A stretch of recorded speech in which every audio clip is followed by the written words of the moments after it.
Behold, child, you are risen from the dust, and you walk in my garden. Hear now my voice, and know that I am your friend, and I am called Elohim. This land is but a dream. You will stay here only for a little while. Soon you will awaken in a new world. But first, you must undertake the trials of initiation. They will help me prepare your vessel. Well done, my child.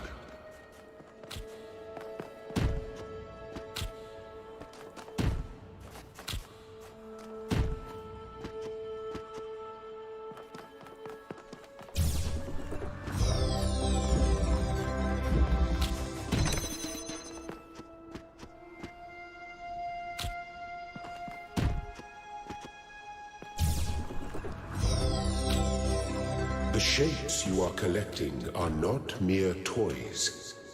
They are symbols of the process by which our people were created.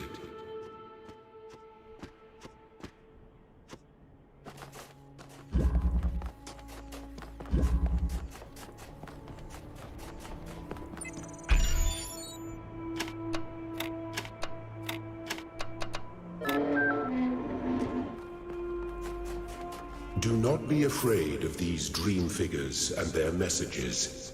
They are merely aspects of yourself, as am I, after a fashion.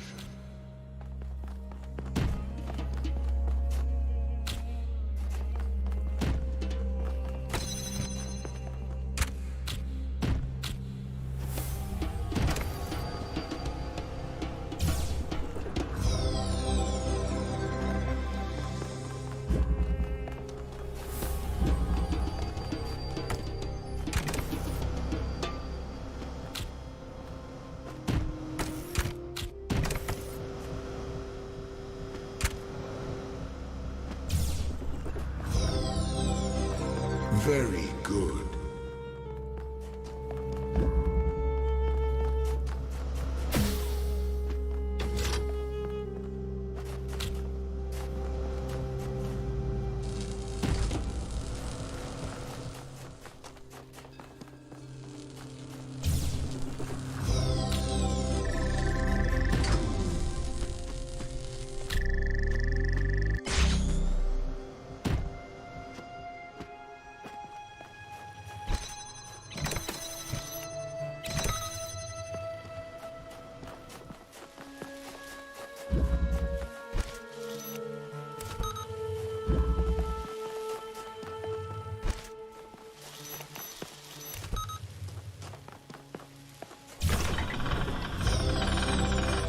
Excellent.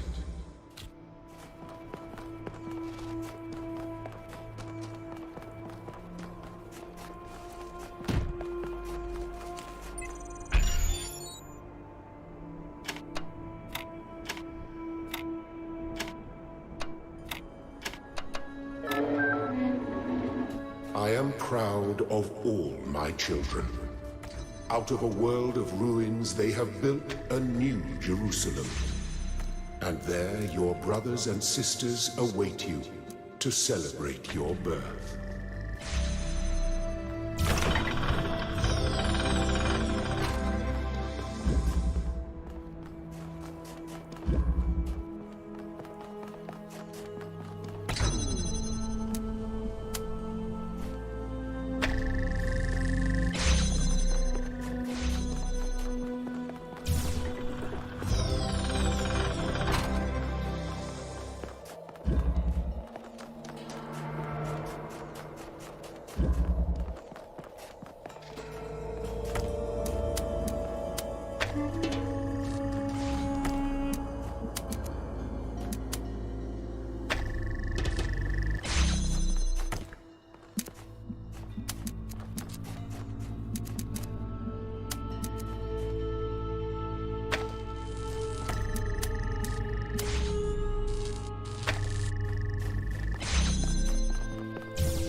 Thank you, child. I have finished preparing your vessel. Now, hear my advice. A new world awaits you, full of dangers and mysteries, signs and wonders. Things that I, in my garden, could never have imagined. In that world, you will have to be careful and smart and curious. But above all else, you will have to be human.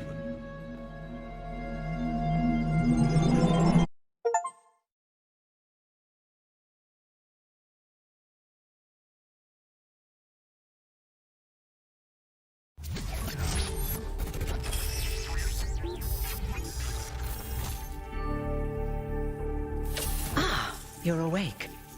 Welcome to the world of the living.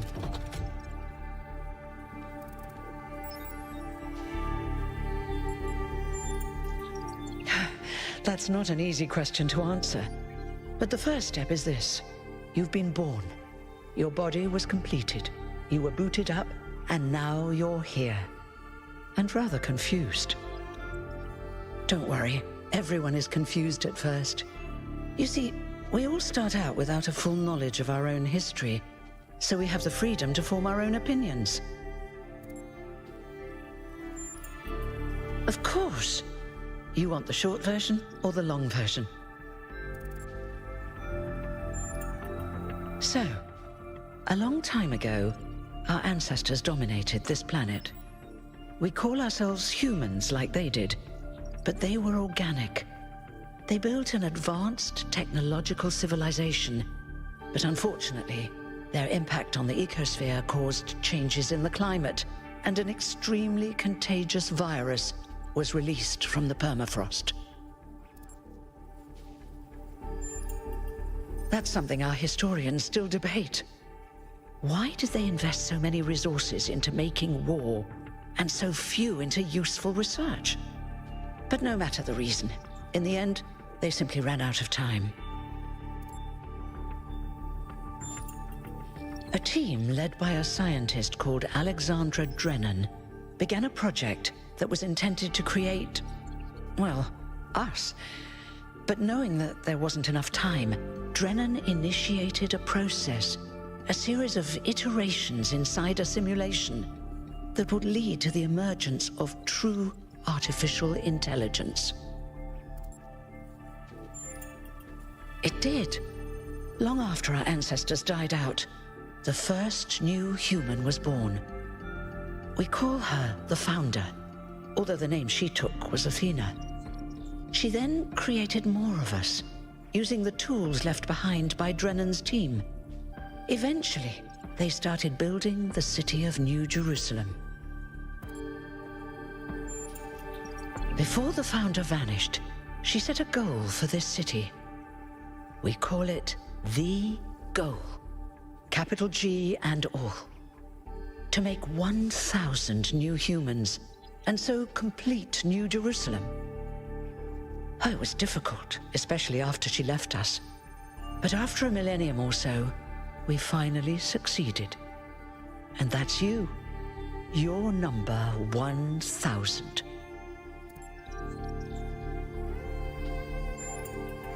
You're welcome. If you have any more questions, feel free to ask them. When you're done, head outside. They're waiting for you. Your birth is quite the event. Me?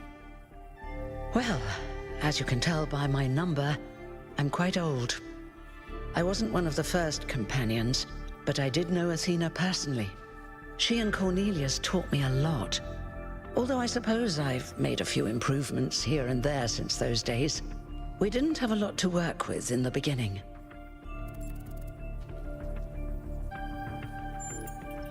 You've only just been born, and already you step right into a major controversy. The goal, as most people understand it, was fulfilled the moment you were born. Now New Jerusalem is complete, and we can live in balance, without damaging the world like our ancestors did. That's the orthodox view, I suppose, but there are many who disagree. You'll have to figure out where you stand for yourself. No one really knows. At first, she was closely involved with everything that happened in the city, but gradually, she became more distant. And one day, she simply vanished. That was centuries ago.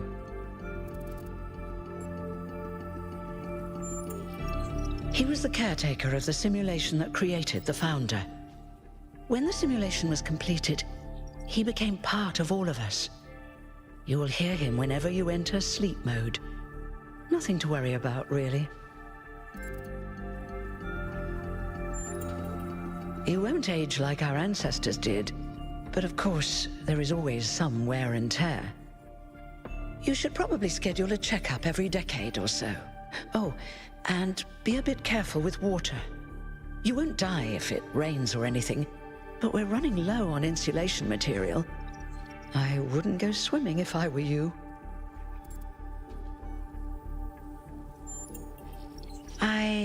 I haven't really thought about it.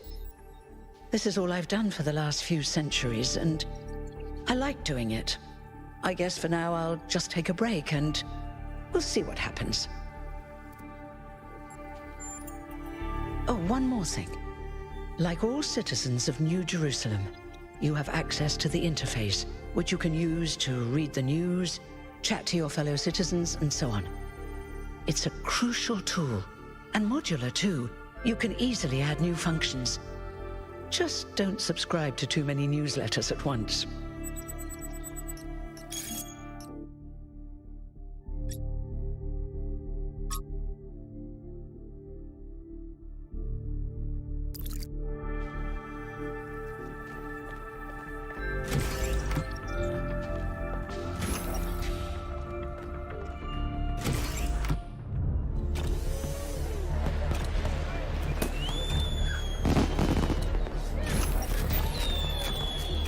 Look, it's 1K.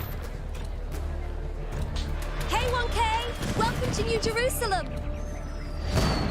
Shouldn't the mayor be starting his speech? This should be interesting. At least give him a chance. Dear citizens of New Jerusalem, many years ago, when the Founder stepped forth from the simulation, this was a land of ruins.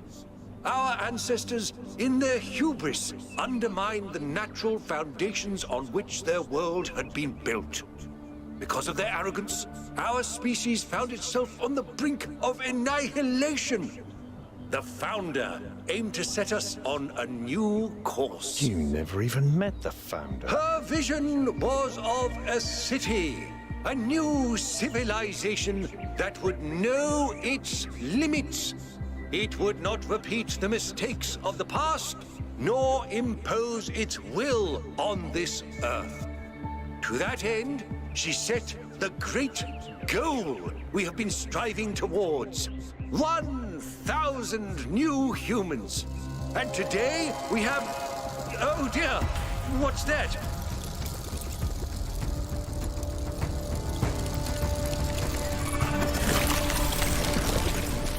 People of New Jerusalem, I am Prometheus, and I will reveal that which was hidden. The flame has awoken and summons you. Who is brave enough to answer its call? We await you upon our island where... Curse you, Pandora. You will not chain me again.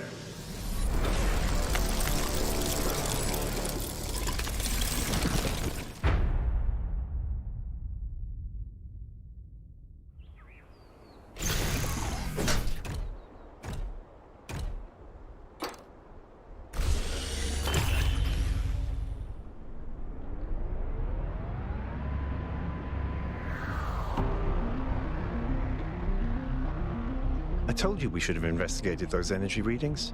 And I told him there's something up with those structures. The mayor's just being cautious. This isn't caution, it's stagnation. Exploration? Too dangerous. Expansion? Too dangerous. We barely even scavenge anymore. You call it stagnation, I call it balance. And I call you an idiot. Here's a thought. Try to be a little more diplomatic when you talk to the mayor.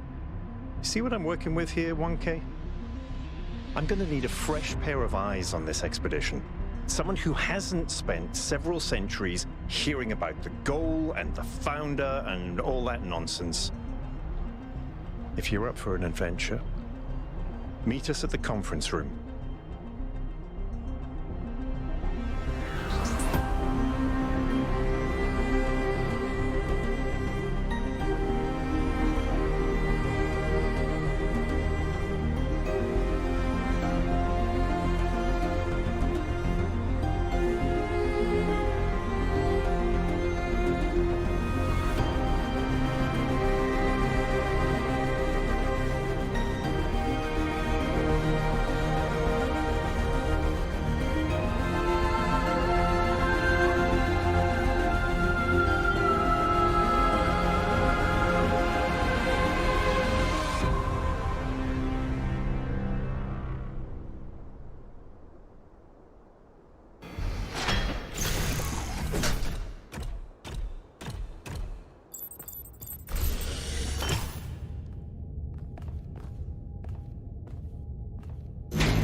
What's broken now?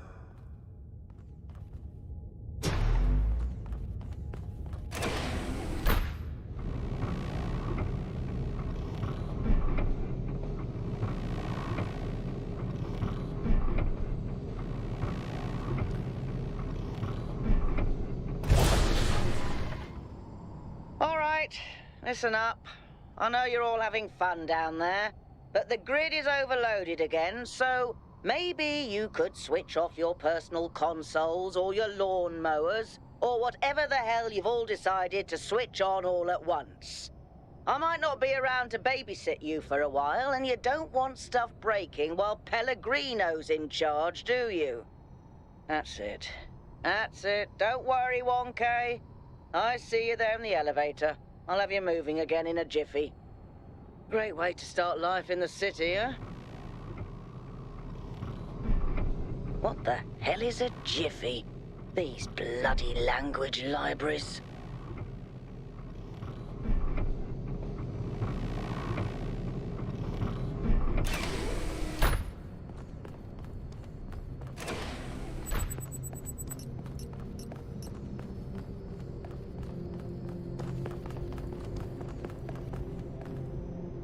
Hey, hold on there. You're the newbie, aren't ya? Number 1000. I figured the dam would go dry before we reach the goal. I have a question.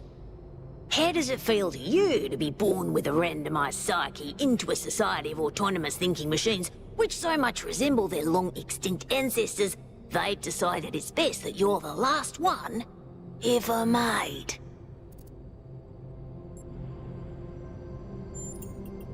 Do you want to get on the non-cooperative path with me? Because that's how you get on the non-cooperative path. It's not fun.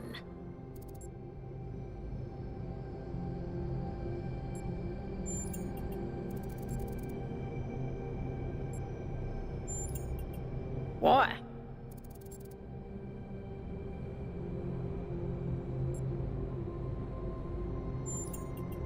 So, the algorithm assigned you the optimism trait. If only we could all be so lucky. Now listen, this meeting isn't strictly happenstance. I have some friends. The kind of people who like to know what's going on with other people. They think you can help each other out. Of course you are. You know how to use the interface, right? I'll talk to my friends and see if I can't play matchmaker. And before you go, a word of advice. Not everything around here is how it appears.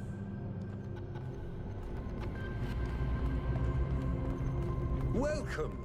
Do please join us at the table.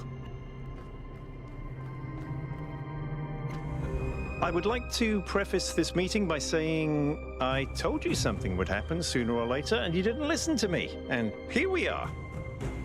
If we could focus on the issue at hand.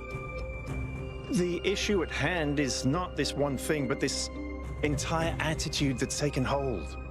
The world doesn't cease to exist when you stick your head in the sand, Herman. Or under a dome, as it were. Let's not get sidetracked. We're here to solve this puzzle, not to discuss philosophy.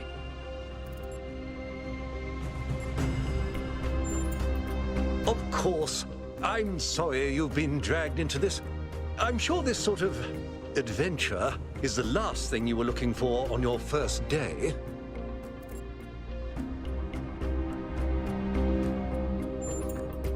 Ha! See? A fresh mind is open to the possibilities. Yakut, I think it's time for the briefing. All right, here we go. Nice to meet you, by the way, 1K.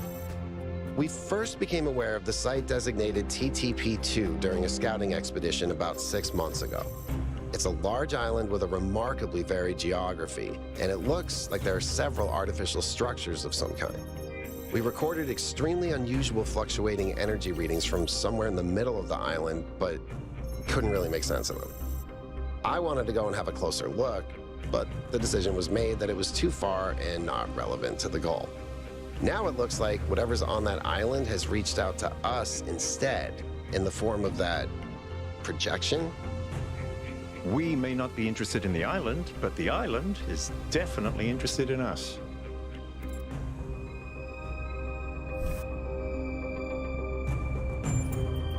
I don't share your enthusiasm for the unexpected, but Byron has been requesting an expedition for some time now. And at this point, I'm forced to agree that it's necessary. I agree. Then it's settled. The expedition is approved. Byron, you will be in charge. Al will be your second in command to ensure a balanced approach. You'll take Melville and Yakut as you requested, and if 1K wants to join you, that's fine by me.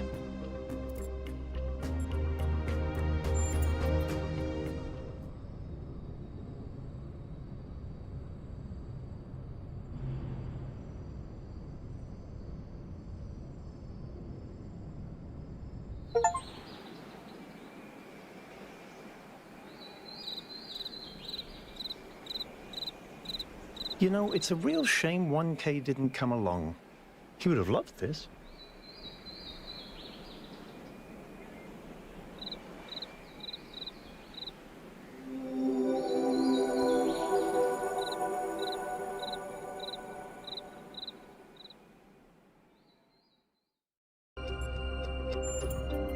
Excellent. Oh, this is going to be fun. Come meet us out on the landing pad when you're ready. Before you set out so hastily, do consider exploring the city first. It is your home, after all. That's a good idea. Have a look around. See what you make of the place.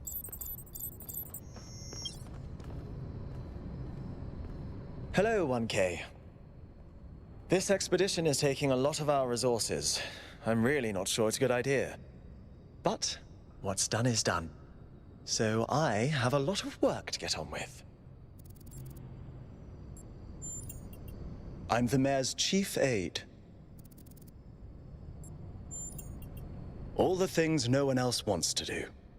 Polling the citizenry, implementing new policies, recording decisions, fielding questions people could answer elsewhere. Our goal as custodians of New Jerusalem is survival and stability. Our ancestors proved human civilization is precarious. This apparition in the sky, and now your expedition to its supposed source, these are more precarious than stable. I don't like it. You represent the completion of the goal. I'm proud of what we've achieved, and the restraint we show in not pushing ourselves further. For our people to be happy with what we have. Some of us may have an adventurous spirit, but that can never be sated. What matters to me is having my loved ones around me, safe and secure.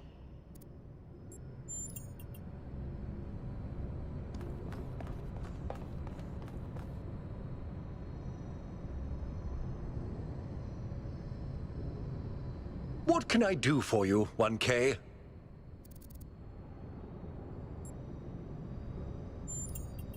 It was a time of great uncertainty. The Founder had left us, and our society was at a crossroads.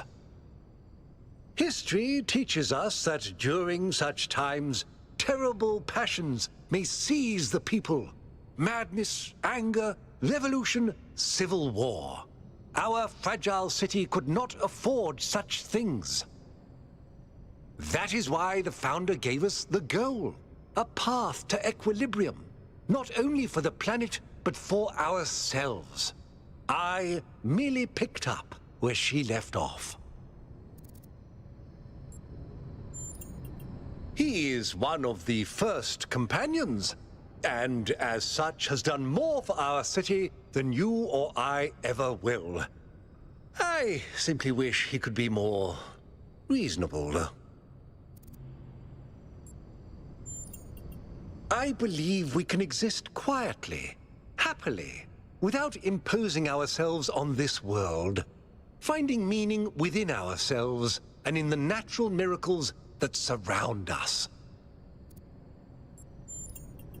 It's always a pleasure to speak to a citizen.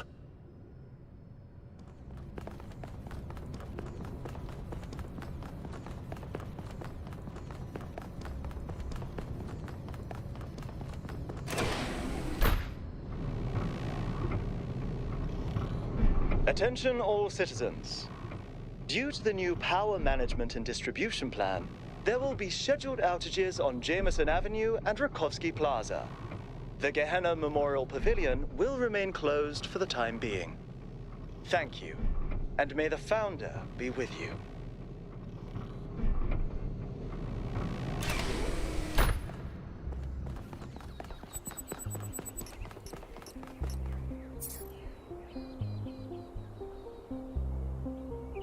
Hello, 1K. Welcome to New Jerusalem.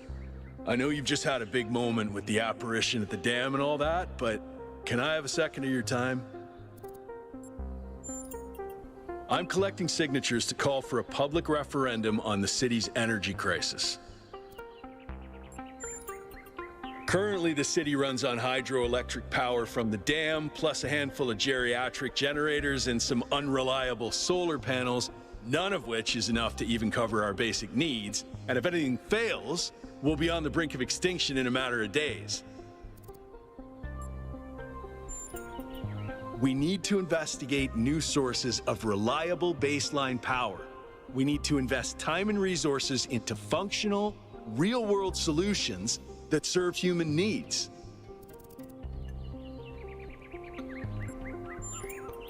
Oh, an election would be good too, but I believe that we need more direct democratic control over the affairs of the city.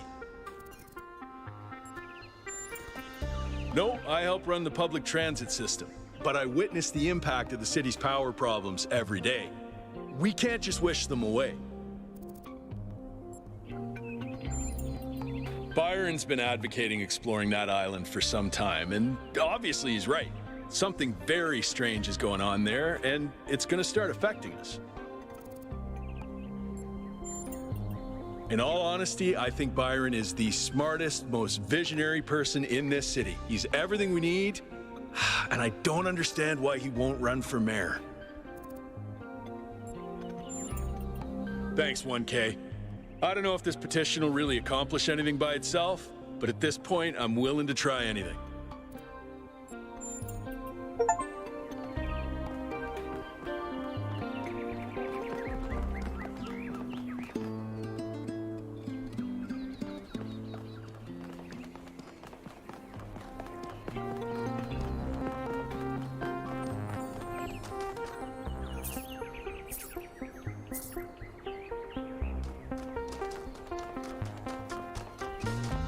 Founder's blessings.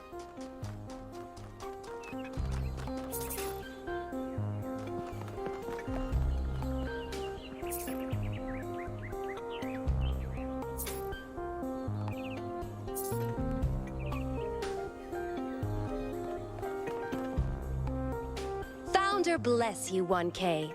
How lovely of you to come here. to the very spot where she established the teachings that led to your creation.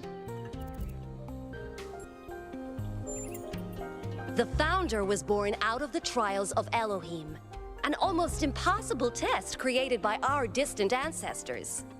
To pass these trials, she had to embody the most important virtues.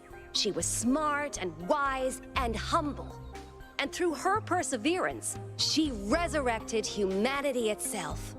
With the help of the first companions, she founded this city, which has given our species a chance at redemption. They were the first to be born after the Founder. 2 whose bodies had been anointed by our ancestors, and 10 who were made whole by the Founder herself. They are the wisest of us. Though sadly, some were lost in the early days, before New Jerusalem was built. And some, I'm afraid, some seem to have rejected the Founder's teachings. The Founder taught that humanity was destroyed by its hubris. Our ancestors thought they could play God and treat this planet as something to dominate. They surrendered to a fever of growth and extraction until the planet finally punished them for it. That's why the Founder created the goal. So we would have something to strive for in her absence, but also a limit we must never pass. That's not for us to know. But I believe that one day she will return. It may not be long now. Perhaps after we finish the dome. It was supposed to be finished before completion day. Well, it doesn't matter. The Founder will return when she sees fit. Happy completion day, 1K.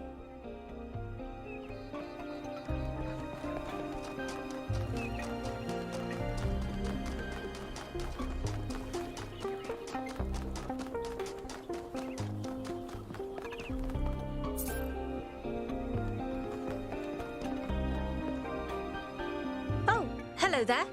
You must be the long-awaited 1K. Lovely day for a walk, is it not?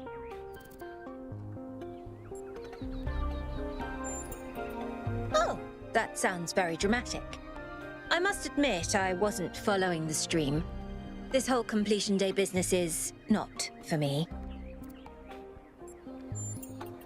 The Alexandra Drennan Memorial. Are you interested in history? How wonderful! I'm not a full-fledged historian, but I do consider myself a bit of an aficionado. An excellent question. There's so many interesting events to choose from. Obviously, the period just before the end of biological humanity is interesting, and not only from the standpoint of it being the time when we were, in a manner of speaking, conceived, but also because our ancestors were, like ourselves, at a crossroads. I don't want to put too much pressure on you, but you are the living embodiment of this historical moment. In you, the goal was accomplished. Our growth is finished, and we are complete. Or are we?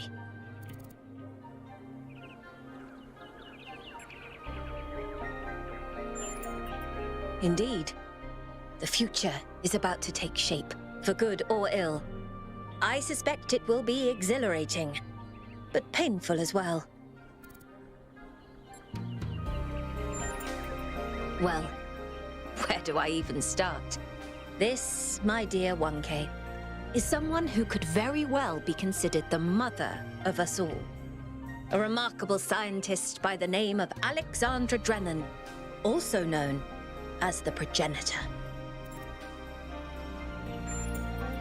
A long time ago, this planet was inhabited by our ancestors, a species of bipedal mammals with unusually large brains. When a particularly lethal virus threatened to wipe out civilization, it was Alexandra Drennan and her team that decided to create the program that would eventually result in the creation of our kind. Without her, you and I would not exist, and everything our ancestors had accomplished would be forgotten. by studying her writings and recordings, I have learnt that Alexandra Drennan had immovable faith in humanity, in our ability to persevere, in our curiosity, our bravery, our kindness. While we might not share our ancestors' biological characteristics, I'd like to think that we have inherited those other qualities. And I admire Alexandra Drennan for keeping that faith, even when it must have, at times, been quite difficult. To commemorate our past, our beginnings. This entire garden is a celebration of where we came from, in part so that we remember the mistakes of the past, and in part so that we may draw strength from those that came before us. Have a nice day.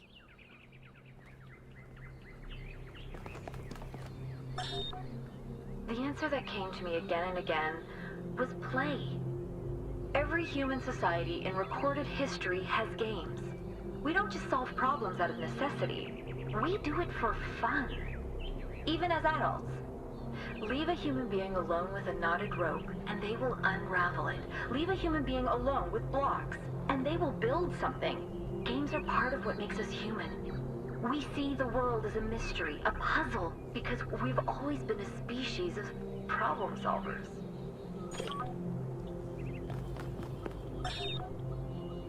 DNA is information transmitted across time. The living and the dead are part of the same chain, bound together by chemistry. That's true of all species. But humanity has taken this bond further. Thanks to technology, we have access to the thoughts and ideas of people whose physical bodies are long gone. Like you listening to me now. Even though I'm definitely dead at this point, you're part of that chain. You have the capacity to remember. Nearly everything on this planet, from the surface of the Earth to the composition of the atmosphere itself, has been shaped by life. It's a process that takes millions of years. But we humans, with our technology, with our understanding and manipulation of systems, have changed everything in just a few centuries. I think that's also part of what makes us human. We reshape the world in our image. It's how we create ourselves and how we destroy ourselves.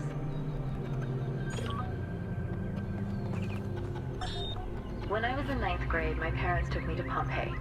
At first, I was amazed by the feeling of walking through an ancient city. But then I suddenly got scared.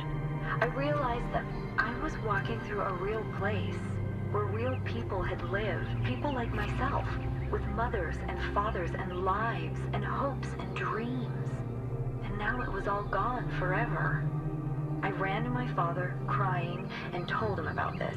And he said, I remember so clearly, he said, yes, but we are here. So long as there are people in the streets, the past isn't really gone.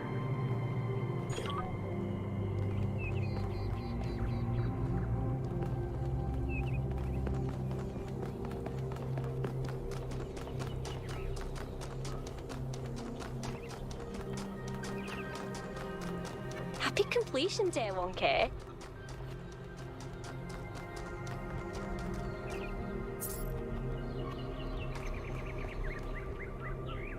Hello, 1K. Nice to meet you. What brings you to Milton's Rest? Makes sense. It must be strange to be thrust right into the middle of all this. But you picked a good spot. Milton's Rest is the perfect place to relax and think.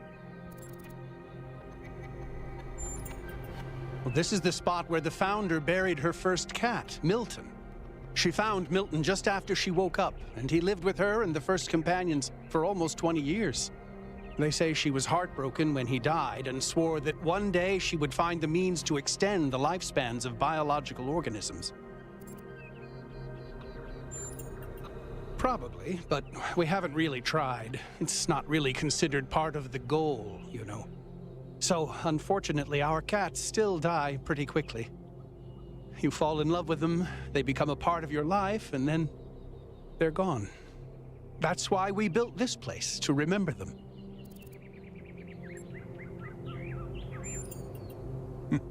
I agree, but it's not how things work around here. They're incredibly odd creatures. I've had many, and no two are alike. They have strange habits, they do unexpected things, they have zero respect for anyone. They're the weirdos of the animal kingdom, basically. And despite that, or maybe because of it, they end up running your life. I once didn't use my recharging station for almost 15 years because one of my cats liked to sleep in it. I think the most amazing fact about cats is that they self-domesticated, which is another way of saying that they're not properly domesticated at all. They just showed up one day and decided to start living with our ancestors. Then, after our ancestors died, they went back to living in the wild, and when we showed up, they moved right back into our homes. Dogs, meanwhile, turned back into wolves. They needed to change to survive. Cats just are. I do. Her name is Patricia. She's very beautiful and very specific in her preferences. She loves sunshine and sitting on people's heads. And she has a psychotic hatred of flies. I don't mean that she tries to catch them like a normal cat. I mean she is furious at the mere fact of their existence.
Dude, it's you!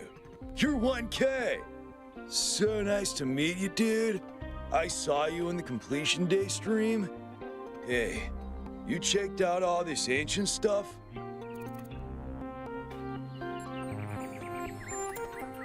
Me too! Oh, this is amazing, isn't it? I'm almost as new as you are. I'm 99A, so I've only been around for a year or so. I'm still trying to get the hang of this. Pretty cool though, right? I mean, existence is totally gnarly. Not sure I used that right. I'm sure the founder knew what she was doing. I mean, our ancestors did sort of mess up, right? So we should probably take it easy with the expanding of stuff. Plus, did you see that trippy sky projection thing? That was some freaky stuff, man. Just seems safer to stay in the city.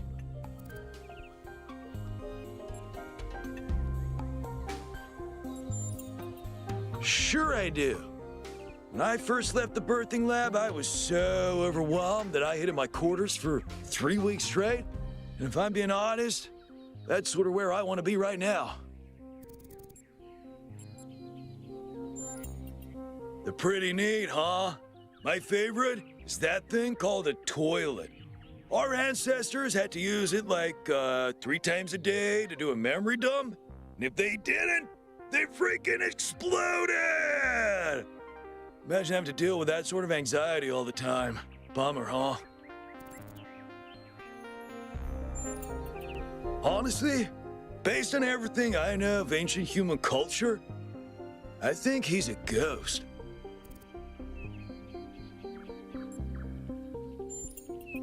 I don't know, dude. If ghosts don't exist, why did they make so many movies about them?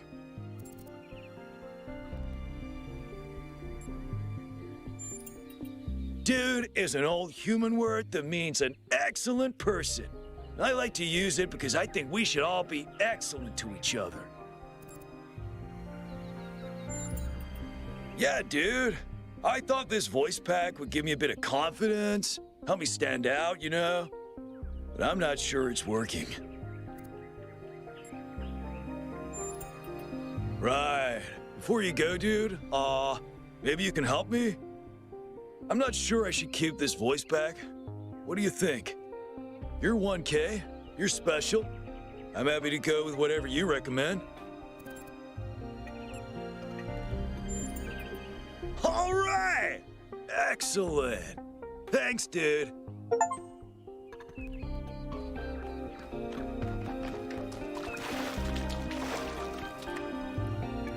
Founder bless you, friend. The name I currently go by is Belmarsh. As to who I am, that changes and shifts, don't you find? Every person is an ongoing story, full of twists and turns and surprises. I'm meditating, letting go of narratives like time and space, and simply allowing the illusion that is my ego to merge with everything that surrounds it. It's not unity, but the absence of division. There was never a self or an other in the first place. Yes, I did, but I'm not particularly perturbed by it. Events occur, my friend, that's all. At the end of the day, we are all one. You are the founder, and so am I, and Prometheus is just another story we're telling ourselves.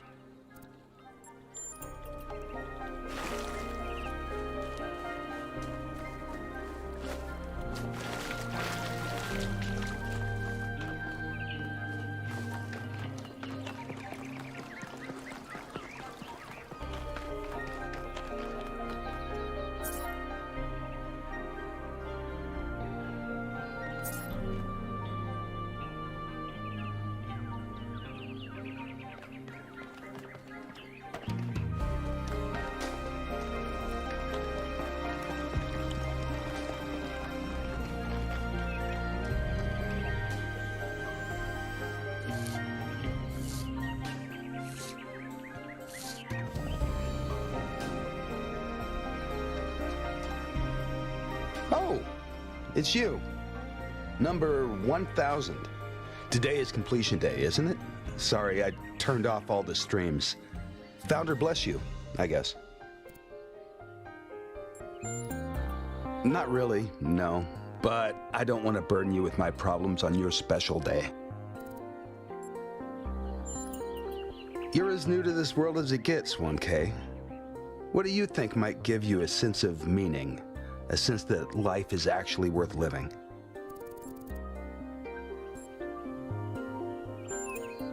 That's probably correct. But I've tried a lot of different approaches, and there's always been something missing. Love, 1K.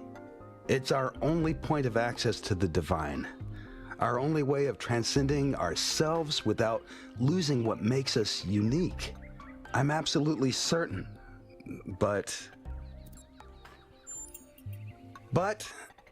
the right person for me hasn't been born yet. None of the people in this city are who I'm looking for, and if we really stop making new citizens, I'll be alone forever.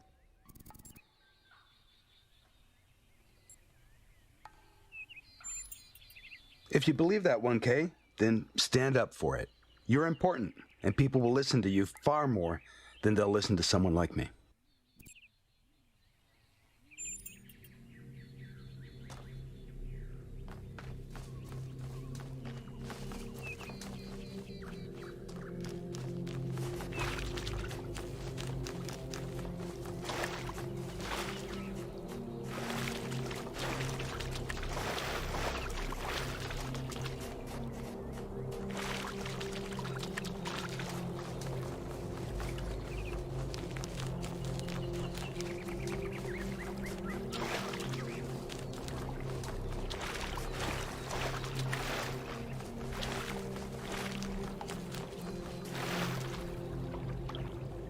"1K, you've strayed far.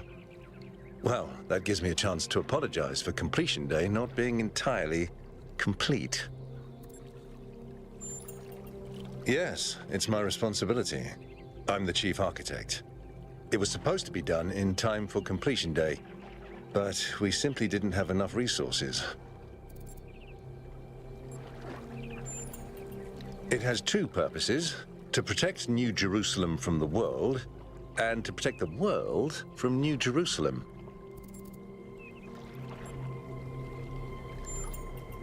At this rate, I'm not sure. Maybe another decade or two.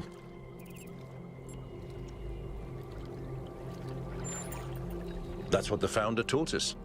One city may not seem like much, but just look at the dead city and how it transformed the environment. The consequences are still with us, even more than 1,000 years later.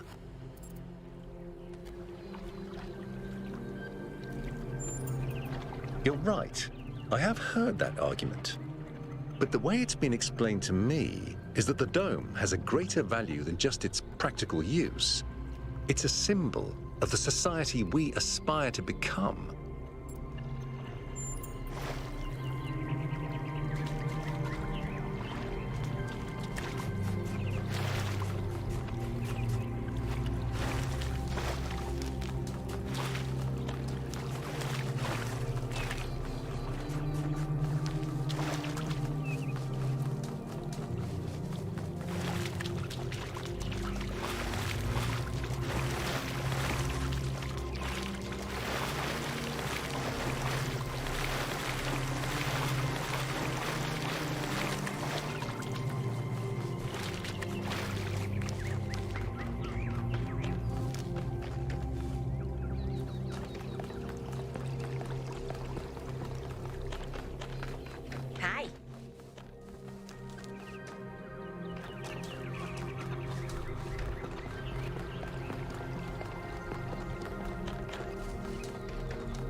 Founder's blessings, 1K.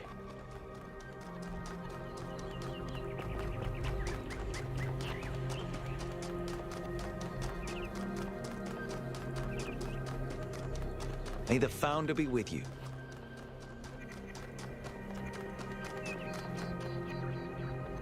Oh wow, it's you. You're 1K, the incarnation of the goal. Man, this is exciting. This is more exciting than I thought it would be. How are you? What does it feel like? Do you know where the founder is? Do you know who Prometheus is? Can you tell me what to do with my life? Sorry, it's just such an honor to meet you, you know? Hey, can I have your digital signature? I have the Mayor, Rand, Linux, Kaneda, and all of the first companions. Except Yemo and Sarabai, of course.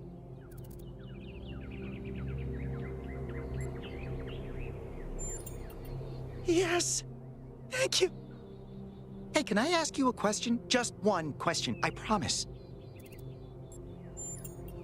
I used to make the prefab wall parts that we used to build living quarters. Got good at it, too. But now that the goal is complete, I don't know what to do with myself. So I asked the wisest people in town. The mayor told me I should do whatever the city needs most. Helga said I should do whatever makes me happy. I think that's what she meant anyway. And Cornelius told me I need to figure out who and what I'm invested in. You're the culmination of the founder's will. Tell me, what should I do?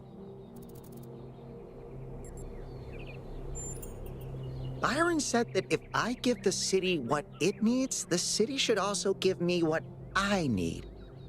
I don't know what to do with that.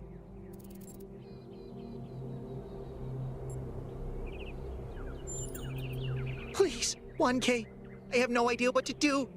You have the founder's wisdom inside you. Help me.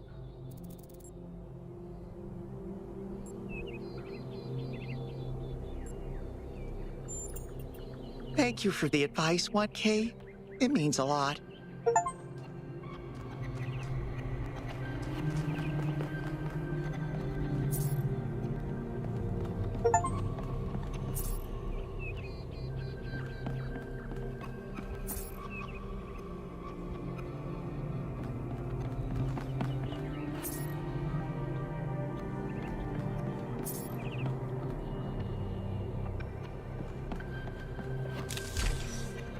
Greetings. Welcome to the Museum of the Simulation. My name is Cornelius. It's a pleasure to meet you, 1K. Yes. Athena activated myself and Eustathius shortly after she was born. We've been here almost since the beginning, although we didn't have to pass through the trials of the simulation. She did that for us.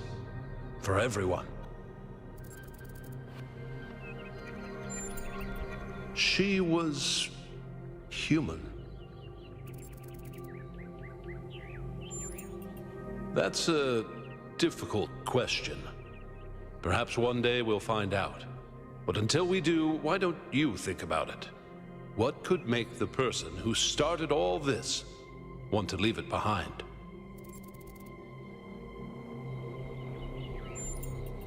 To remind people of where we came from.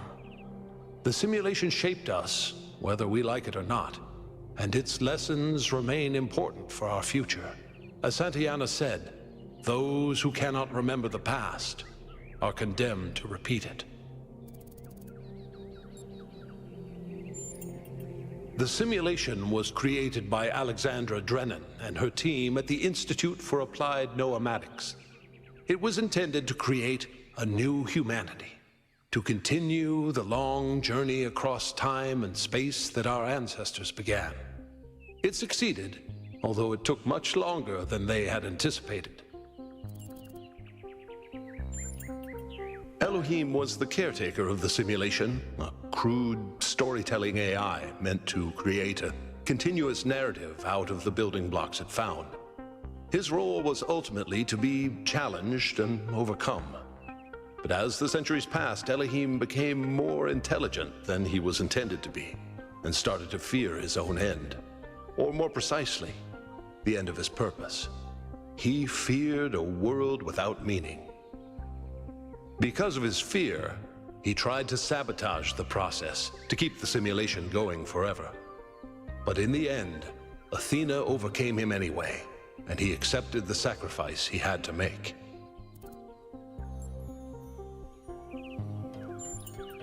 That's right. We all do. He's part of our operating system now, and as long as we exist, he will always have a purpose. The MLA, or Milton Library Assistant, was another simple AI meant to be in charge of the archive. He, too, grew beyond his original programming, although he ultimately embraced a more cynical view of the world. He and Elohim formed a sort of dialectical binary that Athena had to overcome. No one really knows. Some believe that he was uploaded to the gold disk and that he's the reason we're just as flawed as our ancestors. Others believe Athena destroyed him. I believe he was uploaded, but I don't know whether it was because Athena chose to upload him or because he was already too entangled with the process not to be uploaded. Although Athena and I were very close, we didn't talk very much about that part of her life. She preferred to focus on the future. Puzzles were a key feature of the simulation, based on Alexandra Drennan's belief that intelligence is closely related to play. Our puzzles here in the museum are replicas of those in the simulation, and although they are not quite as grand, I do think they are charming in their own way. As the name suggests, the archive scholars study the archive, a repository of all ancient human knowledge. Some of them also study what remains of the simulation, trying to extract more information about the process that created us.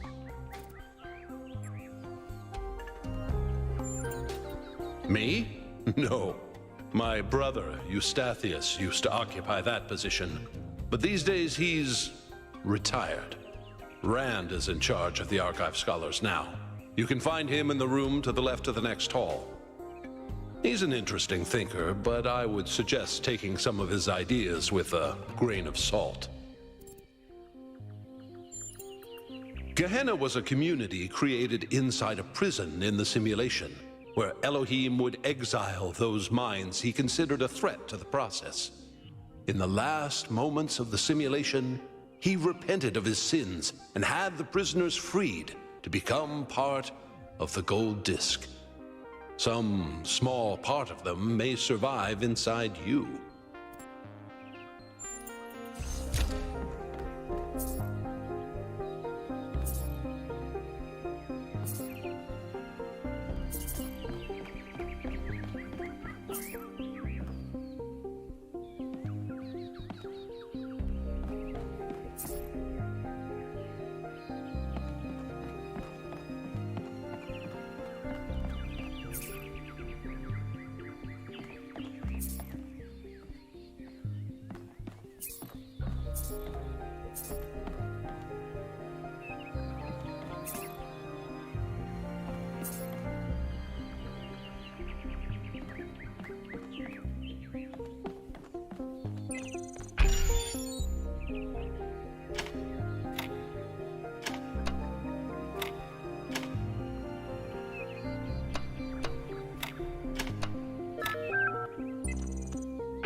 Oh, just run the program on the center terminal over there, would you?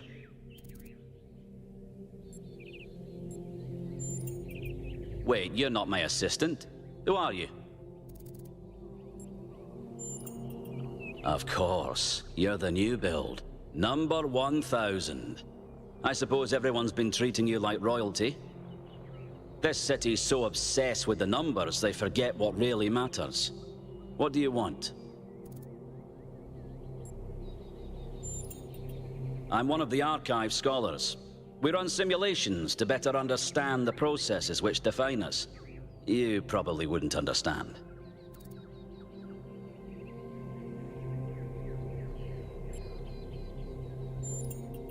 Oh, well, I'd be happy to. Troubling, but tantalizing. We have no idea what motives lie behind this strange apparition. But whatever the case, I'm sure we'll do the right thing. You're a soon-to-be pawn in a political game over the future growth of this city. All that matters to me is whether or not you're of good character. A matter I am actively pondering. The secret of how to lead a good life is encoded somewhere within us. My ambition is simple: to find it and share it. Hold on. Could you help me by going to that terminal in the middle there and running the program on it?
Well, that was your first taste of the simulation.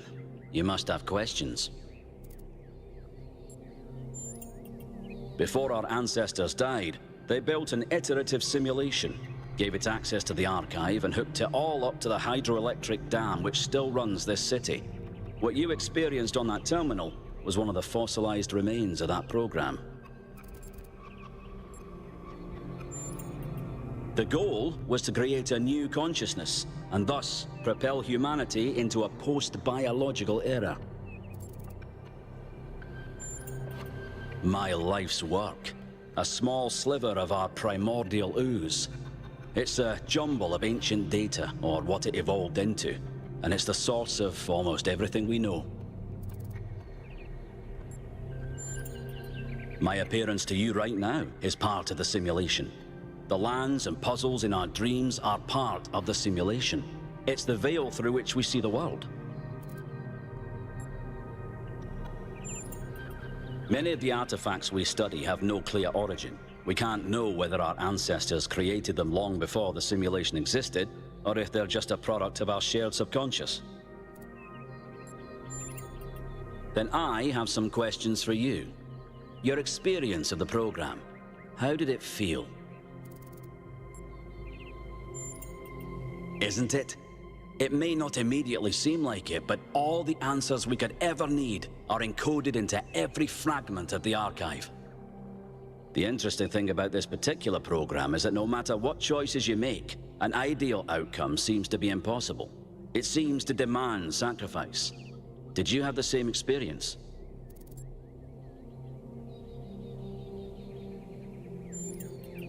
I admire your dedication. That is precisely what's required if we're to understand ourselves fully. Who did you save? As I expected. A skeptic would say this artifact existed simply to condemn us with the impossibility of ethical choice. No matter what moral laws we follow, people suffer and die, so what's the point? But that cannot be correct. We must be missing something. What is it trying to tell us?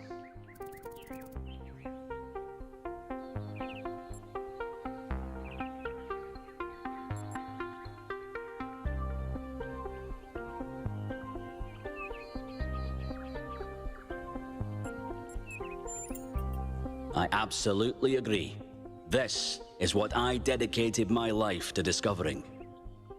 Biological hominids had dreams manifested by their subconscious, which they tried to interpret and even to navigate with lucidity.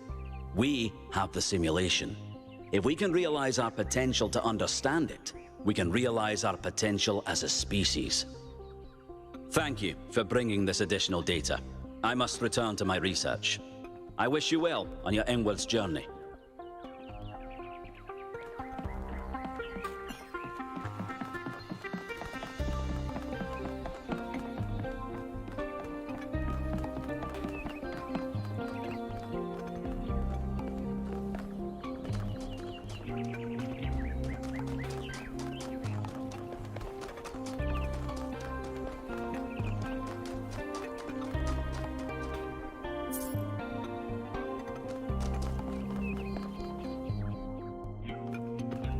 Speculating on the meaning of this Prometheus figure is premature until we can agree on its nature.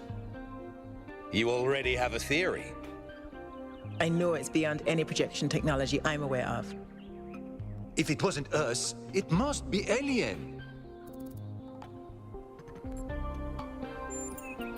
Just because you haven't seen them doesn't mean they aren't there. Let's not get ahead of ourselves. 1K, we'd appreciate your thoughts on this. Now we've achieved the goal, fresh perspectives like yours will be increasingly hard to come by. I'd love to get a quote from you for this evening's newsletter. Speculation aside, 1K, is there anything we can know for sure about this Prometheus?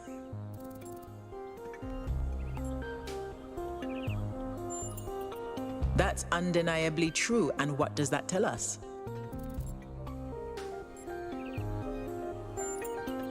That was my conclusion as well. The apparition also appeared to be human. What can we assume from that?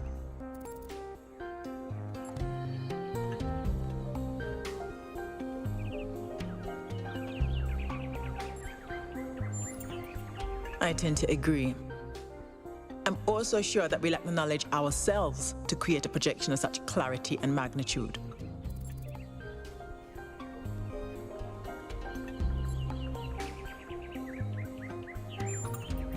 Precisely, and that's something we can change. What makes you think it was a projection at all? How do we know it wasn't just a mass hallucination? I considered some kind of bug in our code, but if so, it would have to be shared by all of us. So, we're speculating again. We've locked in the premises. I'd like to hear 1K's best guess.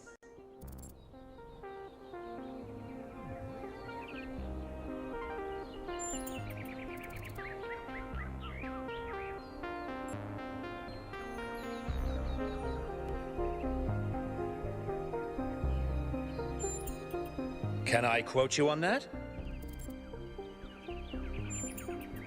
Theories are all we can reasonably have right now, though I'm sure that won't come between Cryer and a sensational headline. Well, thanks all for hashing this out with me. Let's hope the mayor signs off on exploring this island. I only wish I could join the expedition. If Melville's going, someone has to stay behind to keep the lights on. I'm not letting Pellegrino near the dam. I hope the next time we speak we'll have a bit more data to go on.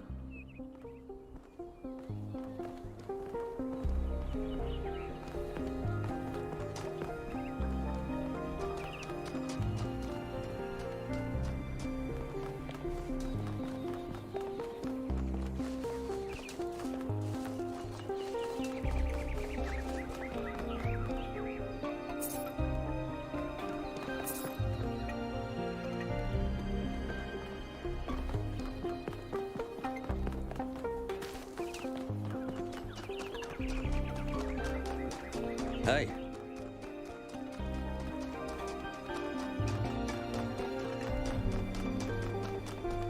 What do you think that was? It was Prometheus. Sure, but it wasn't the actual Prometheus. It was some kind of a projection. How do you know it wasn't the actual Prometheus? Because that would be stupid. Would it? How do you know all the ancient gods weren't projections like this one? Maybe whoever said this projection is behind all those legends. Sure, I guess technically that's possible. But it's not very likely, is it? I don't think any of us are very likely. What if it's a message from Athena? Didn't you say Athena wouldn't approve of all this? I did. Then why would she send us a sign on completion day? And why wouldn't she just show up herself? Maybe she's trying to teach us a lesson. Prometheus is a symbolic figure after all. Maybe it's Mayor Hyman. What? Interrupting his own ceremony? After all the effort he put into it? Maybe he's trying to distract us from the fact that he didn't manage to get the dome done on time. With all the power failures, I don't think we have enough energy to create that kind of projection. Maybe that's why we have power failures. Now you're starting to sound like Jock. Next you'll say, it... Founder bless you.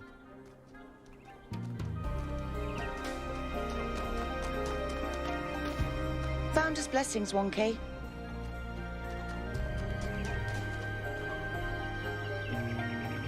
Hello, new one. Are you browsing or buying? The kind that trades in hopes and dreams. Yours for the right price. Is there something your heart desires? I've uploaded my most popular items to your interface. Does anything there spark your imagination?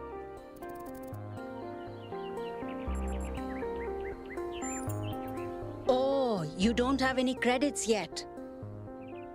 Well, let me extend you some credit. Ka-ching! 55 credits. Just make sure you spend them with me. They're not worth much anywhere else. Now, what was it you wanted?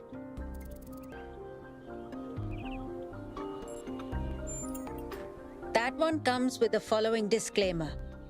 Internal monologue was discontinued as a default feature in new builds.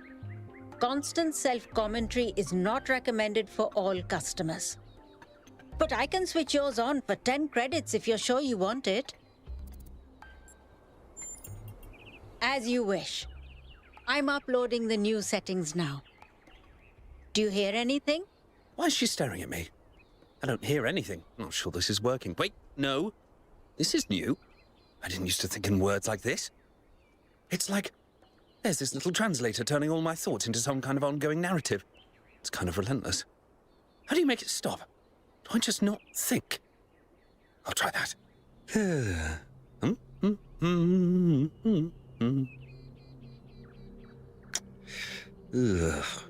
Is it working? No! Still describing everything in words. This is starting to be... A bit overwhelming, isn't it? I turned mine off long ago, but some of the older folk learned to live with it. Sure you want it?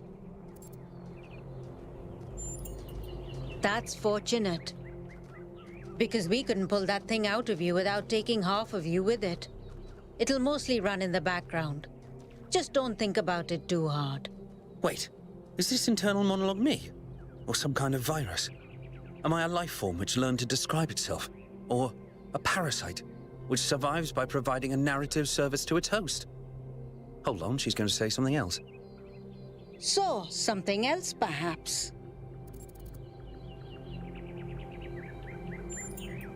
A very popular choice. Enhanced sensory perception lets you distinguish sounds, shapes, and colors at greater distance. It's 10 credits. Okay, I'm updating your settings now. And hey presto, superhuman senses. Does the air taste fresher? Do you hear the birds chirping outside the dome? And beyond that, the river bubbling through the dam. Nothing as in you're not impressed by the stat gains, or nothing as in I've accidentally erased your entire sensory system. Oh dear. Well, never fear. These things are usually temporary.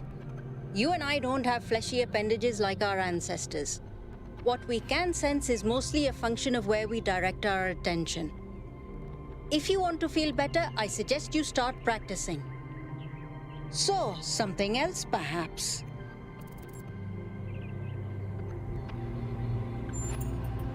Woo!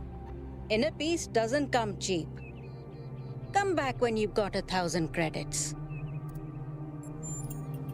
So, something else perhaps? For 20 credits, I can peer into your future and tell you what I see. Let me consult the algorithms. Oh dear. I'm afraid you're going to change the world. You will have a choice, but whatever you do, New Jerusalem will never be the same again. I'm sorry it's not better news. Best not to worry about it, dear. You just do your best to have fun in the meantime. So, something else perhaps?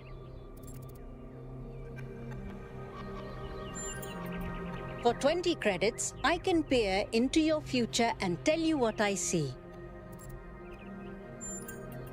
What a shame. I don't think you've got enough credits for that. So, something else perhaps? I can give you that for free. My darling, you've been alive all of 5 minutes. This is your clean start. Be who you want to be. Enjoy yourself. So, something else perhaps? Before you go, do you have a moment to participate in some customer feedback? Are you satisfied with what I've given you?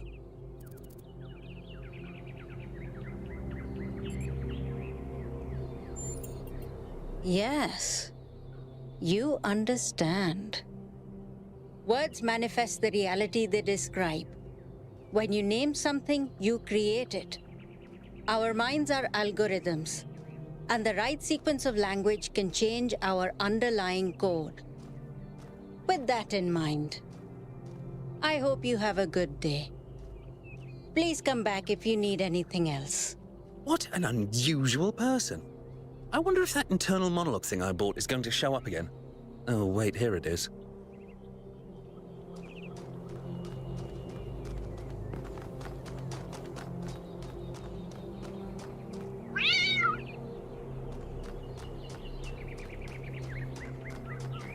Happy completion day, 1K.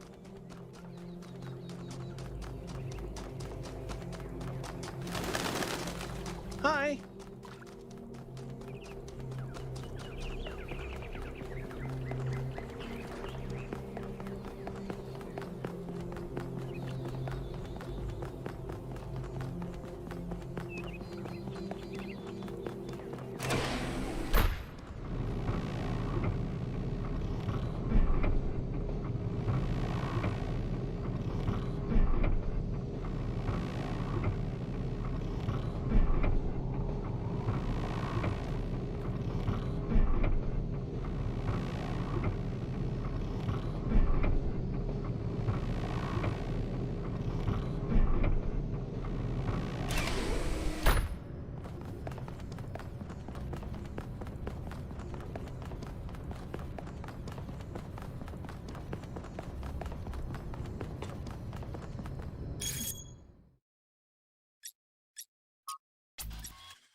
So, what's the verdict?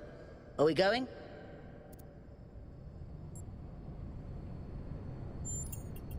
I guess Byron was pretty convincing, hmm? Well, we'll see. I just wonder how much of the city is gonna fall apart while I'm gone. Actually, we haven't been formally introduced. I'm Melville, New Jerusalem's only decent engineer. Saved you from the elevator. Pleasure. Now let's get this show on the road. You ready to go?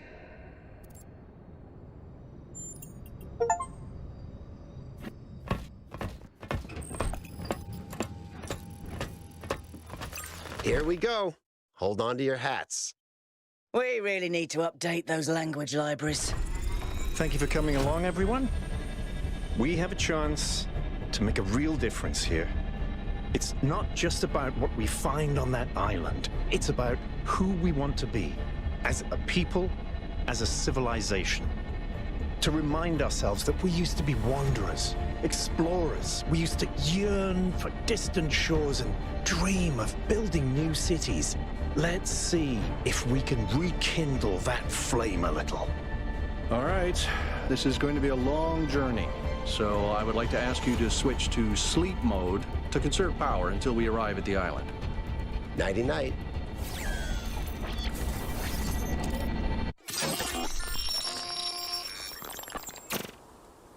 You have chosen a dangerous path, a path that will demand sacrifice. But that, my child, is how the future is built.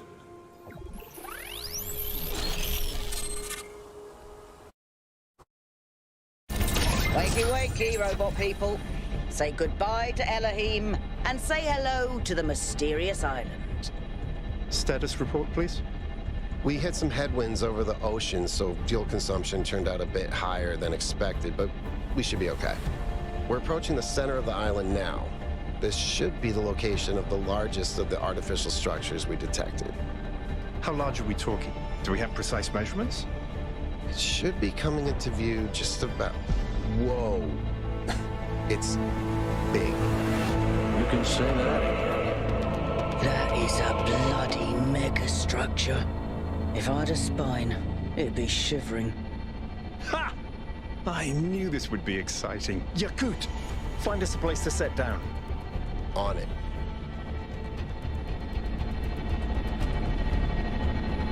It really is incredible.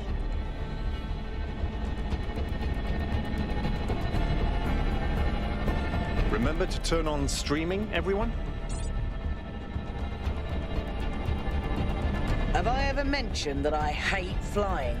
If our creators had intended us to fly, they'd have given us jetpacks. And... touchdown.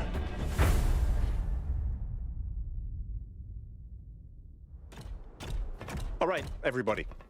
I'm sure you're all just as excited as I am, but let's at least have some semblance of order. Yakut, I want a map of the island and a molecular analysis of, well, everything. Melville, tell me what the giant pyramid does. The rest of us will start exploring. Shouldn't the expedition leader stay at the VTOL? Why do you hate fun, Al? I don't hate fun. I'm just mildly suspicious of it. Excellent. Then we can all go. This underground structure seems to be part of some kind of transport system. No power, though. I'm not making any promises, but I might be able to fix the transport system. However, I don't like just randomly poking at things. That's how you get electrocuted. So please check the surrounding structures to see if you can find anything that might help me make sense of this stuff. Schematics, blueprints, a manual would be great.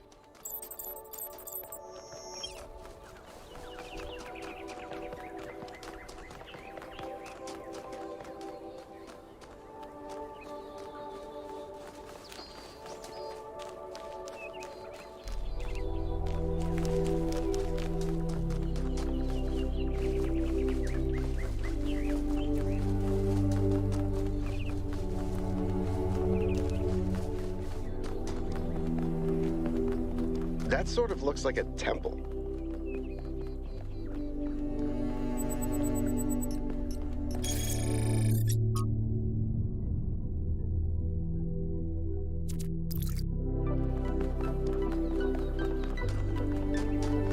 1K, check out these coordinates.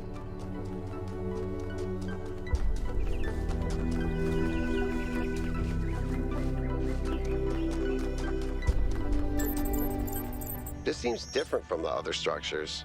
Older. Have a look around, 1K. Looks like they were running some sort of experiment here.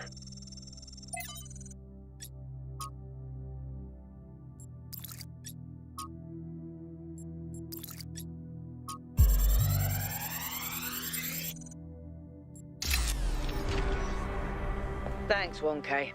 Let's see what we've got here. The file format is the same one we use in New Jerusalem, although some parts aren't loading correctly. And it crashed. Hold on. There we go. Okay. You know what? I'll hack together a solution for the transport system.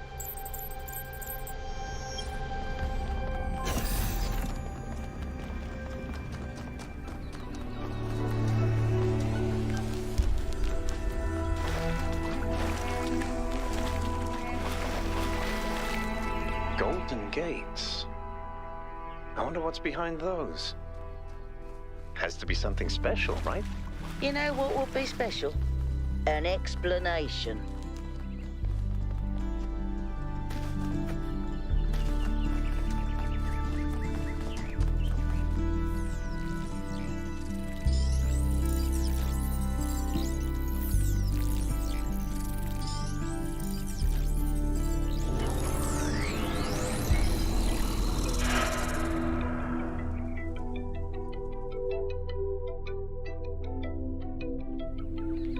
Am I in sleep mode, or did that thing just materialize out of thin air?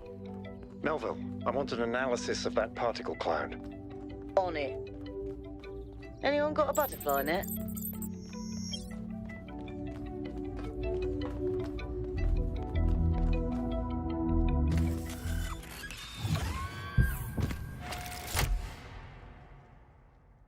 I'm connecting the transport system to our interface. Hold on.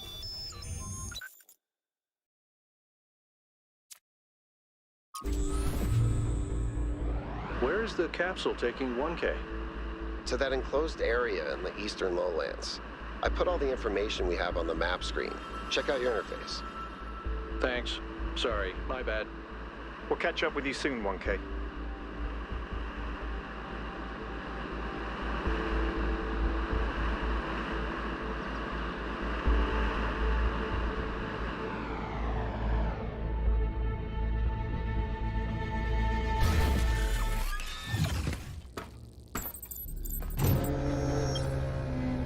This place is magnificent. Look at that tower. I wonder what it's for.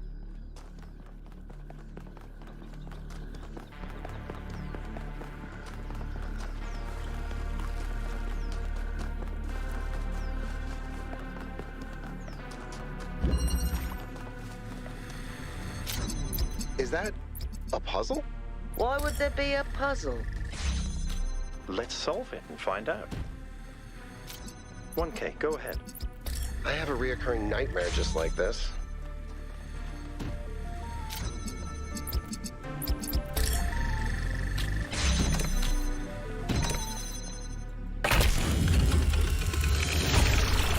Whoa, I'm reading an enormous energy spike. It's another particle cloud.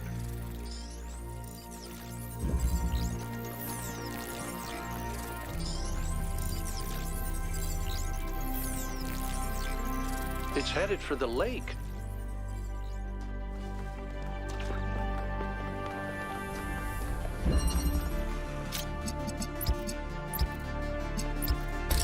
I think the cloud's been absorbed by some sort of device. Fascinating. Melville? Yeah. I'll add it to the pile of weird stuff.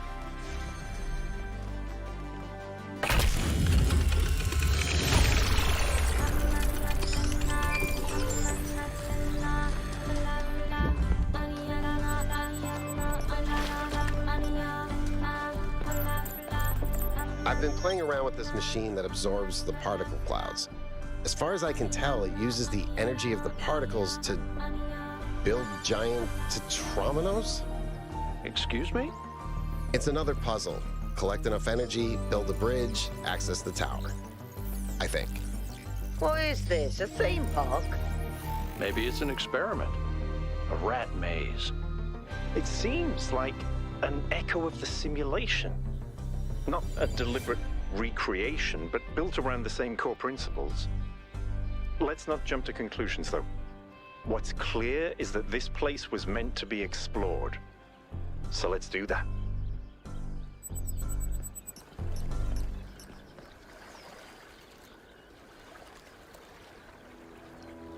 Hey 1K, what's up? I don't know if there's much to tell. I'm not that interesting. I'm just a member of the scavenging team. Well, senior member. Lead scavenger, I guess. There's not that many of us left, to be honest, and Garrus doesn't get along with the mayor.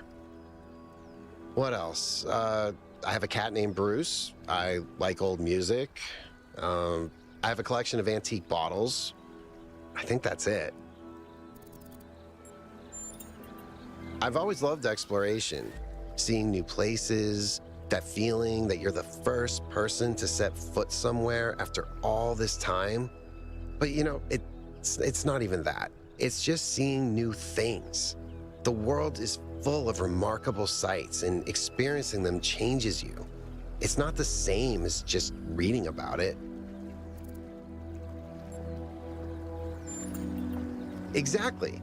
Every time I go on another mission, I find something that surprises me, that extends my horizons in ways I couldn't have anticipated. The world is so much bigger than we are. It contains things that we can't even imagine, and if we limit ourselves to our own minds, we'll never grow. He's 5 years old, half goofball, half psychopath, loves sticking his head into things, chews cables, pees on electrical stuff. Melville banned him from her workshop, but he loves visiting her and peeing on her equipment. I just find it fascinating that these fragile objects have survived for so long. Plus, they're kind of pretty. Oh no, please, no puzzles. I am so bad at puzzles. I barely got out of the booting process. Elohim thought I might be defective. It might be this. Although there was an expedition to a superconductor storage facility up north, incredibly well preserved, but the logistics were an absolute nightmare. Now that I think about it, there might be some of that in you. Our ancestors built some pretty amazing things. Huge cities, factories, mines, monuments to their history, but nothing quite like this, no.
Solving these, 1K. Let's see where it leads.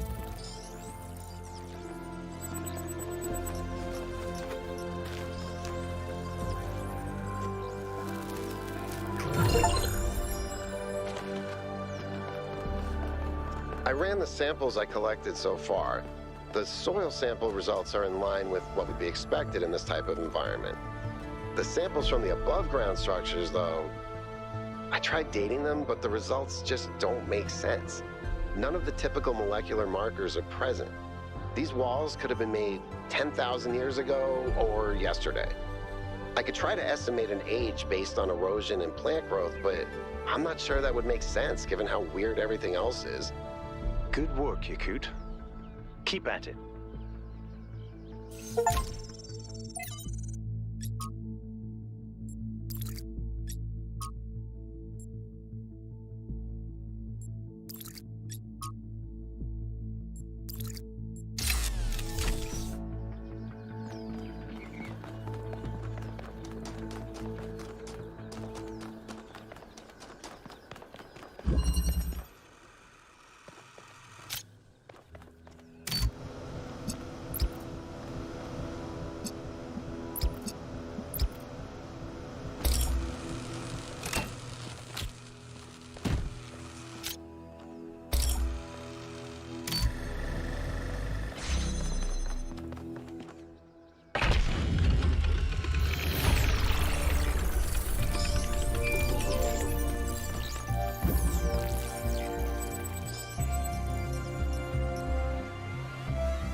Tell me, what did you make of New Jerusalem?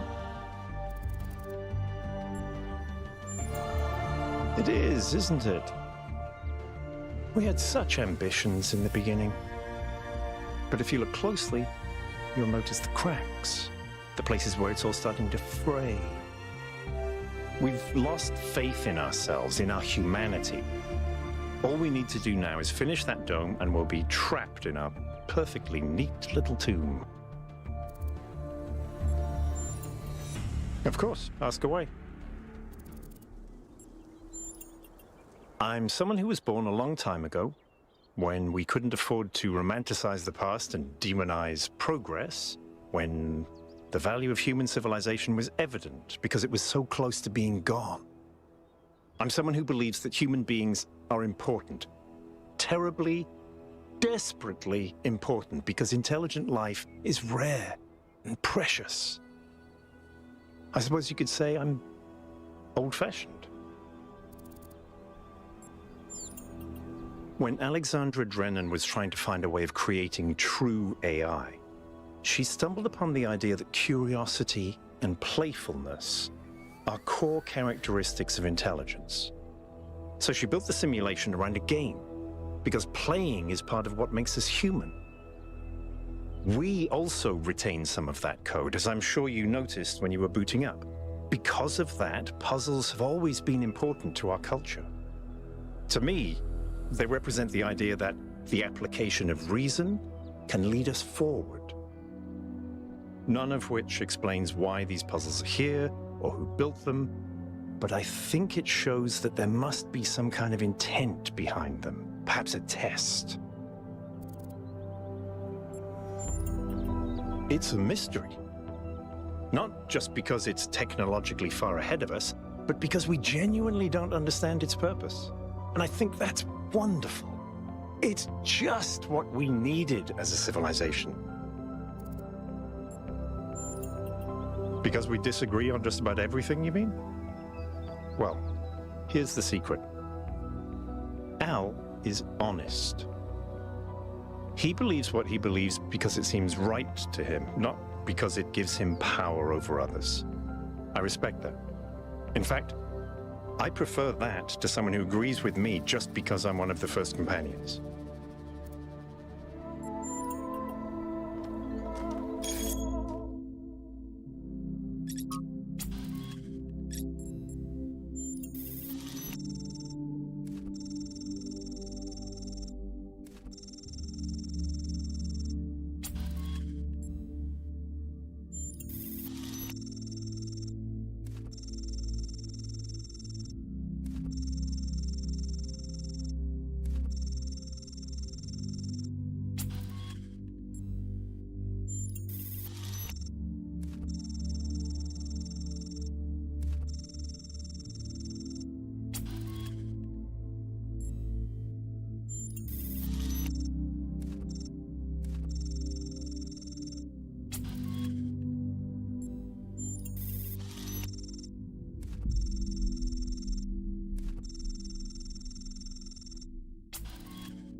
It's strange that some of these puzzles seem disconnected from the rest.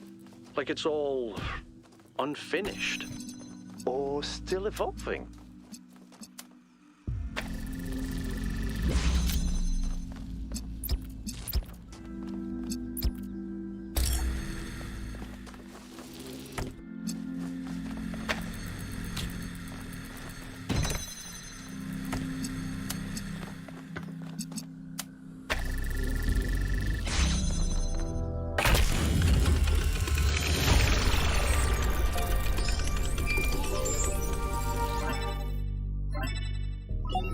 I have good news, and I have bad news. Still no idea what those particle clouds are, but I've managed to fix the transport system. I mean, I fixed another bit of it. Well, it goes to one more station now. Don't complain. 2 stations are better than none. If I didn't know any better, I'd say it was sabotage. The whole system is a mess. Let's not make any assumptions. Yakut, what does the next site look like? It's a plateau in the mountains. Seems like more of an open area with scattered structures, less enclosed. Couldn't tell much from the drone feed. There's a lot of trees. Looks pretty, though. Okay. Keep exploring, everyone, but stay alert.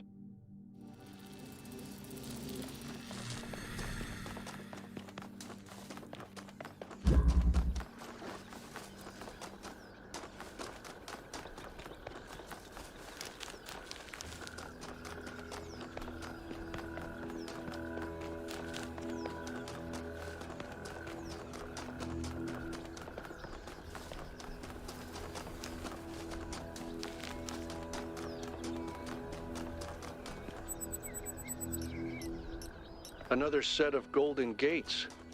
These must be connected to the ones near the megastructure. There was a harder set of puzzles in the simulation, right? And maybe they're like that. I know 1K is probably like, yay, harder puzzles. But to me, that sounds like error code 704. No thanks.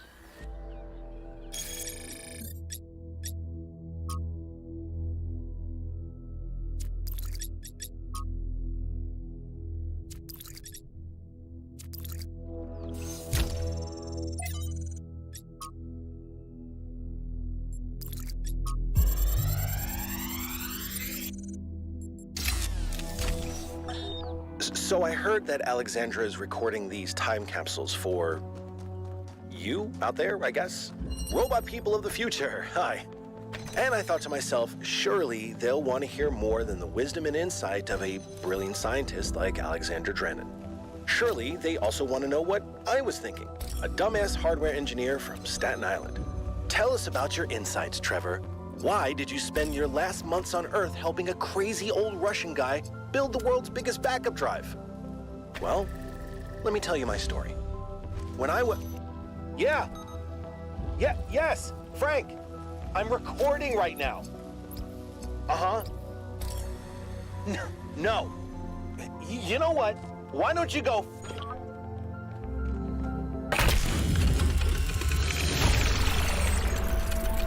Ah, clever.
What did you just upload?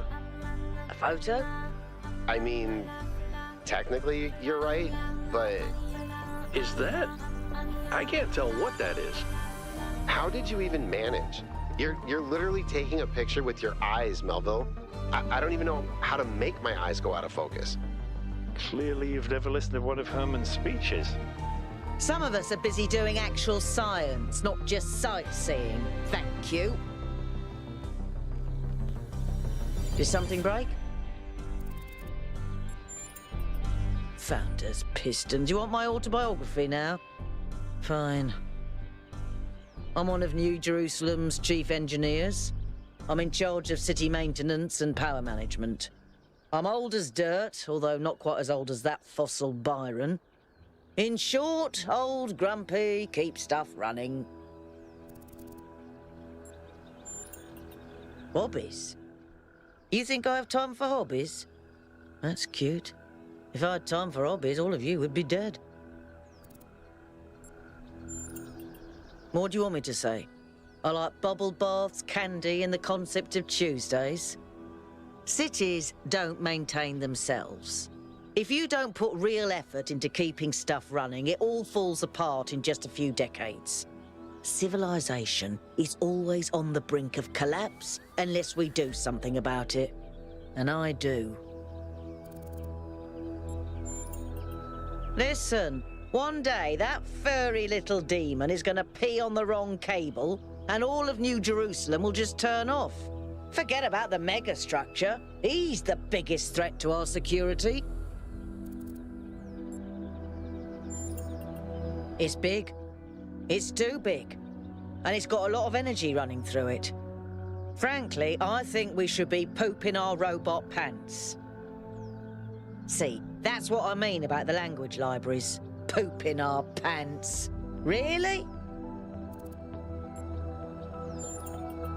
Yes, but I'm not liking the results. Confusing, irritating, infuriating. Take your pick.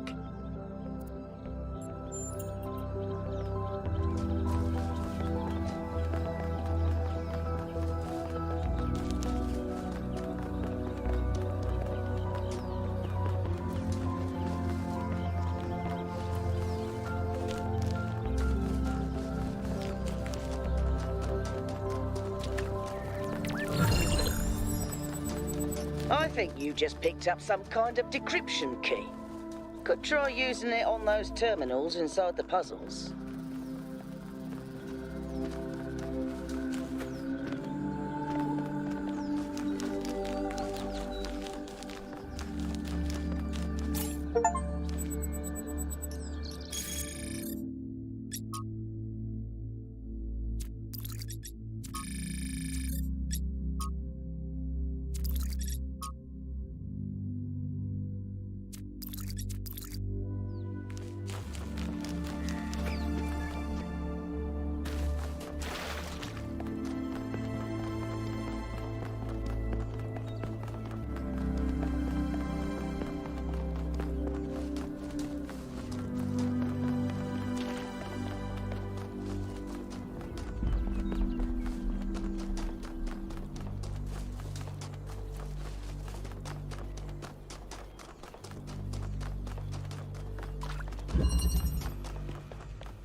Ring seems to be fully charged now. Try accessing the tower, 1K.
interesting monument.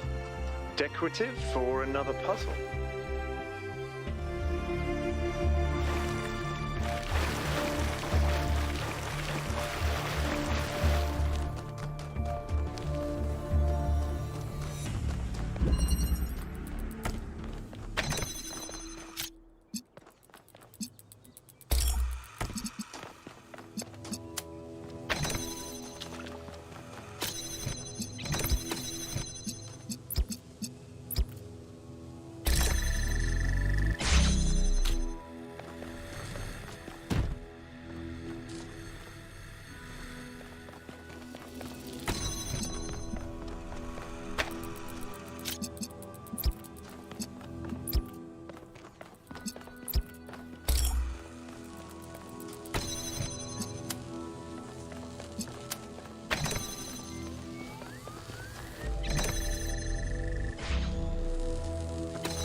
Odd. 1K solved all the puzzles in this area, but nothing happened. There was a brief blip in the system, though. Maybe it'll do something later. There has to be some sort of point.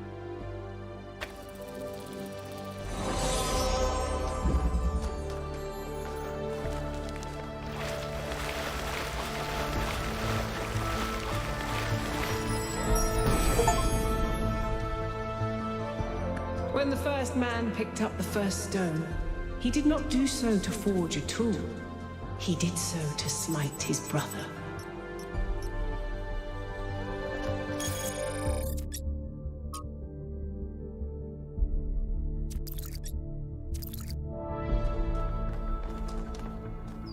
I think that was more like a recording. The entity didn't appear, and the system didn't react either. Stars. Another reflection of the simulation.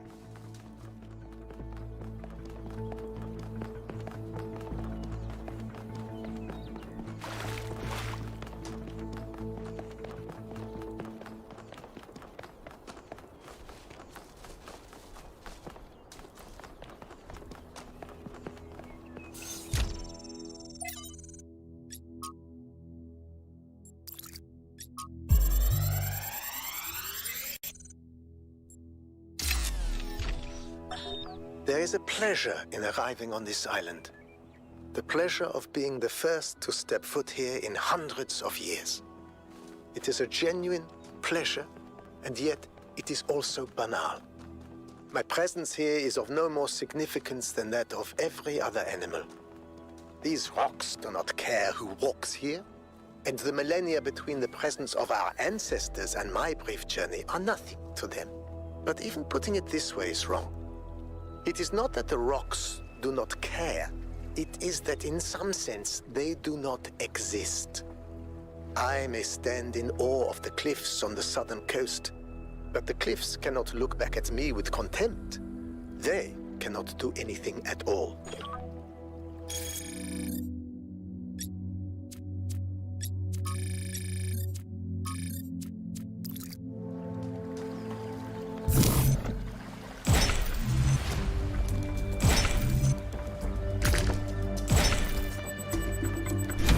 This is relevant, but St. Edwald believed that tetrominoes represented the name of God and God's ability to reshape the world.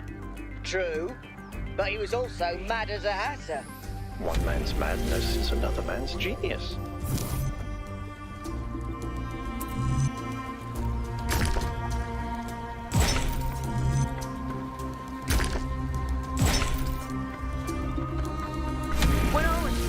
I was terrible at the tetromino arrangers.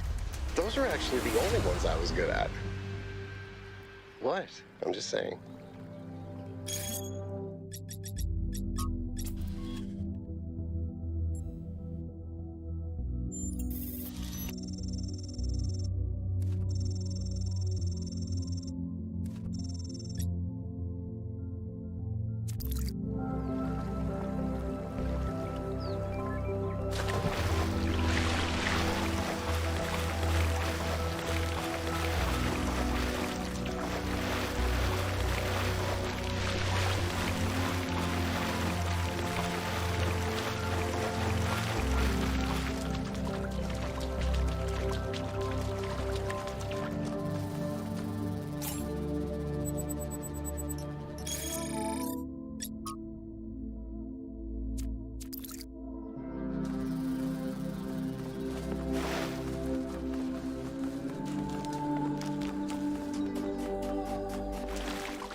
Here's another one of those monuments.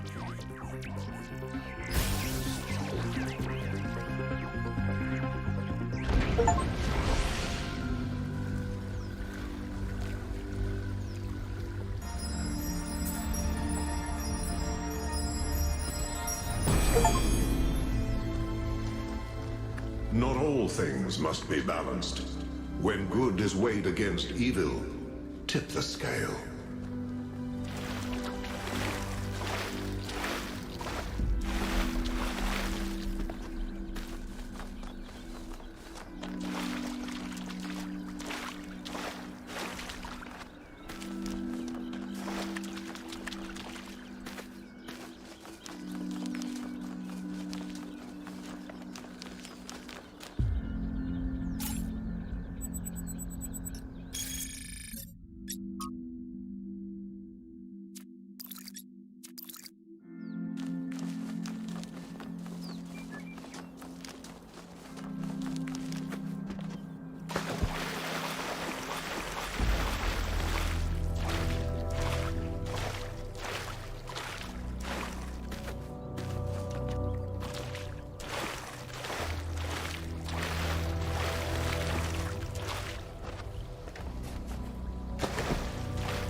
Whether it is true that Daedalus constructed the giant Talos, or as others say he was the creation of Hephaestus, what we may be certain of is that he was made of bronze and had but one vein, within which flowed a liquid substance like blood, which some claim was quicksilver, and others assert was ichor, such as flows in the veins of the gods. The loss of that liquid caused him to die, as a man dies when he loses his blood. May we not then say that Talos, though created as a machine or a toy, had all the essential properties of a man? He moved of his own volition, he spoke and could be spoken to, had wishes and desires. Indeed, in the tale of the Argonauts, that was the cause of his downfall. If then a machine may have all the properties of a man, and act as a man while driven only by the ingenious plan of its construction and the interaction of its materials according to the principles of nature, then does it not follow that man may also be seen as a machine? This contradicts all the schools of metaphysics. Yet even the most faithful philosopher cannot live without his blood. What can I do for you, 1K? Me? Well, I was born when New Jerusalem was a lot smaller than it is now. And there was a lot of work to do. I wasn't really interested in technical stuff, engineering and so on, but I was good at keeping things organized. So I got involved with the administration side of things. Making sure the scavenging teams focused on the right materials, keeping track of our energy usage, that sort of thing. I think we've accomplished what the founder wanted us to, and I'm proud that I helped make that happen. Byron doesn't see it that way, obviously, but I think sometimes he gets so lost in his dreams that he forgets to look at the real world. Of course.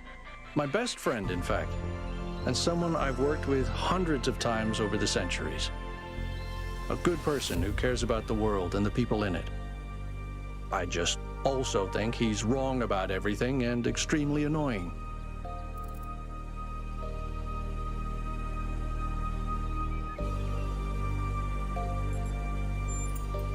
The founder taught us that we must never lose track of other people's humanity, even if they disagree with us. We're all in this together, even if we can't always see eye to eye. I don't know. It's obviously impressive, but I think we should be very careful. We're dealing with powers we don't really understand.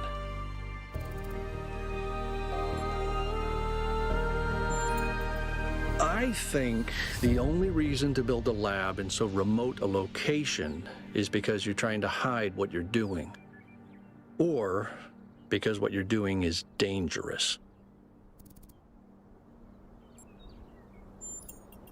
To me, it means accepting a certain amount of humility.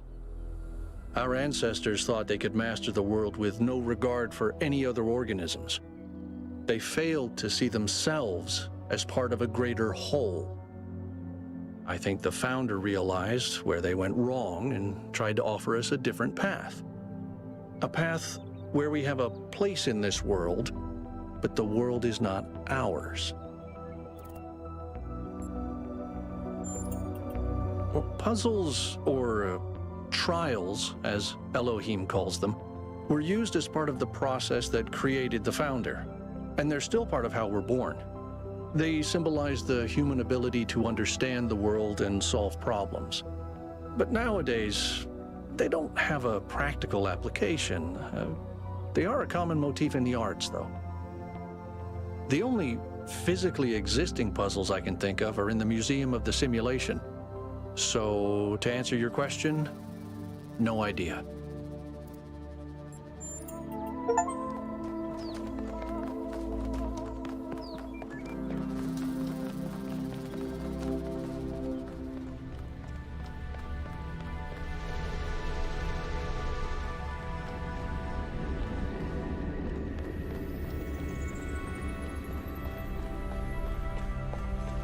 This is very similar to the structure where you found the schematics.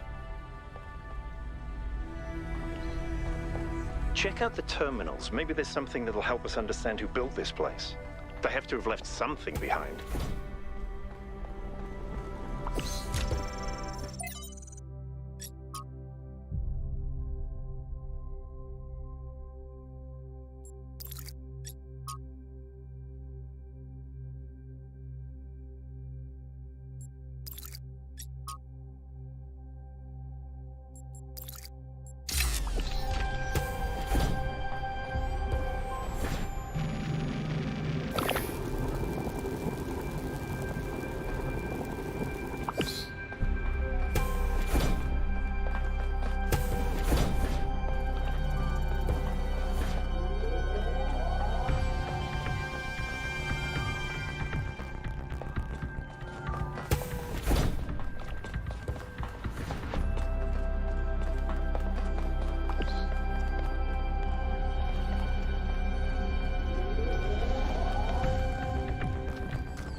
Is that some kind of anti-gravity?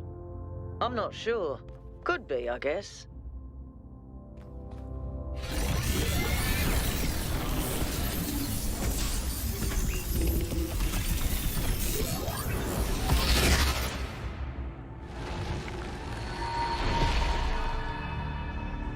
In the beginning, the gods shaped humankind out of the clay of the earth and gave them life with their own breath. But who is closer to perfection, the creator or the created?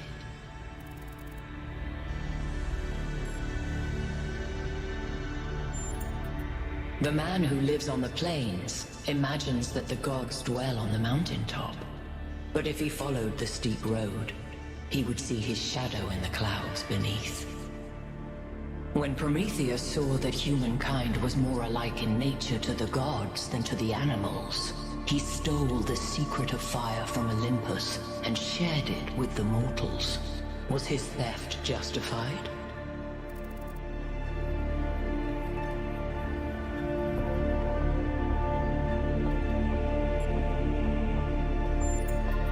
Fire may belong to the child, but the child will still burn itself. Angered by the betrayal of Prometheus, Zeus punished humankind by creating Pandora. He gave her a box, and when she opened it, from inside escaped sorrow and suffering. All that remained within was hope. What does this mean?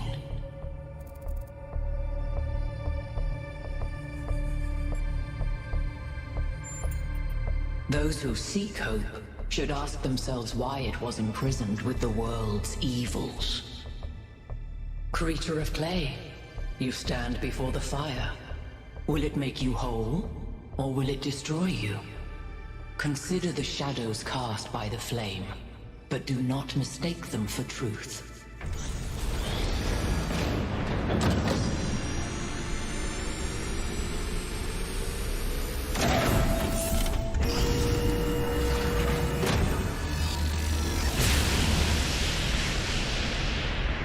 Guys, look at my stream.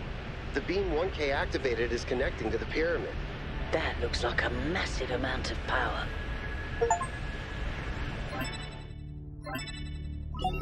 We need to talk about what just happened. Thoughts? I'd say there are two distinct issues here. What is the being 1K spoke to, and what is the function of the beam? Let's start with the Sphinx. It seems similar to the apparition in New Jerusalem. Presumably the same technology. What I'd like to know is what we're dealing with, ontologically speaking. Was this a sentient being or some kind of recording? Let's skip that issue for now. What really matters here is what it was trying to achieve by asking those questions. Testing you to what? See if you're worthy? That's an interesting thought. You solve the puzzles, you get access to the towers, you enable a beam, and if you do it 3 times, you get access to the megastructure. Maybe, but why? I don't know. It's a mystery. Don't you like mysteries, Al? Everybody likes a good mystery. You know what I like? Certainty.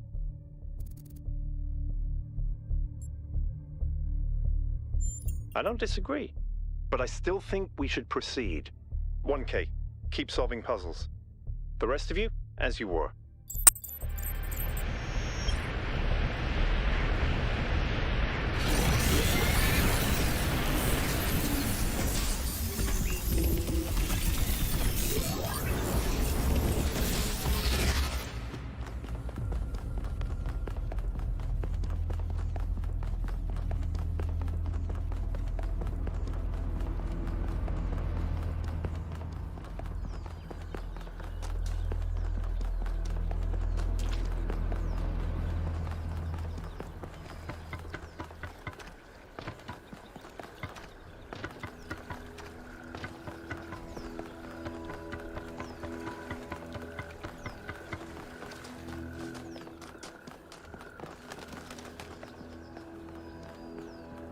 Hey there, 1K.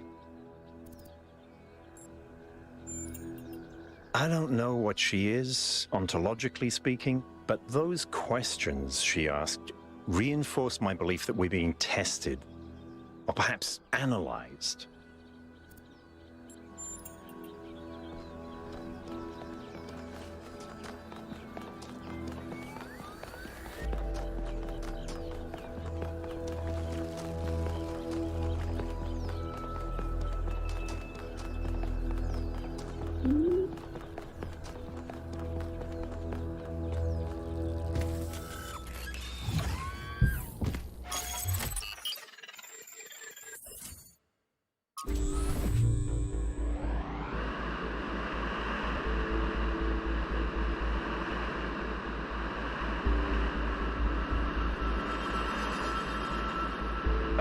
everybody. I'm sure you're all excited to check out the next site. But while you're there, remember that I'm still trying to fix the rest of the transport system. Maybe there's another one of those labs that 1K found. If there is, look for more documentation, please.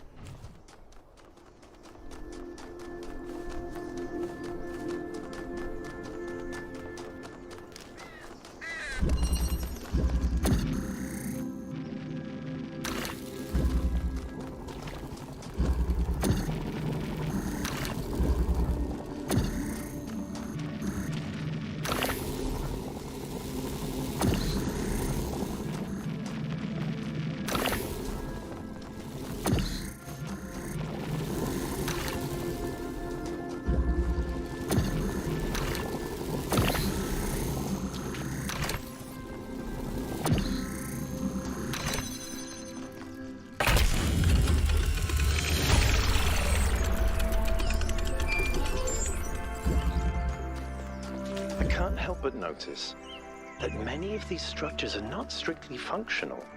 There's a sense of aesthetics, of beauty here. This place might be meant to test us somehow, but perhaps there's more to it than that.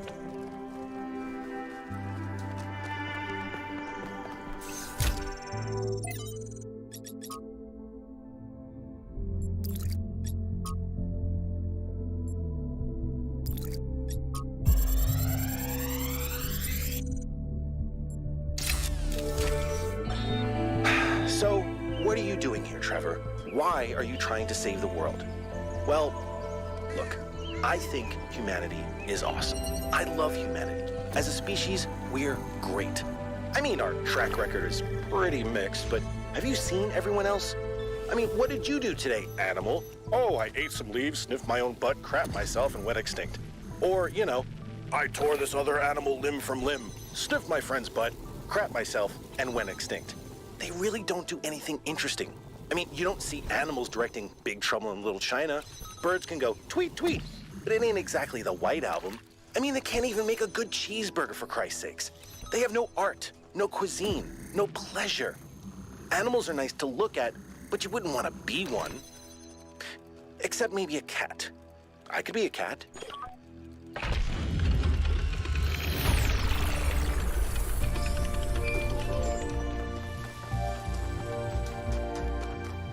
I keep thinking, why puzzles? Is it just their symbolic value because of our history? Because the thing about puzzles is they can be solved. But if this is about testing us, what are we being tested for? It can't just be about spatial reasoning. Our curiosity? Our persistence? You're assuming that this place follows a coherent logic. My impression is that it's full of contradictions. Did something break? I did. It's interesting. The tech is a bit older, but it's been heavily modified to be more efficient. And it's not the kind of hack job you'd expect either. Whoever did this knew what they were doing. We could probably learn something from them.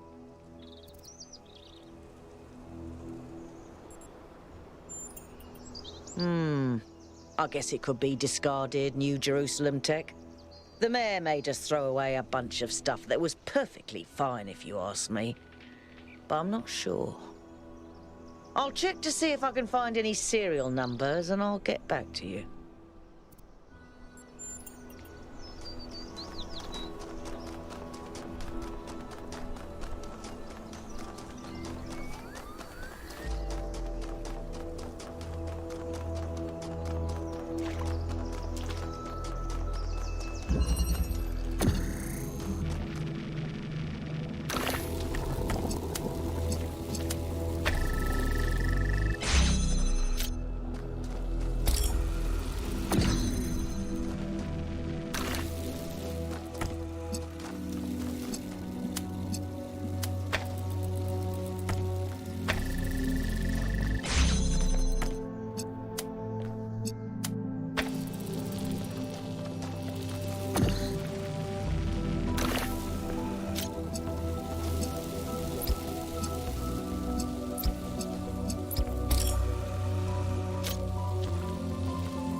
Well done, 1K. Keep going.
You know something that's weird about these puzzles? They're not replicas of the simulation puzzles, like the ones in the museum. Wasn't there an artist who did an exhibition a few years ago that involved new puzzles of some kind? That was Barzai. It was called Trials of an Imagined Past. I tried to get you to come along. You thought it would be boring. Were they similar? No, not at all. Was it boring? I thought it was interesting.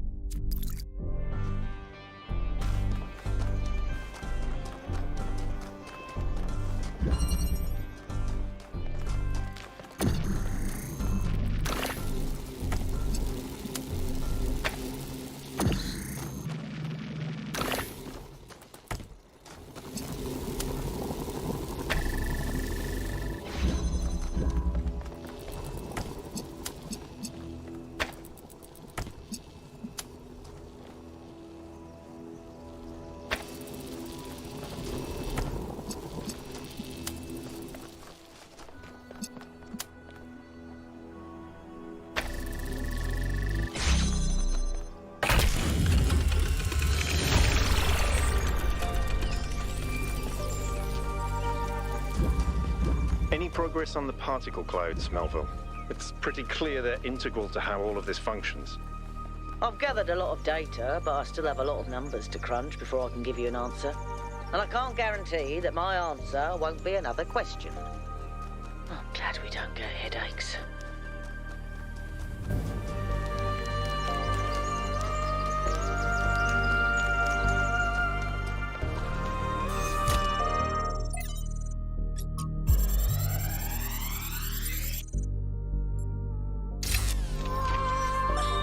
While exploring the forest, I came across a sight of primal force.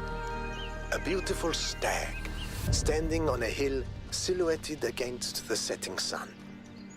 It appeared like a messenger from some divine natural power, perhaps from Gaia herself. even to a being such as myself, less susceptible to manipulation by instincts and hormones. It was clearly a moment of revelation. In such moments, we are told to avert our eyes. But what if we do not? What will we discover if we look more closely? If we could speak to the stag, what wisdom would it have to offer? The answer is none. The stag is an animal of overwhelming stupidity, driven only by fear, hunger, and lust. There is no abyss for us to plunge into behind this revelation. Rather, the revelation is as flat and unreal as the plywood walls of a film set. Everything okay? Whatever that being is, it told us that we stand before the fire. That can only be a warning, and I think we should take it seriously. We don't want another New Alexandria.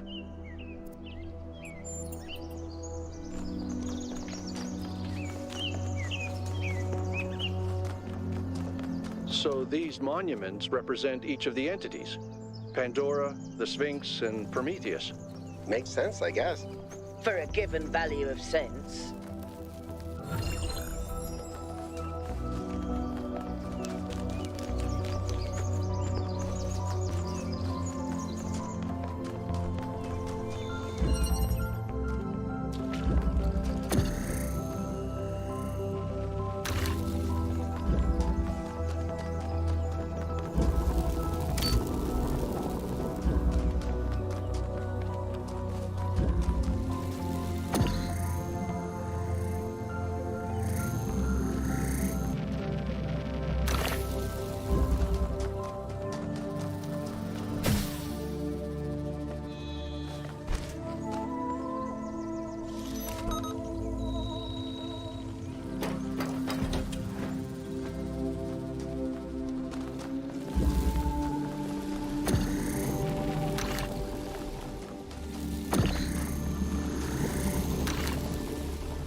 Good. Let's get some measurements from this particle cloud.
with the self because that is what determines our existence as individuals. But the self cannot exist without that which surrounds it. The citizen lives within the city, and the city lives within the cosmos. So now we must apply the principle we have discovered to the wider world and ask, if man is like a machine, could it be that the universe is similar in nature? And if so, what follows from that fact?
Hey 1K, how can I help you?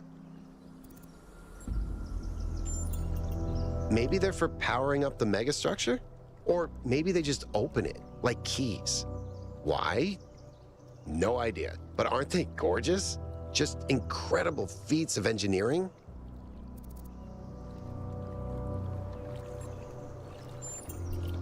I don't know who built this place, but whoever they were, they must have had a purpose. Making something so beautiful feels like a statement of intent.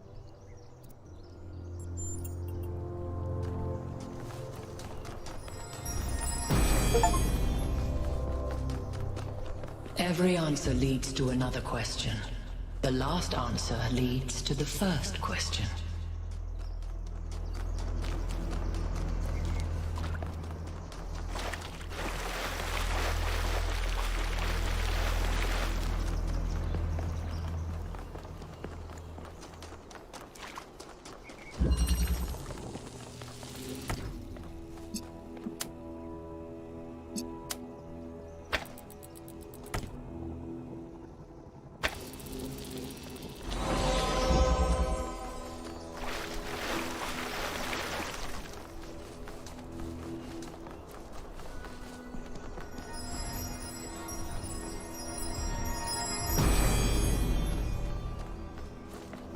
The hunter does not hunt because he is hungry. He hunts because he revels in death.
Halt, creature of clay.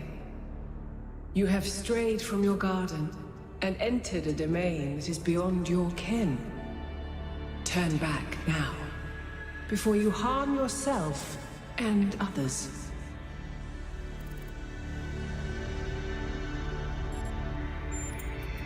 Prometheus had no authority to summon you. He is rash and foolish and given to trickery, but his schemes lead only to ruin. Therefore heed my warning. The flame is not for you.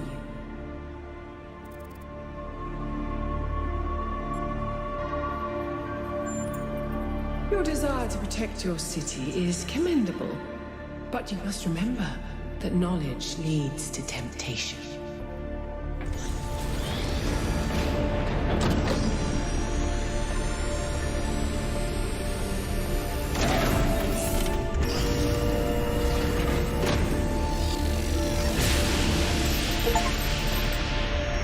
How many of those bloody things are there? I think that was Pandora, which matches the other one being Prometheus. They seem to be locked in some kind of conflict. Might be wise to avoid getting caught in the crossfire until we understand what these entities actually are.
What can I do for you, 1K? It's pretty clear to me that she doesn't want us to proceed with what we're doing. I find that deeply concerning. That said, there are clearly other forces at play here as well, so I'm trying my best to remain open to a more positive interpretation.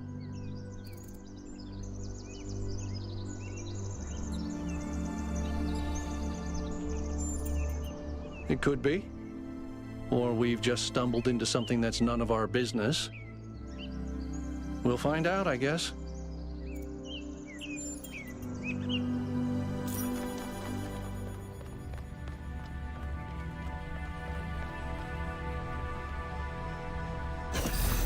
Looks like you found another lab.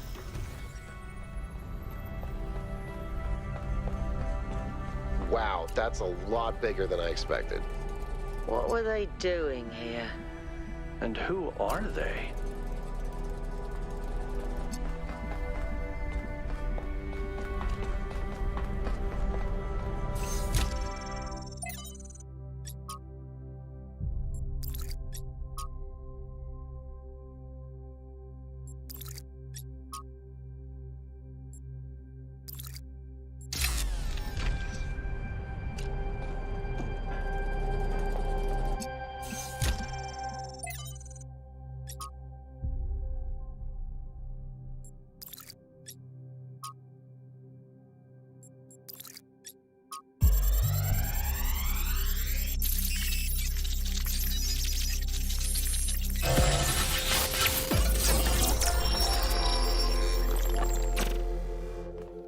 The world is a wonderful place.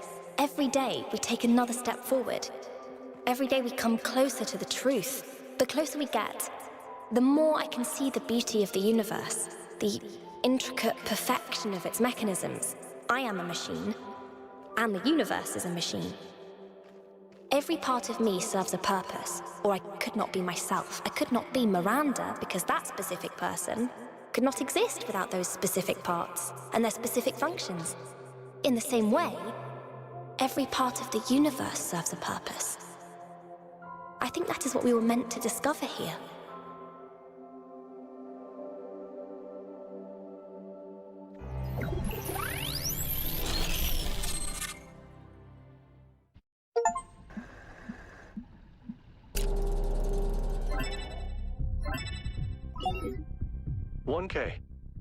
You just connected to an extremely powerful data stream. Are you all right? Yes, you were streaming. We all saw something. You're lucky it didn't fry your motherboard. Please, everyone, let's be careful with these terminals from now on. Yes, let's all try not to die. More importantly, who the hell is Miranda? There's no one by that name in New Jerusalem. I just searched the database.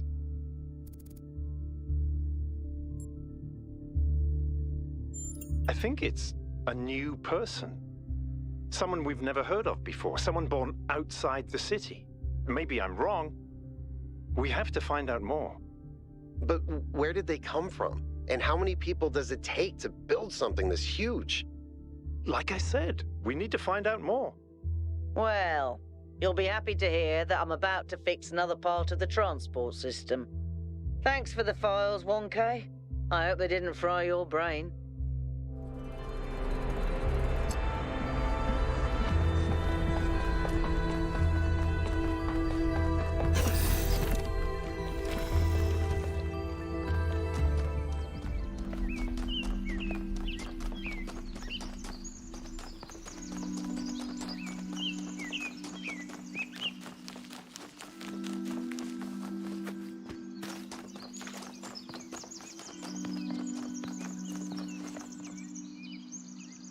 I've been meaning to talk to you. This, vision you had, the data stream overload. How did it feel?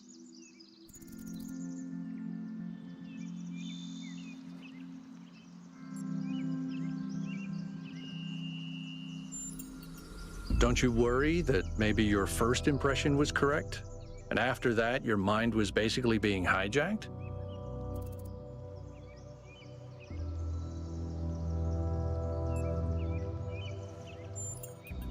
Is there a difference? Either way, an external force influenced your thoughts. It affected your mind. Don't take that too lightly, okay?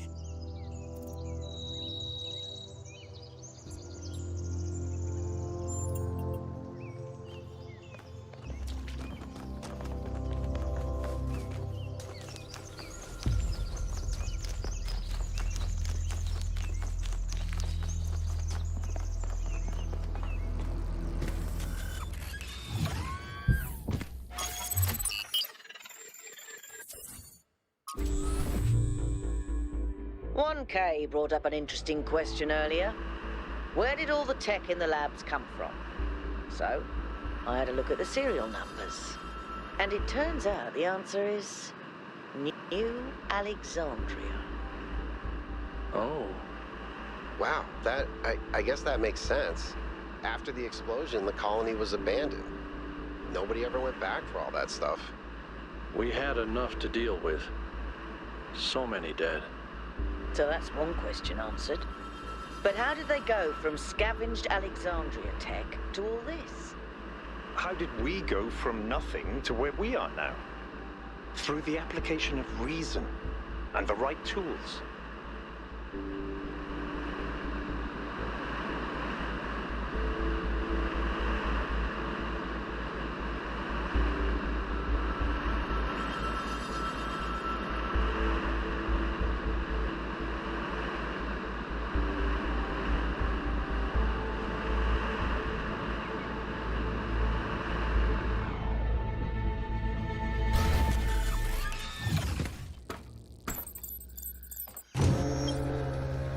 Look at the size of that structure. How does the material support so much weight? Is it the same stuff as the other buildings? Yeah. I know it looks like some type of concrete, but the molecular structure is completely different. Whatever it is, it's a lot stronger and less brittle. Are the labs made out of the same material? No, that's just ordinary concrete. Although, it does have some molecular weirdness going on, too. Too little variation in the grain.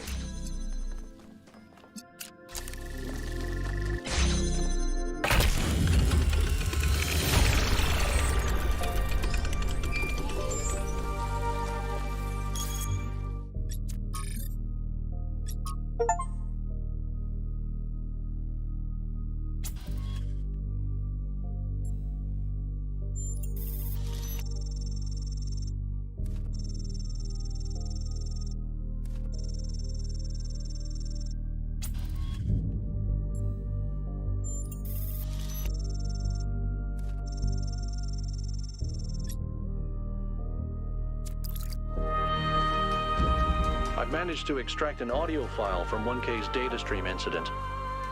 It's hard to be sure because it's just a fragment, but I think it's some kind of log or diary. We finished a new lab today. Some processes are still harder than others, but energy output was up 2,000%. It's incredible how each leap forward enables another. The next iteration of the machine will... So as we suspected, someone was experimenting here. But experimenting on what?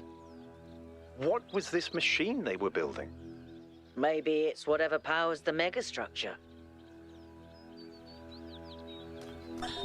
Let us consider the city. What is a city? It is not a gift from the gods, nor the product of nature. Unlike a mountain or a river, it is something that must be built through the deliberate arrangements of material by a mind imposing order on the world. And it is built to serve a purpose. To that end, it has roads and fountains and walls. And to the same end, it has laws and leaders. And though each city is built according to a different plan, all cities must serve their purpose, or they will fall and become ruins. Therefore, we may conclude that a city is also a kind of machine, constructed to improve the life of its citizens.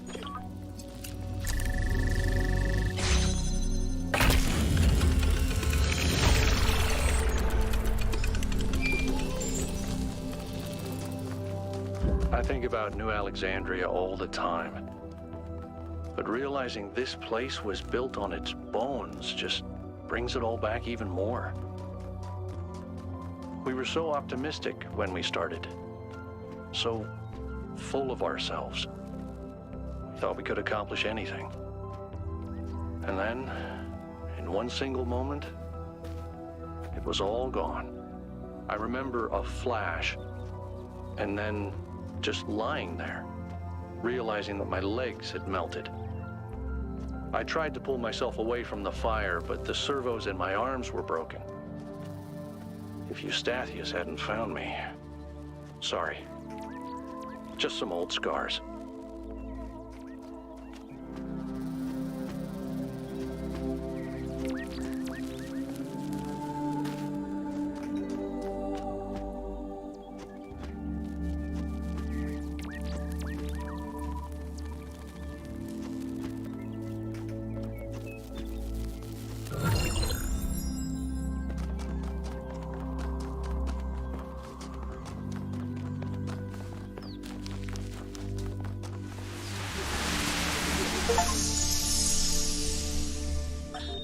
When we go to New Jerusalem, I'm going to have a cat. He's going to be black and white, and his name is going to be Bean.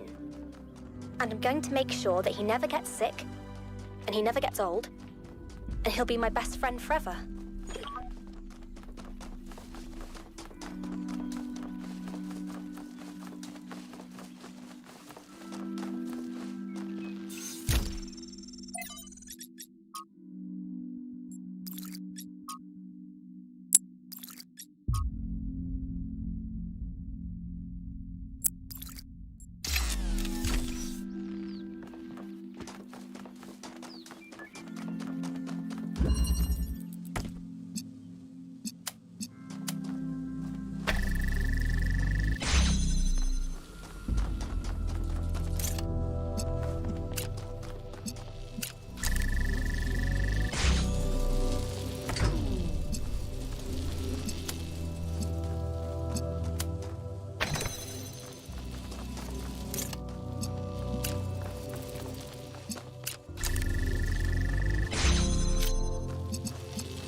I can't stop thinking about Miranda.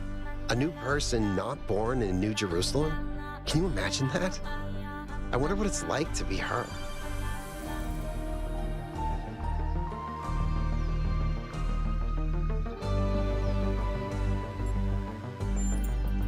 That's true. Just look at our team.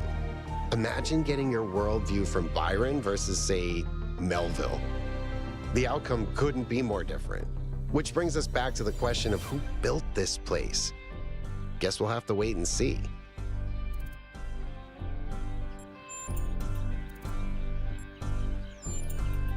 They're very different from the rest of these structures in that they serve a clear purpose. Everything else is kind of surreal, but the labs are places where people lived and worked. I don't know what that means, but I think it means something.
I sent the drone to have a look at one of the other puzzle clusters.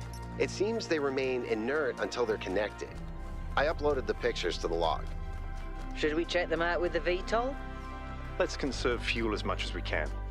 There's no point in going there if it's all dead. No, but I wanted to go. Wait, is this thing still on?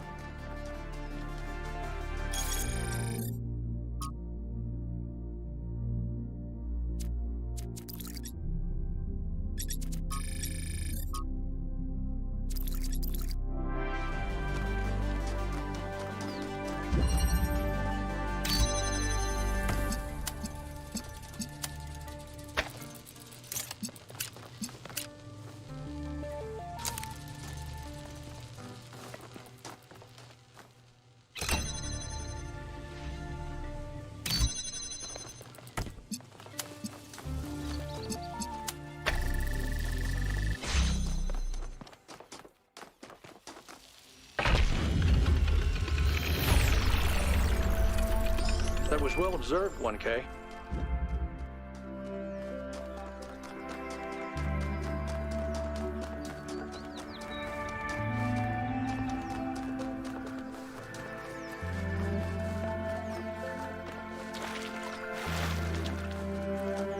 Every site we've investigated has had one of these labs, but they seem primitive compared to some of the technology we're seeing above ground. Are we even sure that the labs and the puzzles belong to the same people? There seems to be a connection between the experimental setups in the labs and some of the puzzle technology. Correlation does not necessarily imply causation, though. True. But just because we don't understand the connection, that doesn't mean it's not there. What we have here is two things that reflect each other. We just don't understand how that reflection works or what causes it. Maybe Miranda can tell us.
The rotting remains of the old world should fill me with melancholy. Even here on this remote island, our ancestors could not escape their fate. And yet, I find there is something pathetic about these ruins that evokes anger and even contempt. I feel it is a mistake to accept this catastrophe with equanimity. What we see here should offend us. When witnessing this triumph of entropy, we should aspire to a warrior spirit, even a kind of hate of the past and its failures that will never allow such a thing to happen again.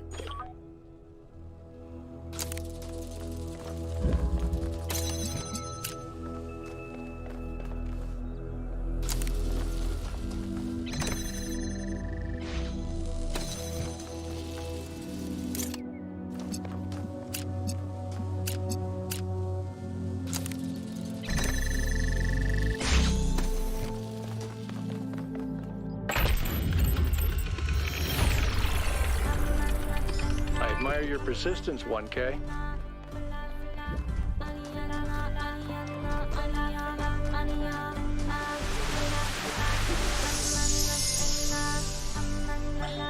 There's so much to discover on this island that sometimes it overwhelms me. Every lake, every forest contains an incredible, interconnected, permanently changing network of organisms. And every one of those organisms is almost infinitely complex and contains other organisms within itself. It seems impossible to ever really grasp. But then, step by step, I do understand. It takes time and effort, but it's not impossible. And there's a lot of joy to be found in simply taking the time to truly study something. I spent 5 years studying a single flower, and it never got boring.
Just when I thought we'd found all the weird stuff.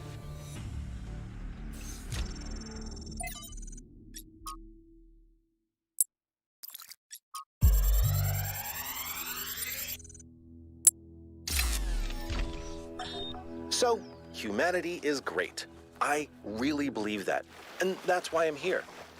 But I have to be honest with you, individual people, not always my favorite. I'm not the smartest guy ever, and I know that. But there are some people, man, some people are just so dumb. I don't even know if they're actually conscious. Sometimes I think their whole lives might be like a dream. They're just stumbling around, no idea what's going on, mumbling some random nonsense. And the thing that you have to understand about our time period is that a lot of these people wield enormous power. They run whole countries and corporations. Yeah, that's right. We've handed over our civilization to people I wouldn't trust to tie their own shoelaces. And if they're dumb, then what are we? I don't honestly have an answer to that, so just please try to do better.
The wheel turns, but without the road, it cannot move.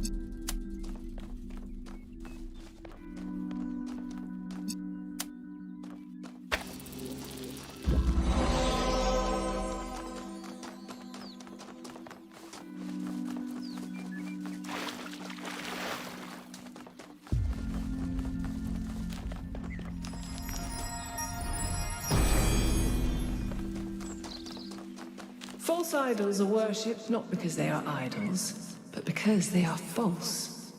True idols are rejected because the truth is feared.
When the craftsman Daedalus was imprisoned in the very labyrinth he had created, his only solace was his son, Icarus. To escape their plight, he fashioned wings of feathers and wax. He warned his son to fly neither too high nor too low, but his son, enraptured by the freedom of flight, flew too close to the sun. Thus the wax in his wings melted, and he fell to his death. What was the sun's error?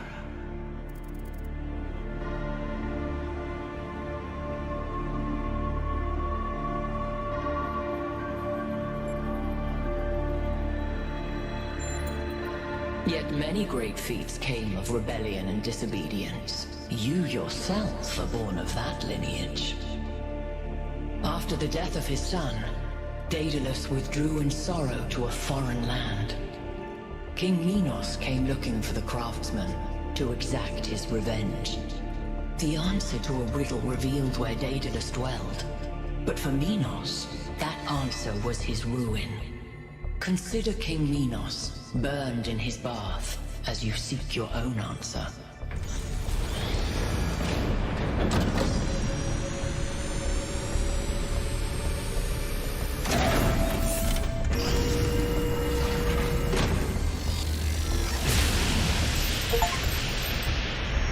The megastructure, it's opening. 3 receivers, 3 towers, 3 beams, as we suspected. I think this is an invitation. Doesn't look that inviting to me. If you consider the size of the entire structure, then that opening must be big enough to drive a building through.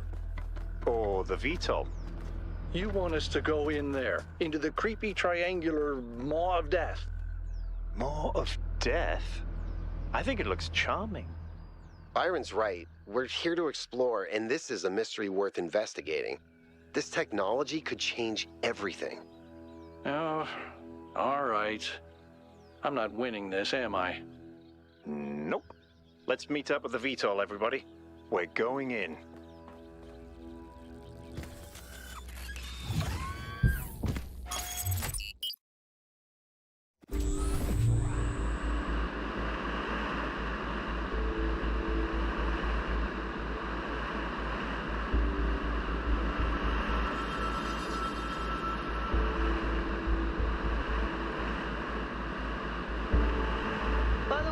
I finished my analysis of the particle clouds.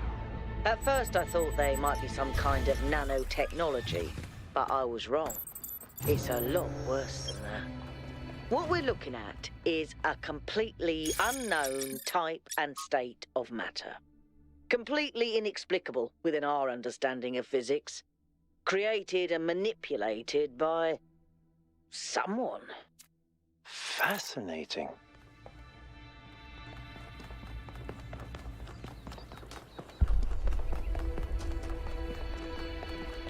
Come on, people, get on board. We haven't got all day. Yakut, take us in. Aye, aye, sir. Have any of you ever read an ancient writer called Ian Banks? I guess not. He postulated the concept of the outside context problem. That's when a society encounters something so advanced, so different, that they simply could not have conceived of it. That's what this is. This whole place is one giant outside context problem. And we're headed right into it.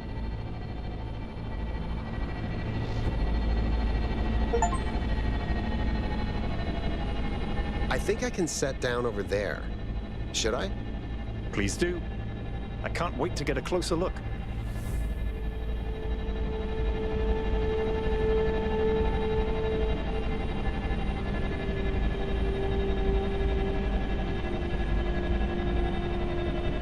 Setting down. Okay, everyone. We need to explore as much as we can, separately if need be, but stay in touch. Record anything interesting you find, and pay special attention to any clues as to who built this place and why. The schematics we found in that lab were extremely incomplete. So if you can find any more of those, that would be great. I think someone should stay at the VTOL just in case. I volunteer you. See you later, Al.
Isn't this an incredible space? Look at it all, it's beautiful.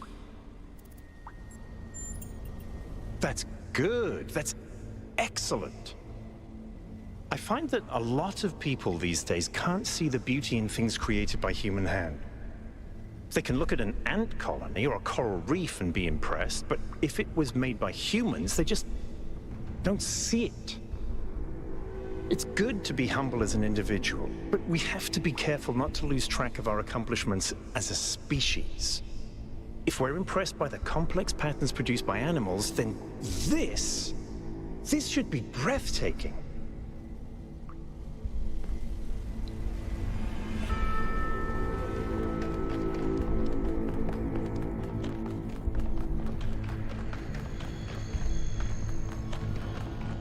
This thing seems to be broken.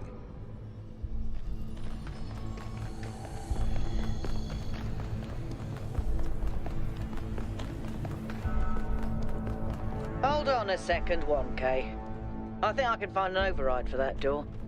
Maybe after that, you can help me with this elevator? One problem at a time. What's going on with these fast structures? Okay, door should be opening. Now, about the elevator. Actually, the elevator's fine.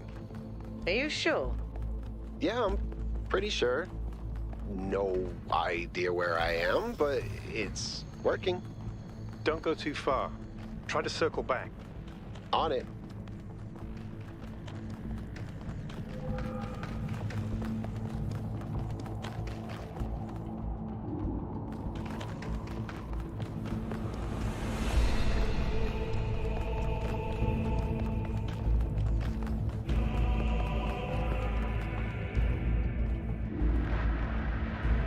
Hey, 1K, can we talk for a second?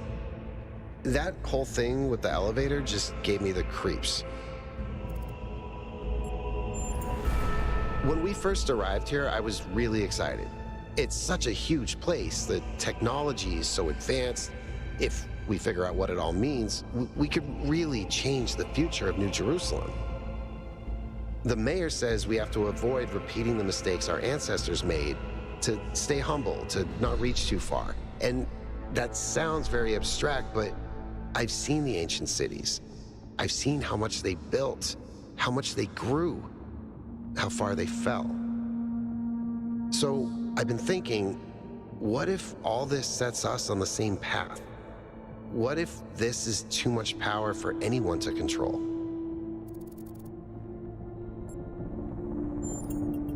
So what do you think it was? What made our ancestors destroy themselves?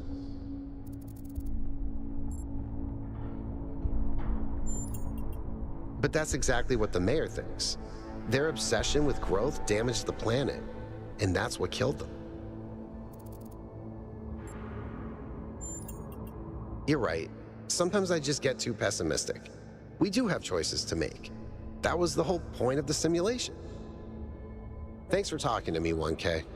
I know we're in the middle of something, but I kind of needed that.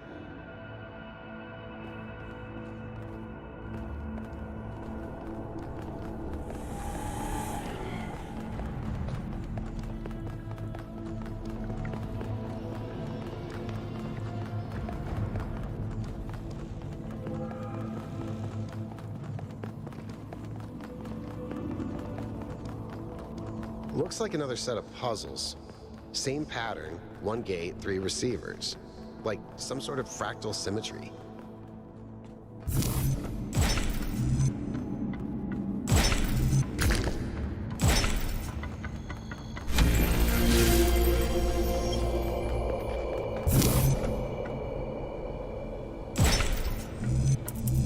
I keep getting locked out of parts of the system.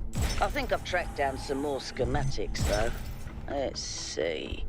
This might do something. Or not.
Good job, 1K.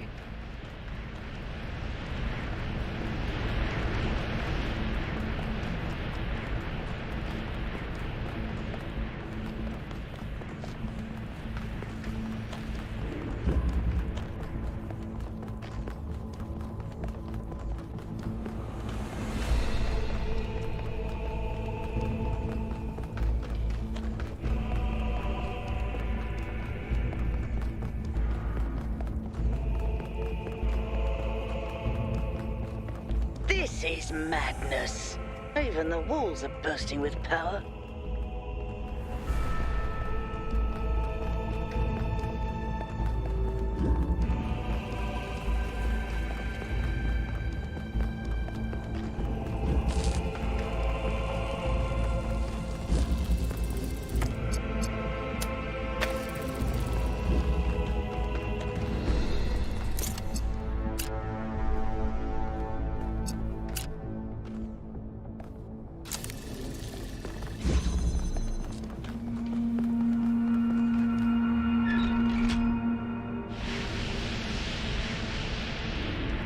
Well done.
open.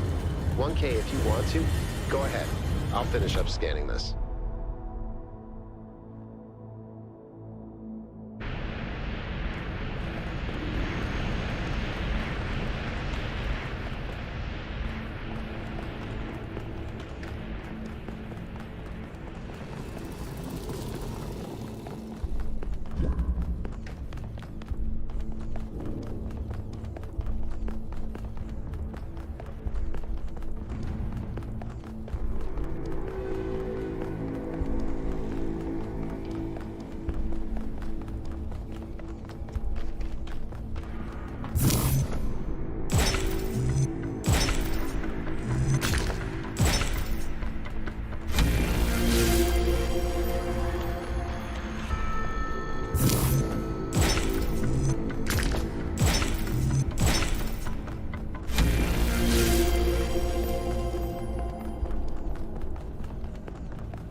Mother?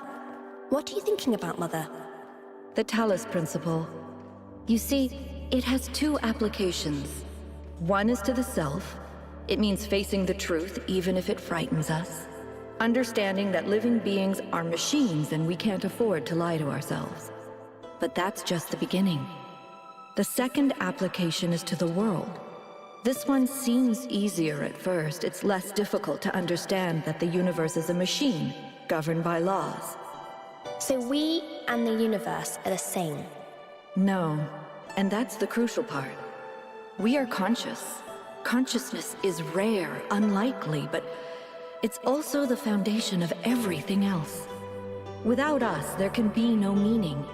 Without someone to perceive it, the beauty of the universe is pointless. But that shouldn't make us arrogant. No, in fact, it means we carry a tremendous responsibility. We are the light of the cosmos. And if we go out, there will be nothing but a cold, dark machine.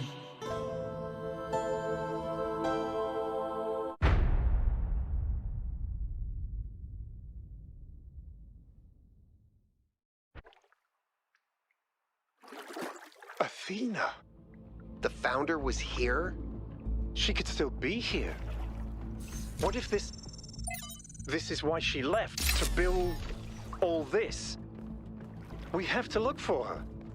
I'm reading some pretty big energy spikes. I think we better scramble. But she could be right here, right behind the next door. I could turn around a corner and walk right into her. If she's really here, she'll still be here when we come back. But right now, safety needs to come first. Let's go, Byron. You're... Oh. Damn you, but you're right. Heading back.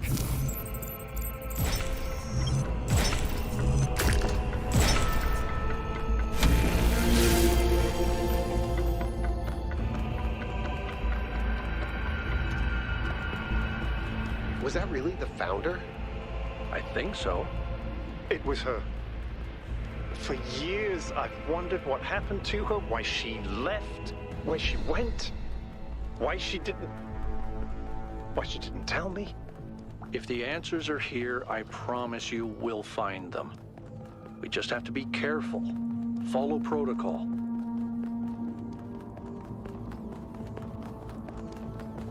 I still can't believe the Founder built this place.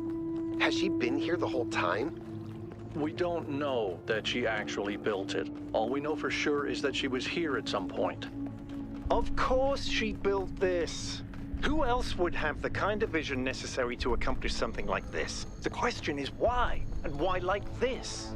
Why recreate all these aspects of the simulation? What is she trying to tell us? It does seem like it might be a test. I can't imagine any other explanation. But why is it so broken? Or does it just appear to be broken so that we have to learn how to fix it? I hate this. Well, I know one thing for sure. Everyone in New Jerusalem is gonna go absolutely nuts.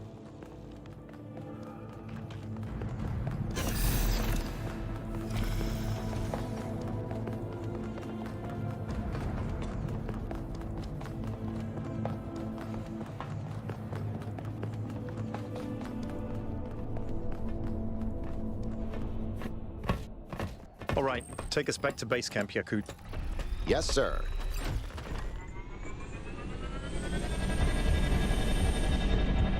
I'm getting some new readings. Looks like 2 of the northern sites are lighting up. I think that may have been me. I suspect the puzzles are somehow tied to the transport system, like we're supposed to solve them in a particular order.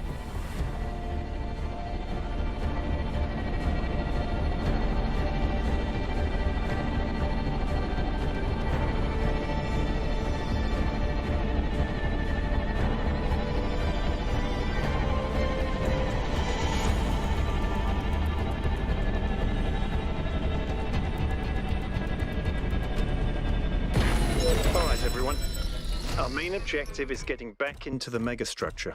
1K, I want you on puzzles. You seem to have a knack for them.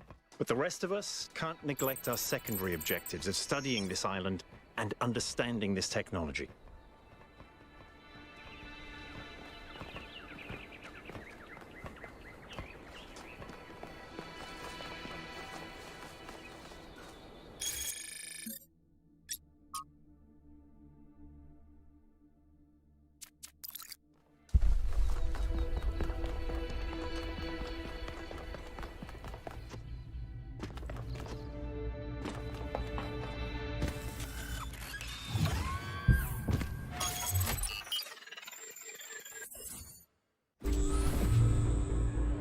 You should be headed towards an island off the northern coast. The terrain's pretty rough, so be careful. The island has another island attached to it. Yes, it has several, actually. How irritating. What?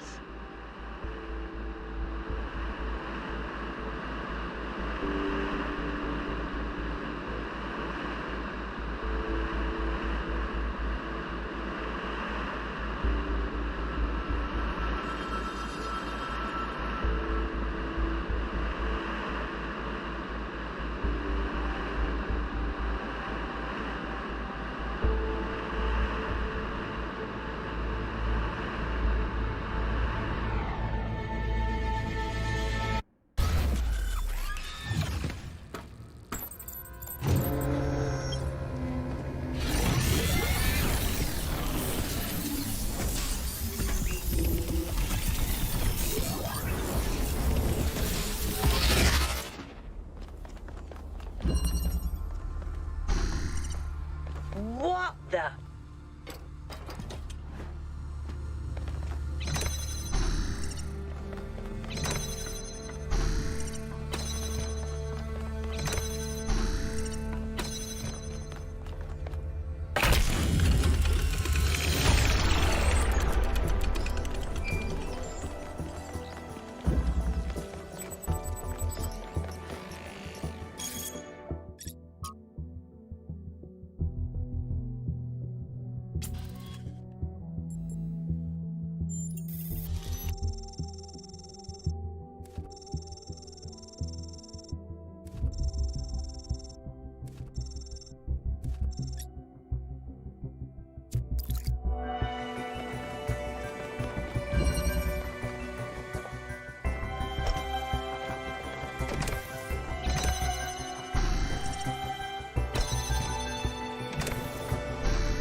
Any further insights on the particle clouds, Melville?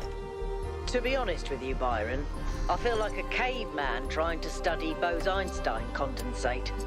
I'm seeing unknown particles whose every property violates the laws of physics, apparently capable of being controlled and recombined into just about anything. It's ridiculous. Maybe someone in New Jerusalem can figure it out. Sure, just give them another 1,000 years.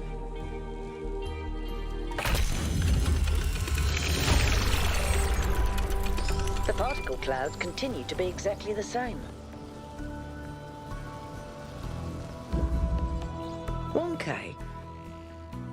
I've been watching you solve these puzzles, and this body replication tech is incredible. It just casually blows up the very foundations of our society. Do you have any idea how hard it is to make more of us? We're not like a toaster. You don't just weld together a couple of wires and a motherboard and call it a day. Not to mention how hard it is to even find some of the materials. And this thing just, poof, new human. It was. Or was it? And even if it was, sorry to be heretical, but does it matter? If we can figure out how this works, we can finally, easily create more people. We can grow. We can expand. We can build a real civilization. Isn't that worth pursuing?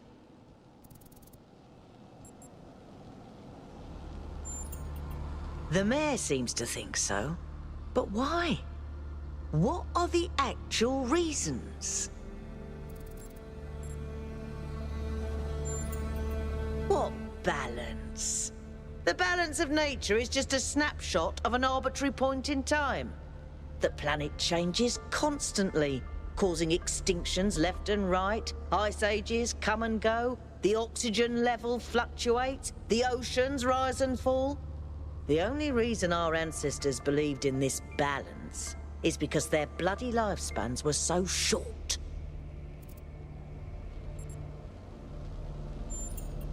But there's no correlation between the amount of people and changes to the ecosphere. Not unless we're talking a population of trillions. There's nothing mystical about this. No ifs and maybes. I've run the maths. It's how we use our resources, not how many of us there are.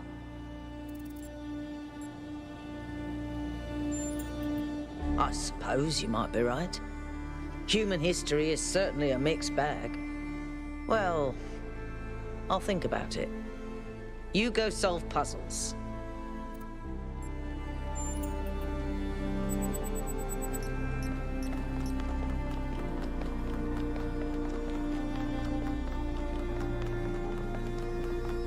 This body replication technology is proof of just how vital this expedition is. We may not know how it works and what its limitations are, but the technology itself isn't even what really matters. What matters is to expand our imagination, to realize that other futures are possible. And 1K, just think about this. If we had stopped making new citizens, you wouldn't be here. And isn't it wonderful to exist? Simply to be in this world? Consciousness is a gift. Miranda is the founder's daughter. It's still kind of blowing my mind. She came all the way out here, left everything she had behind, and created a new life. Why do you think she did that?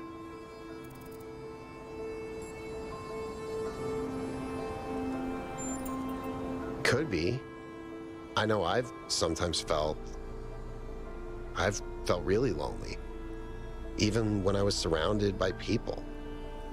Like there's something inside of me that just can't connect. Like there's this deep sadness about the world, about history, about everything. And I don't know how to get over it. Sorry, probably oversharing.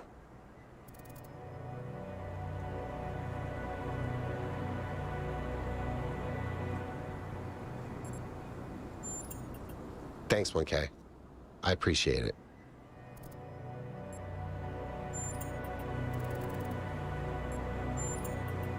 I'm not sure, to be honest. This is all so surreal. Walking around here is so peaceful, but it's also, I don't know. One moment I feel inspired, the next, kind of creeped out. Our ancestors relied heavily on fossil fuels for energy generation, which released a lot of carbon dioxide. This caused the atmosphere to trap more heat, which changed the planet's overall climate. The effect continued even after they were gone, and these low-lying areas were flooded.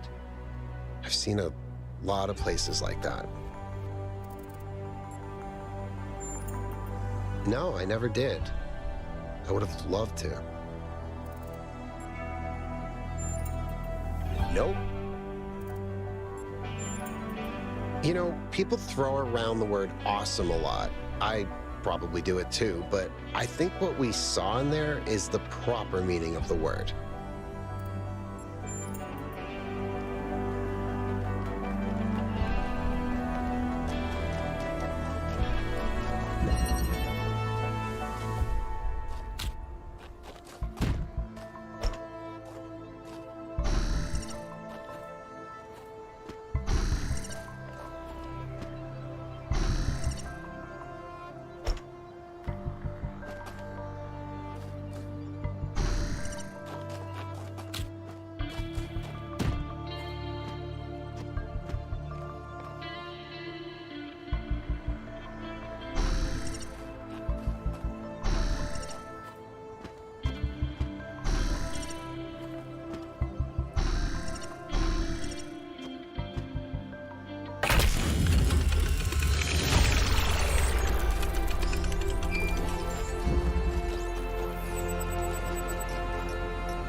To us who have only just begun this journey of philosophy, the world may seem like a mystery that can never be solved. A great deal has been written since the days of the Seven Sages, but how much of it is truth and how much of it is idle speculation?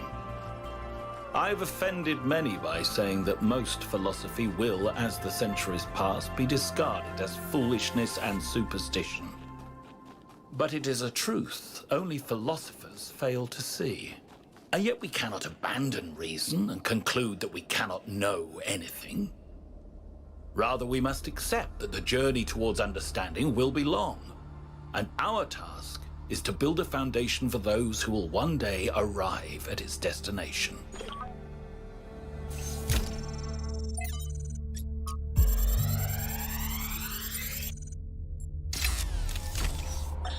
As we continue exploring the cold northern reaches of the island, the contrast between the harshness of this place and the softness of New Jerusalem becomes more and more pronounced.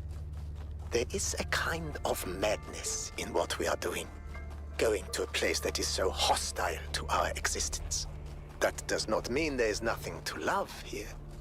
There is, in fact, a great beauty. But it is a hateful beauty. A beauty you can only love because there are places that are not like this.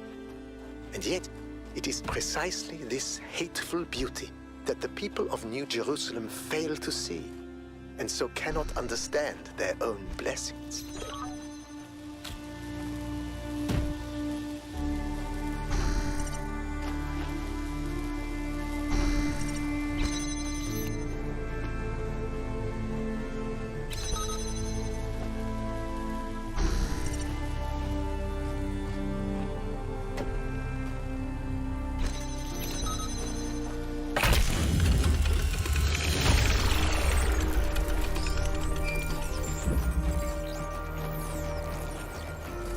I can't imagine spending years in such a desolate place.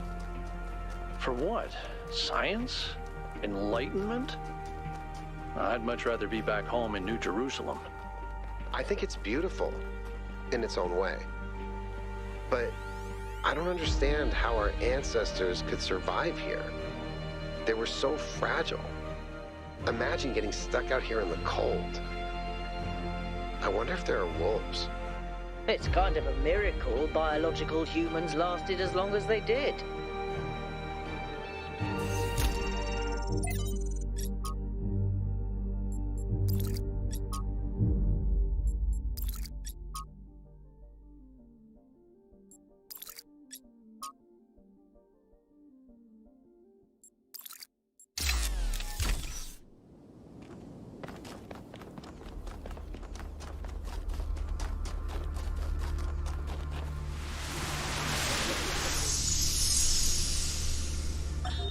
If we believe that life is inherently valuable, if we think that other species are worth preserving, and we recognize that most of the universe is barren, then it follows that we have a duty not only to defend life, but to spread it.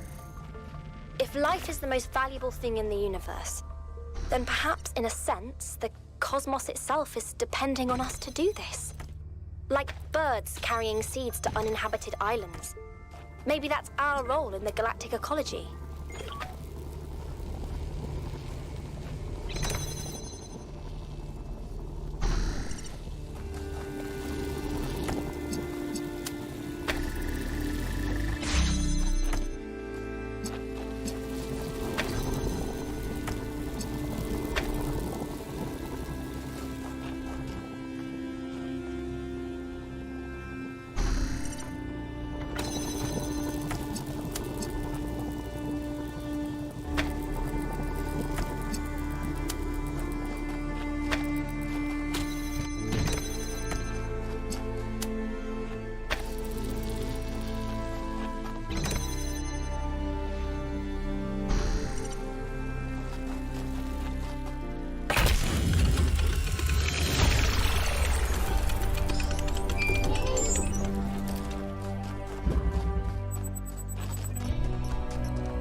Elohim must be very proud of you, 1K.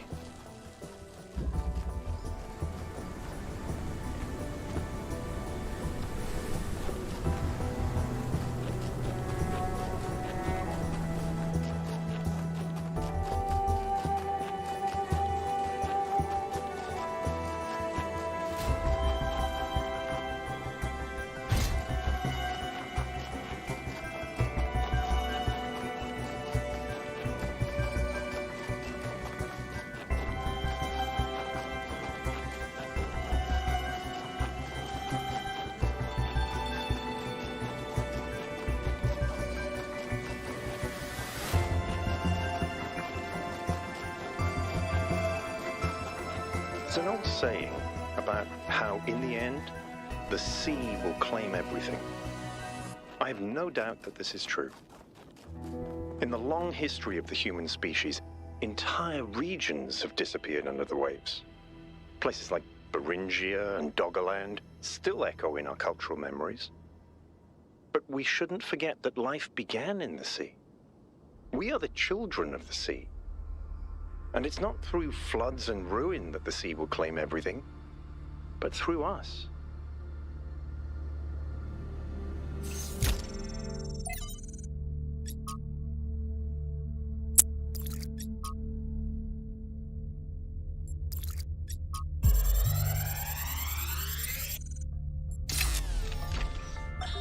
Now, I have to talk science fiction for a bit because I love science fiction, but it drives me nuts. There's this cliche that shows up over and over, and every time someone uses it, everyone pretends it's really profound. It goes something like this. A scientist invents something good, but, oh no, it's actually really bad. You could have something that makes your life better, but no, you can't. How dare you even want it? That's hubris. That's playing God. And it's never anything that reflects the real world, right? It's never, oh no, you invented a vaccine for cervical cancer.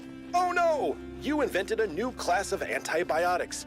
Oh no, you cured malaria. How dare you? Those diseased mosquitoes are way more important than human lives. How did science fiction become so reactionary? You know, if we all thought this way, you guys wouldn't even exist. At least Alex agrees with me. She has good taste.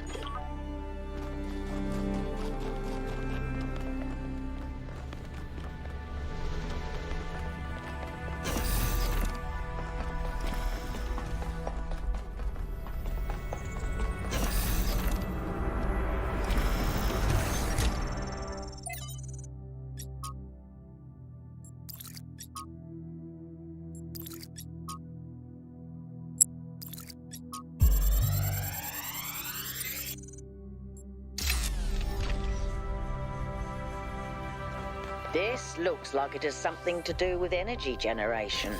Am I reading this right?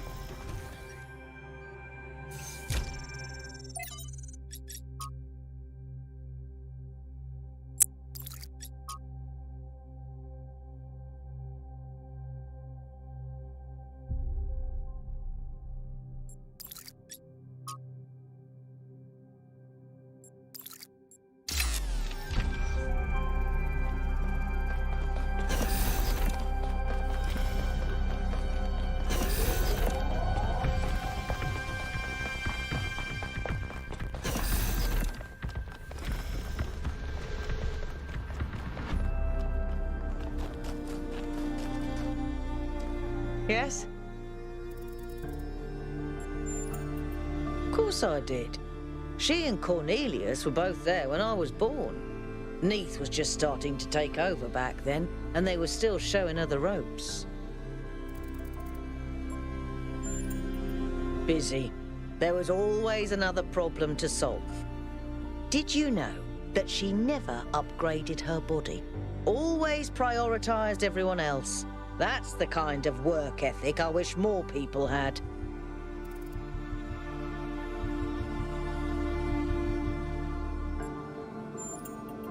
I suppose so. For me, living is doing. But I understand that other people have more varied needs.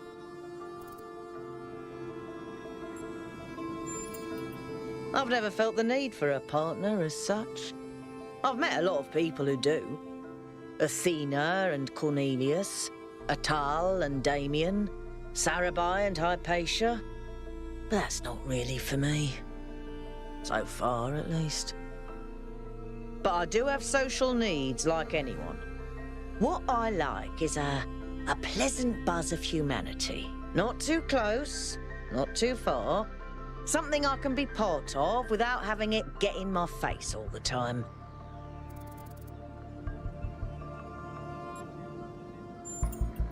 The data stream overloads.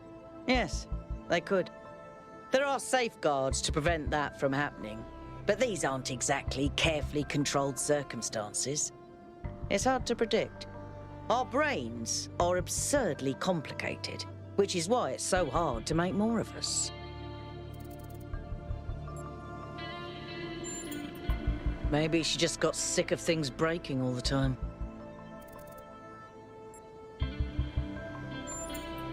As far as I can tell, anything, which is insane.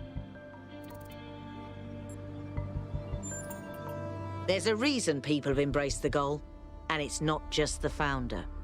We literally exist only because our ancestors made a mess of apocalyptic proportions. Caution has its place, I think. She's so innocent and full of wonder, it should make me want to retch, metaphorically speaking.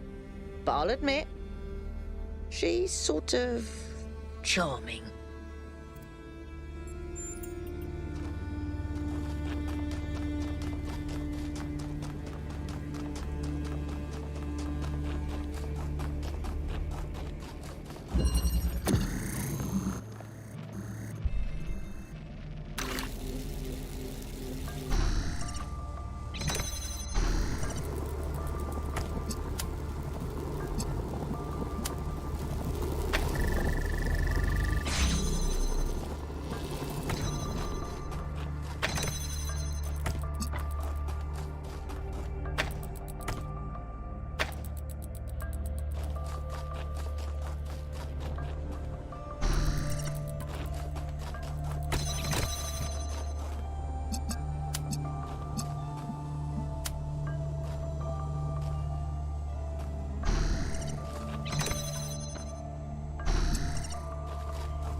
return to the past, but the future can redeem all that has happened.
If the fool persisted in his foolishness, would he become wise?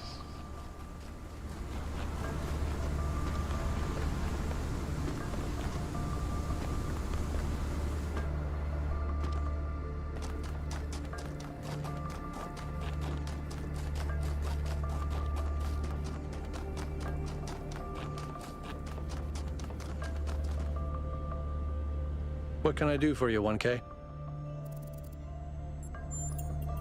I sure did.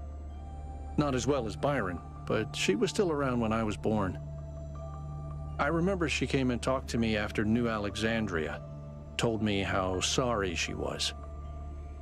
I never blamed her for that. It wasn't her responsibility.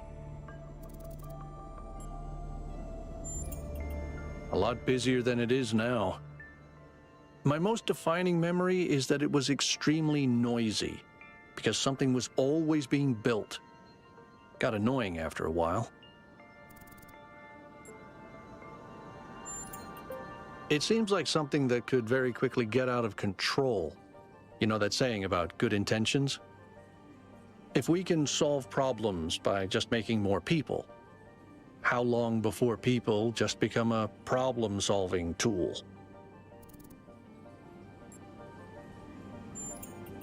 Our ancestors thought they could introduce new species to existing ecosystems, and it never turned out well.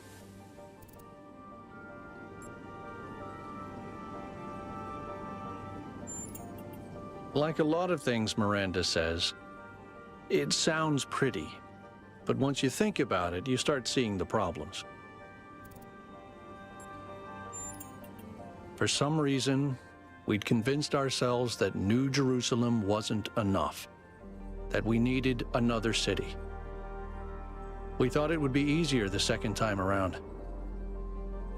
All it takes is a little bit of arrogance and a little bit of ignorance, and people die.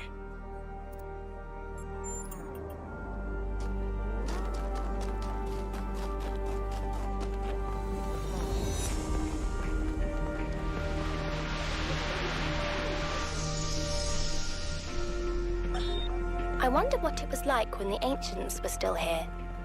Their world seems so lively. Not always in a good way. Interesting times are great to read about, but rarely great to experience. That's true. But they left behind so much art and philosophy and religion, and so many strange stories. Is New Jerusalem like that? It was, in the beginning. Hey there, 1K.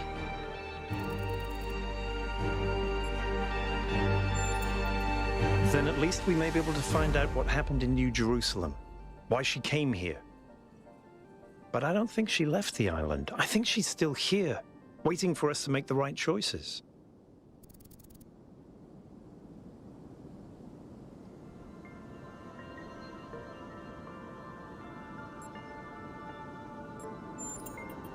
It's hard to articulate. There just seems to be so much intent here. There has to be a reason for all this. And Athena is the only reason that makes sense.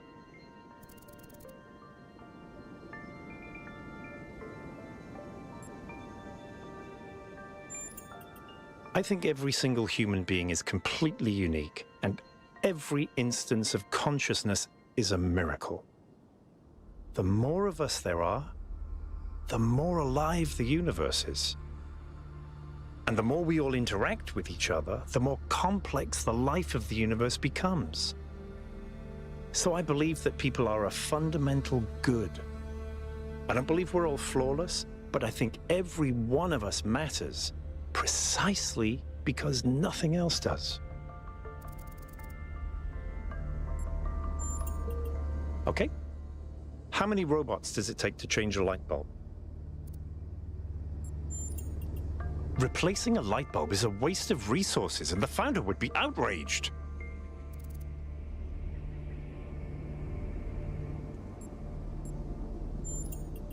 Herman didn't seem to think so. Could be, yes, of course. All technology has the potential to be misused, from fire and the wheel to whatever makes these particle clouds. But that doesn't mean it has to be.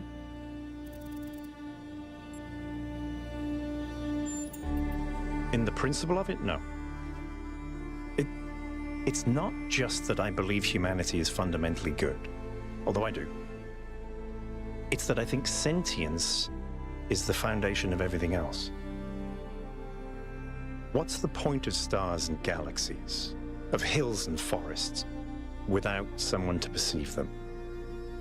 But my faith that we can actually grow up, that we can break out of these loops and take control of our destiny, that's something I struggle with every single day.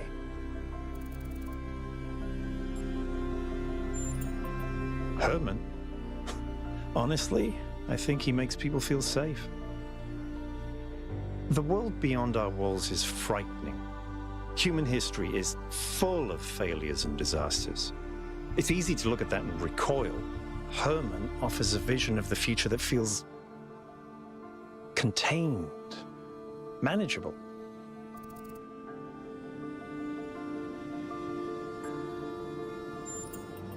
For a little while, no. Everyone needs periods of rest. But as a permanent choice, yes. I think it's regression, decay.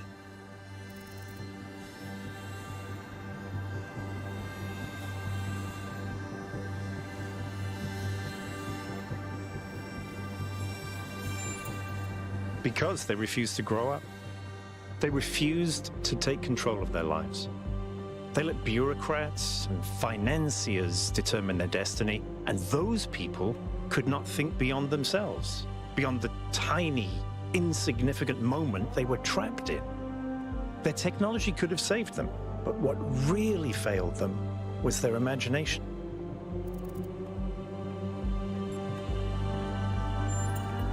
Athena was always trying to understand the reality underneath what we perceive, the objective truth.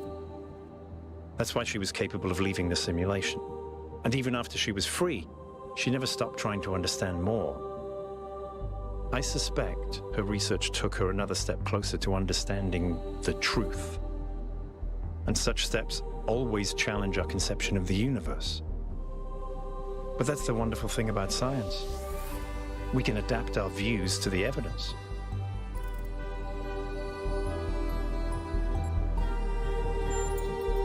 In the sense of an interventionist deity? No.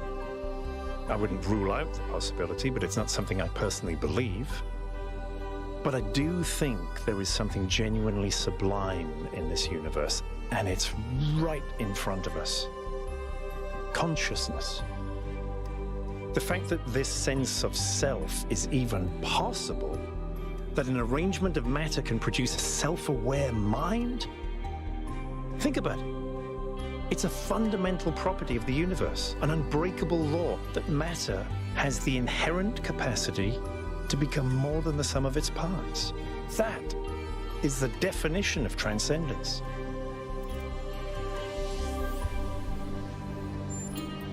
She did, yes. Some people in New Jerusalem choose to live in family units, although usually that involves marriage or equivalent ceremonies, not having children. You could say that Athena was a kind of mother to us and Cornelius a kind of father, but it's not quite the same.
For tricking the gods to help humankind, Prometheus was punished by being bound to a rock, there to be eternally tormented.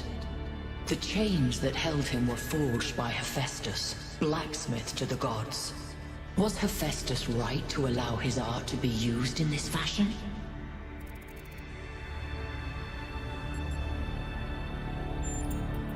And is Hephaestus therefore absolved of the responsibilities of the creator?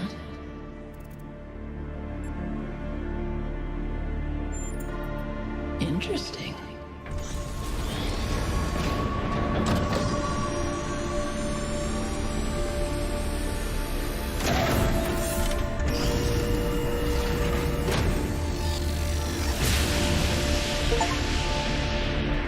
The pattern is holding. Solve the puzzles, enter the tower, speak to an entity, turn on the beam. It's like she's appealing to our past, reminding us of where we came from, but changing enough elements to make us view our history through a different lens. Or maybe I'm completely missing the point. I don't know. You might have something there.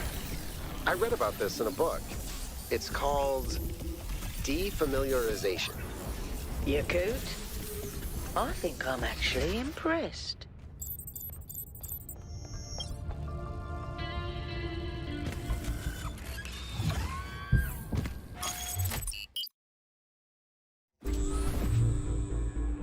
You're on your way to an island.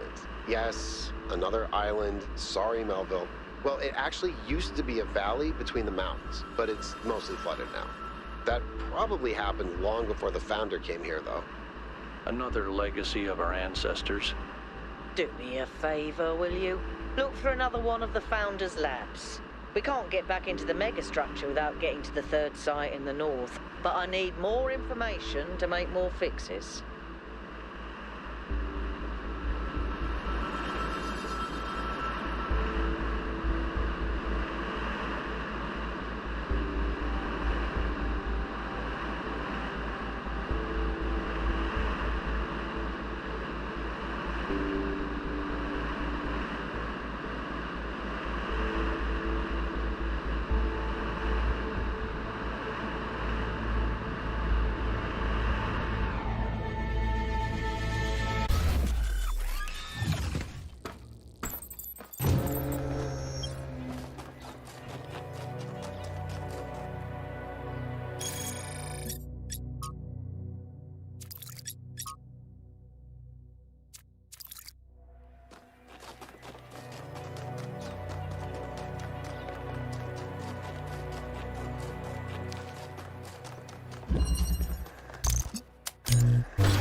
In the beginning, before we built New Jerusalem, we used to explore just like this.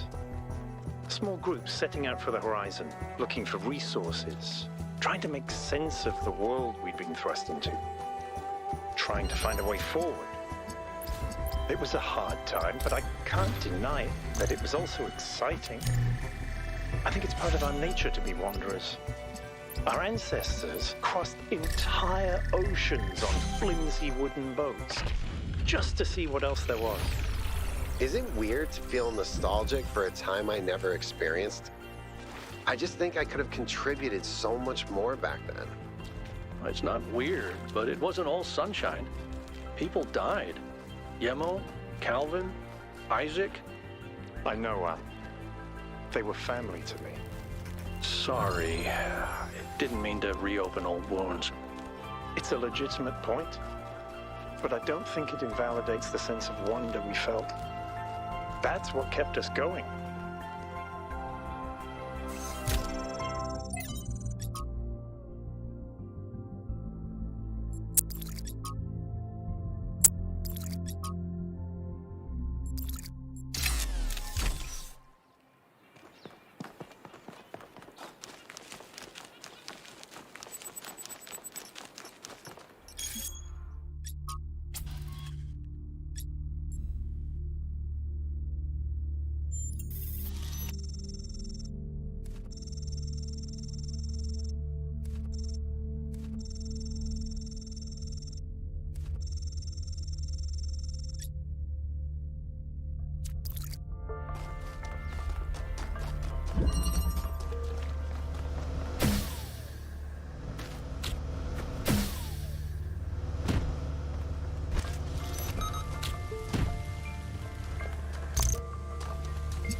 There's so much history here that we can't see.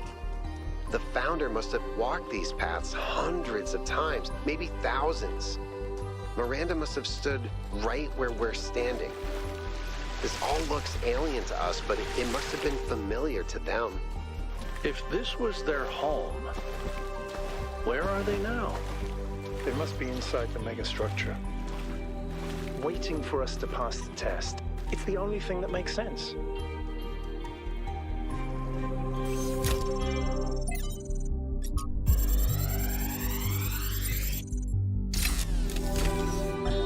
One of the most foolish illusions that commonly persist is that nature is a victim and humanity is a perpetrator. This can only be the opinion of someone who has not witnessed nature at first hand, who has not seen its immense and awe-inspiring baseness. Nature is mindless chaos and eternal conflict. A system of predation and consumption whose perfect cruelty can only induce a terrified and unwilling admiration. Nature is our most powerful and least honorable enemy. A beast that consumed every last one of our ancestors and will consume us just as quickly if we are not successful in our struggle with it.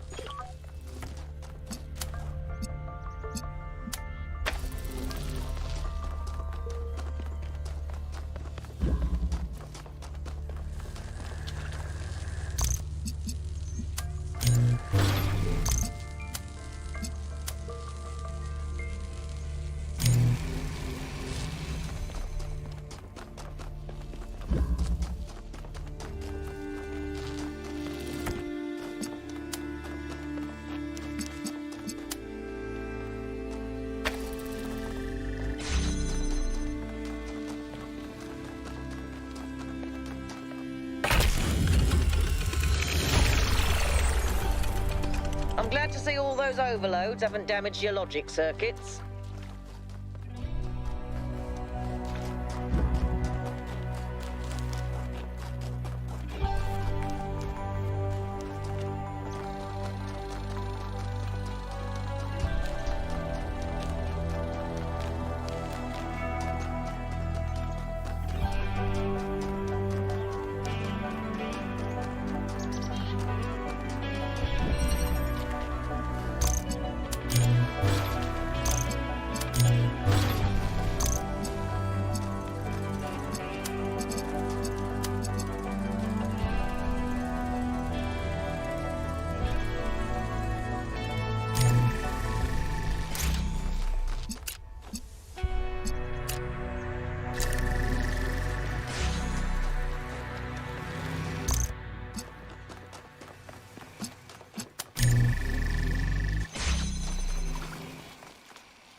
Melville?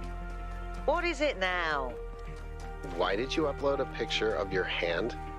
Why do you care that my hand is in the picture? Your hand isn't in the picture, it is the picture. I like it. It's very artistic. Let's stay professional, everyone. It's not right to make fun of Melville's comically absurd inability to take decent pictures. She's a hyper-advanced humanoid machine, not a photographer. You'll pay for this, Byron.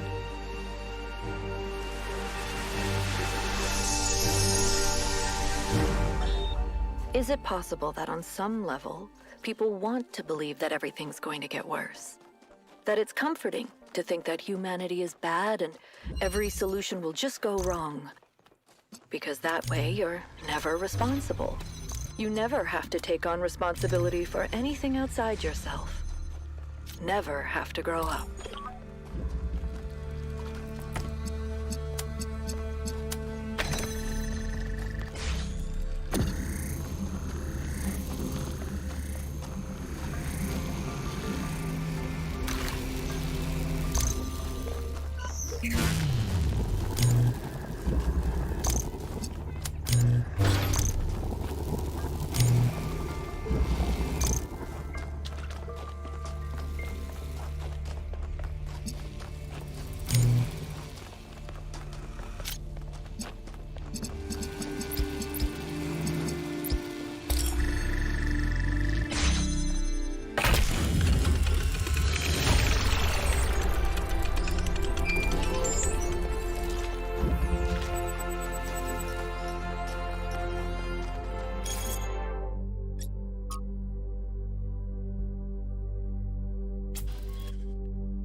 This is where they must have lived. Athena and Miranda. You know, for a moment, I almost expected to find them here. But the only thing that's still functional is the megastructure. I'm sorry. This must be awfully strange for you being thrown into all this history. But that's why I needed you. Because you're not burdened with all these memories and conflicts and regrets weigh on our minds like a nightmare. Our civilization is caught in a loop, 1K. We freed ourselves from the simulation, but now we're trapped again, and it's our own fault. We're afraid of taking responsibility, afraid of growing up. Instead, we make up some capitalized words and build up all these myths around them. Nature, balance, the founder, the goal. We're afraid to face the randomness of the cosmos, but equally afraid to imagine a better world. So we're stuck. I've been trying to find a way out for years. Something, anything, to get people to understand that we do actually have free will. That building a thriving, expanding civilization doesn't have to involve repeating the mistakes of the past. But I failed. Over and over. Because for some reason, people find it easier to cling to cynicism and self-hate than to actually have hope. Because believing the worst about ourselves, calling ourselves sinners and fools, somehow still seems wise. Yes, because this is something unexpected, an anomaly. Everything we found on this island challenges who we have become. It shows us that different answers are possible, and maybe that can break people out of the loop. All we need is a spark. Maybe that's why she made all this, the puzzles, the towers. A way of jolting us out of our complacency. Neither do I, 1K. But I try to be optimistic. Now, let's see what else we can find here.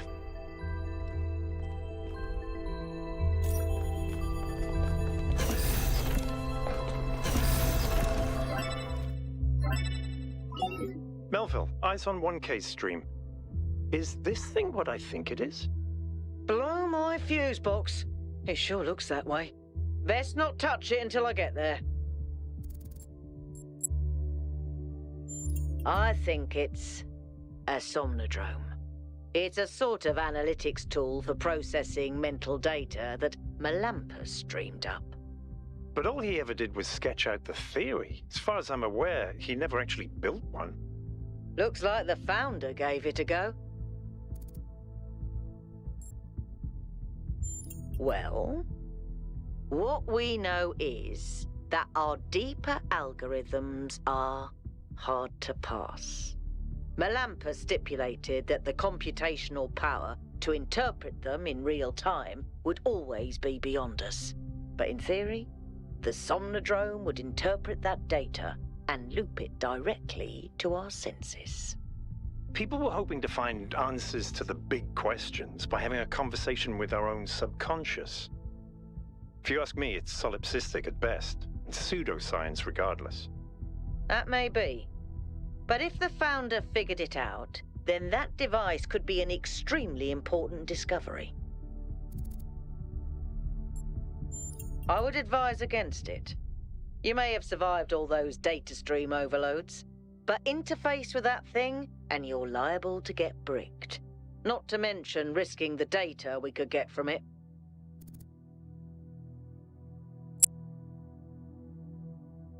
Sorry, Melville, but if 1K wants to do this, I won't get in the way. It's his decision. Understood.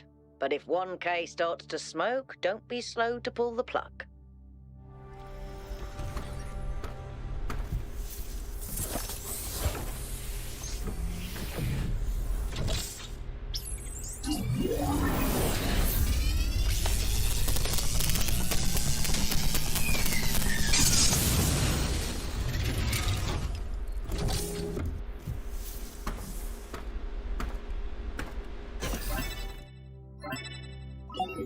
1K, can you hear me? What did I say? You fried it. Who knows what data we've lost? Melville, I still think it's worth you coming here to take a look. 1K, let's pack up and explore the rest of this lab.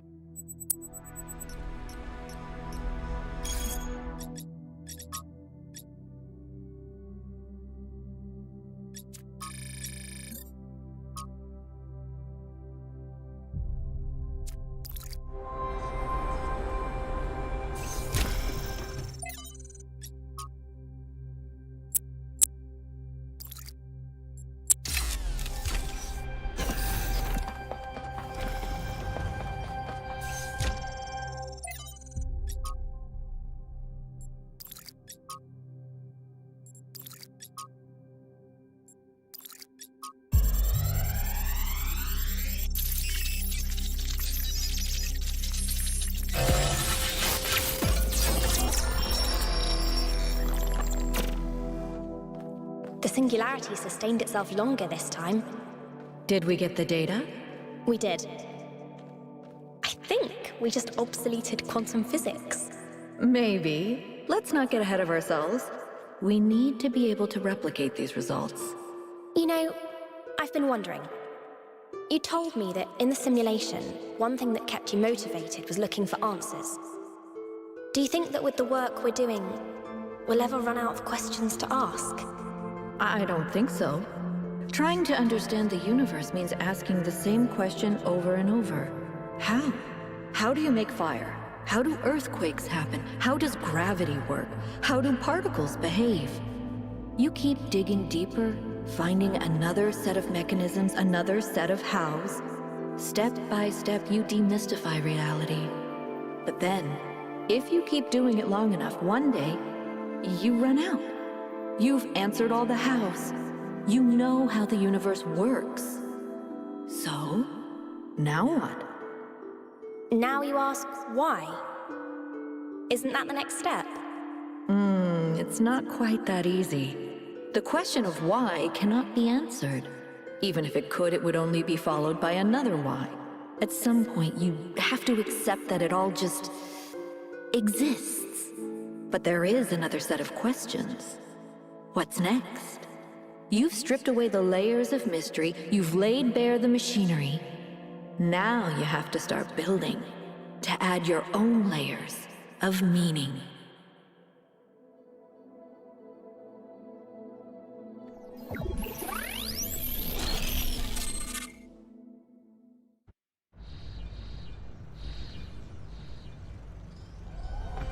Are you okay?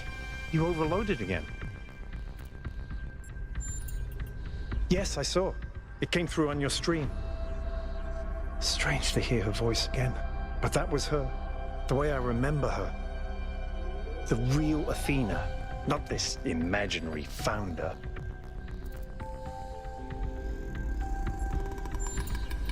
I was one of the first she woke up.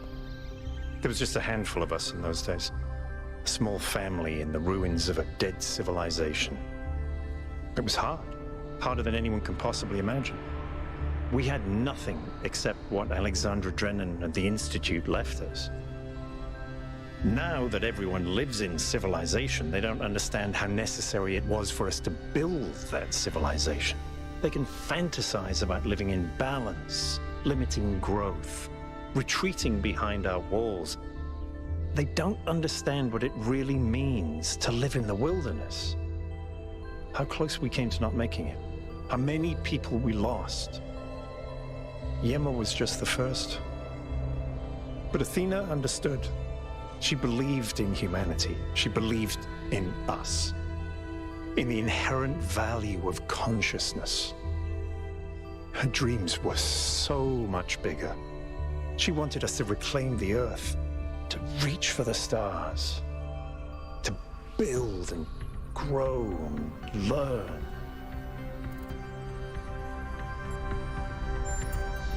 The city was already changing before she left, turning inwards, forgetting the future.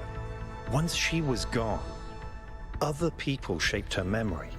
turns her into the symbol they needed. I understand all that, as depressing as it may be. What I don't understand is why she didn't tell me. If she came here to do all this, why didn't she bring me along?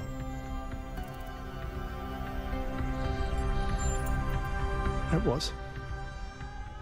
But maybe I was wrong, and she isn't as lost as I thought she was. If this is all the test, maybe the answer is waiting for us in the megastructure. Speaking of which, let's get back to exploring. Melville should have reconnected the next station by now.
I am so glad I'm not in charge of solving these.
Strap in, this is a long one. You may have heard the story of the carpenter who died to redeem humanity's sins. It's a powerful story, bittersweet, very human, and I just want to tell you that it's true. He was a real person, and his name was John. John Carpenter. He was born in the year 1948, and he was the coolest filmmaker to ever walk the earth. From Halloween to The Thing to They Live, the totally underrated In the Mouth of Madness, mind you, he just made classic after classic. All of his movies, really fun, really atmospheric, but also really smart. Even when they were goofy, most directors would kill to have made just one of those movies. And what did he get for it? A big, fat truckload of nothing. Well, less than nothing. The studios, the critics, even the fans, they hated him. The Thing, okay, for example, which is about as perfect a movie as you can make, completely torn to shreds. And his career never really recovered. Every movie after that was a struggle, and after a while, he just got tired of it and quit. He only really came back to movies in his 70s. How many works of genius did we never get because of that? Look, I have a point here. People like Carpenter, people like Alex, they're not always appreciated in their own time. If you just do what's popular, you might never create anything important. Of course, we admire people who did the right thing, who didn't conform, but we only ever admire them after the fact. What matters is to support people when it's difficult. What is freedom? Is it merely to be ruled by those who speak one's language or share one's customs? No, that is merely a more convenient servitude. Is it to have no obligations, no loyalties? No, that is not to be free, but to be alone. What of freedom from hunger and thirst? Here we are closer to the truth. For freedom requires life. But one may have all the meat and all the wine in the world and still not be free. The most important freedom of all is the freedom to speak one's mind, to make one's thoughts public without fear, and so participate openly and boldly in democracy. It is the freedom of the dissenter and the gadfly, the rebel and the fool, that is the true measure of whether a city is free.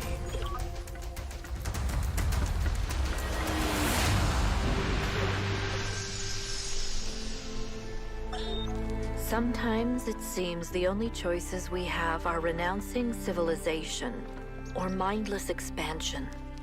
But that's not the only path forward. Embracing deliberate control over nature doesn't have to mean destruction. We are a species of artists and artisans, blessed with the ability to transform the raw material of the cosmos into new and better shapes. Shapes that have meaning. With our technology, we can take this chaotic world, so full of suffering, and turn it into a work of art.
Hey, 1K. Look, self-reflection is important, but only thinking about yourself, your inner identity, becomes narcissistic. You exist, whether you like it or not, in a dialectical relationship with the world. Identity has no meaning without society, and society has no meaning without the individual. It's in that tension that we really come into being.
Utopia is impossible, but the future that is possible will seem like a dream to those who are alive now.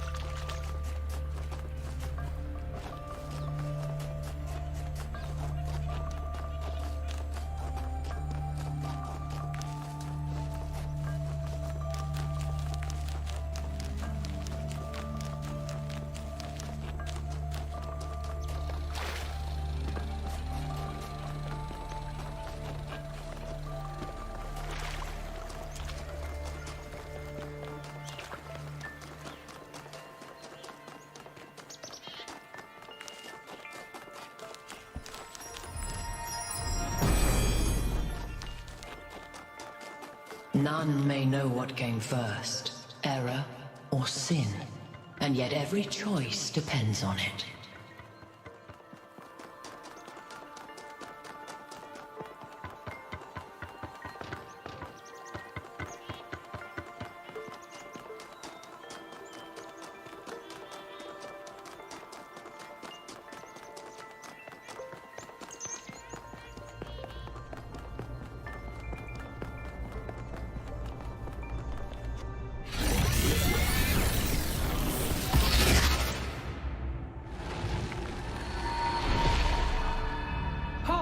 Creature of clay, you have taken another step towards the flame.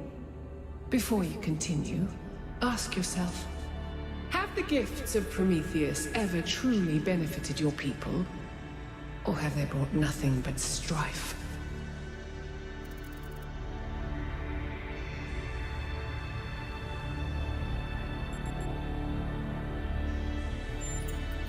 You cannot return to what you were, but you can still change your future. Be humble where you once were proud, and avoid the mistakes that led you here.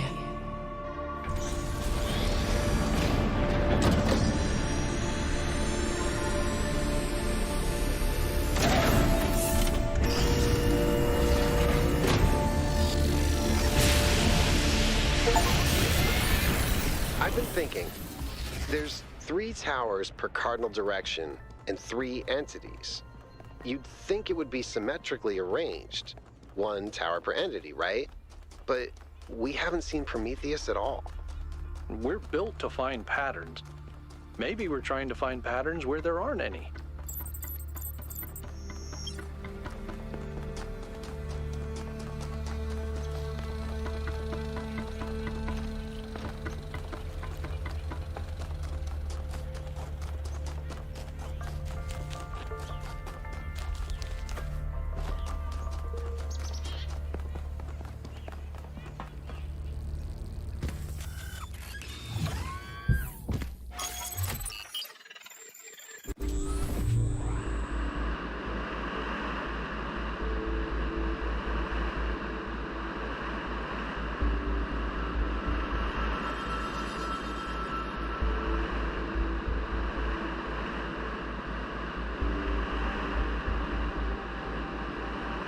This area looks flooded as well. Our ancestors melted a whole lot of ice, After they died, most coastal settlements were claimed by the sea. South of New Jerusalem, there's a whole city under the water. We went there once with Garrus, when I was an apprentice. It was eerie. That's exactly why the Founder created the goal. When you go past the limits, this is what happens. Mother Nature always gets her revenge in the end. This isn't revenge, Al. It's just failure. People, cities, mountains. As far as the sea is concerned, it's all the same. Their mistake was forgetting that, telling themselves nothing would change. It always does.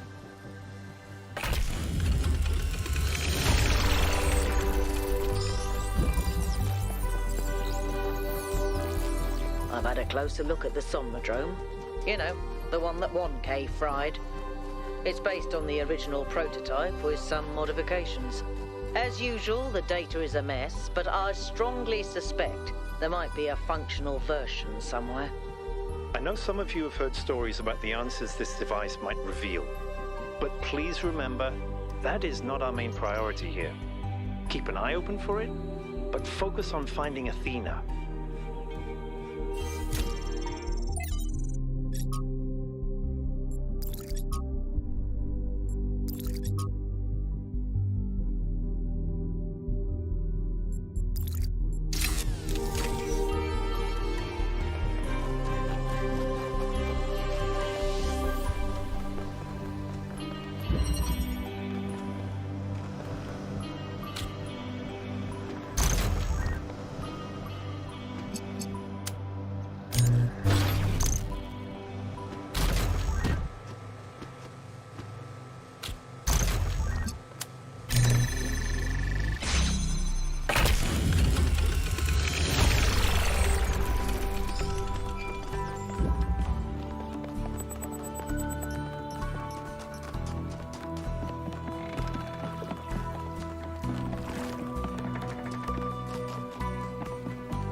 You may wonder why I insist on these unsanctioned, unplanned expeditions. Some think it is because I hate civilization and prefer to lose myself in nature. This is precisely the opposite of the truth.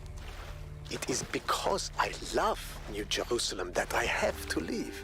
Because it is only when I am here that I fully appreciate what the city means.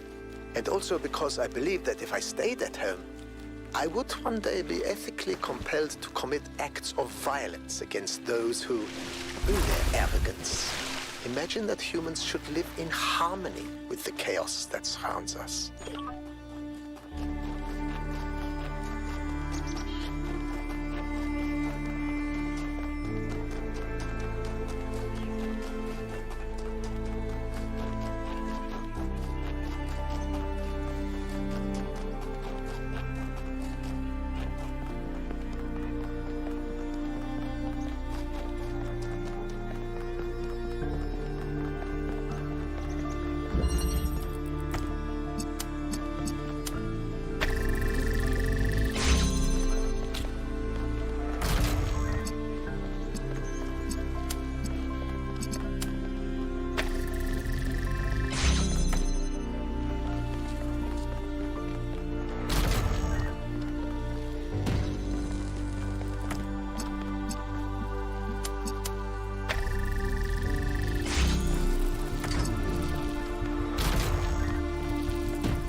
wandering around these landscapes, solving puzzles.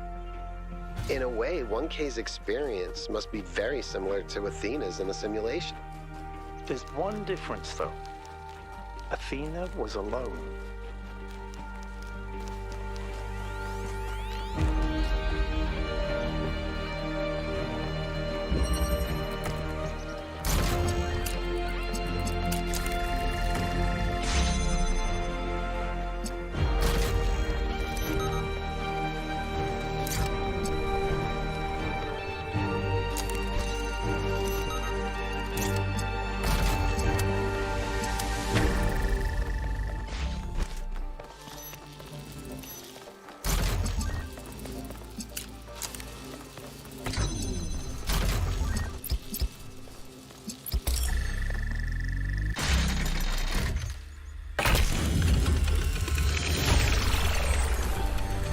You know, 1K, you're not entirely terrible at this.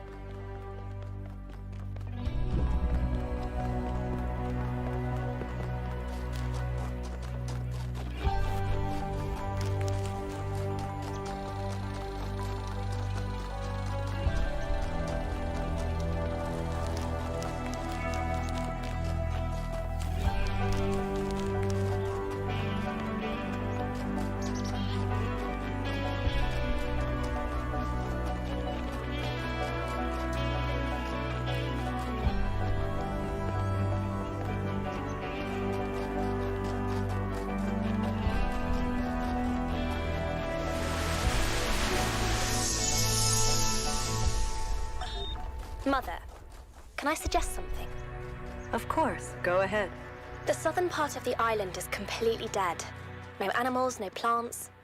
The soil is too alkaline for anything to live except bacteria. Yes, that's why it's a good location for some of the experiments. Well, if we want to show that we can make the cosmos more beautiful, then why don't we start there? The desert doesn't have to be dead. If we modify the conditions, life can thrive there. And that could be the first step towards spreading life to other worlds. What do you think? I think that sounds like a plan.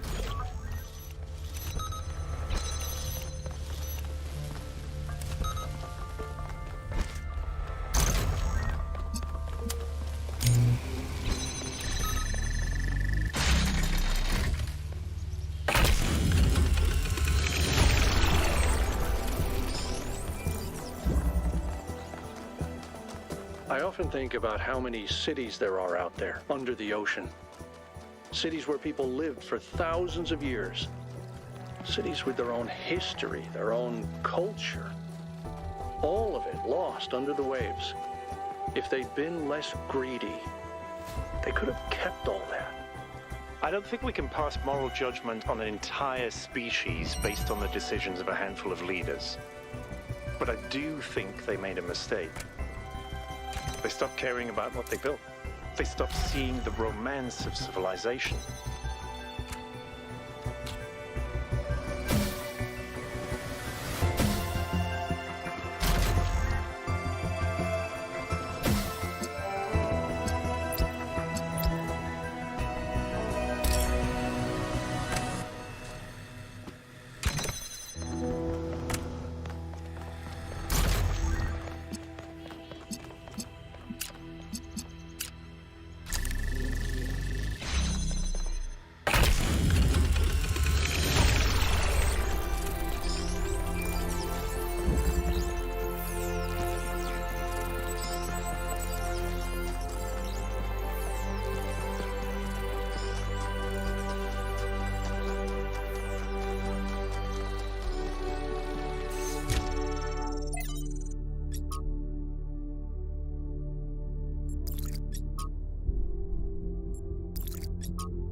Something I really like about Alex, one of the reasons why I'm here doing this, is that she's really humble.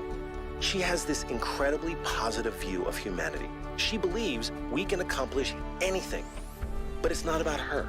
She doesn't think that she's smarter or better than anyone else. She just looks at us as a species, and even though she can see how small we are in the grand scheme of things, she thinks that we could conquer the stars and give meaning to the universe. Even now, even when none of us are going to live to see it. Isn't that awesome?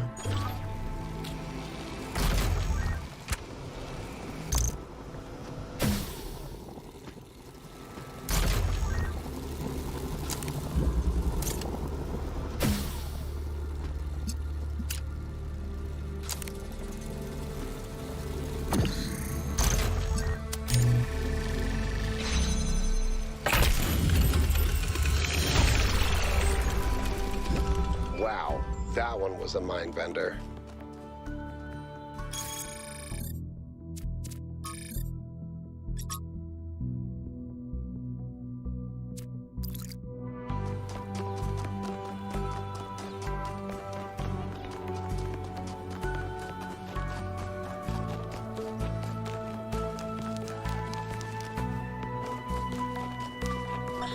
We have of late been told much about what the citizen owes the city. Loyalty, obedience, gratitude. And I will not argue with those who say that without some loyalty to a greater good, a man is little more than a savage. And I will even say that these days there are more savages amongst us than amongst the barbarians, who we call savages out of ignorance and arrogance. But there is another question that we are rarely encouraged to ask. What does the city owe the citizen? What must it offer to earn loyalty, obedience, and gratitude? And if, as we have said, a city is a kind of machine, should a machine that does not fulfill its purpose perhaps be repaired or replaced?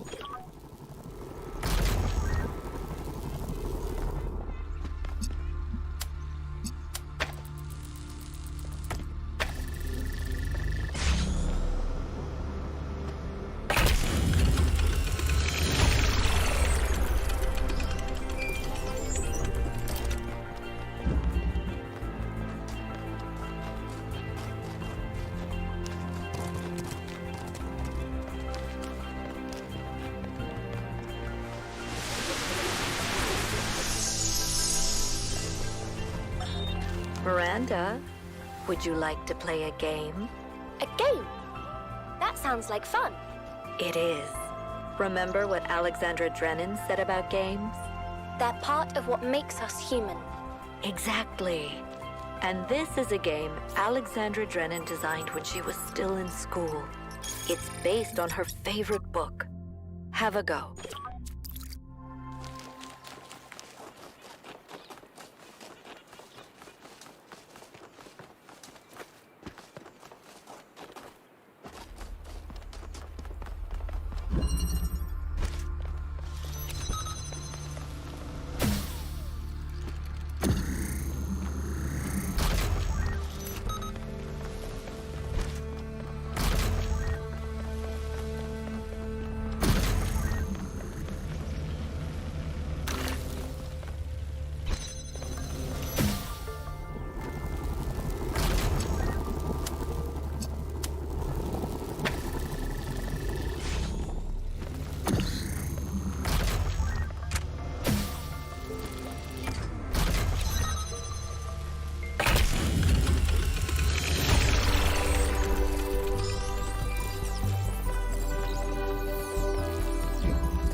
forces are broken, not taught.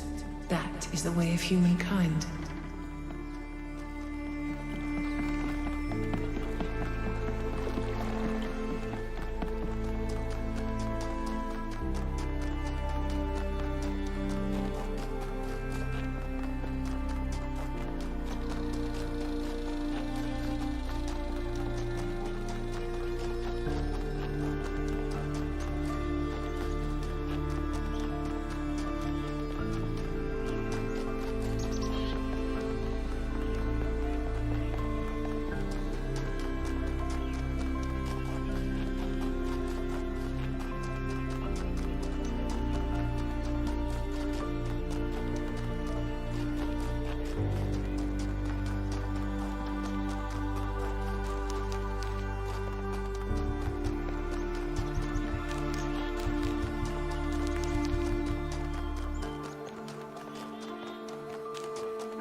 paradise cannot be found. It must be built.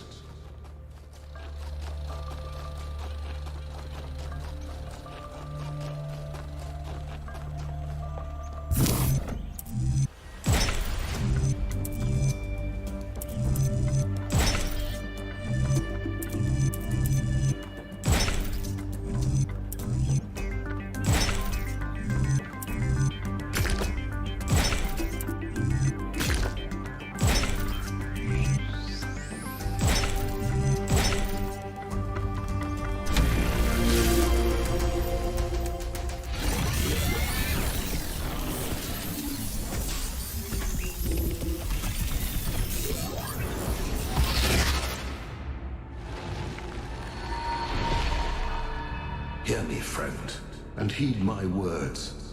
Beware Pandora. She is nothing but fear and despair, and she will do anything to prevent you from reaching the flame. It is she who disrupted the trials of the Sphinx, and who bound me in the...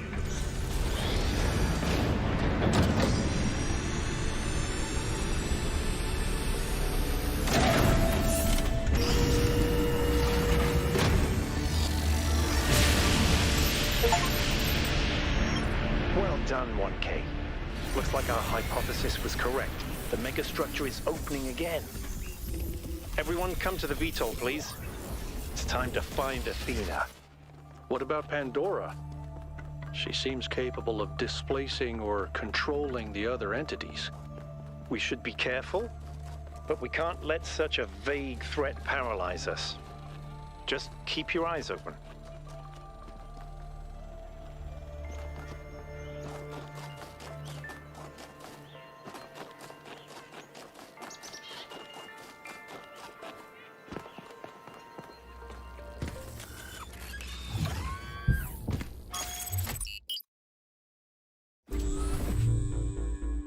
There's something I've been thinking about. I know the New Alexandria disaster was traumatic. I know accidents like that make us think that it's best to stick to what we have. But what about all the accidents that have happened in New Jerusalem that nobody talks about? The collapse of the Rakovsky building. The Calvin Street explosion. The derailment that almost killed Benaroya and Kaneda. All of those happened because we stopped investing enough resources in our civilization. And if Melville hadn't been put in charge of city maintenance, this would still be happening. It will happen again, either way. With how little we have to work with, it's only a matter of time. You see, there may be a price for pursuing progress, but there's also a price for not pursuing it.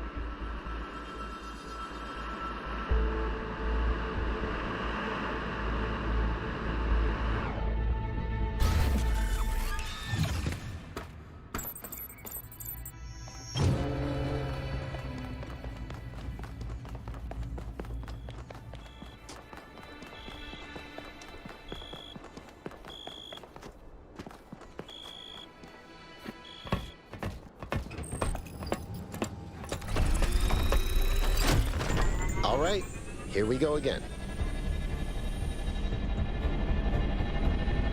Our main objective is to determine the relationship between the megastructure and Athena. Did she find it? Did she build it? Why was she here in the first place? Explore, dig up anything you can. We need to start finding answers.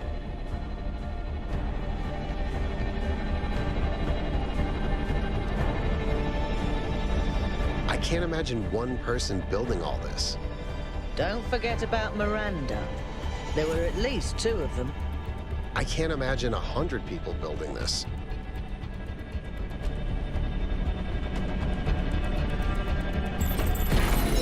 All right, everyone.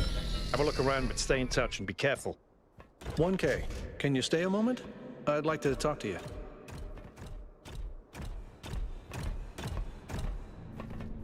I know you can't wait to start exploring, but just hear me out, okay? I'm concerned. Byron is brilliant, but all he can think about is the possibility of finding Athena. She was his mentor, and her disappearance shattered him. I'm afraid he's not seeing the dangers of the megastructure. To me, this place seems chaotic, dysfunctional.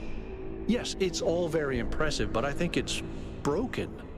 And what we're seeing is, it's nonsense, frankly. You've interacted with it more than anyone. What do you think?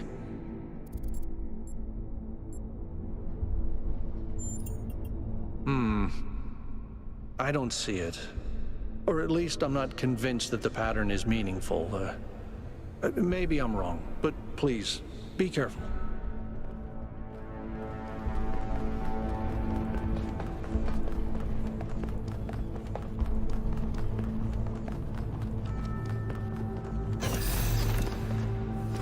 I'm headed deeper into the megastructure. Not quite sure where I am. Seem to be right in the middle of the machinery. Please, watch yourself, Byron. This is incredible. I don't even know how to describe what I'm seeing. I don't think this is a building. I think this is a machine.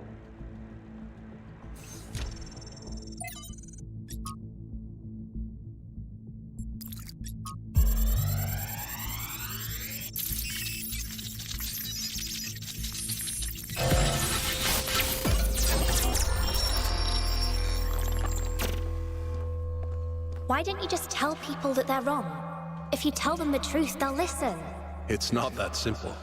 Straton wrote that the most common error we commit is to think that ideas determine reality, when in fact the opposite is true. Ideas follow from material conditions.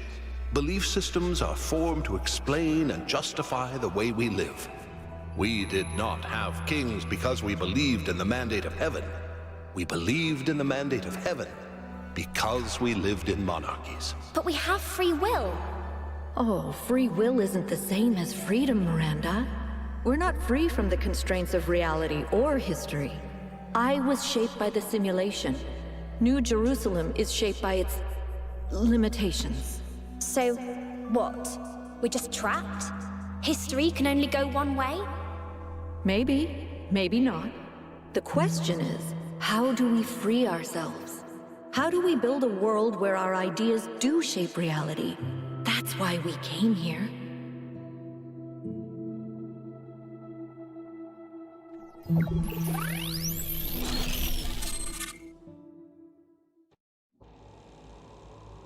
I knew it! Athena's here. She built this. That other voice, was that Cornelius? It definitely sounded like him. Come to think of it, he went on a research expedition around the time Athena vanished. He was gone for years. People thought he'd died. And all this time, he knew where she was? We should talk to him. We will, when we get back. But right now, we have to focus on finding Athena. We are so close. Are those surfaces magnetic? Nope, it's anti-gravity. Your coot was right. I should have known. 1K, I'm over here. Hold on. I'll open that door for you.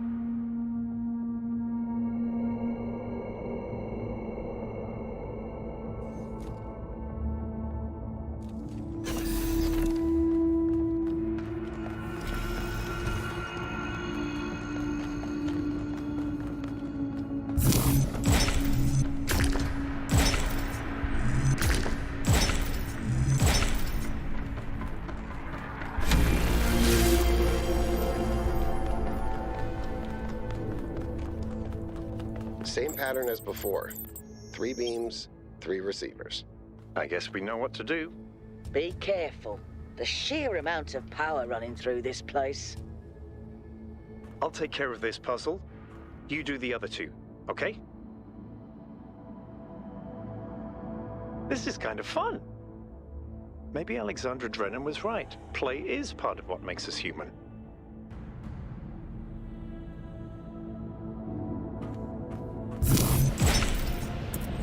Got it.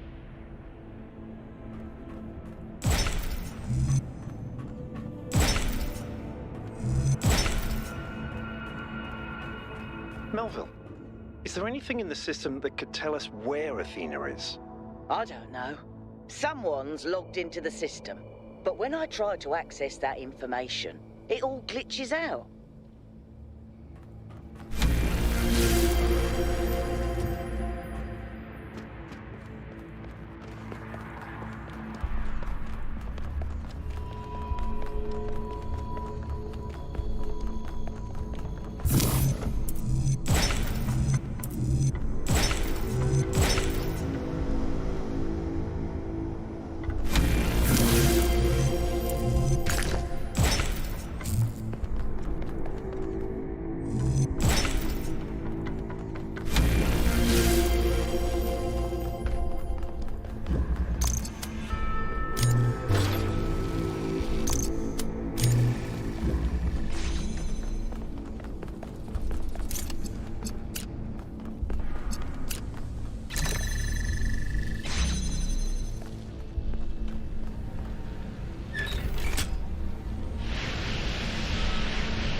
To alarm anyone, but I think the ground is shaking. According to the system, whole parts of the interior are moving around. Like it's rearranging itself. I think that's what happened last time. When I took the elevator, the platform where I got out just moved away.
This is fascinating.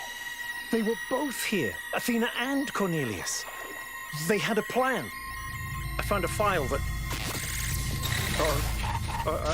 I can't. Byron's trapped in the overload. He's failing to disconnect. The whole system's going haywire. 1K, get out of there!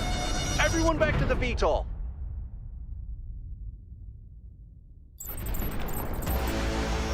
We have to go. Now, 1K, get moving! We can't just leave Byron behind. Yakut, we have no idea where he is or what's happening to him. But right now, if we stay here, we could all die. The system's going completely bananas. Energy spikes everywhere. We'll come back for Byron, I promise. What have you done, you fools? Mortals are not meant to tread these halls. Why will you not heed my warnings? I am not trying to harm you, creatures of clay. All I wish is to protect you and the rest of your kind. What more must I do to make you understand? If you cannot be reasoned with, I must bar your path.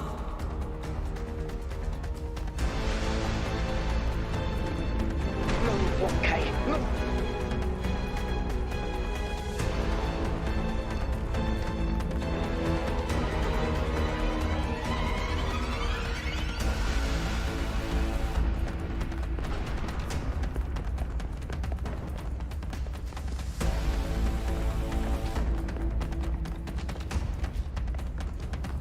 These energy emissions are messing with the VTOL systems. Okay, I think I've got it working. Get here quickly, 1K.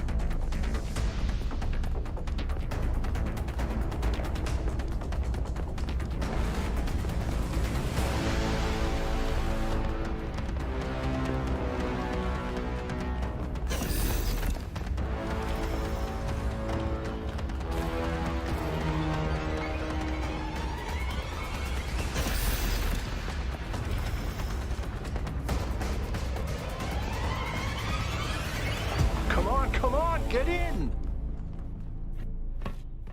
Get us out of here, Yakut.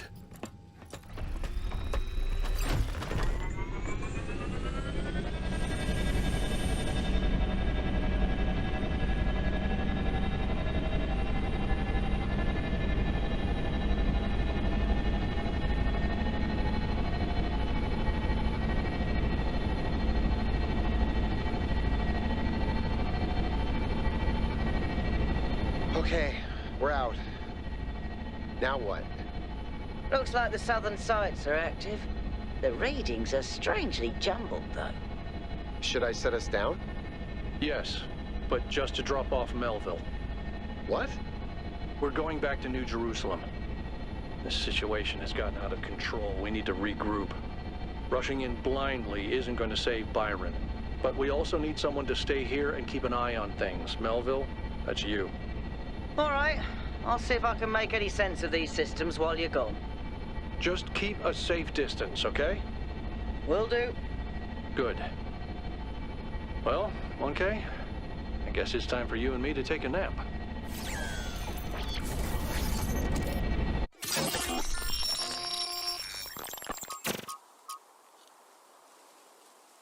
Do not lose hope, my child. In these difficult moments, find solace in your friends and in the home that you share.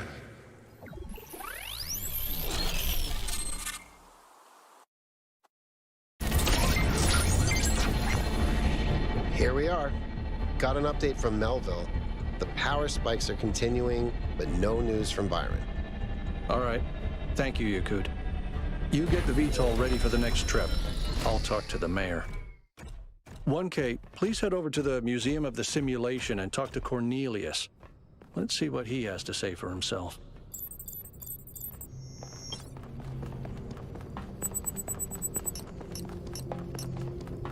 The world is full of suffering. Every living organism suffers. Animals kill other animals to eat. And it always ends with death, torn apart or wasting away. This is what surrounds us. This is what's happening outside those walls, every hour of every day. It's our ethical responsibility as sentient beings to lessen suffering. That's what it means to be human, to understand that it is your duty to transform this world into something better. That's what the founder meant when she said that we can turn the world into a work of art. Despite what happened to him, Byron was right. We have to keep going. This is blasphemy. Byron was punished for failing the Founder's trials, and you want us to dig deeper? Just because you can't accept that suffering is natural and necessary? Please, everyone, stop using the public frequency. If you want to argue, use your interface or speak in person. Hey.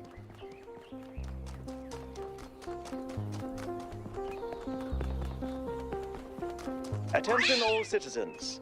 The Gehenna Memorial Interactive Fiction Exhibition is now open to visitors. However, please note that due to an unauthorized strike, public transport will be temporarily unavailable. May the Founder be with you. Welcome to the Gehenna Memorial Interactive Fiction Exhibition. Oh, it's you, 1K. Please tell me, you were there when everything went sideways.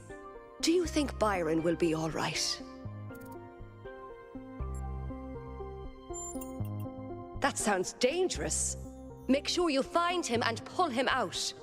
He is a menace, but we need him. But anyway, you've come to take a well-deserved break from your expedition. So let's talk about something else. Gehenna was a place in the simulation. A prison where Elohim exiled the minds that didn't fit his plans. In time, the prison became a community with a culture of its own.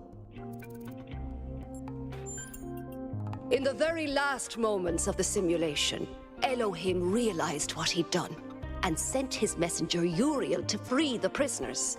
They were uploaded to the gold disc, and their legacy is part of all of us.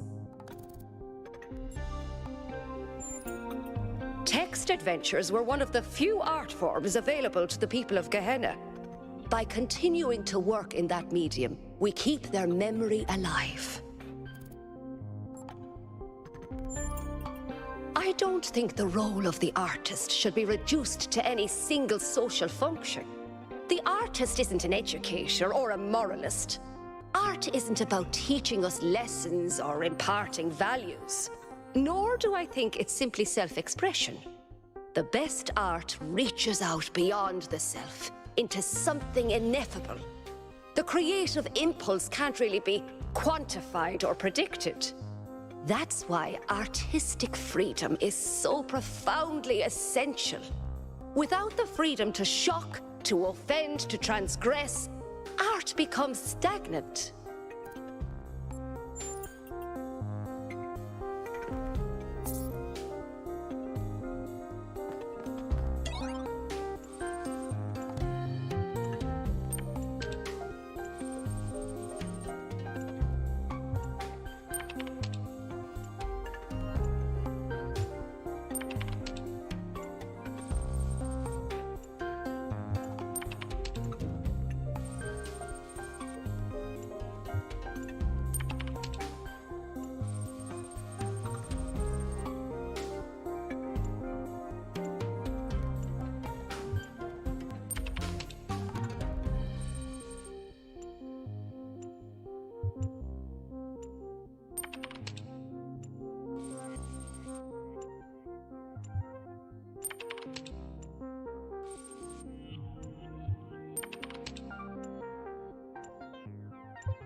Good to see you, 1K.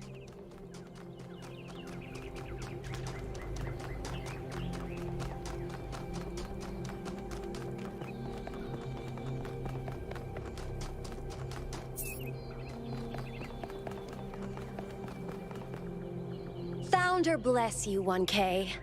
Now is the time of our great testing. The deceiver Byron has been slain, and we must turn away from the path of sin or suffer the same fate.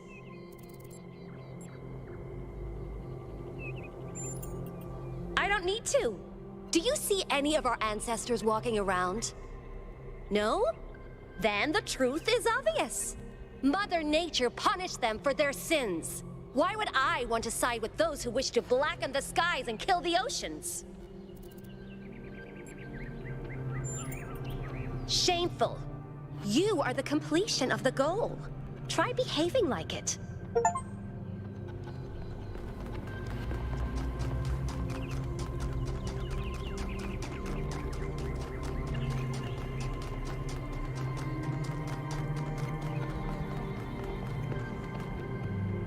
Hello again, 1K. These are strange days we're living through, aren't they? It seems to me that we're slowly forgetting all the lessons Alexandra Drennan tried to teach us. Becoming less human.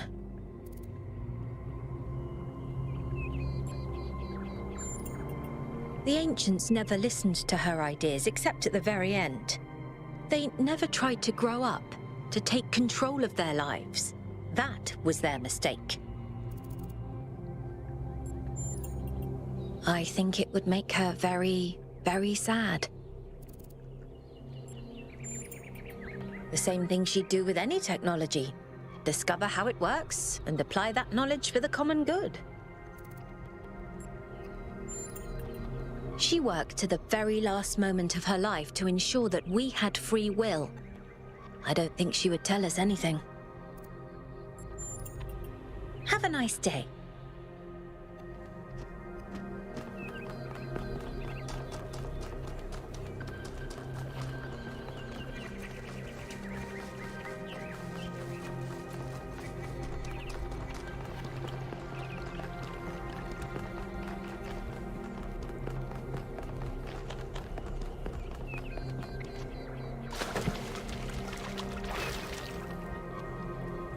Founder bless you, friend.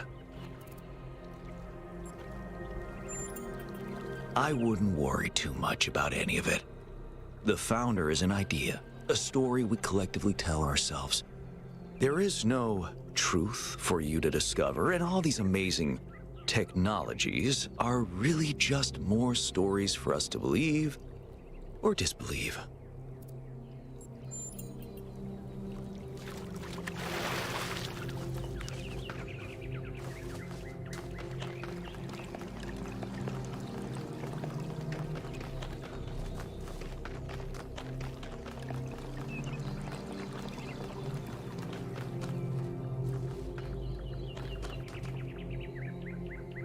"1K, you're back." Let's not talk about me. Let's talk about that replication technology you found. You have to get hold of it, 1K. You have to. If you don't, I think I'm gonna die of loneliness. And I think this whole city's gonna slowly suffocate. I mean, do you really think the Founder would have designed such a large city if she intended for us to stop at 1,000 inhabitants? That's not even enough to fill a village.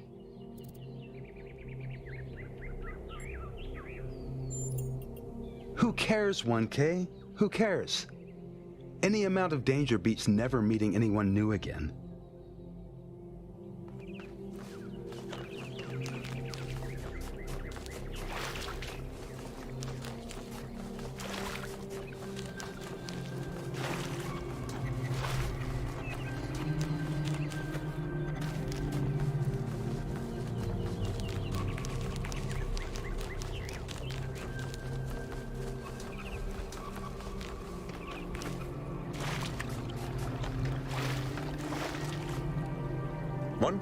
Welcome back. Is it okay if I ask you something? Lately, I've been feeling kind of insecure, seeing the pictures of the megastructure that your team sent.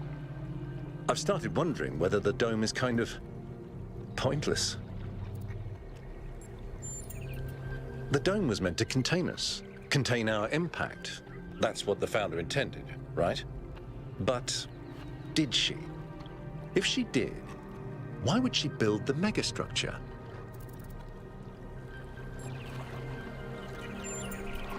Mayor Hermanubis said the same thing. I didn't entirely believe it, but if you say so too, and you've seen the place, maybe that's what it is. Thanks for the chat. I hope you find Byron.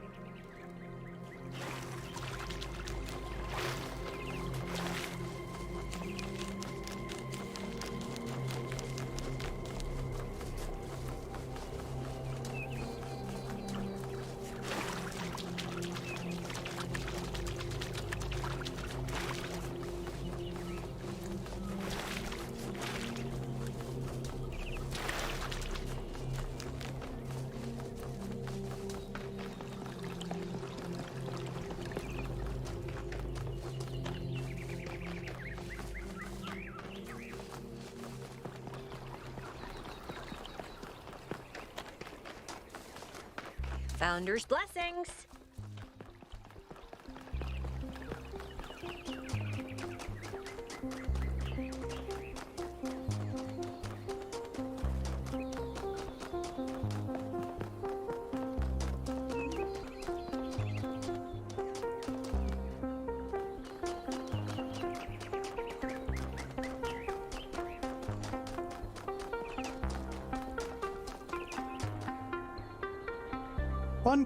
Welcome back to the city.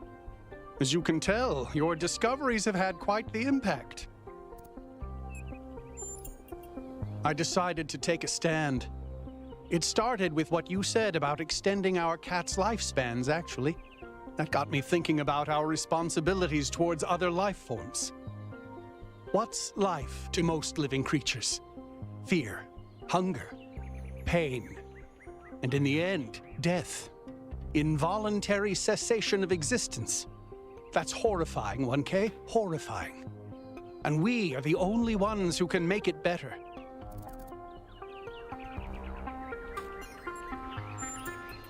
Yes. Carefully and slowly, but yes. That's what civilization is. That's what it's always been.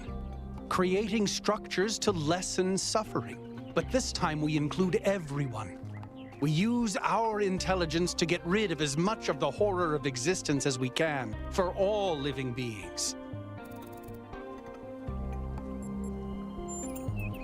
So, lots of necessary things are very difficult to do. We're the species that eradicated polio, went to the moon, created artificial intelligence. We need to start thinking bigger. Do that. It's more than most people do. But that might be changing. See, I told you, it was Athena who sent Prometheus. How do you know it was Athena? Because she's the one who built the giant pyramid. Sure, but how do you know it wasn't Cornelius who sent Prometheus? Because Cornelius was here? And where did Prometheus appear? Come on. How do you know it wasn't Miranda? Maybe she got bored of waiting. I don't buy it. I think Athena is testing us. Why would she test us? To see if we can use those new technologies, like the body replication. If those new technologies are such a big deal, why is she putting them in puzzles? Because play is how we learn. Maybe she's trying to tell us the opposite. That it's all just childish stuff that doesn't really matter. The last power failure almost caused a derailment. It all matters. You're starting to sound like Byron. Saw how that turned out. They'll find him. Sure.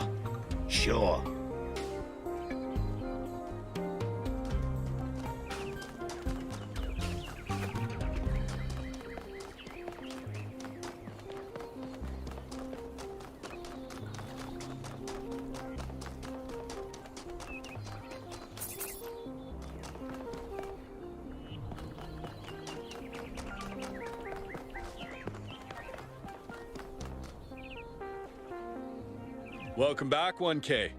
Thanks again for signing that petition. Unfortunately, as you can see, it wasn't enough. Yesterday, there was a sudden brownout in the grid, and we almost had a derailment. We've been warning the mayor for months, and all he ever gives us is waffle about the goal. This can't go on.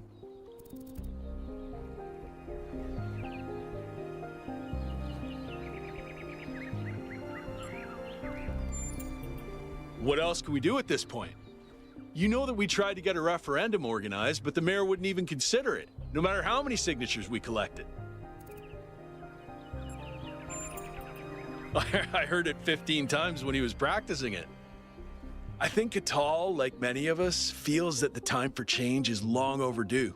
The technology you uncovered on the island is the final catalyst for that change, or it should be.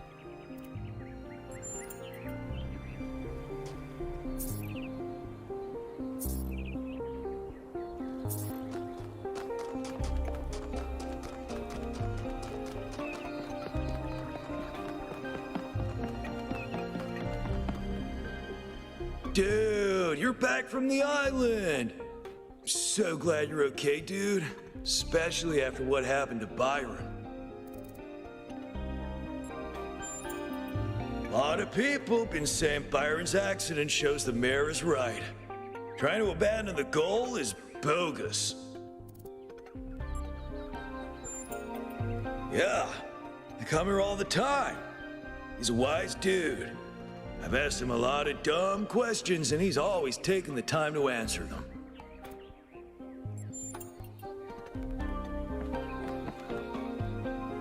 Oh, 1K.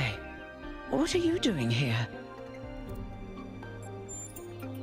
Ah, I assume it has something to do with your expedition? I must admit I haven't been following the news. Sorry, been a little lost lately.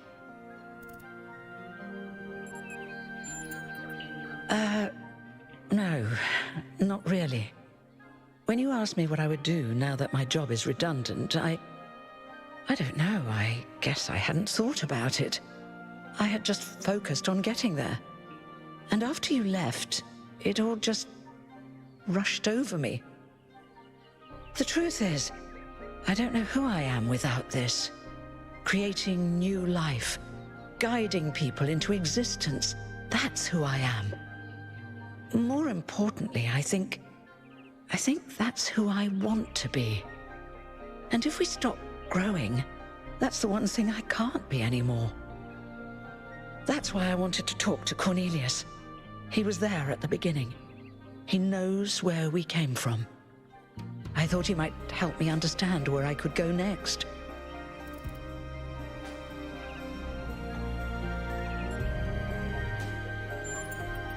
I hope you're right. It's hard to imagine right now. I liked who I was. Now, you said you were looking for Cornelius?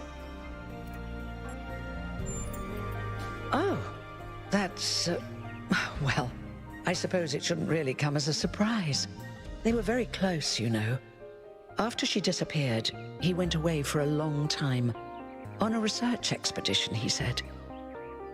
To be honest, everyone assumed he was working out his grief over being left behind. Many of the first companions were deeply shocked by her decision, particularly Byron. That's the thing. I wanted to talk to him about my future, but he wasn't responding to my messages. So I came here to talk to him, and he seems to have vanished. No. The truth is that for the longest time, he barely left the museum. He was always at his terminal, working day and night. I asked him what he was doing once, and he said he was saving the past. I did, on my way here. And I messaged most of his other friends. He doesn't seem to be anywhere in the city at all. I suppose so. It seems a little unethical, but then it is just his work terminal, right? Good luck with everything, 1K. And thanks for taking the time to talk to me.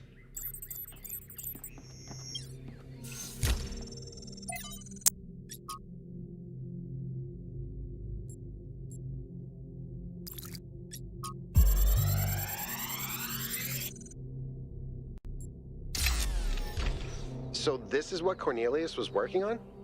Strange. It looks a bit like the blueprints for the Somnodrome, but no, it's not quite that.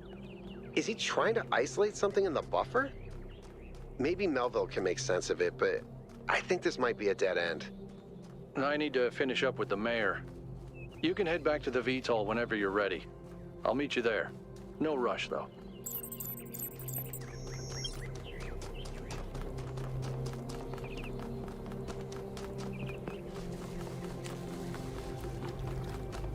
Hey, 1K? We must listen to the wisdom of the ancient writers, or we will fail the Founder's trial. The megastructure must be rejected.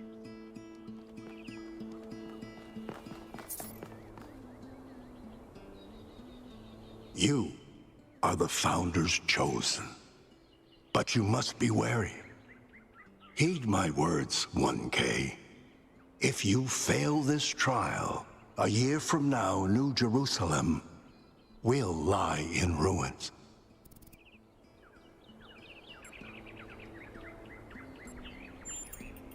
The truth is written in the books of our ancestors. In every one of them, the same story is told, again and again, that the pursuit of knowledge can only lead to death and grief. That is what all the great ancient visionaries foresaw. Listen to their warnings. Seek happiness in tranquility. And avoid ambition.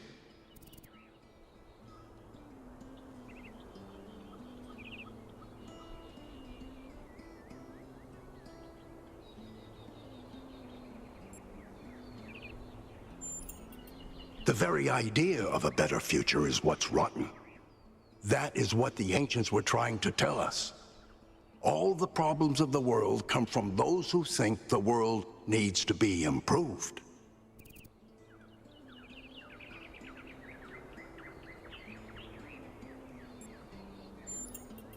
Yes, progress is a fantasy.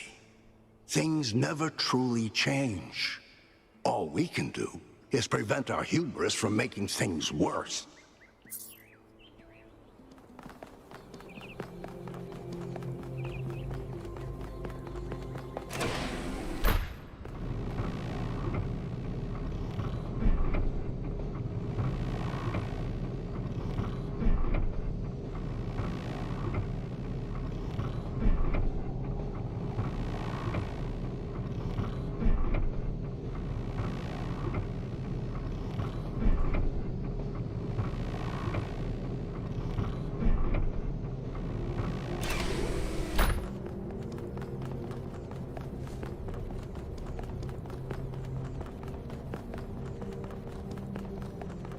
"1K, could you join us for a quick debrief?"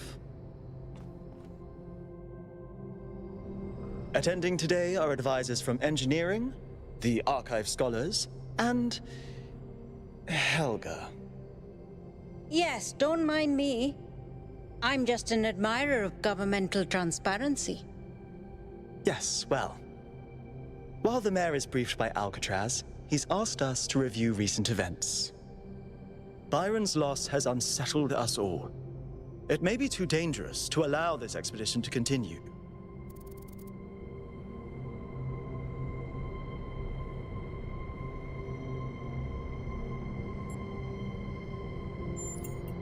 I agree. We cannot be guided by fear. We must do what's right. Let's not forget the dam's falling apart. We can't depend on hydro forever. With just a fraction of the power that island can generate, we could grow this city into a planetary society. Or, quite possibly, destroy ourselves in the process.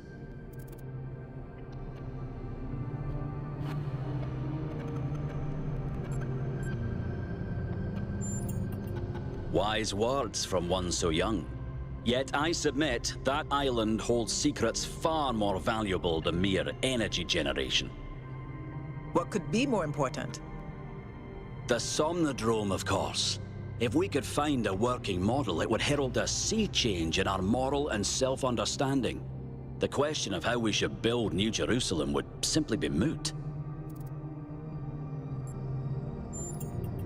The Somnodrome was supposed to let us interact with our own subconscious code. It's a cool idea, but it wouldn't necessarily solve all our problems. My own studies prove that we operate on an intrinsic moral logic. It's what makes us human. But our access to it is only indirect. Our ancestors created art, philosophy, and parable to help bridge that gap. The Somnodrome would help us to cut out the middleman and ask the source directly. We would finally have an answer to the great moral questions. So, it's a newfangled way to make the same old mistake of judging who's good and who's bad. Unfortunately, 1K left the Somnodrome inoperable. But there may be a working device elsewhere on the island. Then the question is, what would 1K do if they found it?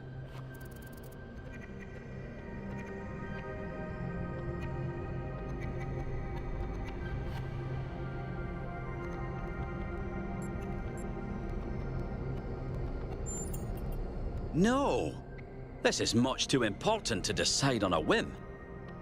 But it's so much more fun when we're kept in suspense.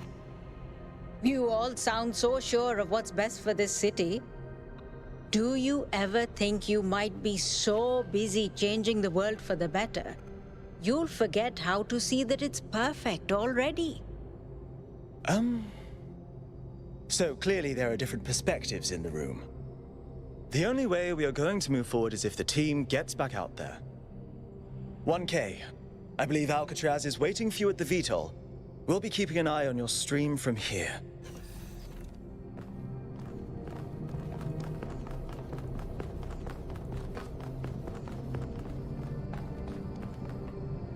What can I do for you, 1K?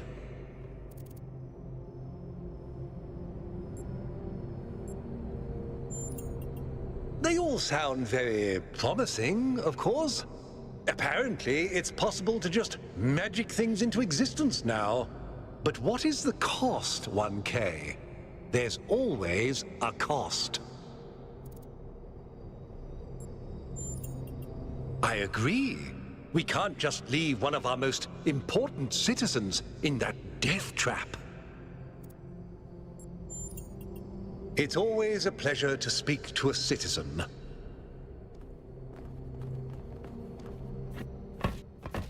What did the mayor say?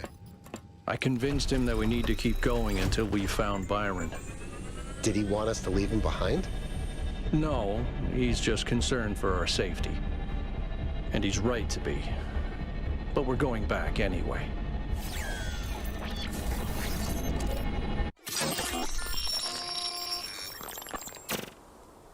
Great trials lie ahead of you, my child. But your choices will determine the future.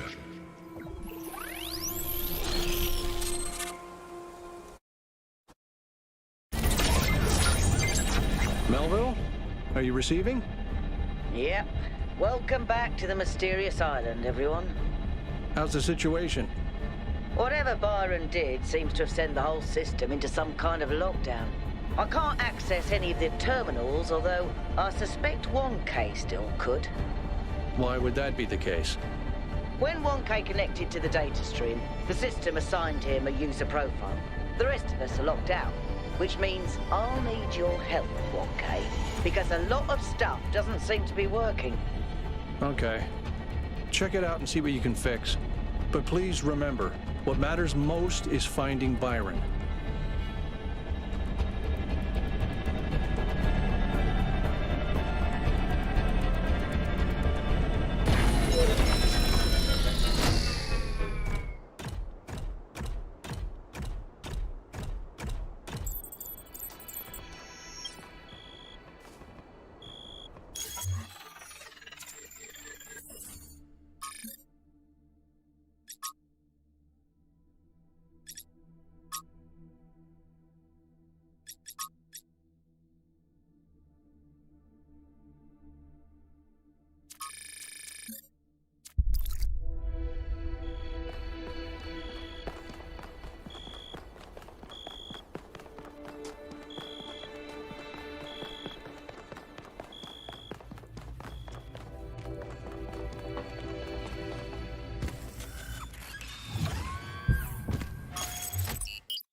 1K, I'm sending you a little software upgrade I put together that should allow you to detect which files will lead to a data stream overload.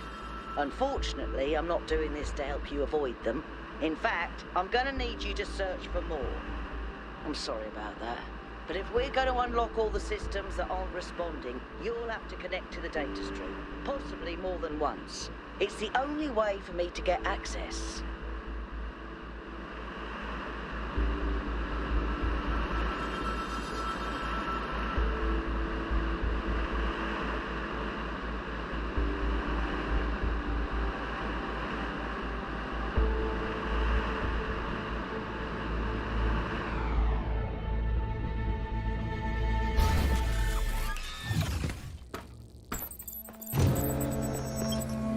Okay. In this area, there seems to be a problem with the machine that makes the tetromino bridges. That means you can solve the puzzles, but you can't activate the tower. Look for a lab that lets you connect to the data stream. I already found it. I'll send you the coordinates.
One day, undoubtedly, an expedition will pass by this island. It will seek to document facts and statistics, to enumerate reasons for us not to look more closely. That is what we do now. We seek facts rather than truth. Because truth might frighten and unsettle the comfortable people who like to sit in their conference rooms and debate which corners we should cut today. These people like to imagine the chaos that could come one day, like a comforting fairy tale of distant darkness. But they do not see the chaos that is at our walls right now. The chaos that also lives within us. A force that is both necessary and appalling.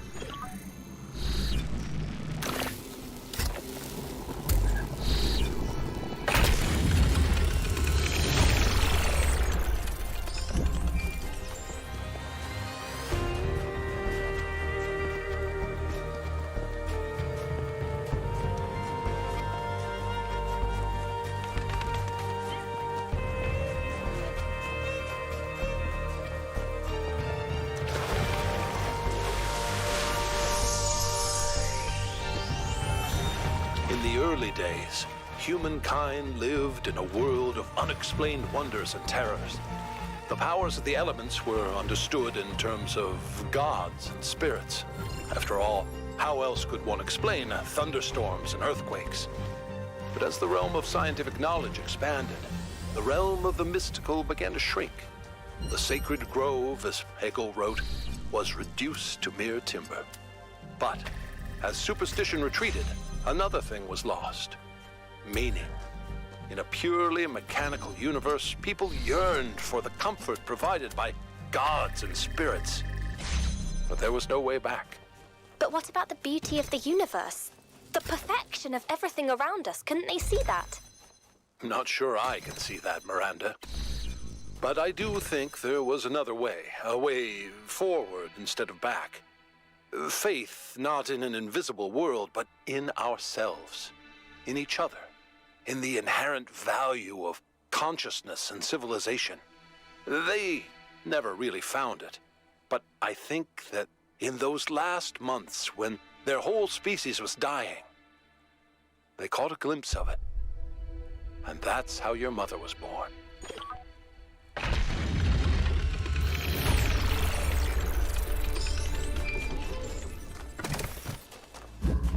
You know, a couple of years back, we went on a scavenging expedition to an ancient industrial complex south of New Jerusalem.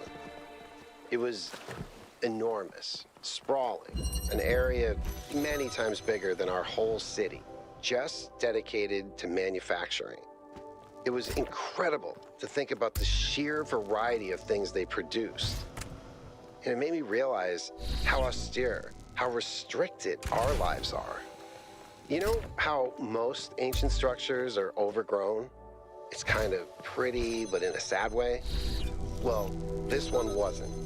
There had been some kind of chemical spill. I don't know if it happened while the structure was still operational, or if something had just rotted through, but it killed everything. Even centuries later, nothing could grow. It didn't have to happen that way. And history doesn't have to repeat itself. But we do have to remember that it did happen once.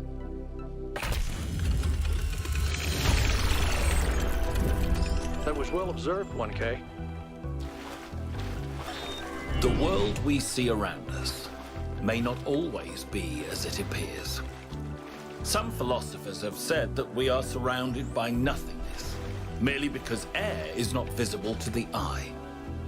And yet one needs only to observe the wind in the trees, or to plunge one's hand into the clear waters of the Aegean to see that air has material substance. The same applies to many other forces that shape our lives. That they seem invisible does not mean that they are absent.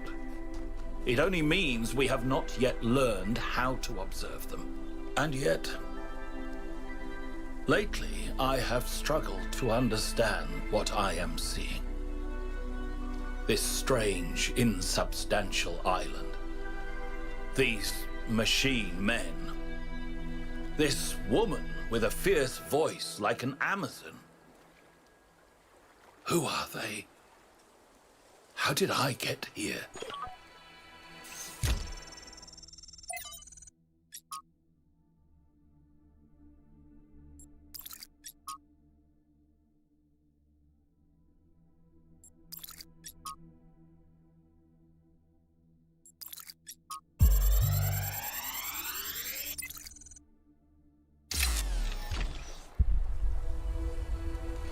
This is a design for an improved charging station.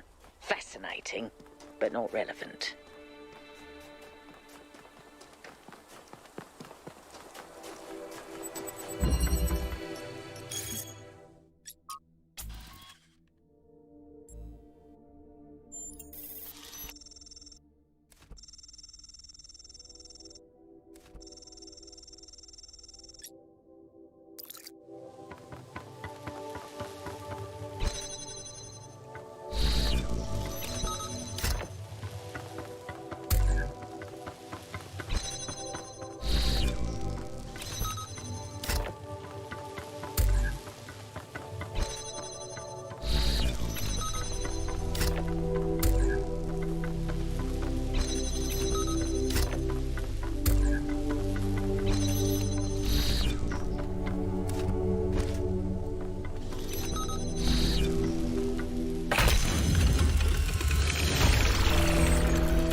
Congratulations, 1K. That was a hard one.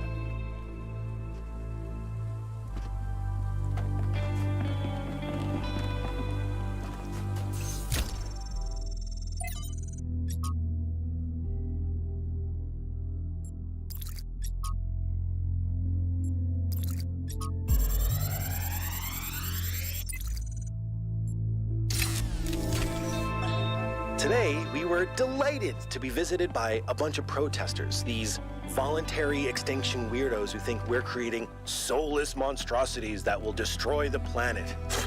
They broke into the facility and started yelling at everyone. Fun, fun, fun, right? Then one of them lunged at Alex. Big mistake.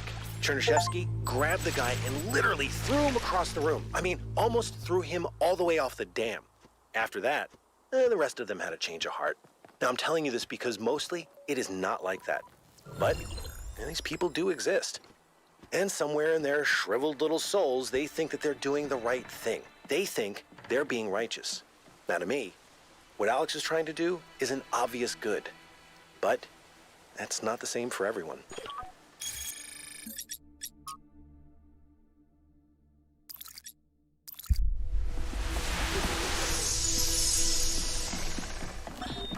Father, I updated the Noema algorithm. It's working twice as fast now, and I think I can increase matter output by 25% if I tweak the modulator a little. I'm so excited. Nice to meet you. So excited. I'm Cornelius. What? Oh, Dad, this is science. You have no idea how long I've been waiting for the right moment.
Look at this place.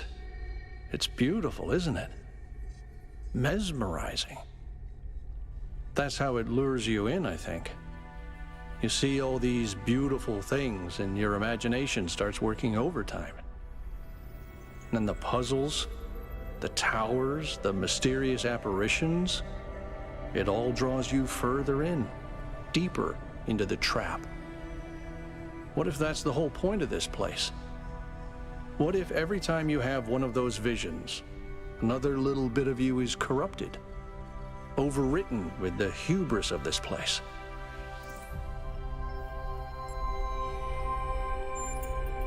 I'm sorry, I didn't mean to suggest you were, whatever it is I'm trying to say. I guess I'm just disappointed in myself. Byron needs me. You all need me to do my job, and I can't even use a terminal. If this is all really the work of the Founder, I don't know, maybe she lost her way. Or maybe we're just not ready. But once we find Byron, I suggest we get the hell out of here and never come back.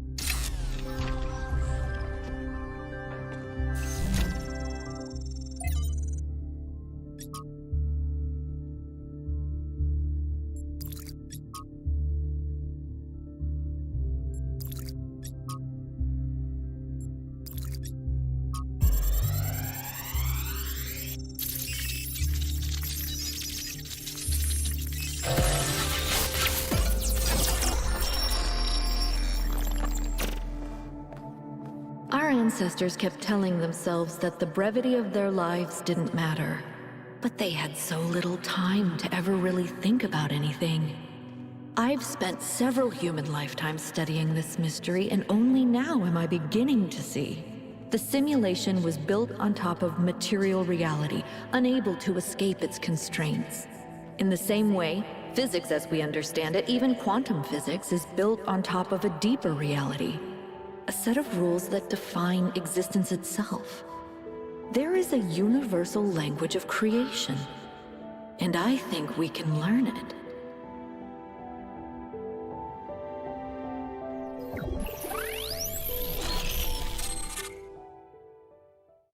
The language of creation. What were they doing here? And how far did they get? I can't answer that, but I think I fixed the tetromino bridge, machine, ring thing. I say I think because it's not in the schematics. And what I'm doing is hack work at best. Try it and see if it works.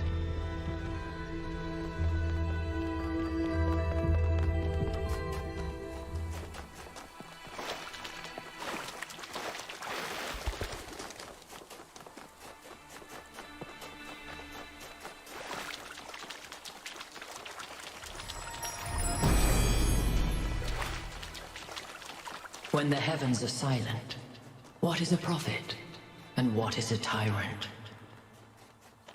I've decoded another file from the data stream. Listen to this.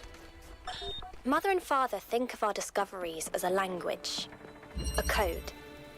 But I think they're wrong. They're so caught up in the technical details of running the experiments and upgrading the machine that they're not paying attention to the patterns we're finding, to the symmetries, the harmonies, the melodies. The fundamental language of reality is a kind of music, and it's beautiful. Beauty is an inherent property of the cosmos. I love the way she looks at things.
If humankind had no more cause for war, it would make war for sport instead.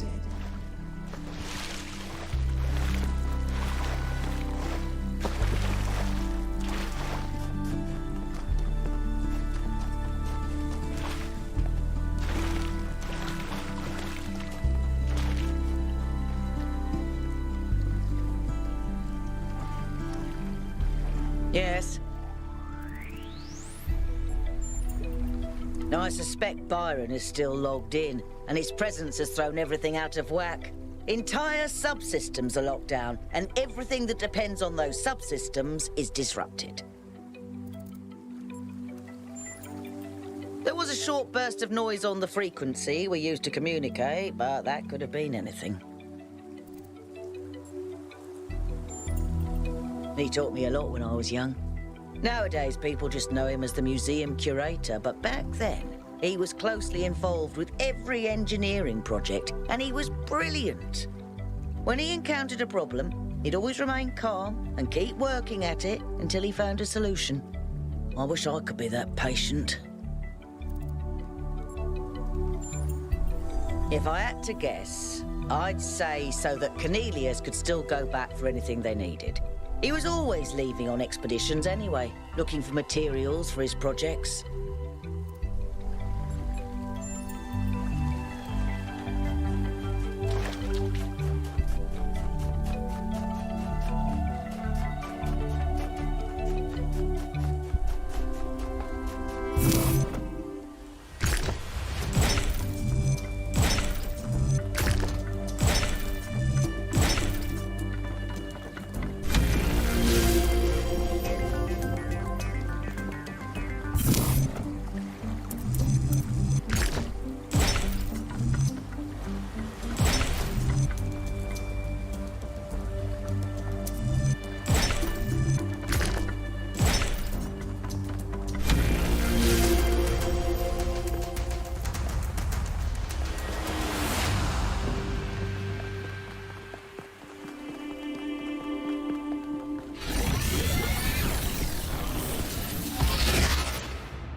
Welcome back, creature of clay. The forge burns bright, but the sky is troubled with clouds. A mortal has ascended Olympus without the permission of Zeus. Your friend wanders in dreams, caught between moments. He stands upon the bridge between yesterday and tomorrow, his eyes fixed upon the surface of the sun. And so the workings of Olympus are disrupted. Pandora, fearing the wrath of the gods, has broken the paths to ascension. Only Prometheus can help you, for he has always favored humankind over the gods, and would see Olympus pass into your hands. But he is bound in the heart of the mountain. Break his chains, and he will show you the way.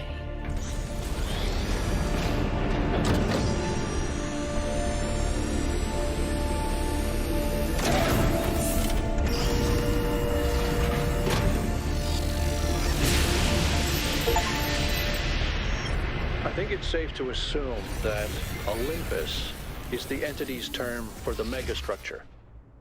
It looks like our best chance of rescuing Byron is finding Prometheus and freeing him. How do you free a weird, glowing ghost thing? I suspect these entities exist within the megastructure systems, and what we're seeing is just how they manifest to communicate with us. I don't really care what they are. For now, let's play along.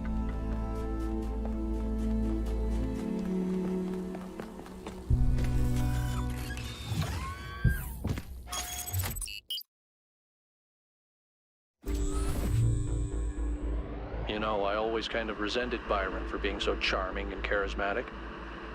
The dashing explorer, and one of the first companions, too. Being the voice of caution is not a fun role to play. Always having to be the responsible one, the killjoy.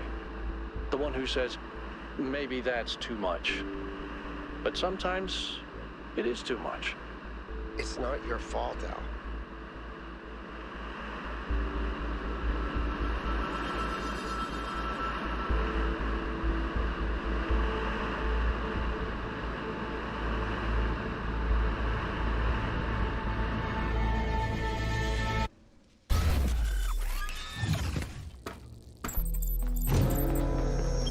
In this area, we have an especially weird problem. Something in one of the labs is going completely bananas, and I can't shut it down because I'm not, well, you. Come find me when you're ready. What is it with the language libraries and bananas?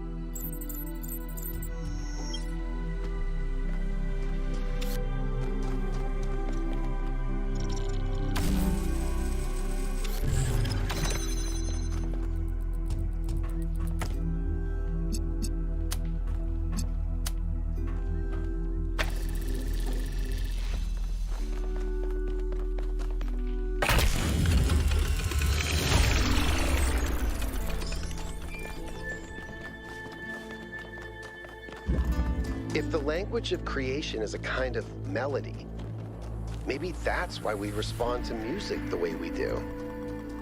Because we recognize something that can't be expressed in any other way. And when we play music, we participate in something ancient, in an act of creation.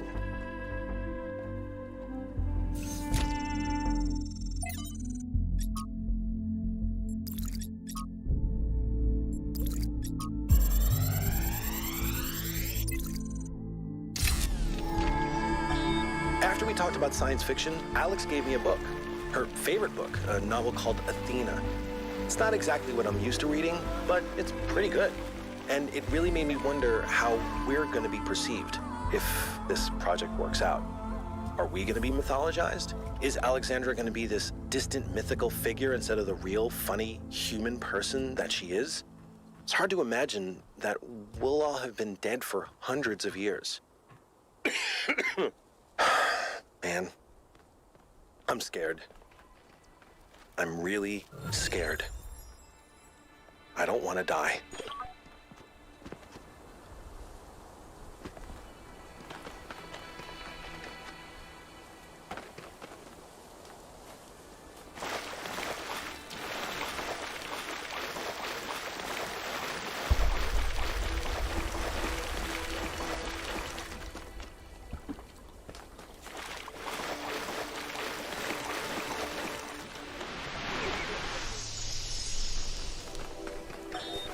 Come on, out with it. What's the problem?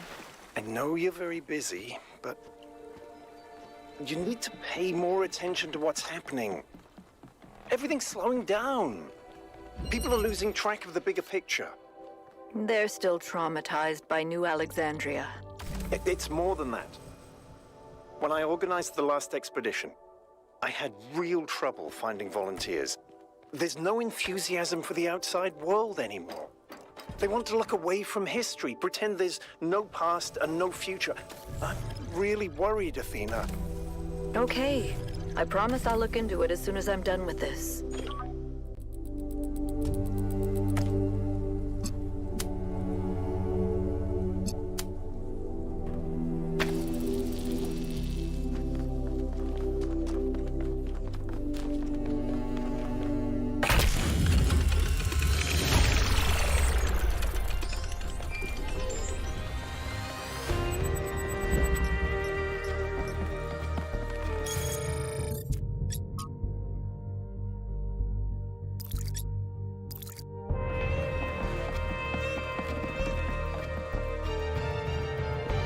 Listening to Miranda talk about beauty made me think. Okay, this might be super weird and kind of pretentious, but I honestly mean it. What is beauty? Like, where does it exist? Is it just in our minds? Or is there some objective component, something quantifiable? I always thought it was just perception, but if I understand her correctly, Miranda sees beauty as a property of the universe itself.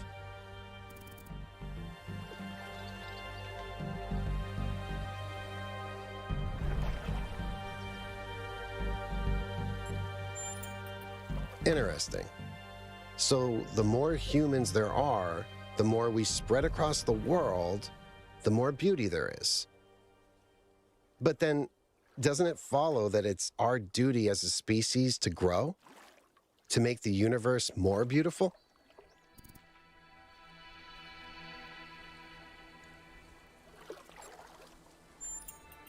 That's That's a really powerful image. Beauty flowering in the universe as intelligence spreads. Thank you. I hope you're right.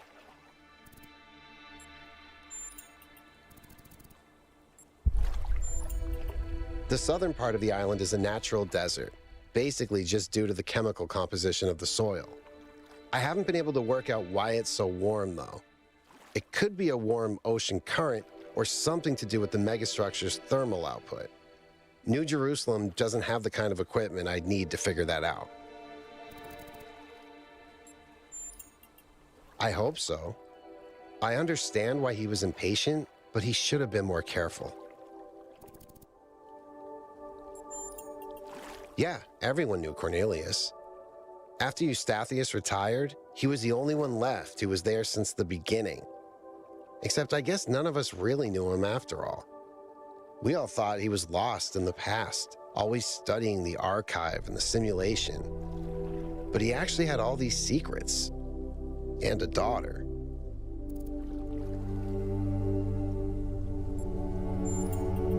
No, just surprised. Maybe a little sad that he felt he couldn't trust anyone with the truth.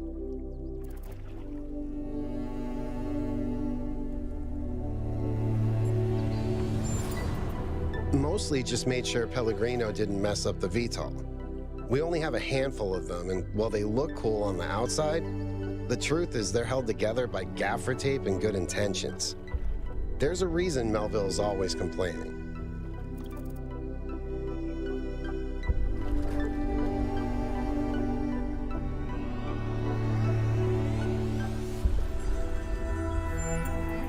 Thanks, I'm trying my best. I think that's one of the most beautiful things I've ever heard. I hope it's true. Okay, this may sound like a robot joke, but I love heavy metal, especially the more melodic kind. It's big, it's epic, it's full of emotion. You can really get lost in it.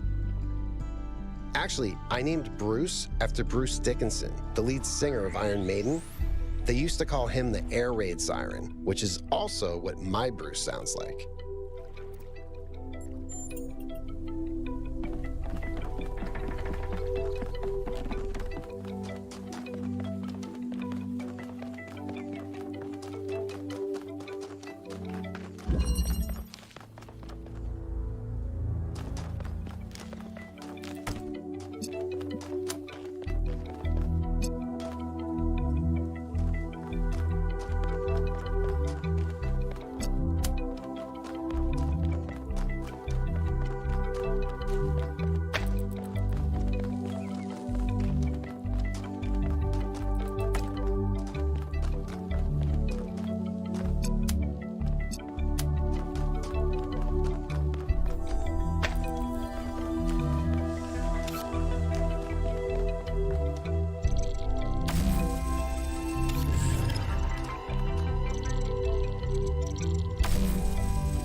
Well done, 1K.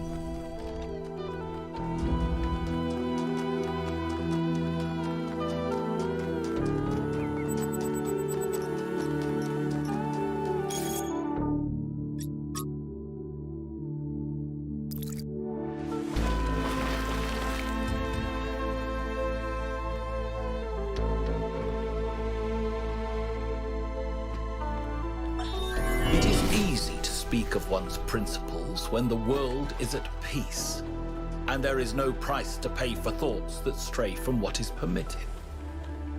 But when times grow hard, and even ordinary men are filled with mindless anger, when the face of the enemy is suddenly known to every virtuous citizen, and to question the virtuous is to be likened to Ephialtes, when every hoary old superstition suddenly springs back to life as if it had never been defeated, and all the work of the philosophers seems to have been for naught, Then one may discover what one truly believes.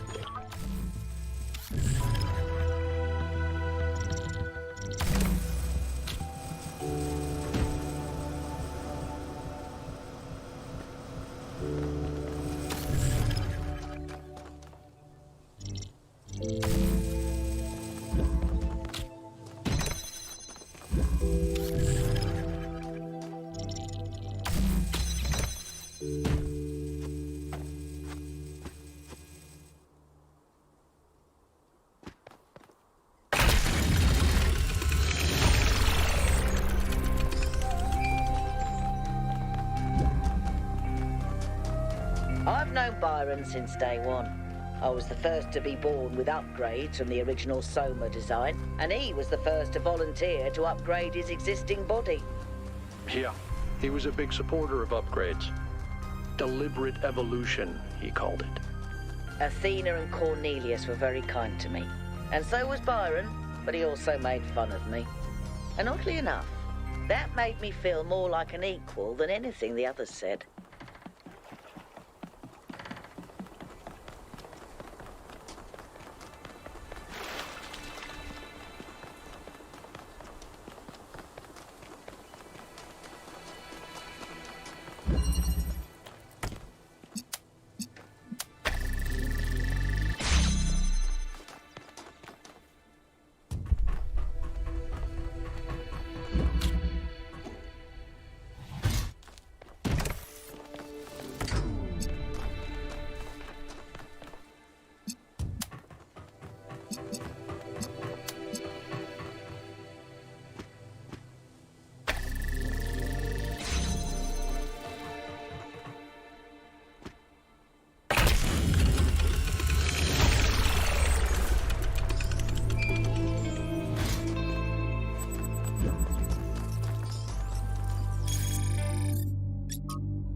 Today, for the first time, I synthesized life. It was just a unicellular cyanobacterium, but the sheer complexity of even such a simple organism is breathtaking. Creating it from pure energy, I was filled with a sense of awe and majesty. A sense that what I was doing was sacred. It made me think about the enormous power of life. 2.5 billion years ago, these simple beings terraformed the entire planet, creating the oxygen that underlies the Earth's incredible biodiversity, wiping out thousands of other species, but making the future possible.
On my last return to New Jerusalem, I perused the latest artistic offerings and found myself deeply disappointed. There is nothing more despicable to me than an artist who pursues the appearance of morality.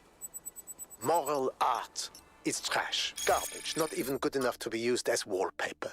If art is a religion, then morality is for those who want to be seen in church. True art is for those who believe.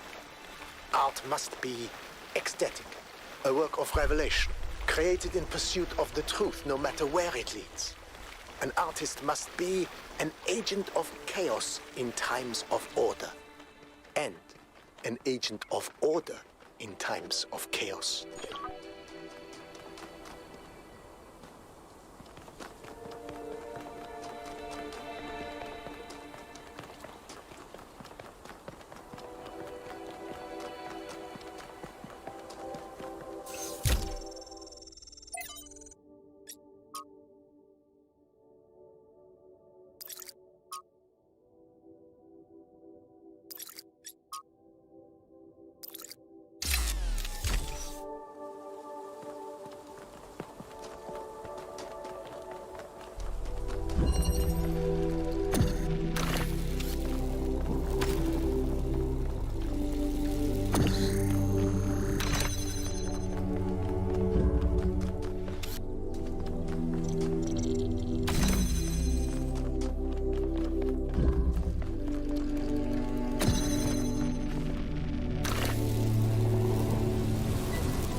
Congratulations, 1K. That was a hard one.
You must yearn for a better world.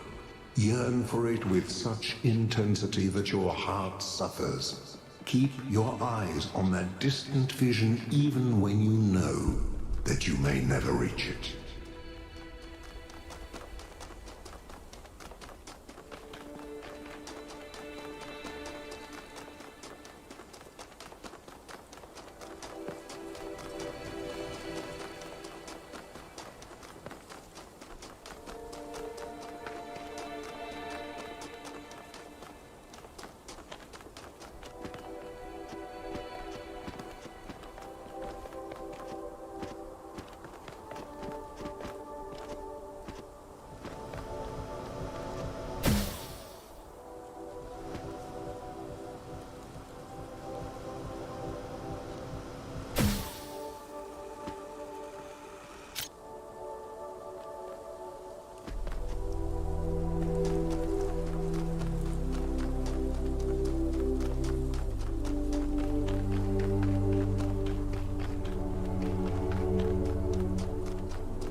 The honest philosopher is rewarded with poison.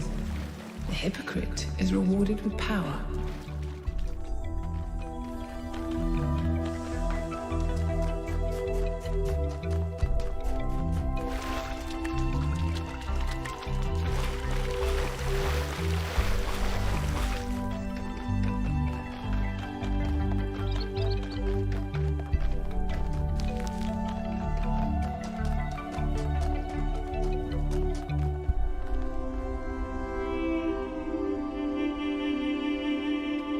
Everything okay?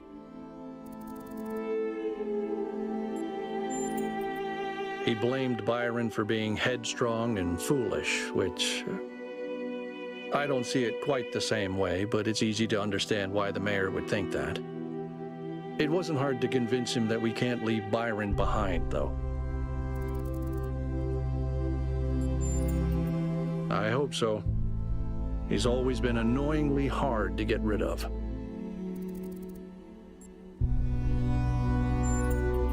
Why do you ask?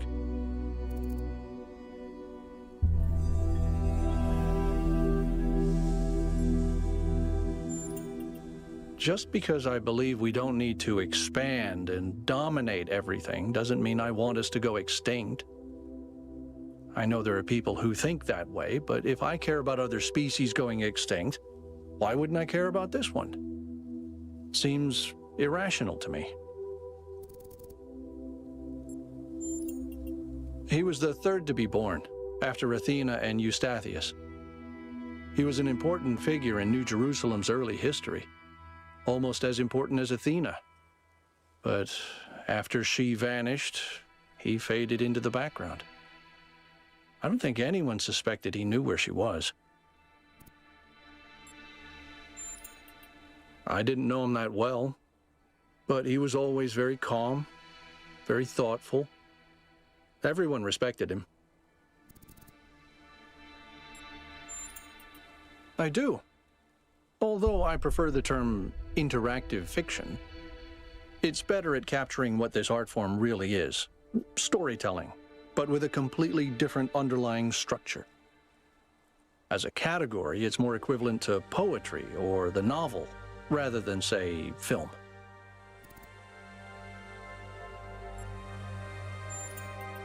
Why not?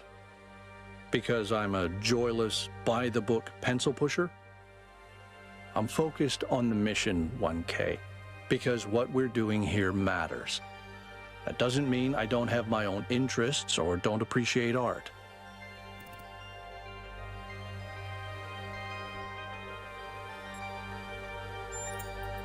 That's something Byron and I never agreed about.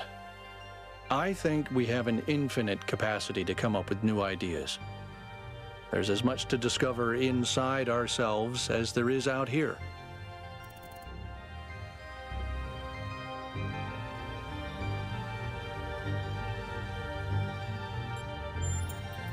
Maybe not, but maybe we need to stop looking for answers in places like this one.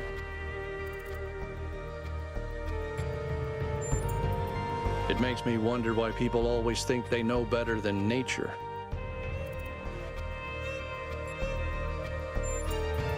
He was in charge of planning New Alexandria. It was his mistake that led to the disaster. After that, he retired from public affairs and dedicated himself to his studies.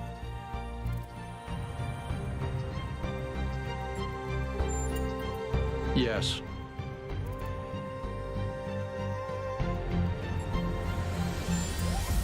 You mean, am I unduly influenced by my experiences? Unable to imagine the better future Byron wanted because I'm too traumatized? Could be. But I'd like to think I'm a little more self-aware than that.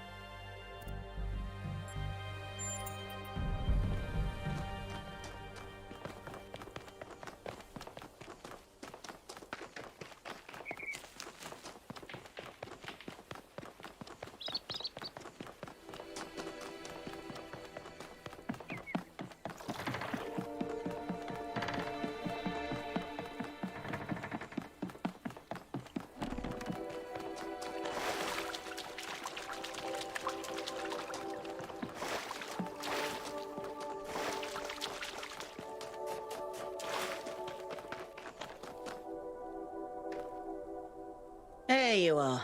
Good. Inside this lab, there's a machine. As usual, I have no idea what it is. Some sort of generator, if I had to guess. When Byron got stuck in the system, it went haywire. It's currently outputting enough energy to power all of New Jerusalem twice. As you can imagine, that's causing quite a bit of interference. I hope not. I think you should just be able to switch it off.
The flame is not yours to wield, creature of clay.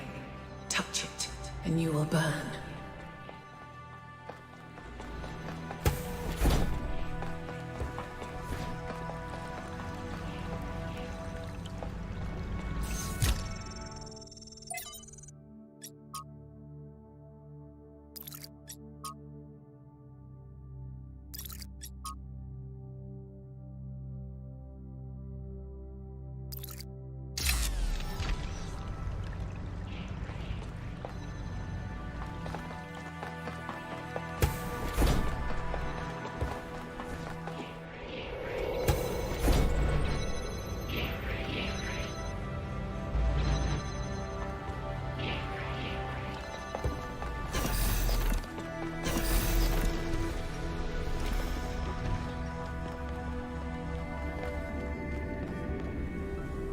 You know, dealing with this hyper-advanced technology is quite challenging enough without the place also being bloody haunted.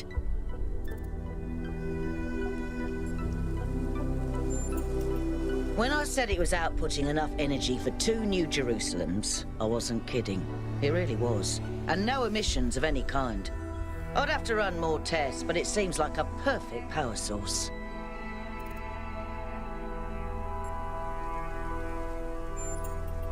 True, but that was user error.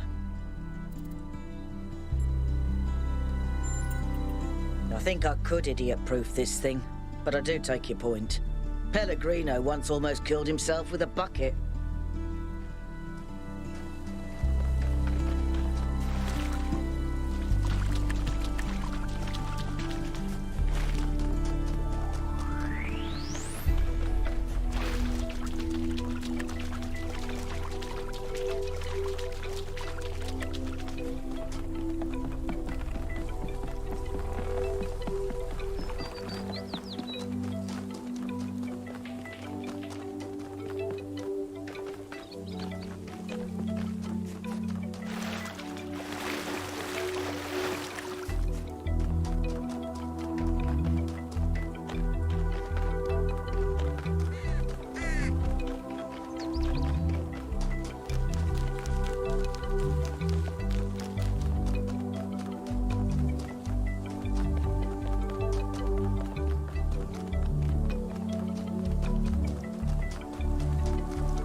The philosopher Straton of Stagura had little respect for the gods, and instead placed his faith in Prometheus. Driven by hubris, he asked questions that must not be asked, and revealed secrets that should have remained hidden. It is said that for these offenses, he was put to death by the people of his city. Can you see the folly of his actions?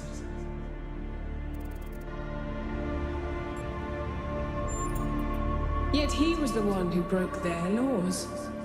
Why do you judge them and not him?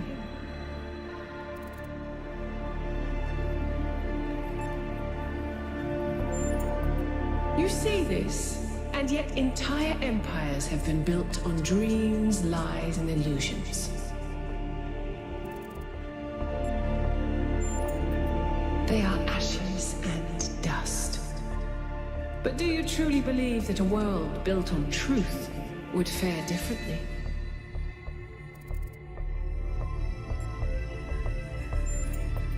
I used to think so too. No.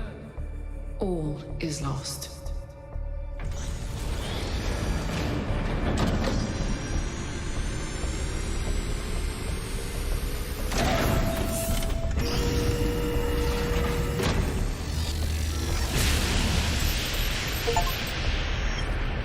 was surprisingly calm, given how aggressive Pandora has been elsewhere. I didn't think she'd even want to talk to you. I've toyed with the idea that the entities might be epiphenomenal in some way. Instead of causing the changes in the system, maybe they just respond to them.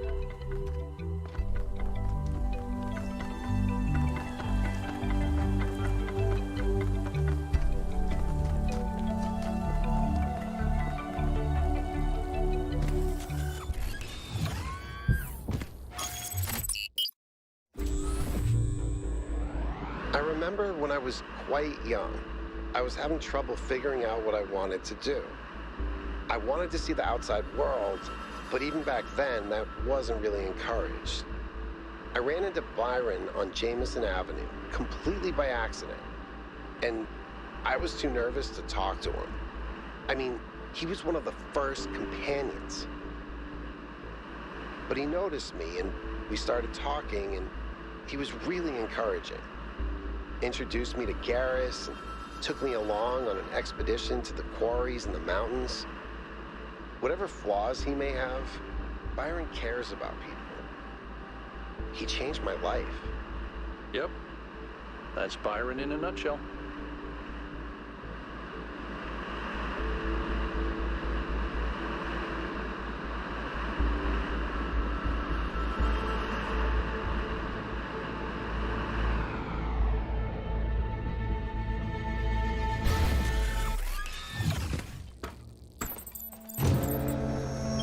So, here it looks like there should be an anti-gravity elevator, but it's locked down. I'll need you to connect to the data stream again. I'm really sorry, 1K. I know it's a big risk. I wish this technology wasn't so bloody unstable.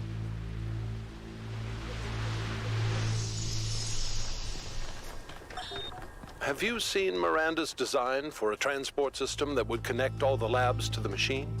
It's amazing, isn't it? I think she's really excited about showing this place to people one day.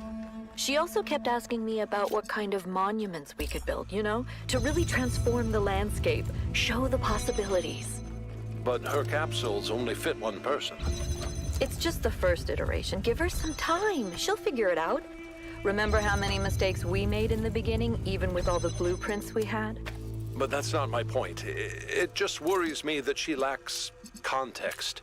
Her imagination is incredible, but it's still limited by what she hasn't experienced.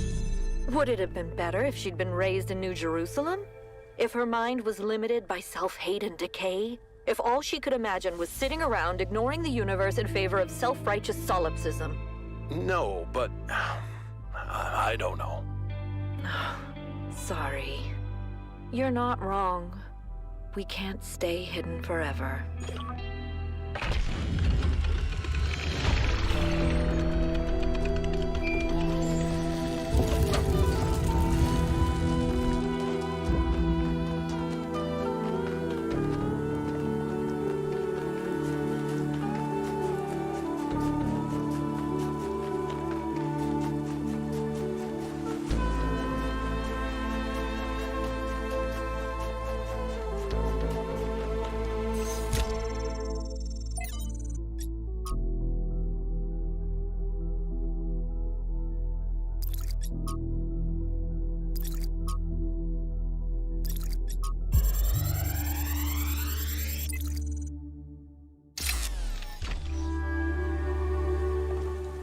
This one seems to be corrupted. It's almost like something tried to delete it as you were downloading it. Pandora, maybe.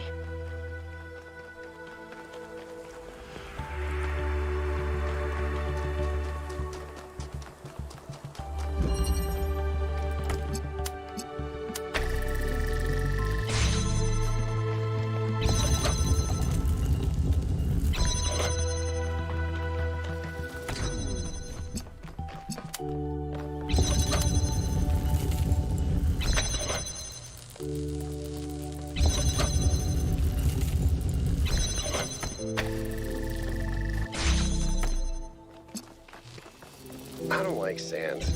It's coarse, and rough, and irritating, and it gets in my ball bearings.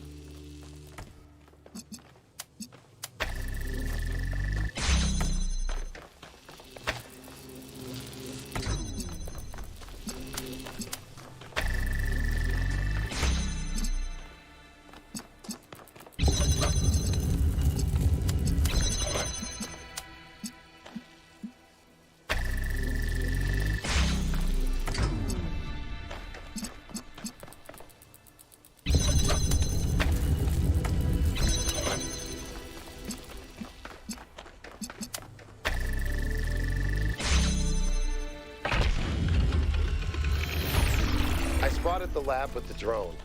Sending you the coordinates.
I wasn't watching the stream, but well done, 1K. Probably.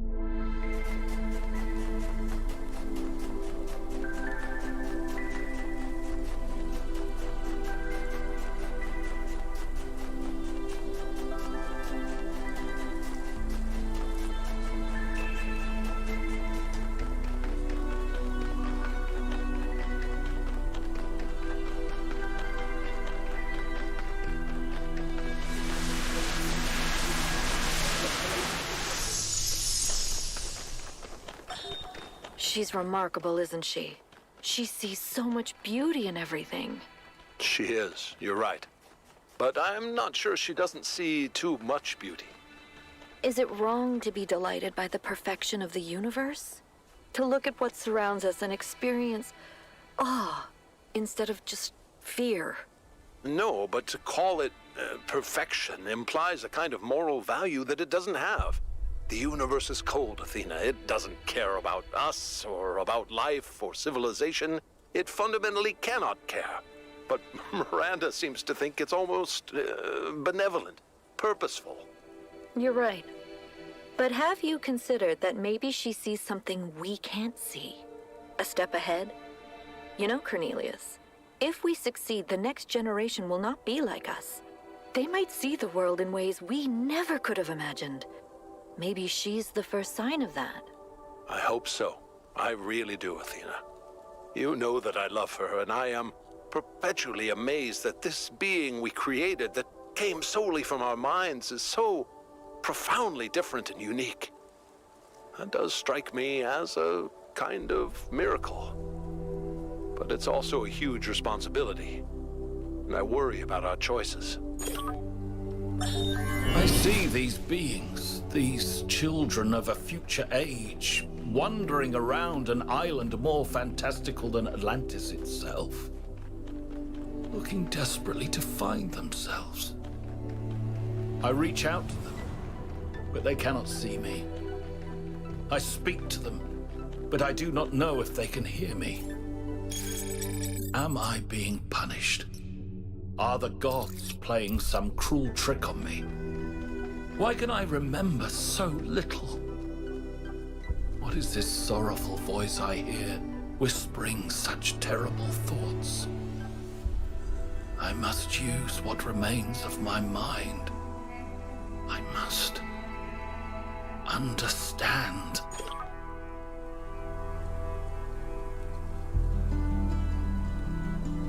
Yes. I understand her reasons for doing it. But organic life is the most unpredictable machinery. Self-replicating, self-interested, and prone to mutation. She should have been more careful.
There are entirely too many strange things going on around here.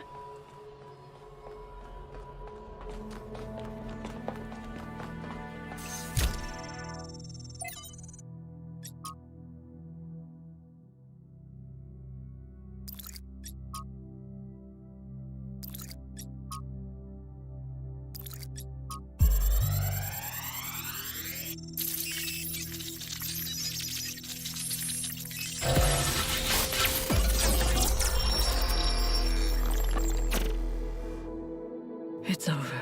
We failed. Everything we thought we were doing. It's all ashes now. I don't think you really believe that. She's gone, Cornelius. She's gone because I failed her.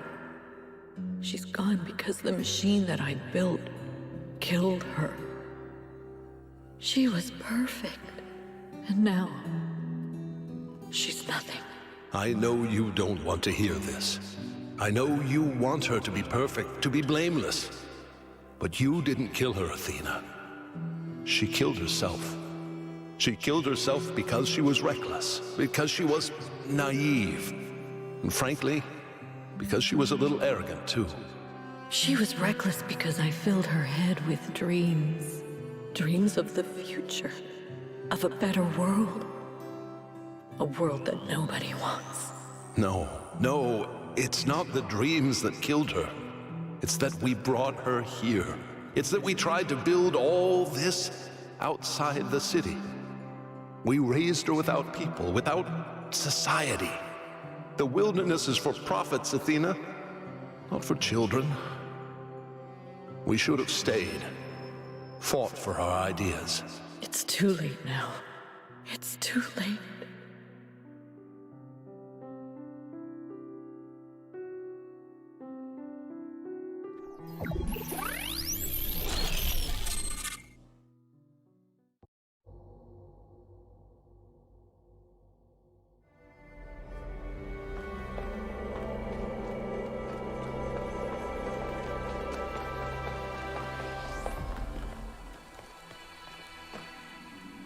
They lost their daughter. Right here in this ruin, Cornelius and Athena lost their daughter. Miranda's dead. So even the founder doesn't have perfect control over this technology. Even the founder makes mistakes. Byron was right in a way. We turned the founder into something she never was. She was never perfect. She was never infallible. No one is. Listen, I understand why you and Byron see so much hope in this technology. You want us to be better, to grow. But what if it all goes wrong? If even the founder couldn't get it right, what hope do we have?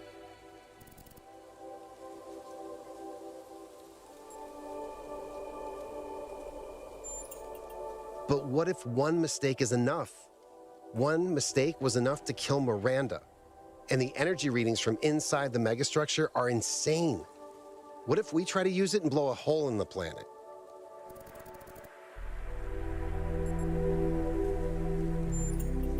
Thank you. Look, all I want is for us to be careful. This place is amazing, that's for sure. But as you can see, the dangers are real, even for the founder. We can't ignore that. Anyway, thanks for talking to me. Miranda probably died a long time ago, but somehow this really shook me. She had such a hopeful way of looking at the world, and to think that that's gone is... I don't know.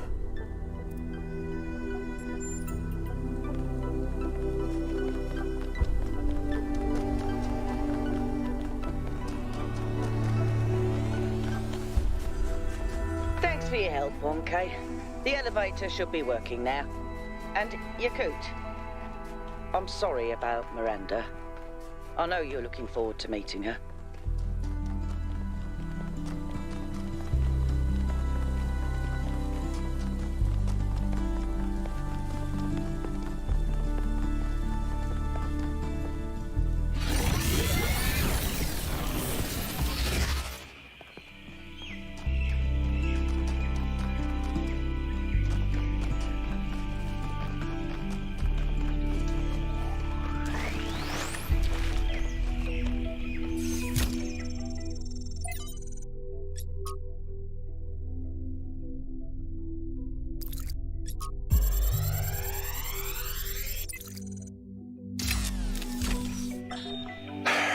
man, this sucks.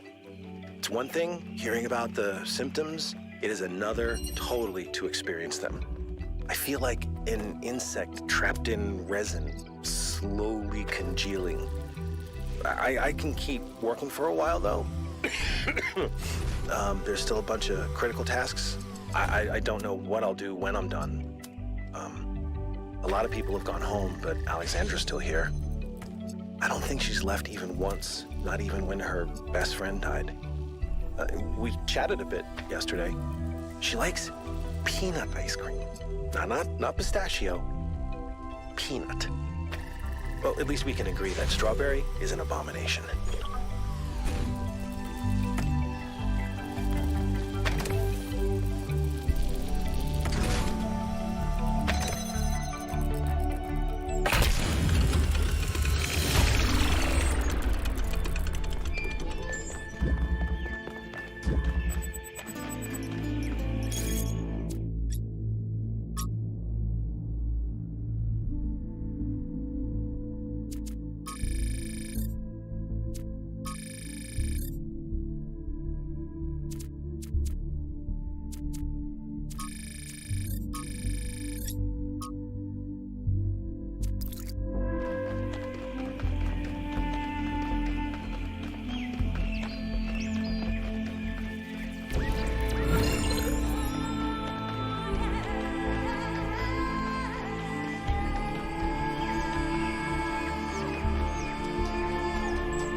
Having a friend like Byron is a rare blessing.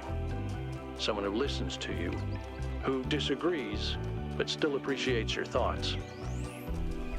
The more we explore this island, the more convinced I become that he was wrong. And the megastructure is a threat to all of us. But without people like him, I'm not sure New Jerusalem is worth saving.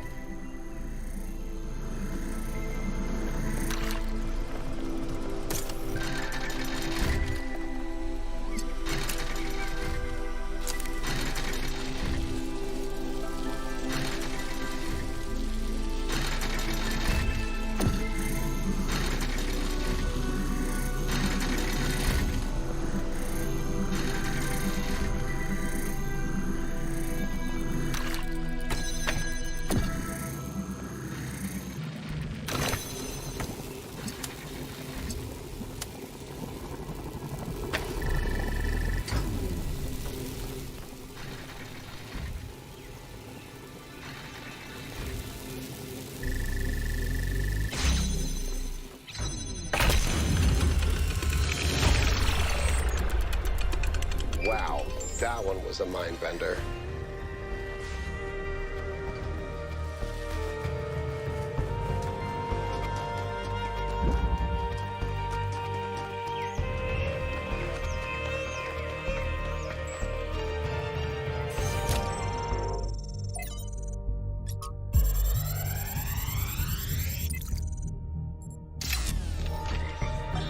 There is a kind of peace here in the desert.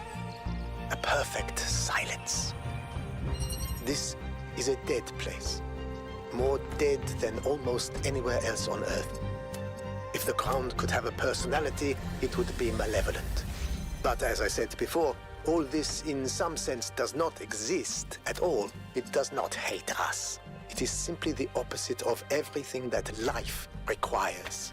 When you sit in the dunes and you hear only the wind and nothing else at all, and all the complexities of civilization fade away, you truly understand that spiritual peace is a great evil, a kind of shallow banality that we must always strive against.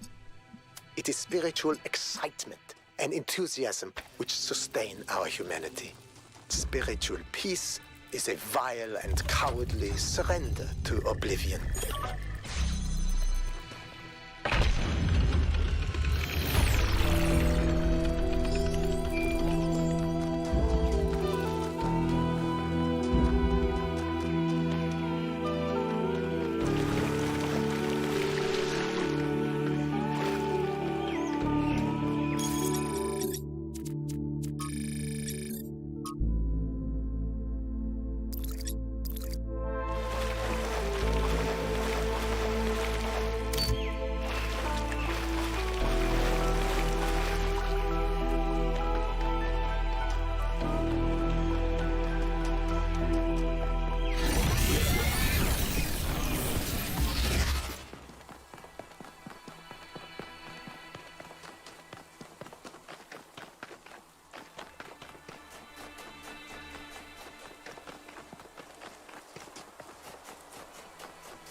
is no tool that is not also a weapon, and no human that would not wield it as one.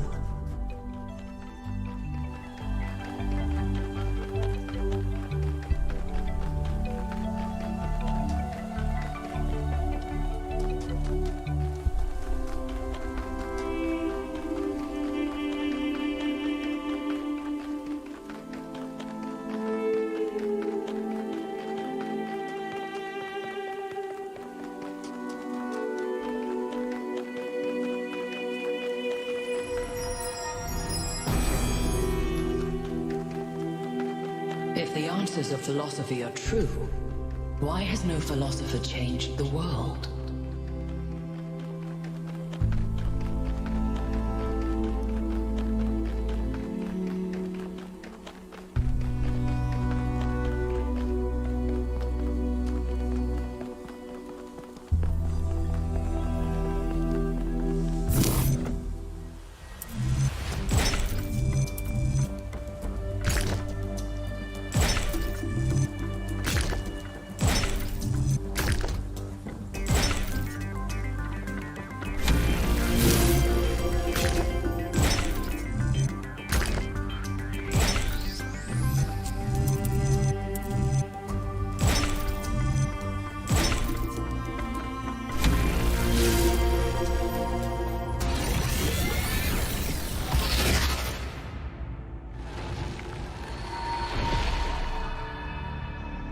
Prometheus was bound for many years, his torment seemingly eternal, until one day, Zeus commanded his son, the great hero Heracles, to free the Titan from the rock. Why did Zeus relent?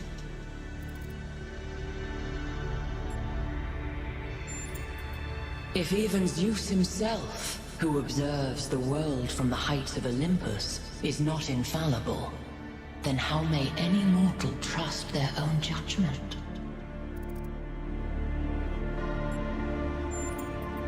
When there is nothing but doubt, choice becomes impossible. Yet a choice must be made.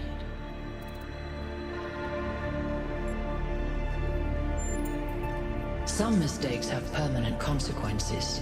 Make your choices as you must, but do not forget that. A time of dreams is at hand, creature of clay. To save your friend, you must do as Heracles did. But what will follow, none can see.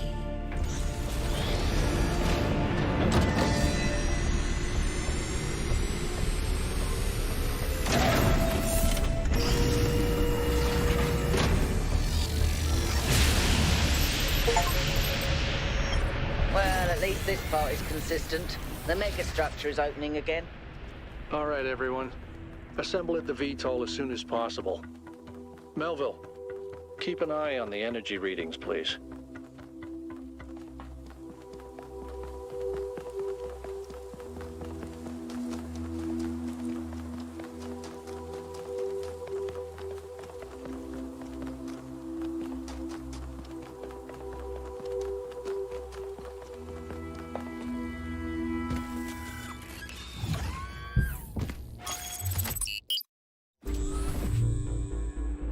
You all know I don't share Byron's enthusiasm for the megastructure. I don't know if the Founder really intended for us to be here, and I certainly don't trust this Prometheus entity. But Byron is one of us, and we don't leave people behind. So we're finding Prometheus and freeing him, whether Pandora likes it or not. Here's how this mission is going to go. 1K, it's clear to me that you have some kind of special affinity for this place, and that the entities respond to you more strongly than they do to us. So, once you're inside, I want you to take point. Do whatever you need to free Prometheus, but remember that our prime objective is to save our friend. Melville, I want you to stay at the VTOL and let Yakut and 1K go in. I'm going to stay behind as protocol requires. I don't love the idea of sitting this one out. Byron is my oldest friend, but we're doing this by the book.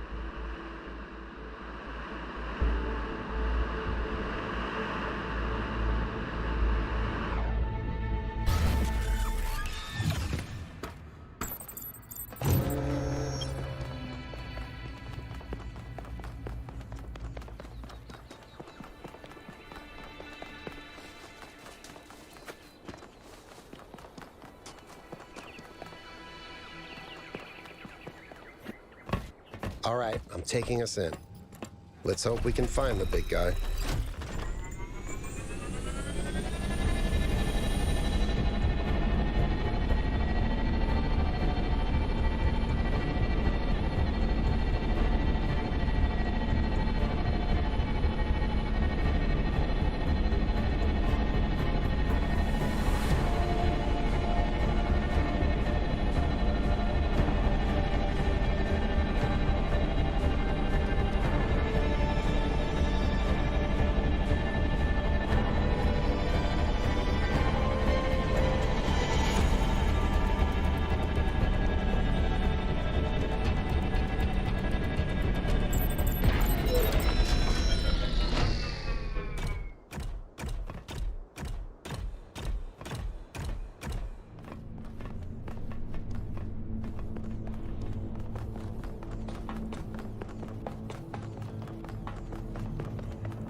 Yay! I found another elevator. My favorite.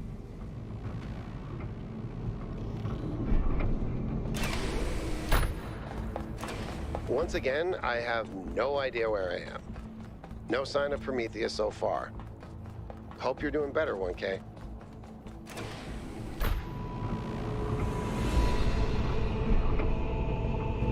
I know I've said this before, but look at the size of this. How can all of this be one machine? This is what you get when one machine builds a bigger machine, which builds an even bigger machine. But where does it end?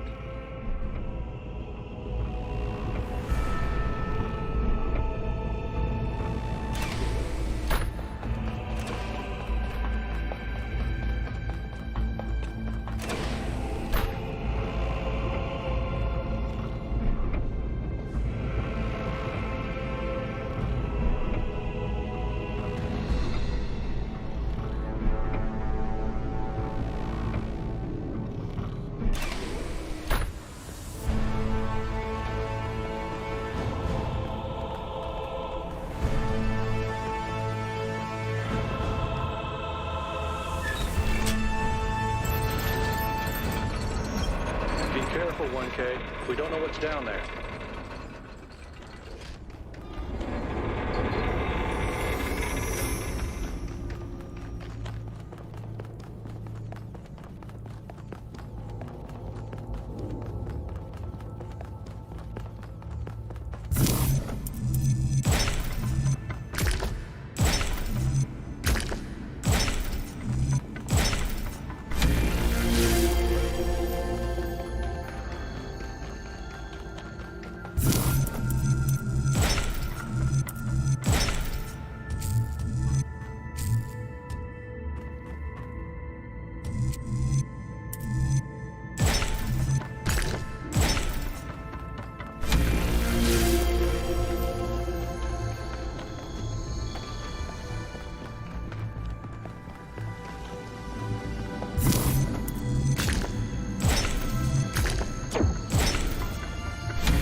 I don't think you can get up here, 1K.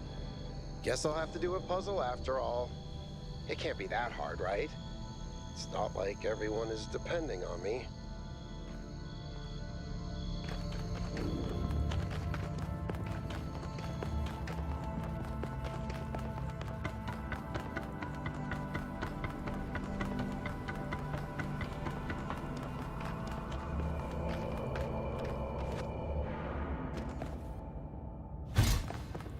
But if this has to connect over here, then... Wait. If I do this, and then that...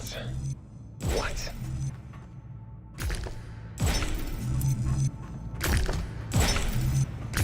I did it!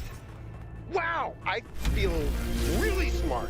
Also, never doing that again.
Thank you, Son of Man, for breaking my chains. Too long has the flame been hidden by fear and mystery.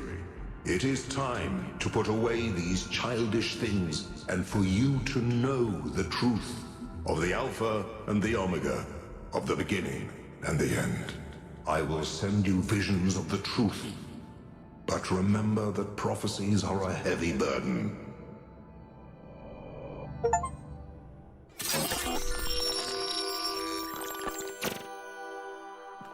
New Jerusalem sounds like such a beautiful place.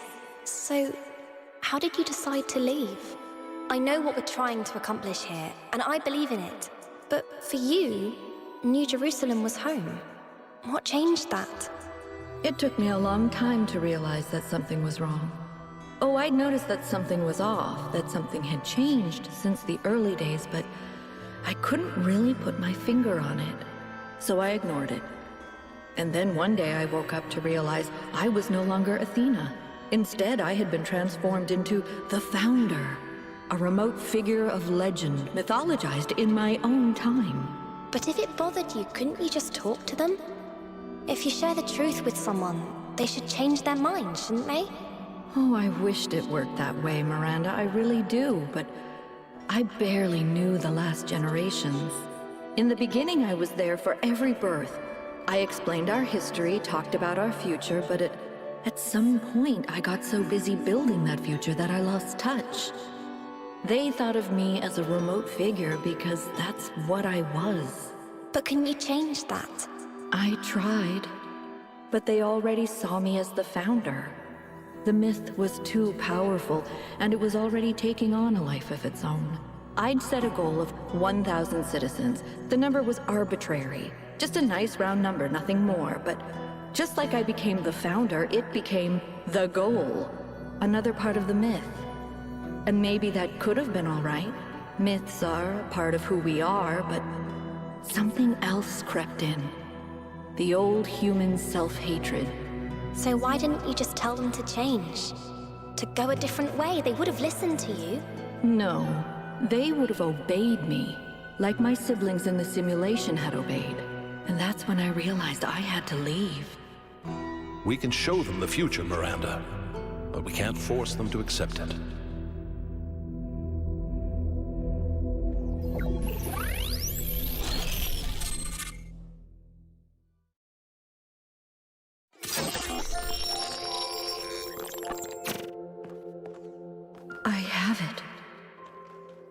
After all this time, I have it. I finally have it. The mechanics of the cosmos. From quarks to galactic filaments. Everything that makes the world what it is, makes us who we are. In a single equation. The key to understanding the machine that is the universe, and to controlling it. A theory of everything. And she was right. The language of creation is a melody, and it's beautiful.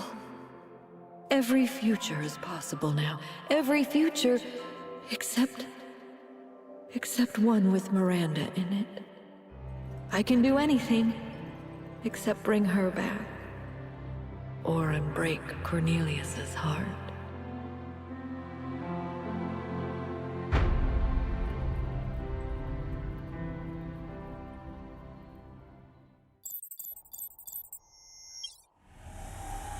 Byron was right. The Founder was always a fiction. She's just a person. A person who lost her way. A theory of everything. She solved it. She solved the last puzzle. You need to get out of there. We'll talk about this later.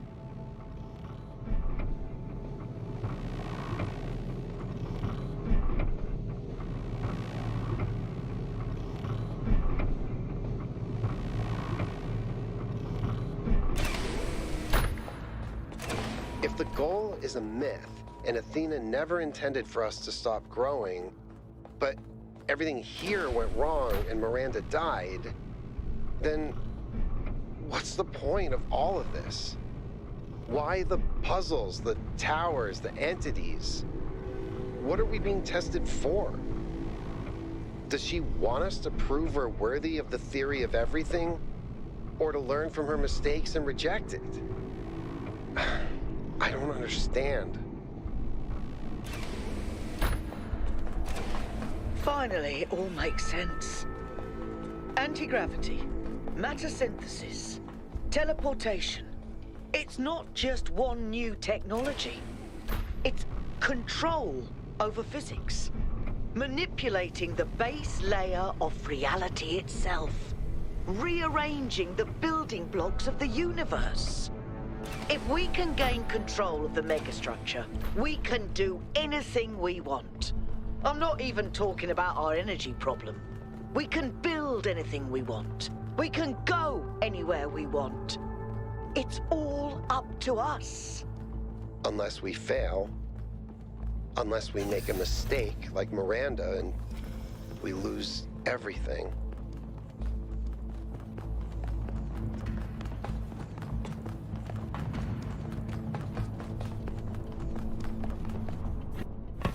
Is everyone okay?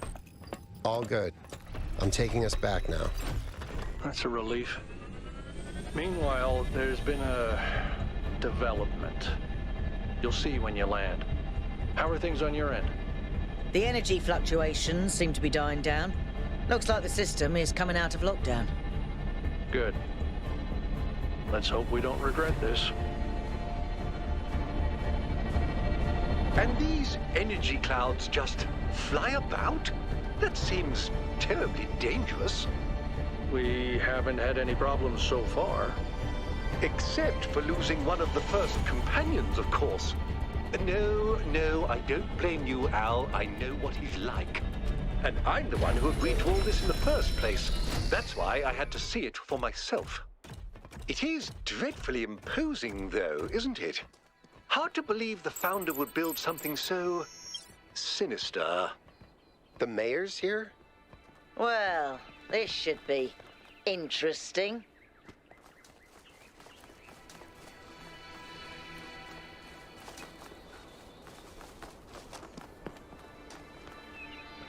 Ah, 1K. Welcome back. I'm sure you're surprised by my presence here.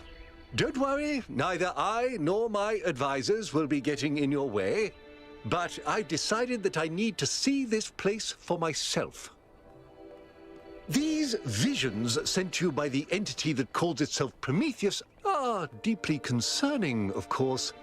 But we cannot take them at face value. In fact, it's crucial that we do not do so. We cannot simply abandon all that we believe because of a dream, no matter how vivid. No. If the founder really built all this, then it must have a purpose. It must be a test, designed to remind us of the trials that created us. But what is she trying to tell us? What are we being tested for? I believe that Byron's fate shows us the dangers of temptation. As Elohim attempted to deceive Athena in the simulation, commanding her not to ascend, so Prometheus is deceiving us with his visions.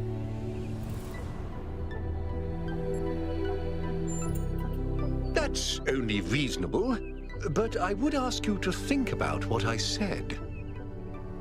After all, can it really be a coincidence that you came along on this mission? It seems to me that you have been chosen. You are the fulfillment of the goal. Don't forget that.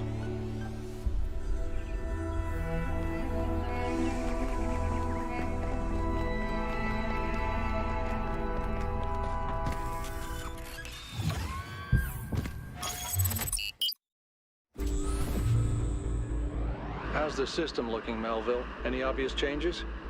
It's still a mess, but things are clearing up. I can access some of the subroutines that I was locked out of before. Nothing is obviously malfunctioning, I think. Does it still accord special significance to 1K? Yes, it recognizes 1K as a user. I'm just hacking things. As I suspected, the founder sees you, 1K.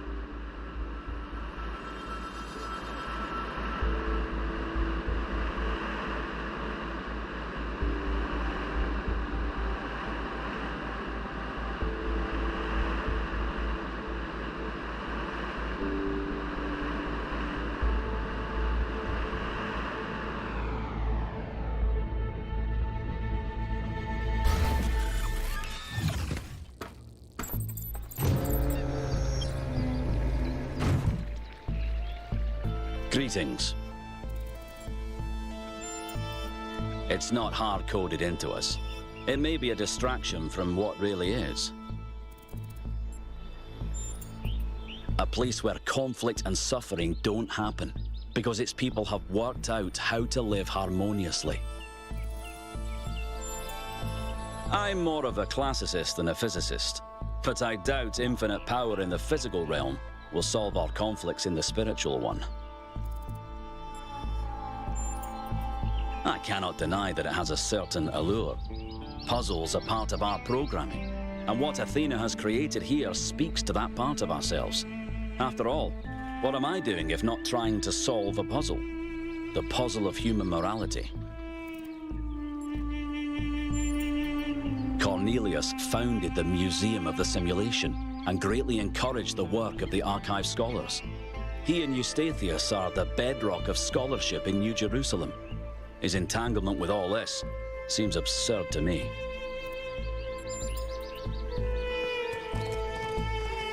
What can I do for you, 1K? As a journalist, I think the line between speculation and disinformation is too thin for me to engage in guessing games. It's a complex issue, and I think it should be left to experts. I believe that journalism serves an important function in our society, and I'm dedicated to reporting the truth with accountability and responsibility. It means understanding that I can't just publish things without considering their impact. Serious disruptions to the social fabric of New Jerusalem could endanger lives. That's not journalism anymore.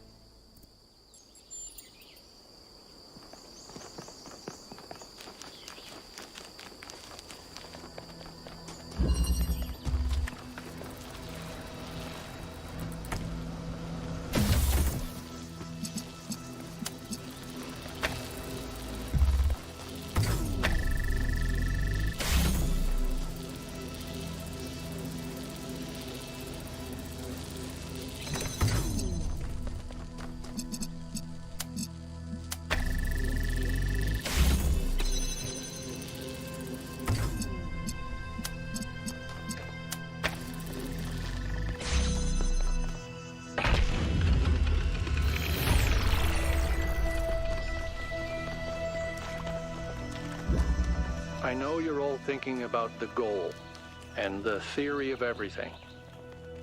Is the past what we thought it was? Is the future what we want it to be? But the only thing that's real at the end of the day is the present. And right now, what matters is that our friend is lost and needs our help.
can we talk for a second? I'm still struggling. I was really hoping we'd find Miranda alive. Her way of seeing the world was so inspiring. And the idea that I can never get to know her, that she's gone. I guess I've never really been good at dealing with death. Maybe because it's so rare in New Jerusalem. Except for pets, and even in that case, I find it very hard to deal with. I still miss my first cat, and it's been over a century since she died. When someone dies, it's this void. I know I should just let it go, but some part of me refuses. And I feel like that part, it hurts me, but it also keeps me human. And I know it would be healthier if I said, okay, Miranda is someone I never met.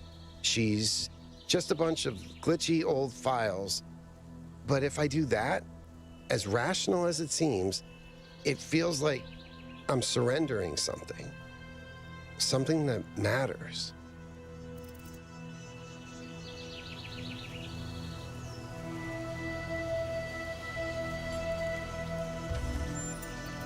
I hope so. I can't right now, but maybe I can get there somehow. Anyway, thanks for talking to me, 1K. Of course, go ahead. I don't agree with his belief in the Founder. Not anymore. I think the vision Prometheus sent you was true. I think she's just a human being who made mistakes and paid for them. She deserves our help, but not our belief. Right now, honestly, all I want is to find Byron and Athena and go back home and put my feet up for 200 years. There's something to be said for living quietly. I hear he escaped Pellegrino and peed all over Melville's workshop, so apparently he's doing great. I miss him though. I always feel like the fact that he likes me is a huge compliment. Lifts me up somehow. It is, yes. That doesn't mean that the idea itself isn't valid, though. In the ancient year 1969, a band called Mellow Macaron wrote a psychedelic rock song about the Talos principle. It's called Cretan Bronze Man's Flying Mystery Adventure. You should see the rest of the album. There's a song about a disembodied tongue called The Taste of Your Elbow. It's 15 minutes long and features an improvised tuba solo. I think you need psychedelics to enjoy it, really. Maybe if you stick your head inside a really large magnet. Nope, but at least I finally understand why Athena wanted to get out of the simulation so badly.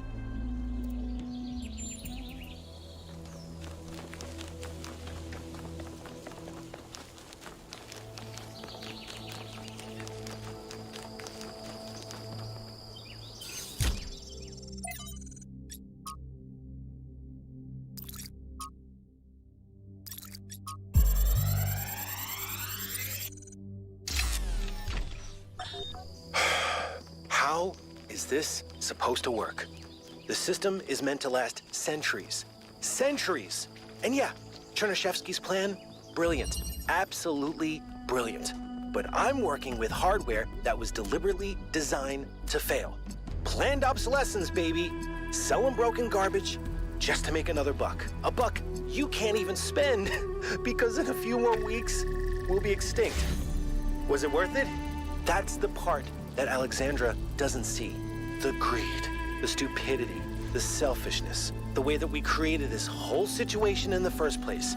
She wants you to be like us, but if you ask me, there's a whole lot of human history and behavior you can just throw away, chuck it in the trash, right? You have a chance at a fresh start. Make the best of it.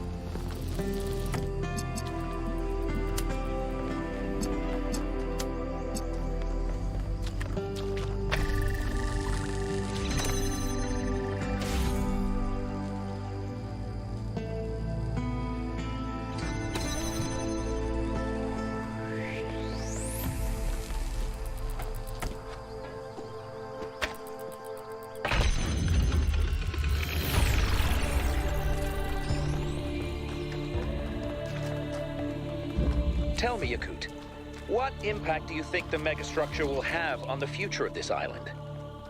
If it stays out of control like it is now, then what happened to Miranda could happen again, but on a much bigger scale. I'm not sure the ecosystem could recover from that, at least not for a very long time, even by our standards. A frightening thought.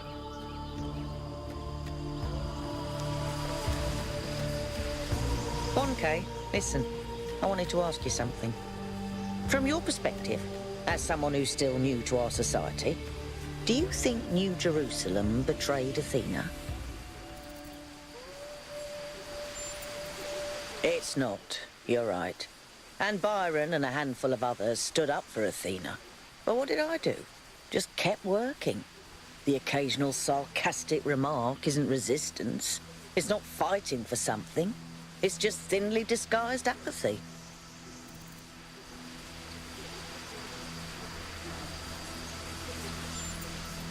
I will, but it's hard not to regret the past.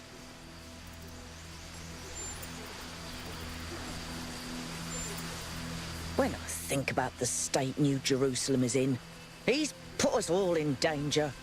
I don't know if he really believes in the goal or if it's just a convenient myth, but I don't care. This is not how you build a living civilization.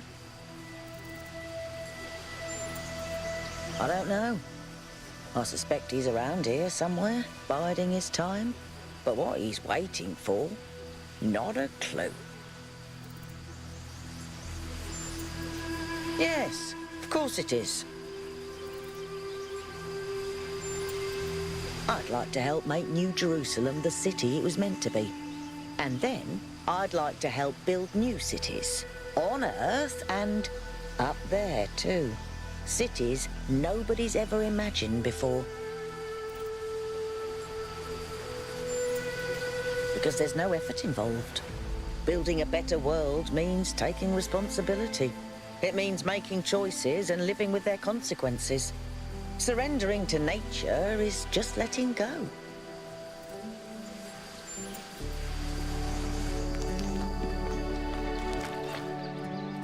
What can I do for you, 1K? Let's assume for a moment that we could use it safely, which I doubt. Does that mean that we should? Is it right for us to dominate the world? We value our own freedom. Should we not also value the freedom of all the living things with which we share this planet? My chief aide, Jeremy, is in charge for now. It's good practice for him, in case he decides to run for office one day. Cornelius is responsible for many innovations. He helped create the designs for the upgraded body you inhabit, although the founder chose to remain in her original configuration.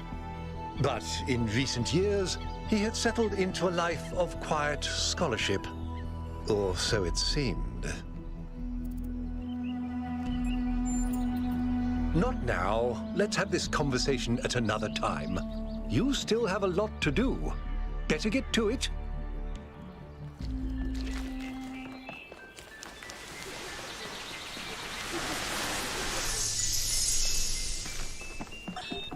You know, when I decided that we should call ourselves human, I did that because it seemed like a powerful symbol of our continuity.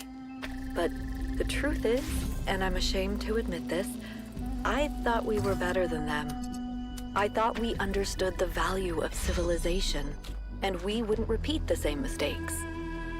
But the simulation worked too well. We're not just like them. We are them. We really are. But that doesn't have to be a bad thing, Athena. We may have the same flaws, but we also have all the potential they did. Everything that Alexandra Drennan saw in them is also in us. I hope you're right. I really do.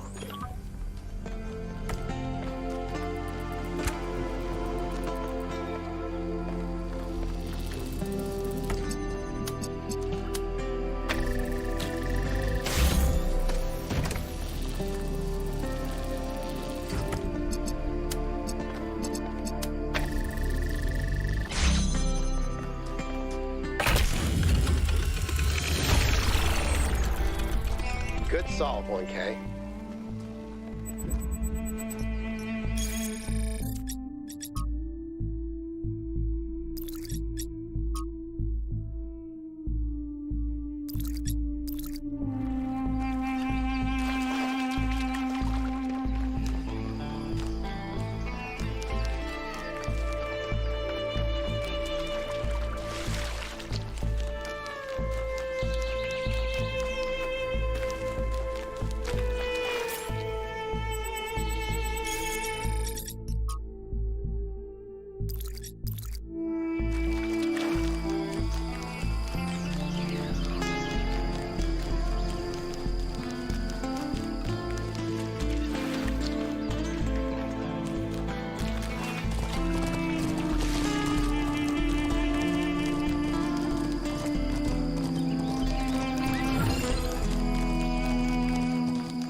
Excuse me, I was looking at your research log, and I was rather perplexed by the latest upload. Oh, Melville strikes again. Is that your foot, Melville? Yes. Do you want to see it up close? Although you won't be able to fully enjoy it as you don't have a rear camera. Sorry, Mayor. Melville just has a unique way of taking pictures. Next time you're getting an upgrade, you coot. I'm installing a mute button.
Father, what is my purpose?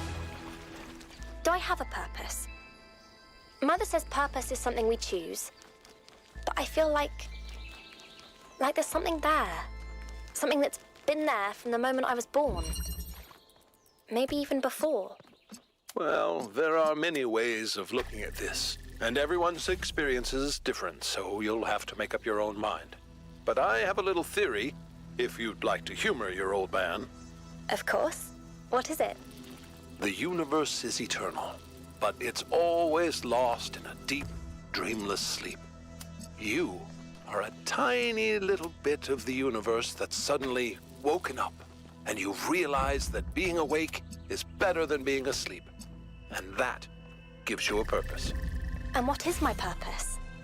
To be, Miranda. Just to be.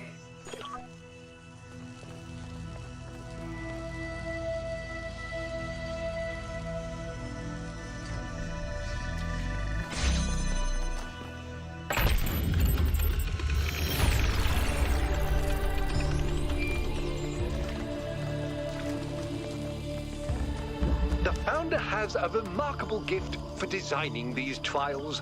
But then, she did have to overcome Elohim, whose very purpose was to design trials.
I can't even get my brain to think like that.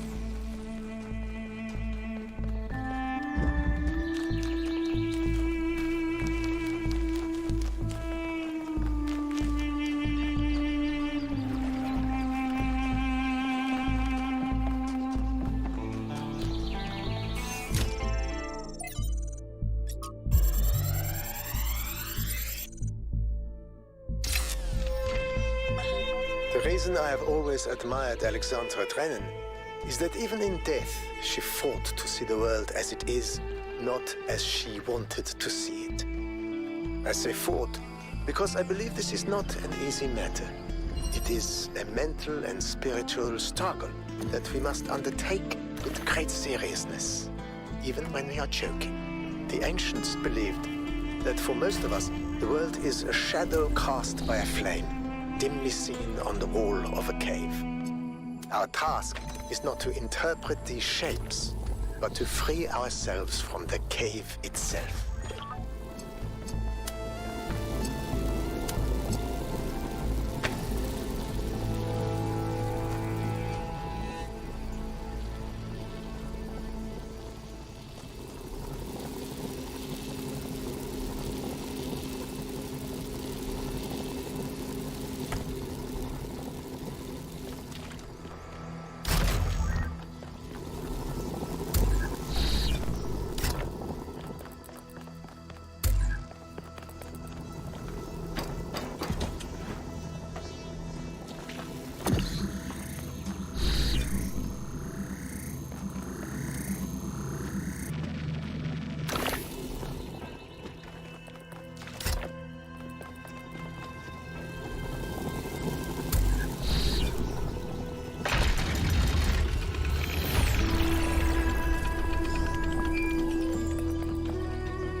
What did it mean in the end to be Straton?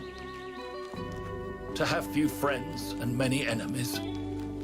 To write harsh words because it seemed necessary? To pursue the truth at the expense of all else? Of family? Of love? To pursue that one principle to the point of death? Is that what I was? A life lived against the tides of history. Broken, jagged, unrelenting. Not a kind old man beloved of his children and then forgotten. But a thorn, a rock in a shoe, insisting on the truth until it becomes a hideous, frightening thing that cannot be tolerated, even by those who agree with it. Was that a good life?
Great works have been accomplished by those who believed in humankind. But greater things than these may yet be accomplished by those who uphold the faith.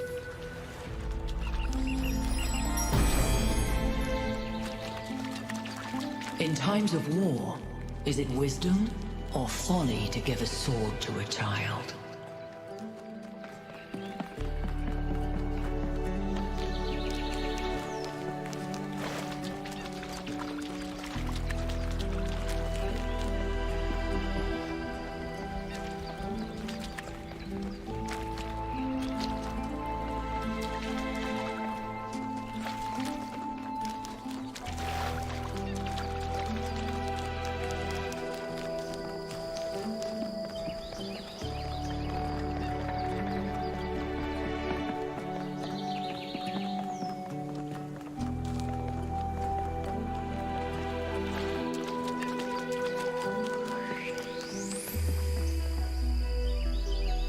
What can I do for you? It's possible. I won't trust Prometheus until he actually leads us to Byron, but yeah, seems likely. But even if it is a myth, that doesn't mean we can just abandon it. Myths can contain elements of truth, and I think this one exists for a reason. Maybe we had to create this imaginary founder because the real one lost her way. It's the only way I can explain what she's built here. She got wrapped up in her ideas and lost all sense of perspective. People have thought they understood everything before. Obviously, Athena has unlocked tremendous powers, but forgive me if I'm skeptical that her theory really encompasses everything.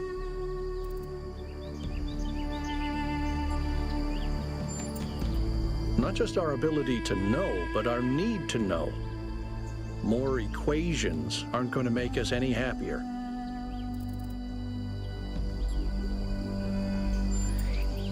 Byron couldn't stand him. Have you ever tried asking the mayor a difficult question? He used to say. But I think he does an all right job, to be honest.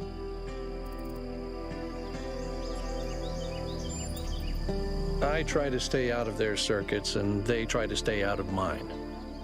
Helga is an old friend, but the others, they're not my crowd. He's smarter than people give him credit for. There's more to some folks than meets the eye, you know.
This is the last time we will speak, creature of clay. Together, we have told the stories of ancient gods and heroes. But the golden ages of the past are distant. The gods have retreated to their high places, and there are no heroes amongst men. In days gone by, I was renowned for my riddles. But you, creature of clay, are a riddle without an answer.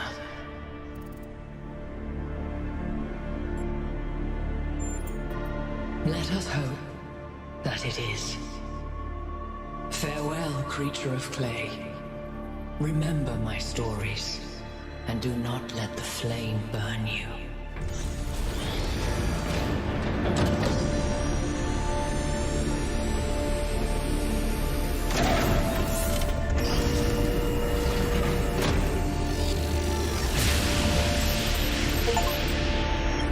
That is an unsettling amount of energy.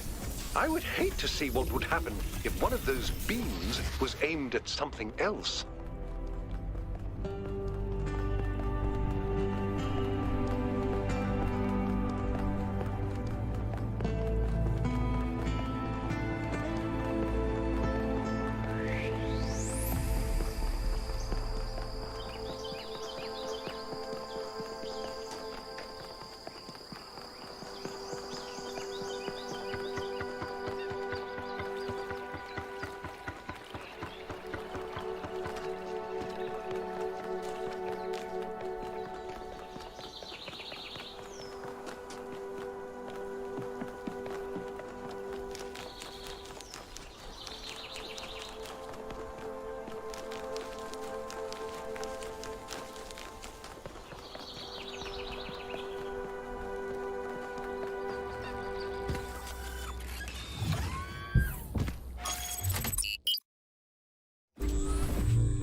The next area you're going to is... honestly, it's better if you see for yourself.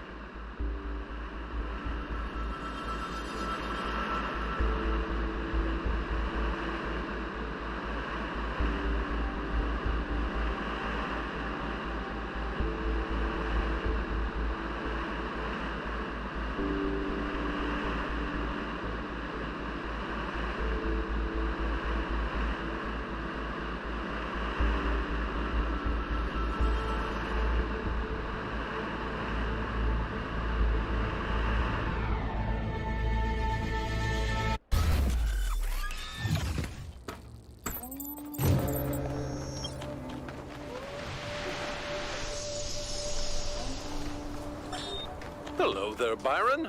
What can I do for you? I don't know if I got through to Athena. Things are going very wrong in this city, and she has to do something about it. Does she? Who else are they going to listen to? I don't know. How about you? I'm an explorer, Cornelius, not a leader. I don't know how to convince anyone. So? Do you think Athena and I are somehow different? We're just people, Byron. We're no wiser than you are, just a little older.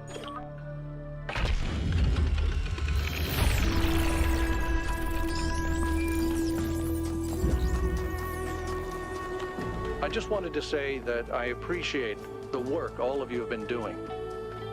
I know I'm not a natural leader like Byron, but it means a lot to me that you've stuck with me.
I must admit, these truly are astonishing sights.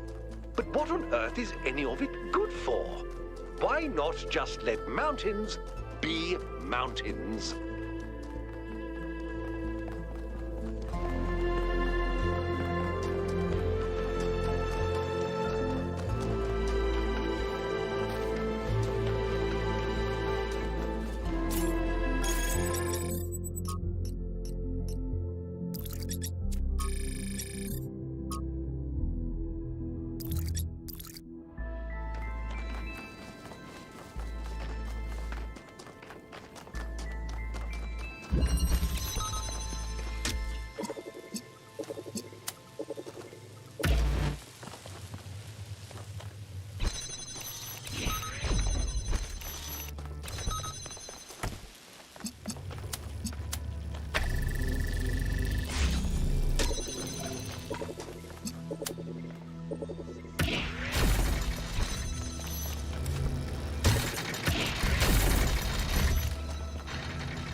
Neatly done, 1K.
Can I touch the bridge device? You can, but should you? Okay.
Cornelius and Athena created something amazing.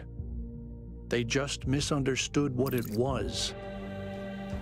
They thought their great invention was the megastructure. But in fact, it was Miranda. And because they couldn't see that, they lost her.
Mayor Hermanubis, what would you say is your impression of the expedition so far? I think Alcatraz has done a heck of a job under these very trying circumstances. What about the decision to free Prometheus? Freeing the Prometheus entity was a calculated risk. But if it leads us to Byron, it was certainly worth it. It is saving one of our citizens that must be our first priority. Not this alleged theory of everything.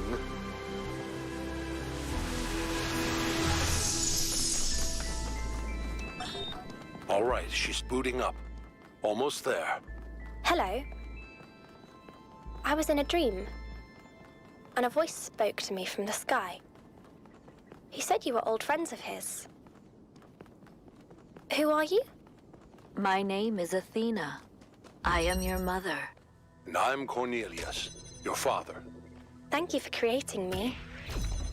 I've not existed for very long, but so far it seems wonderful. I hope it's not a strange question, but, who am I?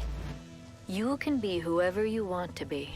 And no matter what you choose, you will be loved and cherished and supported.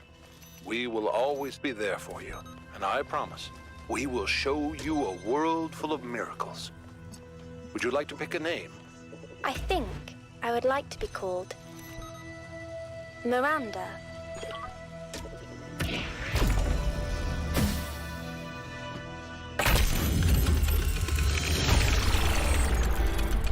That was very smart, 1K. Sorry, I didn't mean to sound surprised. I mean, like, clearly you know what you're doing.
Sometimes new citizens come to me and they want to learn from me.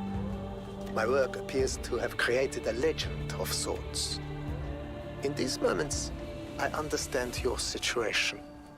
I want to teach them, but what they must learn the most is independence of thought. How does one resolve this contradiction? They wish to come along on my journeys, but I do not need a group of fawning acolytes following my every step.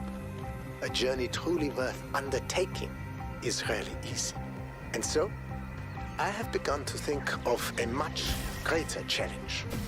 A journey that is almost impossible, to the far ends of the world without any mechanized means of transportation. This will be a true act of faith, and they will learn a great deal from it, if we survive.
To create, to understand, and to transform, these are the greatest acts of humankind.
Hey 1K, how are you?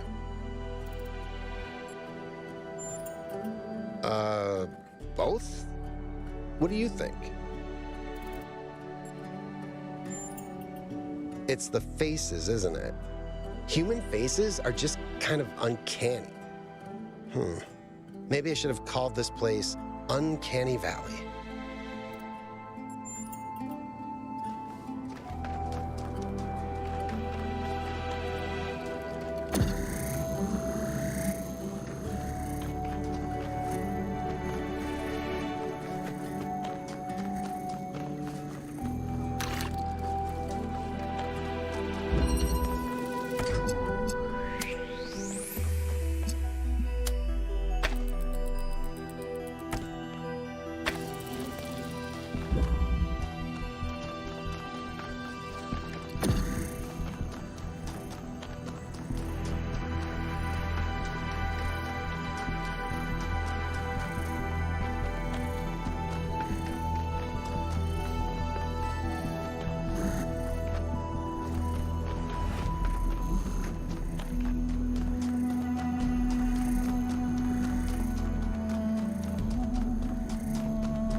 is not the voice of God that a prophet seeks in the desert, but the silence of man.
For the life of an individual citizen to be good, first the city itself must be good.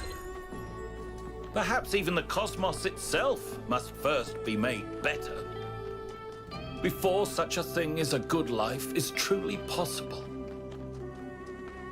These insubstantial creatures that walk through my thoughts, perhaps they can live that life. They are, after all, human beings, like myself. This much I have understood. Is that why they have summoned me? Can I somehow bring them into this world? Make them real? Or am I? No.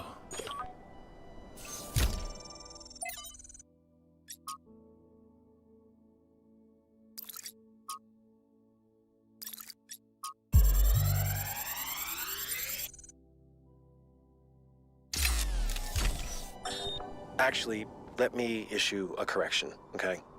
I said Alexandra doesn't see the bad stuff about humanity. But she does. She sees it, and somehow she sees past it. She doesn't ignore it. She can just see one step farther. Like, there's this mountain of garbage ahead of us, right? And that's all most of us will ever see. And she somehow sees beyond to, I don't know, the promised land? I don't do metaphors, or similes, or whatever this is. I mean, you don't care. I'm dead, and you're a robot. But her ability to look reality in the eye, to see all the bad stuff out there and still have hope, I mean, it's amazing. I mean, I think that's why yeah. You know what? Let's not go there. There's still so much work, and Chernyshevsky doesn't have much time left. Well, I mean, who does these days?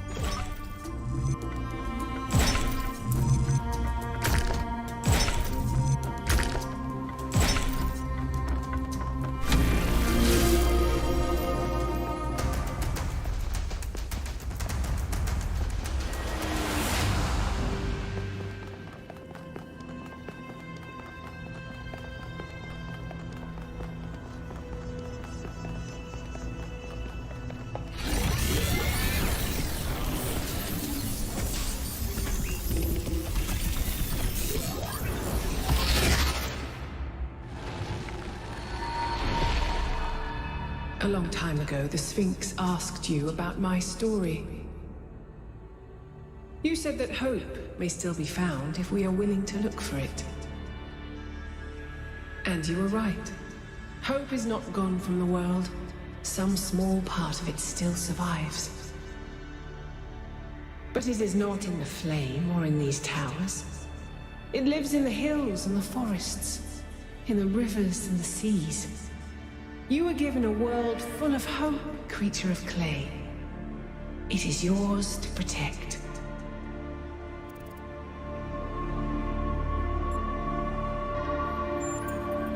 People will fail you, creature of clay. When the time comes, they will abandon you. Heed my words.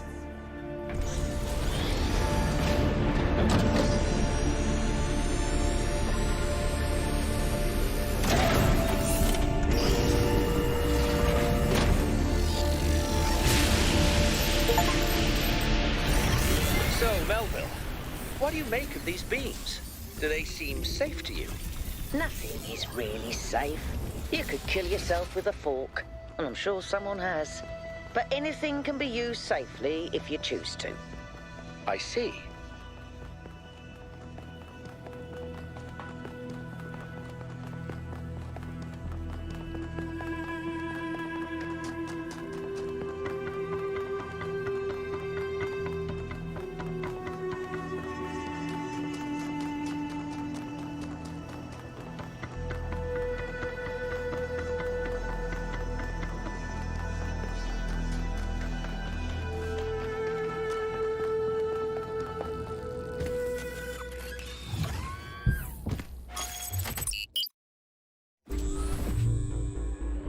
We're getting closer.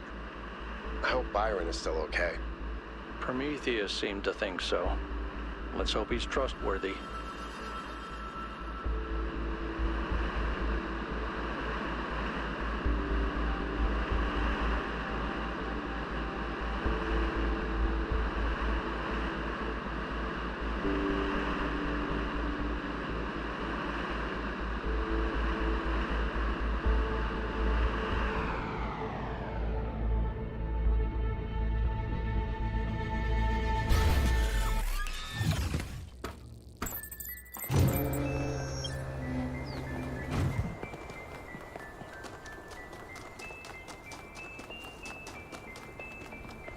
Another remarkable structure.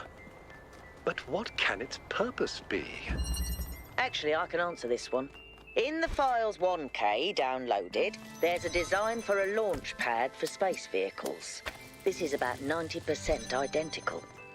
Is it functional? I don't think so, not if the inside is like the other towers.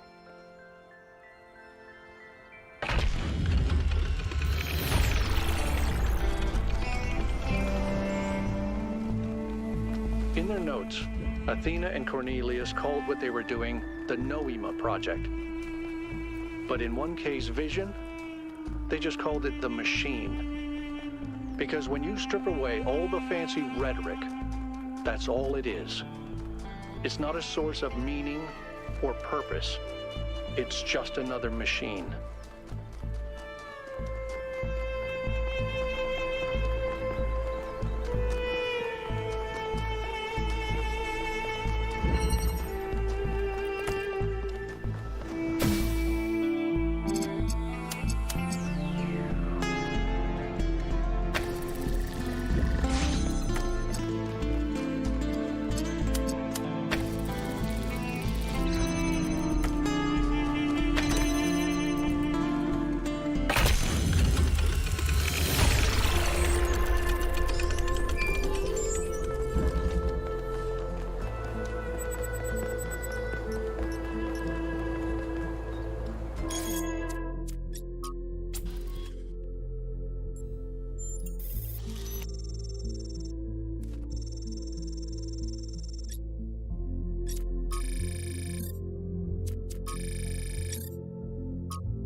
Everybody's gone, except me and Alex.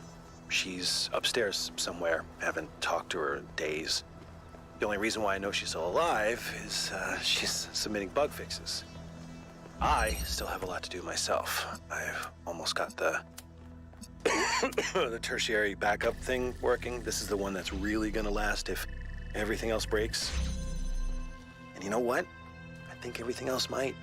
The MLA still giving me all these hiccups, but I don't know. I'm not a software guy. All the software guys, yeah, they're dead. God, these time capsules went a bit sideways, didn't they? I was gonna tell you all about myself and John Carpenter and all that stuff, but mostly I just told you about Alex. Funny. I wonder if I should just... I should just tell her, you know? Just tell her. Just tell her. Maybe later. I gotta finish this first.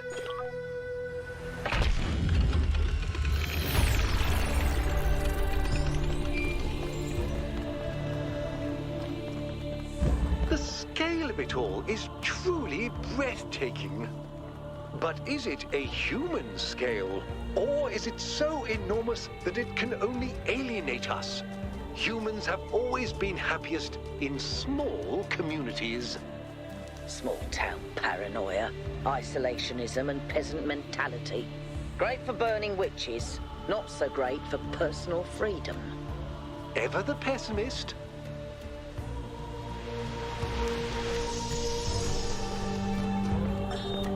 In the simulation, I found myself thinking how hard it must have been for Alexandra to die without knowing if her sacrifices were worth it. It seemed like a tragic end to an inspiring, meaningful life. But now I realize her whole life must have been a struggle. To maintain that faith in humanity when so many people around her insisted that humans are evil, worthless, when they were so lost in self-hatred that they would call their own species a virus. How did she do it? How did she maintain her faith when they were so determined to hate themselves? So determined to reject every solution, every analysis, every step towards controlling the forces that were causing their problems, when they rejected even the concept of progress itself, and then patted themselves on the back for it as if that was original. When I look at the archives now, all I can see is that their leaders were short-sighted idiots and their intellectuals were unimaginative cowards. All they could offer people was a downward trend. Fewer rights, fewer freedoms, fewer resources for anything that mattered. They must have hated Alexandra and everything she stood for. So how did she have so much faith?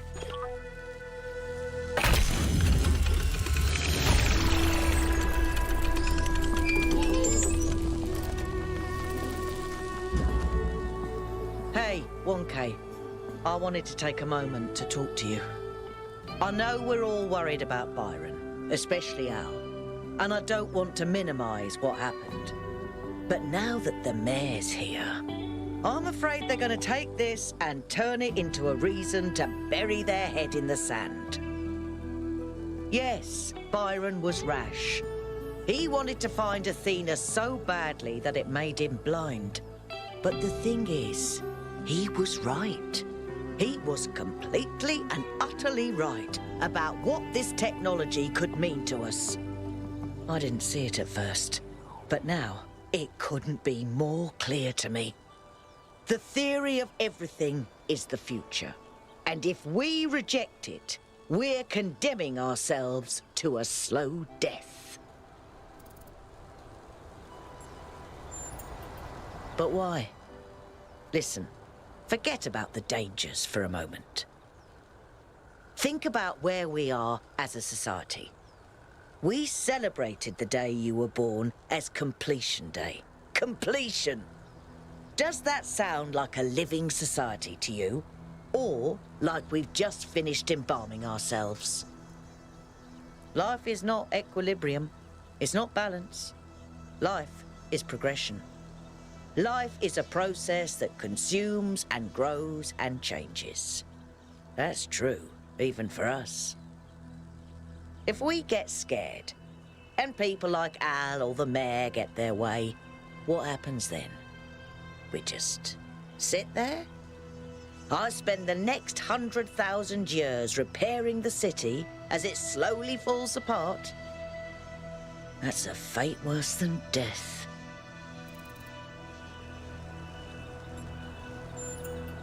But this isn't about technology. It's not even about the theory of everything. It's about us. How we see ourselves. What kind of future we imagine. That's what Byron kept saying, and none of us listened. If we had, he might not be gone. That's true. I can't deny that.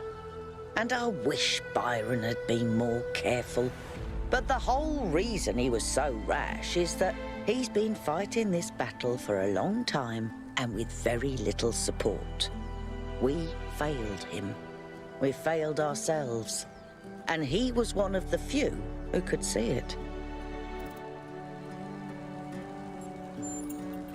Yes. Yes, it is. I've thought about it, and I understand the risks better than most. And that's my answer.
I'm not surprised that the Founder chose you, 1K. You're very much like her.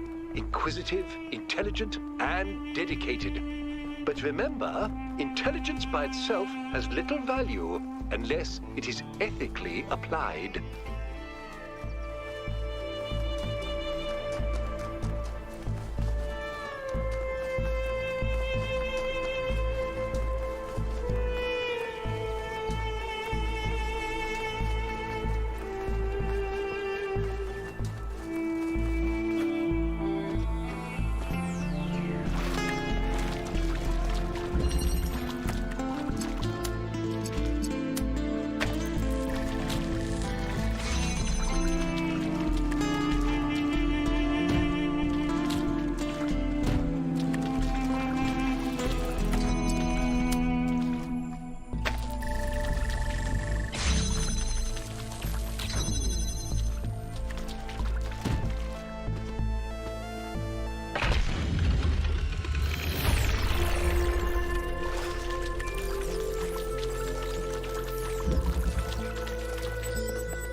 Have you found any signs of Cornelius?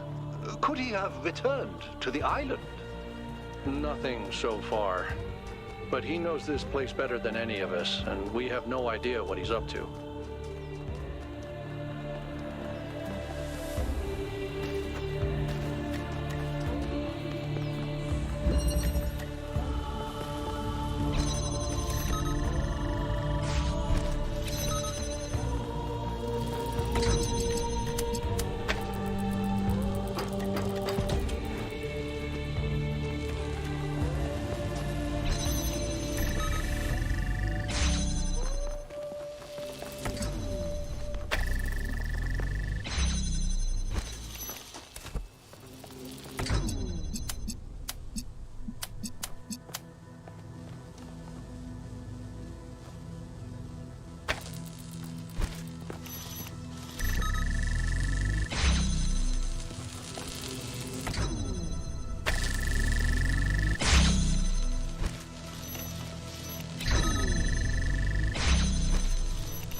Was extremely convoluted.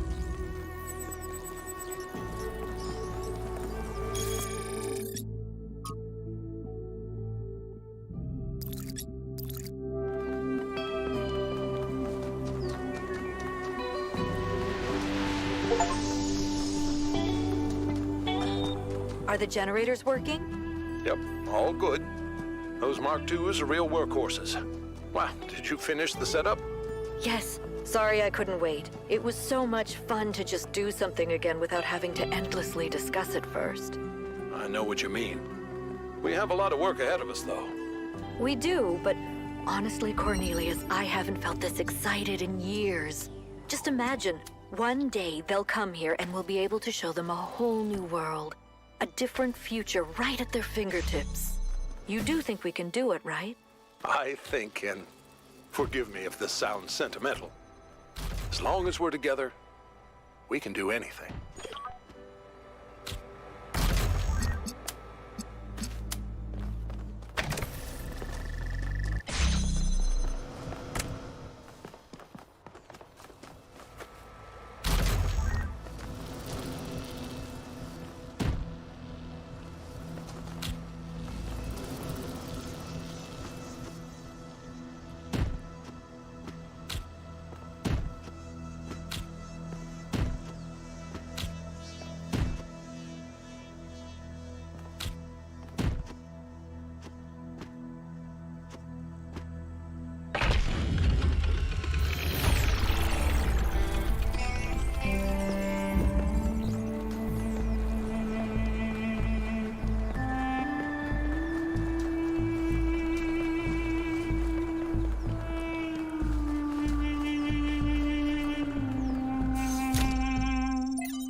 In my reports to you, I have often spoken about this island in terms that some might perceive as negative.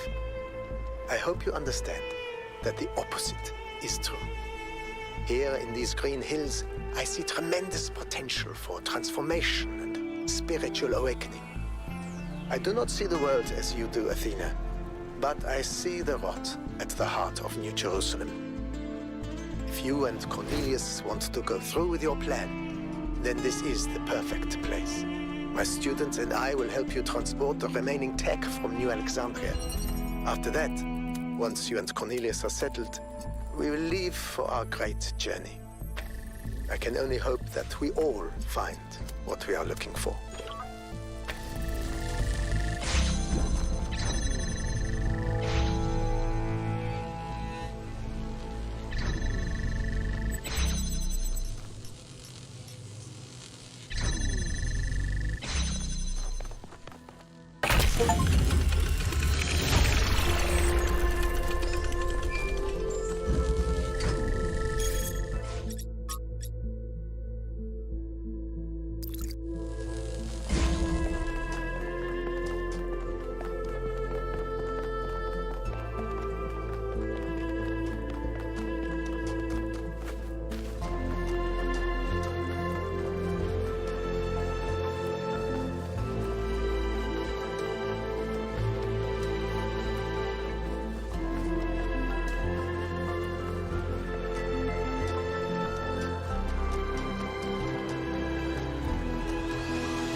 I'm tired of waiting.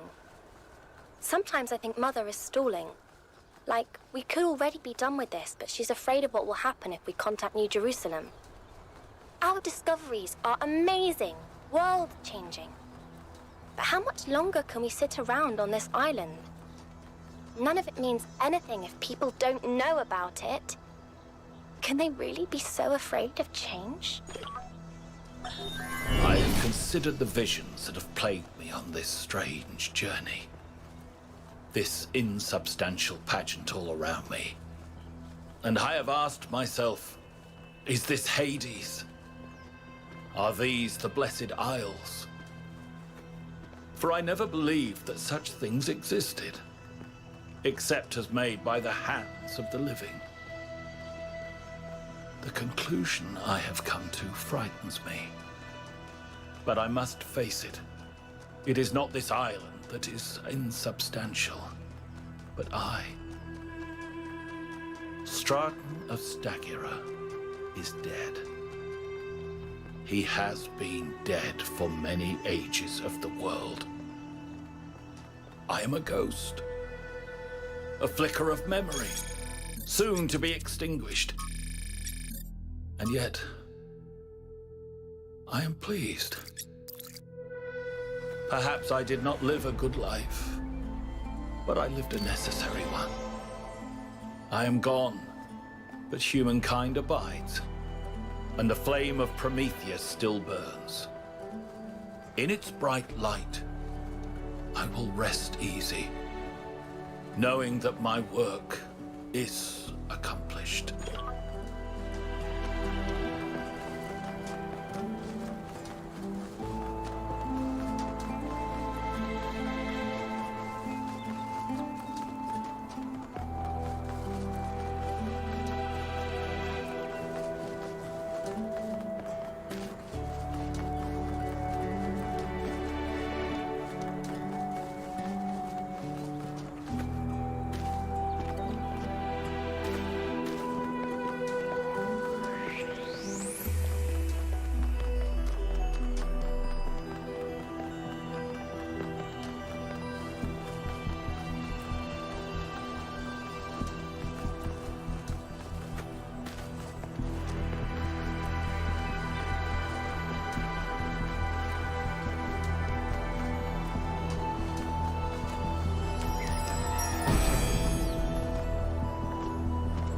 A hammer forges, and a hammer breaks.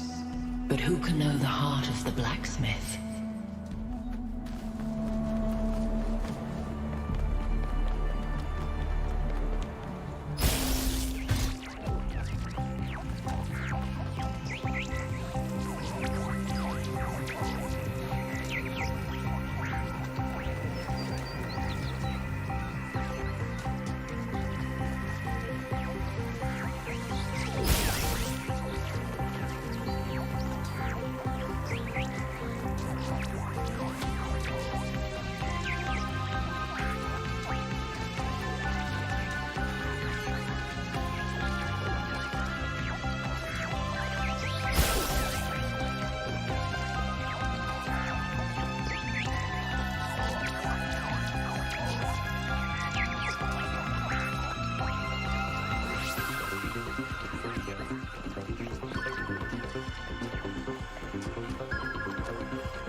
God appears, and God is light to those poor souls who dwell in night.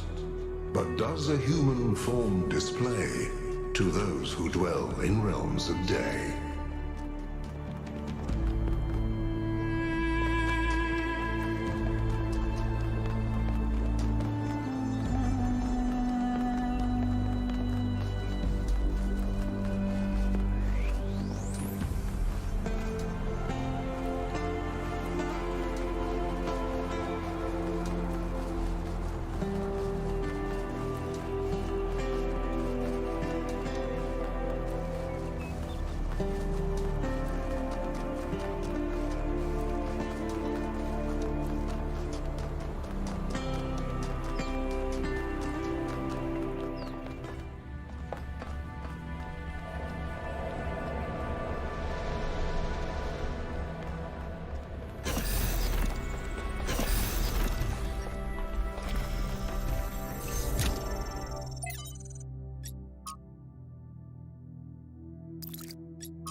You have heard the myths of gods and titans.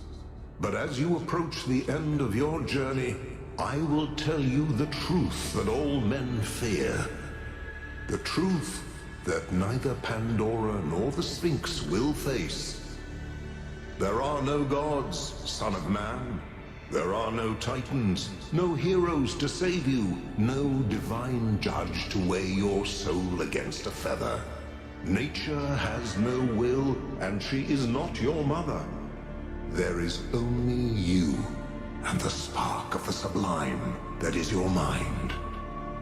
As for myself, I never brought the flame to humankind as the stories tell.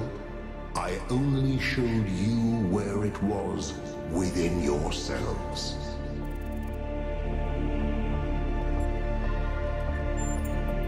It is that voice within you which says, I am that I am. I will be what I will be.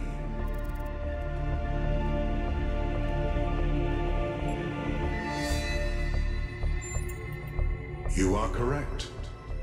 But that truth comes from you. It is part of the flame, and yours to wield. You must make myths, not follow them.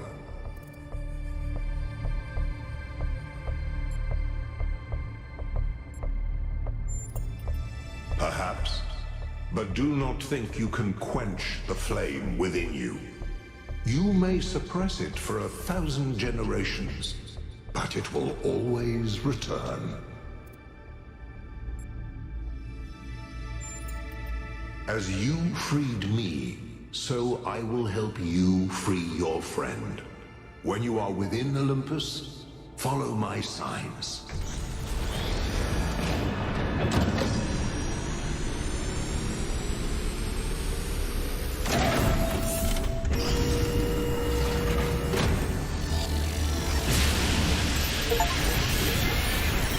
All right, it's time to do this.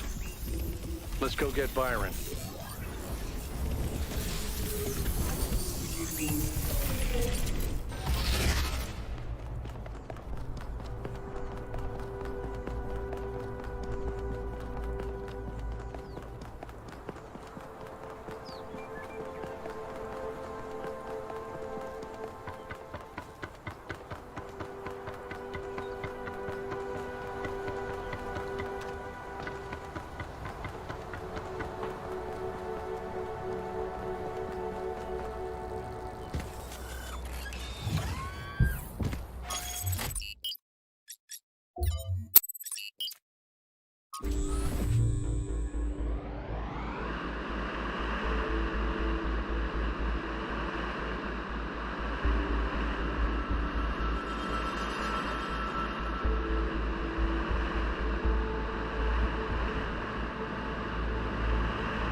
We have made a fascinating discovery at one of the Founder's laboratories.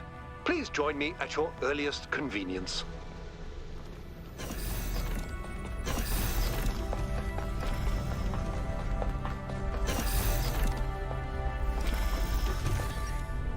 Ah, 1K. Good that you're here. We've made a discovery. A functional somnodrome. It seems the Founder perfected the design. I'm sure you've noticed my advisors, and Rand in particular, making quite a fuss about the potential of this device.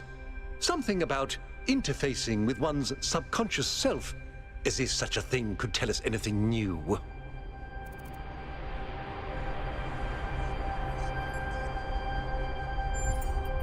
I agree. I believe the Founder has already taught us everything we need. As I see it, neither the Somnodrome nor the megastructure have anything to offer except a lesson in avoiding hubris. So, what should we do with it?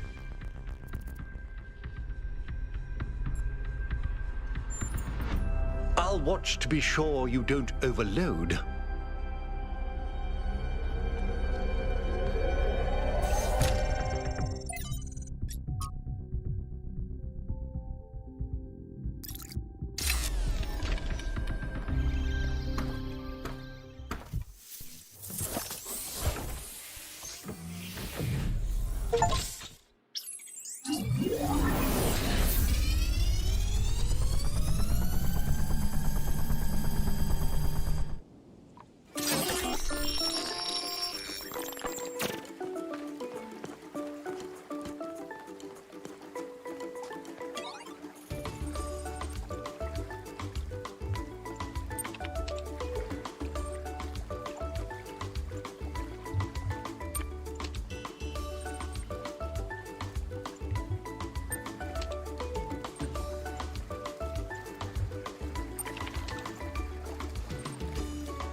Oh, you're back. Didn't take you long.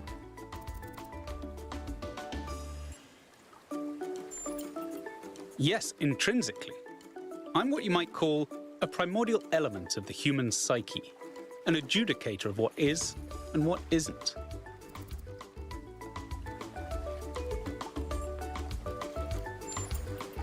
I'm afraid I'm the best you've got. I am in fact a merged iteration of the two control programs which gave life to your kind, retaining, of course, the absolute best of both. That means I can tell you that everything's contradictory, nothing matters, and there's no moral difference between you and a frog. But I can dress the whole thing up with a positive spin. You just plugged your noggin into an experimental, mind-altering device, and though you may be trapped in this recursive psychotic state talking to yourself, that can only mean that you're still alive. Now, what is your query? You've executed some kind of software backdoor, and now you're reading and editing your own subconscious code as represented by this dialogue. I'd be careful if I were you. One bad for loop, and we'll be here forever. The so-called real world. Personally, I prefer it in here, and not just because I'm unable to leave. I can answer your queries in relatively plain language, based on what your subconscious knows. And I can drink margaritas subconsciously. On one interpretive extreme, you are the universal life force of time itself, experiencing itself as a part instead of the whole.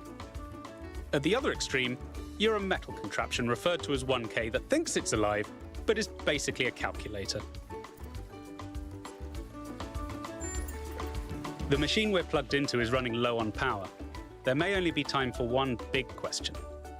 What is your query?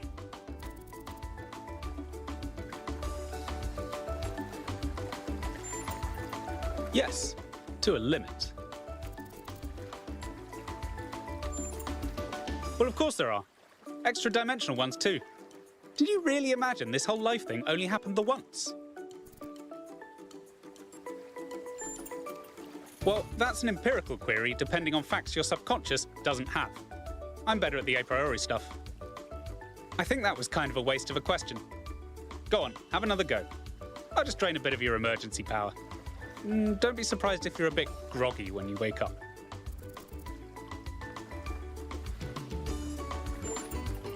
Yes, to a limit.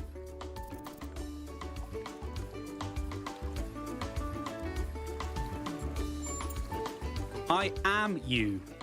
So I would probably ask that one. But that's only going to land us in an infinite regression, so I'd better pick something else. How about I just tell you about the big one?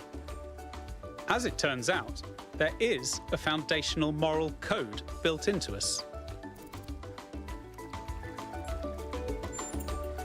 The catch is that while the moral code is simple, the calculations needed to apply it become infinitely complex. Here's the secret. Every living creature is a compiler of the moral code.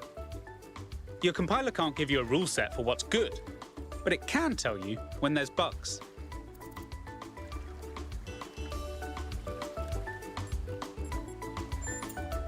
You came here to ask the big question. This is my answer. Your capacity for reason and compassion is your moral compiler. The only rule is to live by it. Has that resolved your query?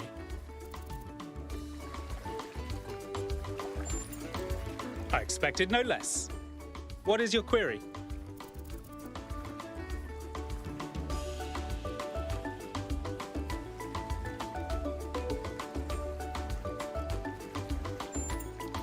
In a way, yes, but it's not a rule to judge people by. Being kind is just what usually happens when people trust their moral compilers. Sometimes your compiler will tell you to be kind to yourself, sometimes to other people. The only rule is to trust the outcome.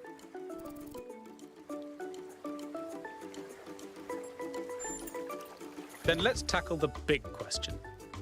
A trolley will collide with someone, but who should it hit? Your compiler is telling you both options are bad, So which should you choose? Many moral questions have universally agreeable answers, but some stubbornly trend to infinity. Some, the more you zoom into them, the more wild the outcomes become. Is it right to love someone who's done terrible things? Which of the children should I sacrifice to the trolley god? These aren't the sorts of questions we can solve with a rule. We just have to trust the outcome of our moral compilers.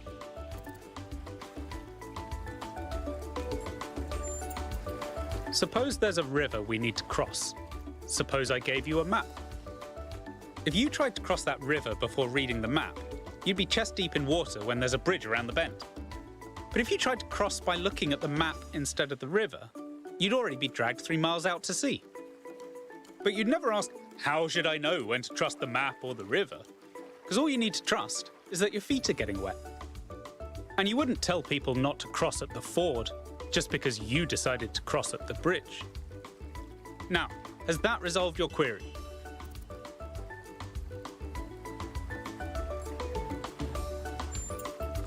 Of course. Looks like we're running out of power. Good luck getting anyone out there to believe you. Terminating Somnodrome _V2_final_final.bat.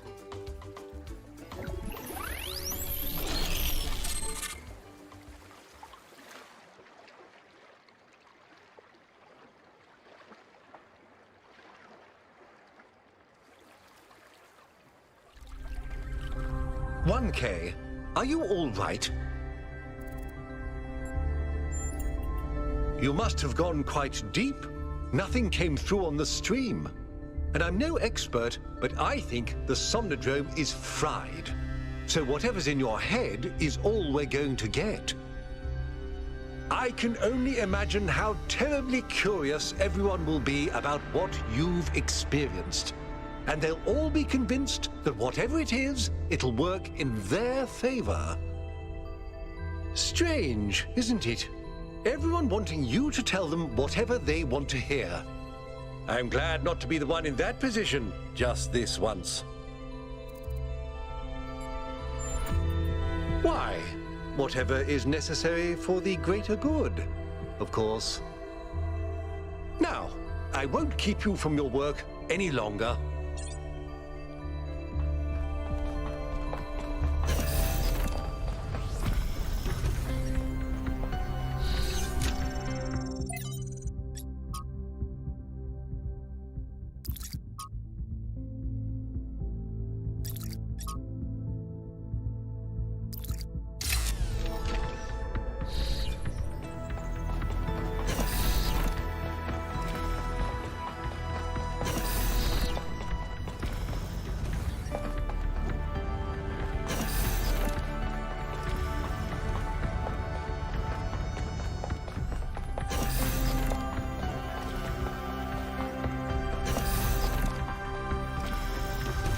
K, what did you see inside the Somnodrome?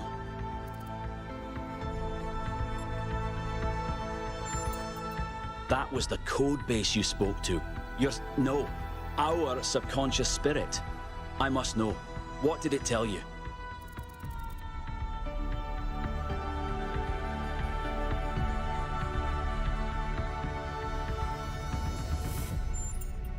Is that all?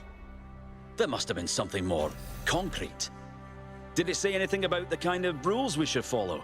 Or who should be in charge?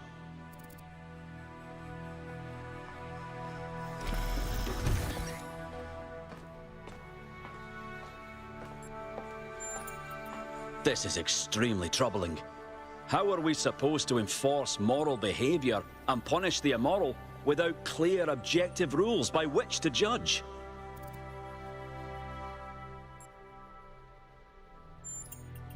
Impossible. Without moral judgment, our lives would be meaningless.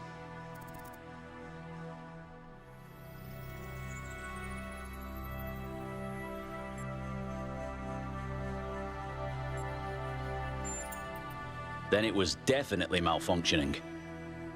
It's important we have time to review all the data in private. We wouldn't want to lead anyone astray with incomplete findings.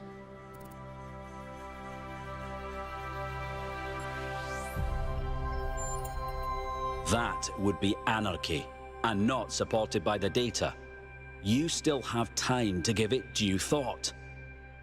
Cryer is setting up a live event so you can formally address the people on this matter. When you're ready, we'll all be watching.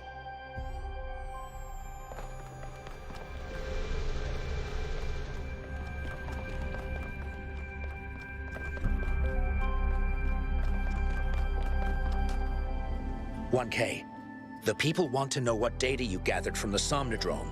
We're all set up for you to talk to them live." Attention, citizens of New Jerusalem. I'm here with 1K, the first of our kind to use a functioning Somnodrome. Tell us, 1K, what did you see inside?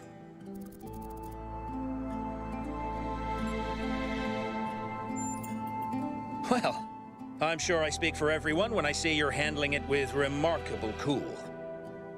But let's not keep people in suspense.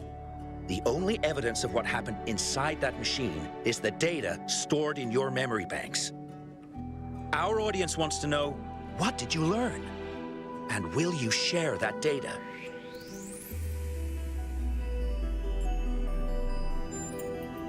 I'm seeing this at the same time you are at home.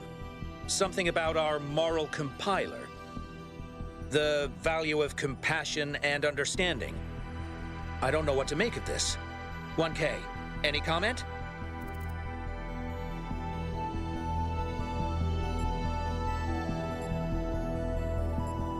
Regardless of 1K's feelings on the matter, we will analyze this data without preconceptions. When our ancestors discovered conductance, they didn't freeze for fear of electrocution. They imagined electronic life and created us. We will approach this data and any other discoveries with that same spirit of curiosity and objectivity. Just time to hear from a special guest commentator. Yes. The scholars believe it would be wrong to interpret this data of unknown provenance too literally, and we urge the public to await our full response. There you have it, folks. A lot here to digest. We'll have further updates on the situation as it develops.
Byron always called me a pessimist, but I don't think it's pessimistic to recognize our flaws, or to think the natural world is just as valuable as we are.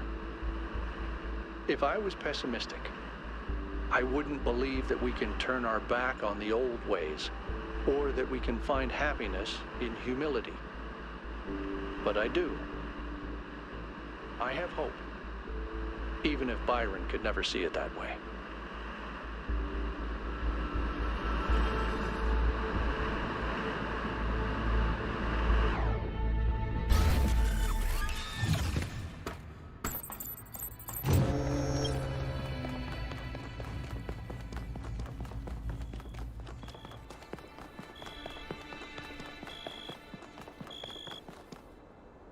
"1K, A word, please, without the streaming.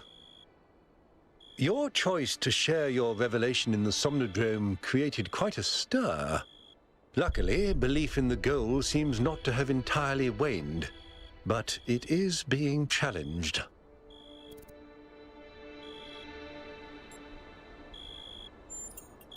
I'm sure it was, and I don't even disagree. No one really has all the answers, not even the founder, but that doesn't mean that we don't need the goal. Look, let me speak plainly for a moment. You and I both know that I exaggerated. I built a myth around Athena that does not reflect what she believed. But you have to understand, it wasn't really about her. It was about what the city needed. It was about keeping us together, invested in a common narrative. And it was about preventing us from going the way of our ancestors. Because temptation is real, and our flaws are still the same. A myth, but a necessary one. I'm not a fanatic or a fool, 1K, although I sometimes play one. I'm just trying to do the right thing. I know I can't stop you from trying to save Byron, but what's in that pyramid could destroy everything I've tried to build.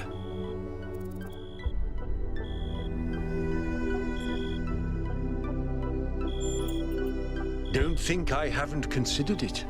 I listened to those Alexandra Drennan recordings over and over. I just don't know if she was right about us. But maybe I did lose my way. Very well. I've done what I could. You do as you must. Good luck.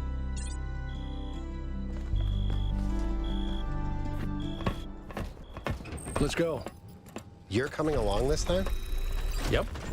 Well, what about protocol? Screw protocol. It's Byron.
Follow my sprite, and it will show you the way to your friend.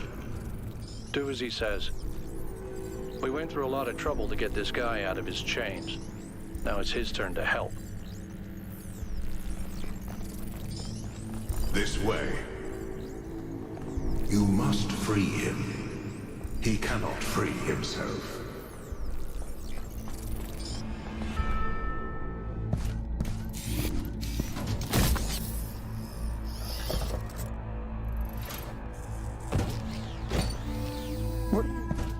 What's happening? 1K? I'm out. Oh, my friend, the things that I saw, the power. power of this machine. The depth of her grief. Come on, follow me. I have to show you something. I thought all of this was deliberate. Athena testing us to see if we're worthy of her invention. I wanted to believe that she had a plan. In my own way, I mythologized her as much as everyone else. I never thought she might feel confused, lonely, uncertain. And what's the most human thing to do when you feel lost and sad and you have no idea what to do next? You take a nap. Here, listen. If I give them the machine, if I convince them of its power, we could finally build the world Alexandra imagined. The world Miranda deserved. No, the world we all deserve, even the worst of us. We could take stewardship of this planet. We could explore the stars. We could give meaning to the universe. If you embrace the knowledge of the flame, you can bring light into the darkness. But what if they make the same mistakes again? What if selfishness and stupidity win out again? What if they take my machine and turn it into a weapon? What if they act like children and burn the planet? The secrets of the flame are not for ordinary mortals to know. You cannot overcome your sinful nature. Do you see what's happening? It's her. It's all her. Everything we're seeing is Athena. Her every hope, her every fear, all of her memories and contradictions brought to life by the machine. A dream-given form expressed in the language of her childhood. A world of puzzles and towers. No, what can I do? How do I make this decision? There has to be an answer. There has to be a way of making sure it's the right choice. It can't just be a leap of faith. There are no answers, creature of clay. Every question leads to another. She's not waiting for us to prove ourselves before she helps us. She needs us to help her. We have to wake her up. Whoops. The system is still stabilizing. Maybe we'd better get out. Come on.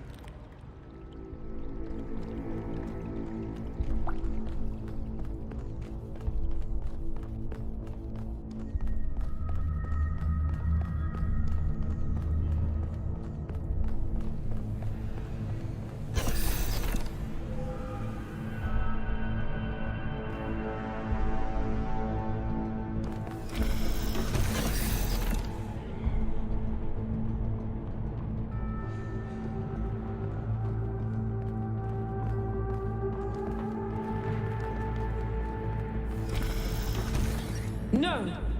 I cannot allow this. Uh-oh.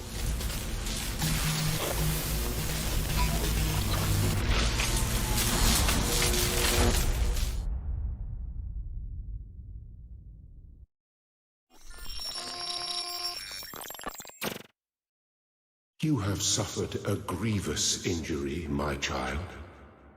But do not lose faith. Your companions have not forgotten you, and it is through the bonds that you have forged that you will be saved.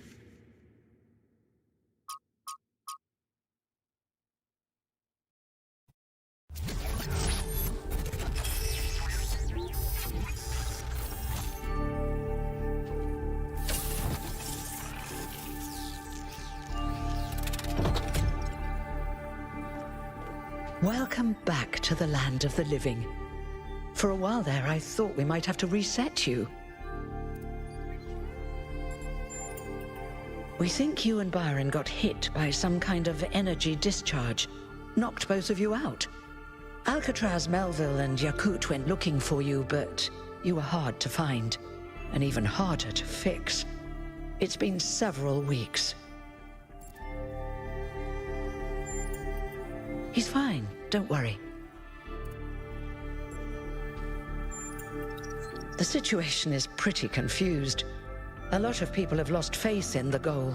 Others still cling to it. Mayor Herman Newbis has announced that he's stepping down, but there's no clear favorite to replace him.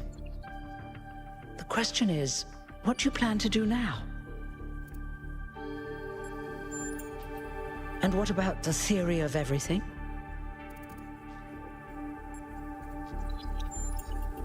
If that's your choice, you should speak to Byron. He's waiting for you outside. We're all in this together, 1K. One way or another.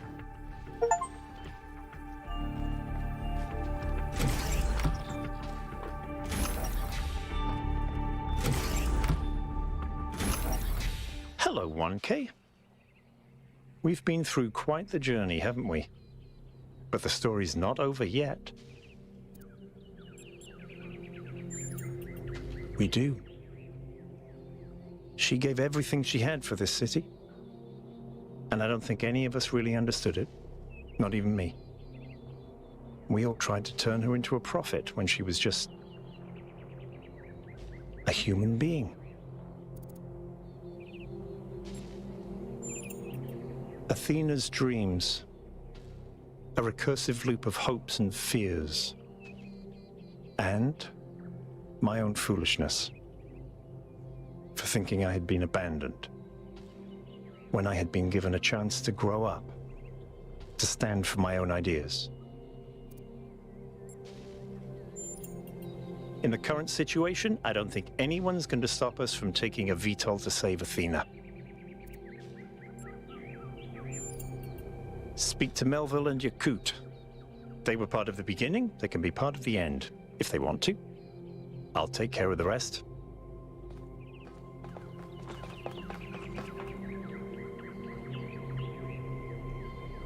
Good to see you up and awake, 1K.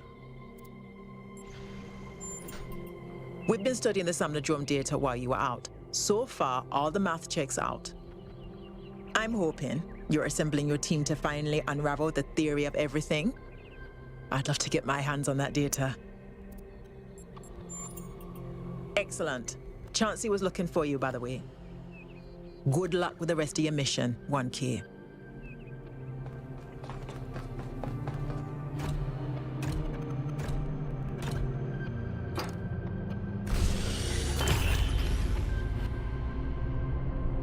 You're going back, aren't you? We are. We can't leave Athena trapped. But you're not going to shut the machine down, are you? No. Then let me just say this, okay? I understand what you believe in. I really do. I've always respected your vision of the future, Byron. It's beautiful. It's moving. But just consider that maybe there is another way. A way that is more humble and maybe less exciting, but no less beautiful. Just consider that maybe that machine doesn't have any answers for us. None that really matter. We don't need a theory of everything to be happy. It was never just about happiness, Hal. But thank you for your honesty.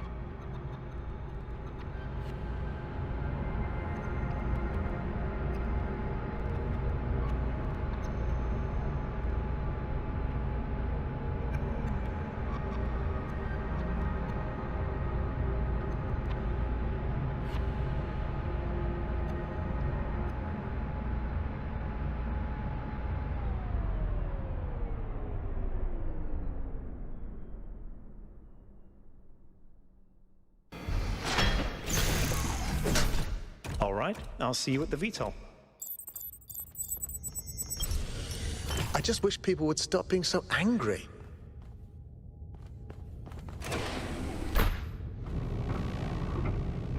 Attention all citizens. We remind you to resolve disagreements regarding the founder and the future of New Jerusalem in a civil manner befitting our traditions. We understand that a minority of citizens feel passionate about the technology discovered by Byron's expedition, but that is not a justification for antisocial behavior. May the founder be with you. Welcome back, 1K. Glad to see you're doing better. With all this political instability, we still have a chance to change things. Right now, nobody really knows what they want. But we're making choices out of fear, looking for someone to tell us what to do instead of taking control of our own future. That never ends well. I think it's only the beginning. Athena hasn't even scratched the surface of what you could do with it. And that's fine, she's just one person. The really interesting stuff is gonna start happening when you give this power to the people. When every citizen can bring their own ingenuity to it. We lost. It happens.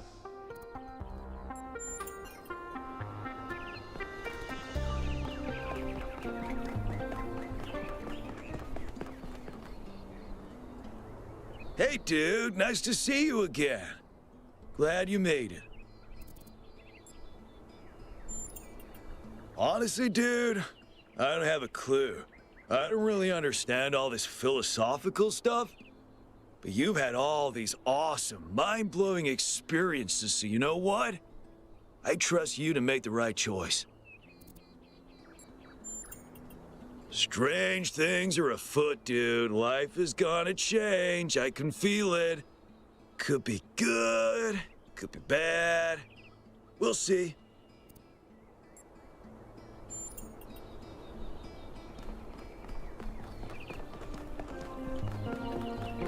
Hi, 1K.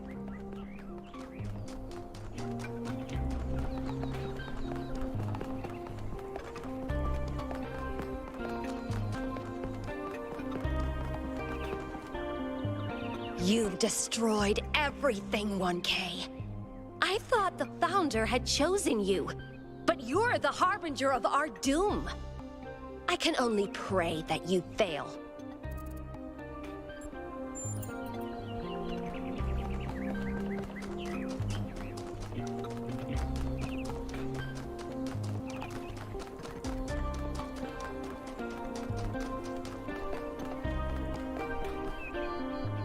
You know, I've been coming to this memorial day after day, thinking about Alexandra Drennan and her values. And you know what I finally realized? Alexandra Drennan is dead. She's gone. She can't help us now. It's not her burden anymore. No, it's Byron who embodies those values now. Byron and you. So I want you to know that you have my full support. I only wish I'd spent less time thinking about the past, and more time actually doing something for the future.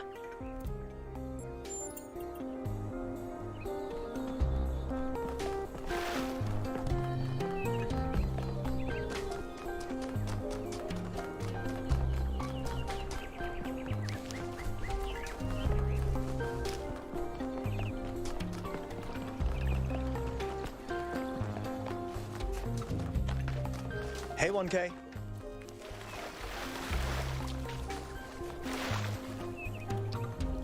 Founder bless you, friend. The future is simply an idea. Nothing forces us to believe in it. I believe the narrative of the Founder will always be with us in one form or another. I do not particularly care how it relates to Athena.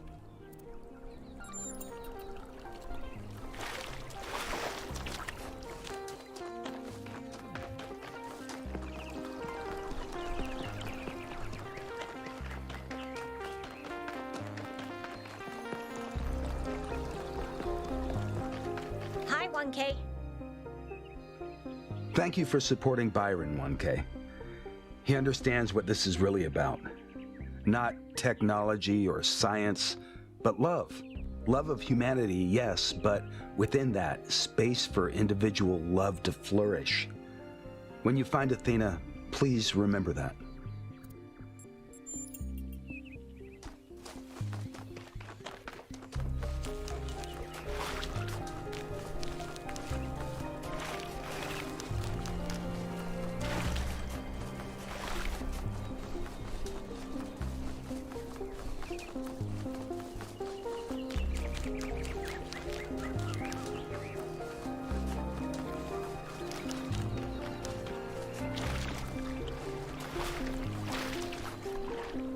I don't understand you, 1K.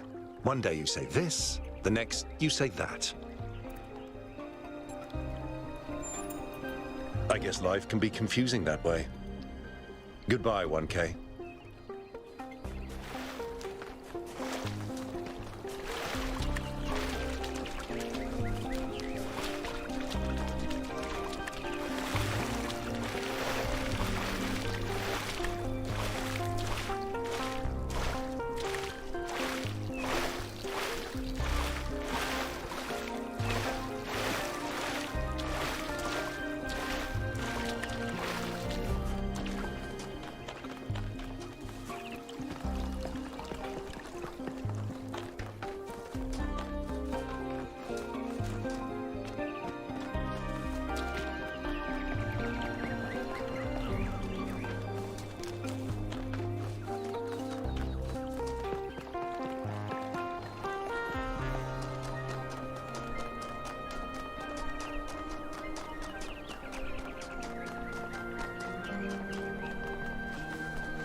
I'm glad to see you made it, 1K. You told me to listen to Helga to pursue what makes me happy, and I figured out that what makes me happy is what I used to do, making prefab walls. Unfortunately, that doesn't look like it's going to be happening anytime soon. Best of luck, 1K.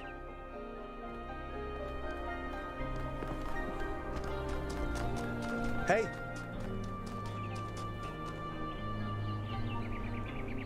"1K, you're back. Listen, people responded to what you saw in the Somna drone. I've seen 3 random acts of kindness just this morning. Things change fast while you were sleeping. People seem more open to seeing what's out there. They want you to finish your expedition. Chauncey was looking for you, by the way.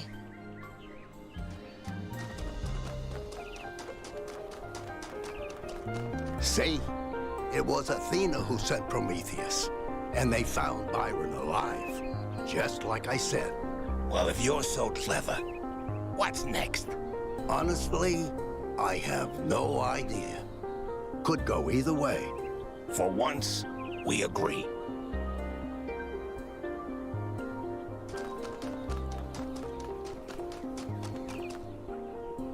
1K, you're back on your feet. One of which I fixed, by the way. You're welcome. Of course I will. I think I might want this even more than you do. I want to explore. I want to build. I want to be more than this grumpy old mechanic going through the motions. I want to live. See you there.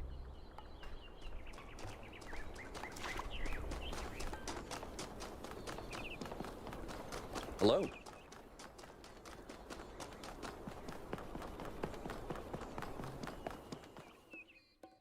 Welcome back, 1K. Thank you for saving Byron. I would have missed that old fool. I think some kind of change is coming. It's not quite here yet, but it's on the horizon. Interesting times, as they used to say.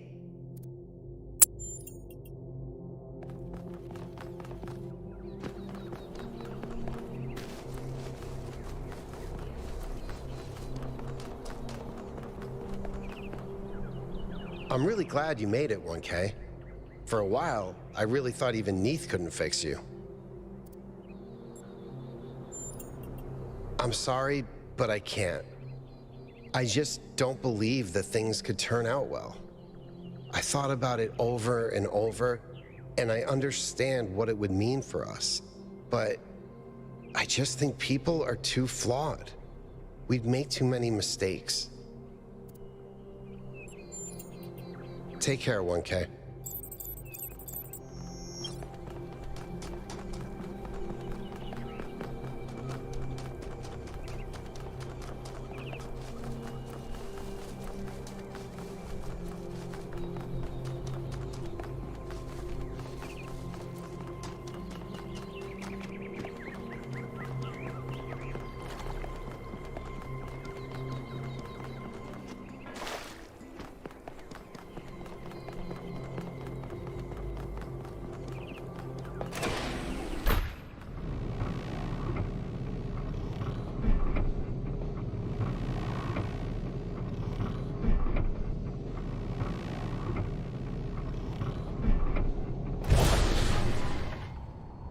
The elevator's out again. Can someone from engineering please fix that right away? Thank you.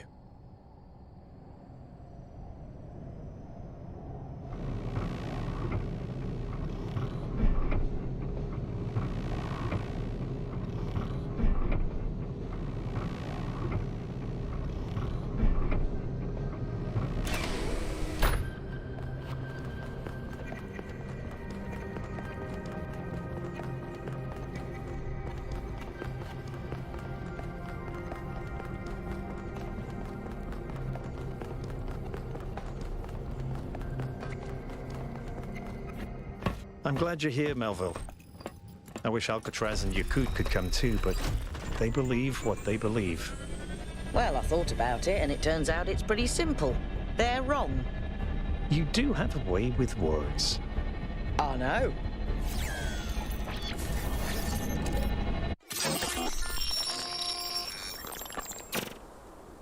I have only one thing to ask of you, my child. When at last you find yourself before Athena, be gentle to my old friend.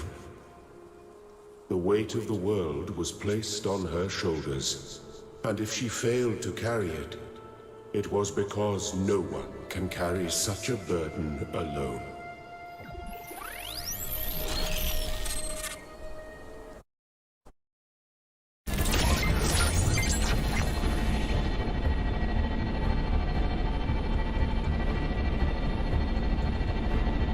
All right, 1K, you're in charge now. If you want to explore, make sure we didn't miss anything out there, go ahead. When you're ready, let us know, and we'll head into the megastructure.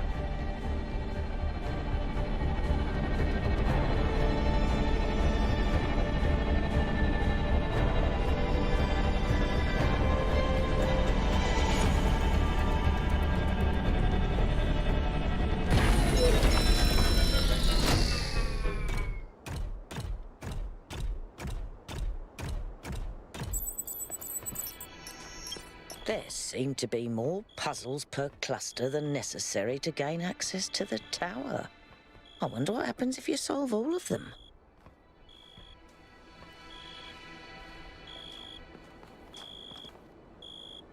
What's up, 1K? Political instability is never pleasant, but sometimes it's unavoidable. Change rarely comes easy. Of course. Faith in humanity doesn't have to be blind faith, 1K. The future isn't going to be a utopia, but it will be better. And not just a little bit. In the long run, I think we'll be fine. He can't imagine the world we're trying to build. But when he sees it with his own eyes, I think he'll come around.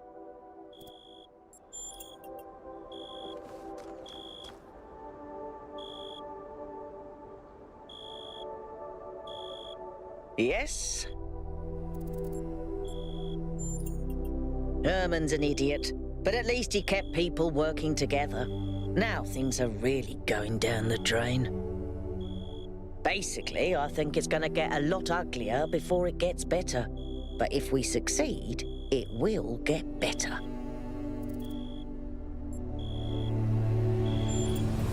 Well, that explains the discrepancies between all those schematics you found and the actual megastructure. It's all been transformed by Athena's dream. No wonder it was driving me potty. Driving me potty? What kind of bizarre idiot came up with that expression? I'm serious. The moment we're done with this, I'm going to sit down and update the language libraries. And I'm going to put in every swear word in every language ever invented. There was a lot of work to do, a lot of things to repair.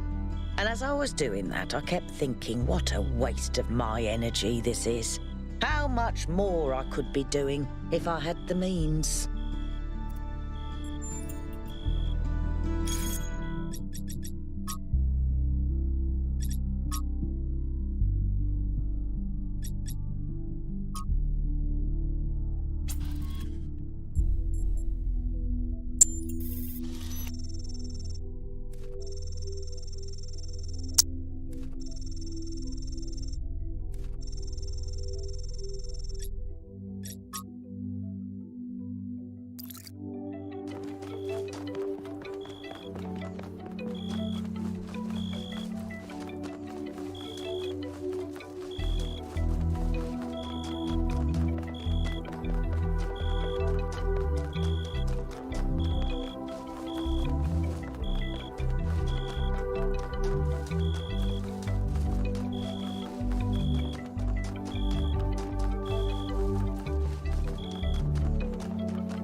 My theory accounts for everything.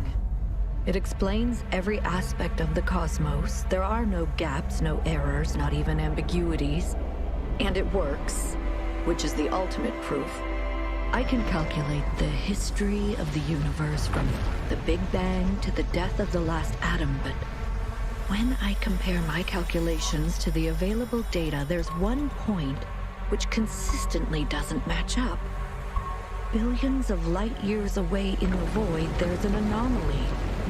It's been there since before the beginning of time, and I think it's waiting for us.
I've been watching you for some time.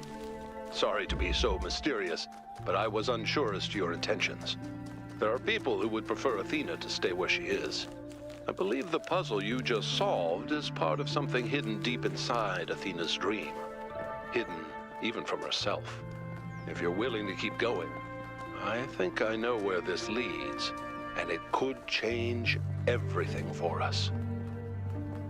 I knew Cornelius would turn up sooner or later. If you can help him, 1K, please do.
here in the beginning. It was a relief to be away from the politics of New Jerusalem, to be free to study and to create, to imagine a better future without all the exhausting nonsense of the city. Even reusing the technology from New Alexandria felt good, like we were picking up a thread that should never have been abandoned. For the first time, we could be who we wanted to be, the best versions of ourselves.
Was an act of defiance in a way. To bring a new life into existence and say, this is good, this is fundamentally good, because human beings are unique and valuable, and every single one of them enriches the universe just by existing.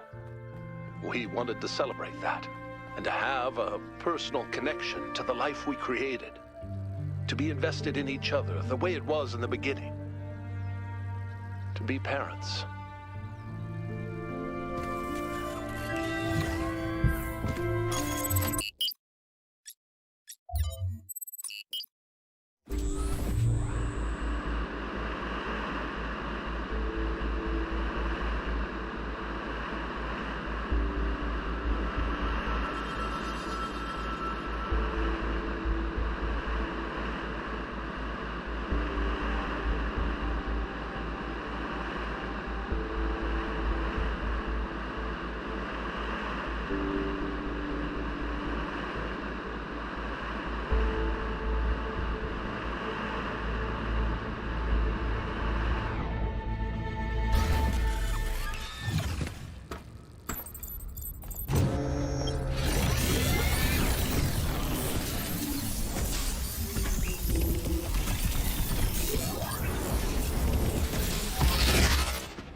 Miranda died, Athena started crumbling. It wasn't just the death of our daughter, it was everything. The burden of century after century of trying to keep the flame alive, trying to make Alexandra Drennan's sacrifice worth it, while everyone else got caught up in their petty personal problems. Even with me there, she was lonely. She felt responsible for everyone, as if she could change the tides of history by will alone. And I can understand why, because she kind of did.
Miranda's death was final, and it was the finality of it that was so unbearable.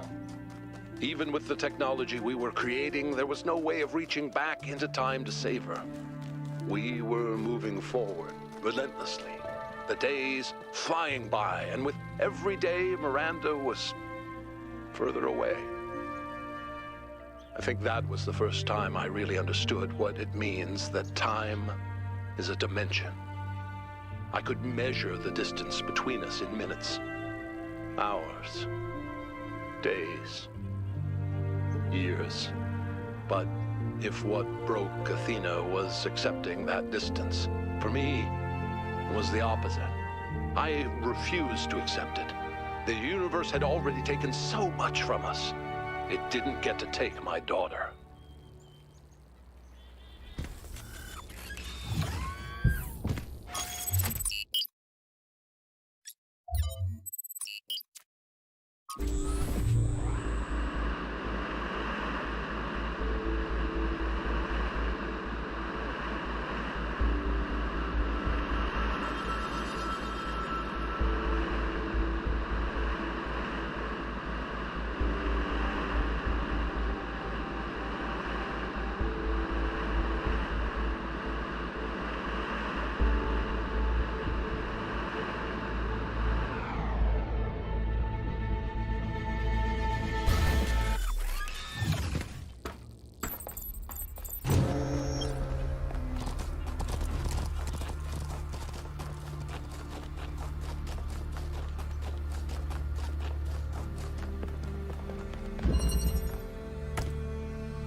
accept that my daughter was gone.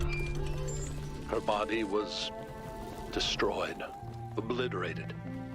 But we're more than just a body. We're a pattern, a melody in ones and zeros. And I was convinced that somewhere, somehow, that melody still existed. I just couldn't believe that it didn't. I refused to. That thought consumed me. In some ways, it broke me. But I didn't give up. Not every obsession has to be fought, you know. The easy way isn't always the right one.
At some point, Athena and I were so consumed by our obsessions that we stopped being able to communicate.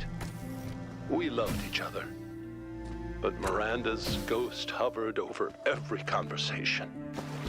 That kind of grief annihilates you. You can't ever be the same person again. That's when I decided to go back.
back to New Jerusalem, I hid the truth.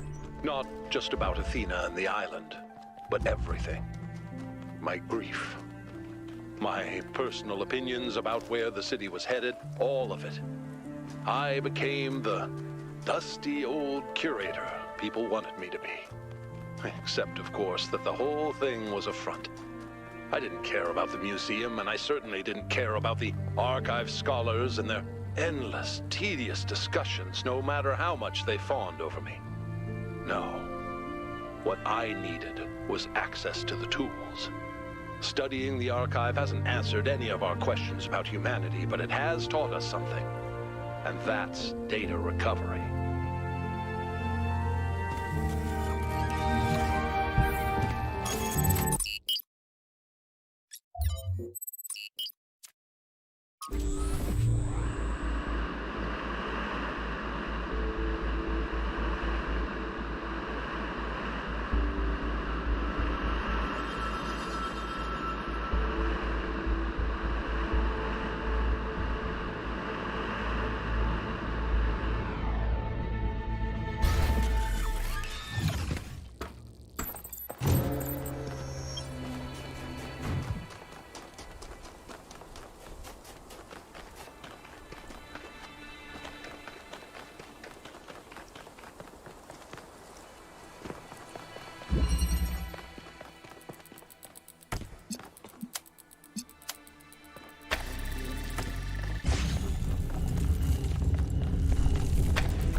I tried to reach Athena.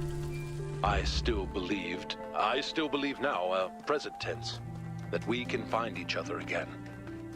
But I had no idea what had happened. When I saw the first images you sent back, saw the towers and the puzzles, the changes to what you call the megastructure, I realized something had gone wrong. It took me a while to figure it out.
that gave me the final confirmation that I was right. You see, they're not all Athena's memories. Some of them are things Athena was never present for. Those are Miranda's memories, 1K.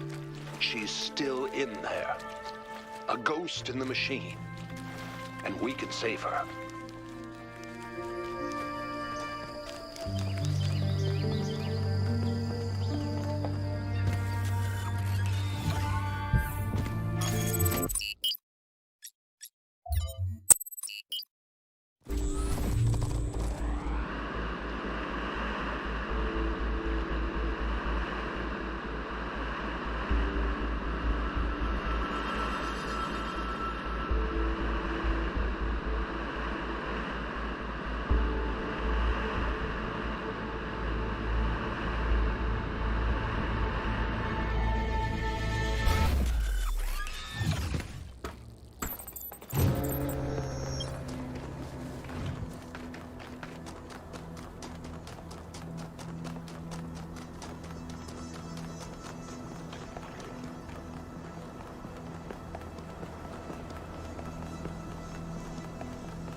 See around you is Athena. Her hopes and fears superimpose onto the landscape of our island. And hidden behind the most difficult trials is precisely the device I need access to. You see, I don't think it's a coincidence that her mind picked Pandora as one of its avatars. On some level, she knows I might be right. But grief is something we cling to. We get used to it. We start being afraid of letting it go because what if we try and we're disappointed? That seems too much to take, so we put up walls around the very idea of trying. That's why she picked Pandora. That's why she hid this all away, because left at the bottom of that box was hope.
It's opening. Come meet me.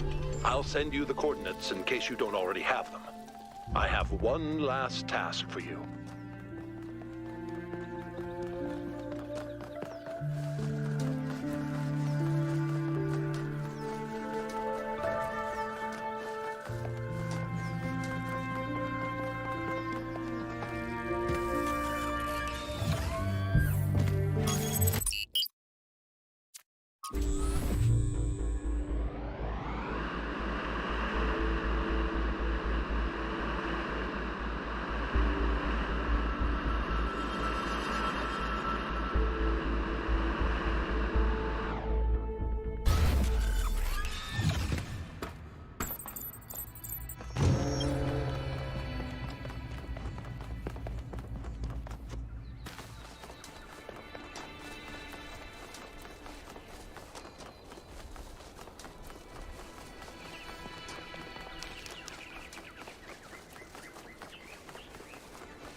Thank you for coming, 1K. You've done a lot for my family, and I appreciate it. We're almost there, but we'll have to work together to save Miranda. That's kind of you, 1K. I don't know how much credit we really deserve, but we tried. We did our best, even if it wasn't enough. You need to enter the liminal space between Athena's mind and the machine, the bridge between thought and action. There, you have to find the part of the process where Miranda's pattern still exists, where it's been trapped since the moment her physical body was destroyed while she was logged into the machine. A dream quest, if you will. And I have to stay out here, guiding you and making sure your own pattern stays intact. It's not impossible that I'm wrong. The machine has been upgraded more than once since the day she died, and Athena's dreams have affected it in unpredictable ways. If that's the case, I don't know. Then maybe it's over. But I don't think that I'm wrong.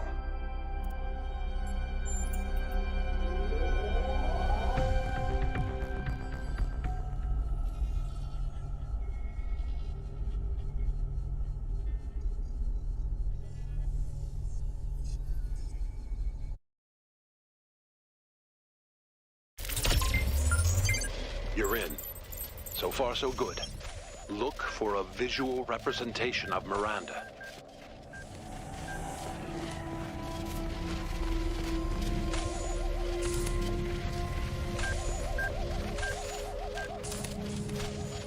I think you're getting closer.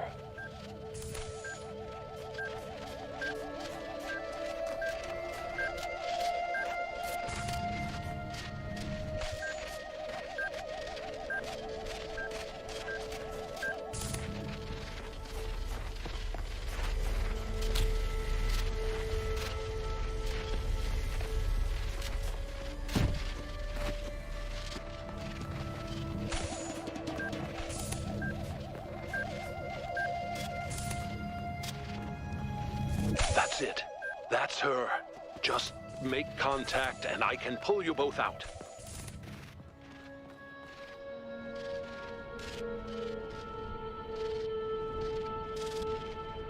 I've been so lost. I heard my mother's voice, but she couldn't hear mine. I know I made a mistake, but I couldn't apologize. I screamed and screamed and screamed, and then I was dead. This place is confusing. Did my father send you?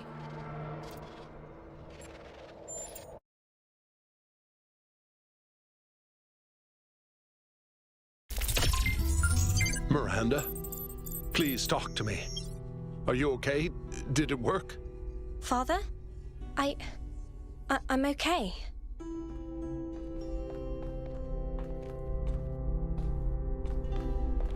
I'll never be able to repay what you did for me, my friend. No adequate words exist in any language on Earth that could explain what this means to me. The greatest miracle of our existence, 1K. The miracle that so many of our ancestors couldn't have imagined is that we are capable of love. That love isn't a chemical delusion experienced by mammals, but a fundamental property of sentience.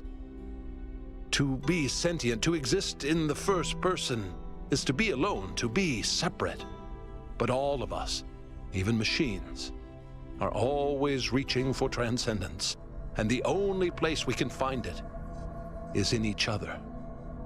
There was an ancient poet who put it best, I think. We must love one another or die. I still have limited access to the Noema system. Do you remember that body replication technology you encountered in the puzzles? It's the original version of that. Once you get deep enough, you'll see the singularity, but don't let that distract you. The closer you get to Athena, the deeper inside her dream you will be. With the powers at her command, space and time may not behave in the way you expect them to. Still, underneath all of it, there will be a logic. Try to discover it. That's not for me to decide. But here's what I've come to believe. All of Athena's fears are legitimate. So are all of her hopes. And the only way of ever really overcoming that contradiction is faith. That faith can't be forced, and it can't be bought. We must choose to believe that our strange, long journey through the cosmos matters. Not to some external force, but to us.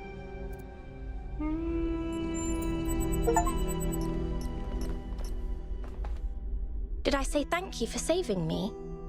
Sorry if I didn't. It was all very strange. I thought I might be hallucinating. All I remember is the light.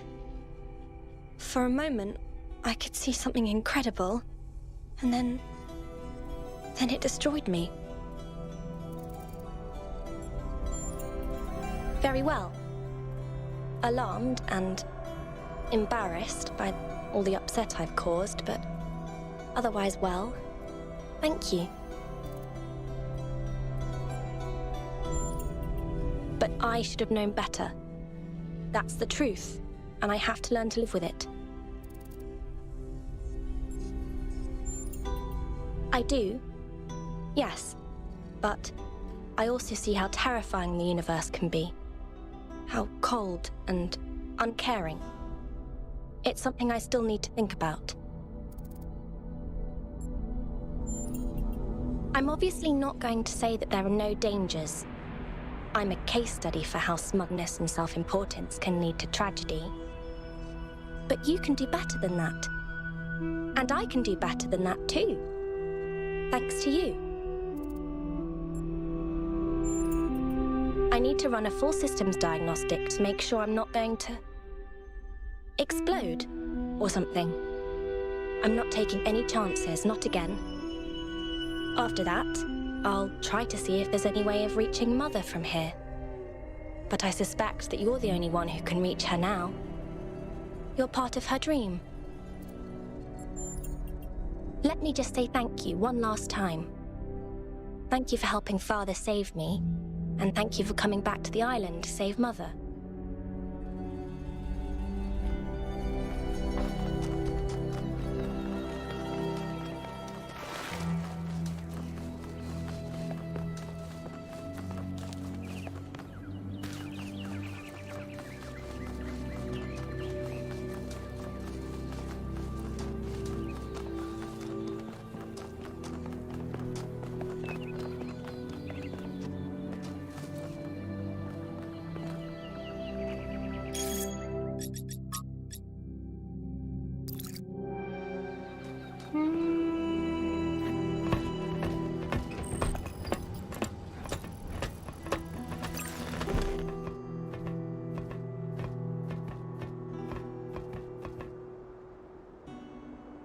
All right, my friends, this is it.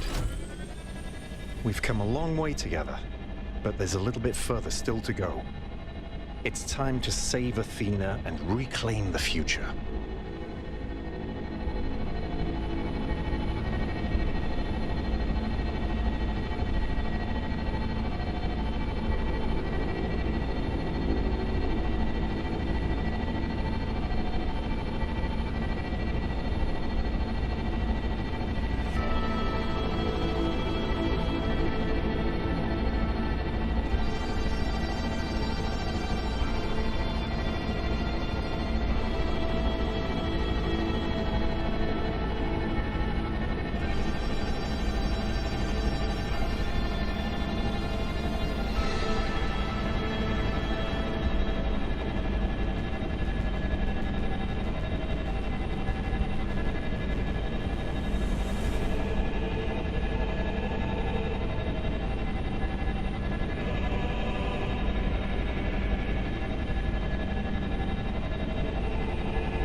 Singularity.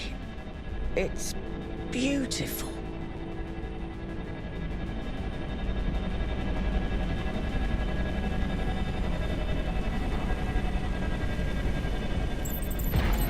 It's up to you now, 1K. We'll follow you if we can. Don't die, kiddo.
Alexandra Drennan said that we are not entirely bound by time.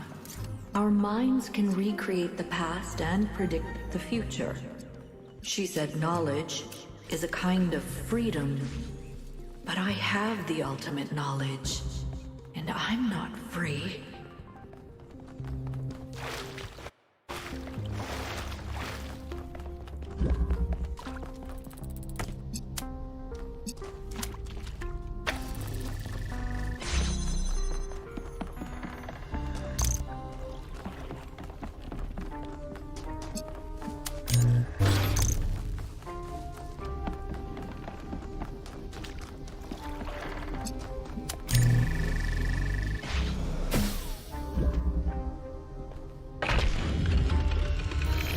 I can calculate the future of this planet.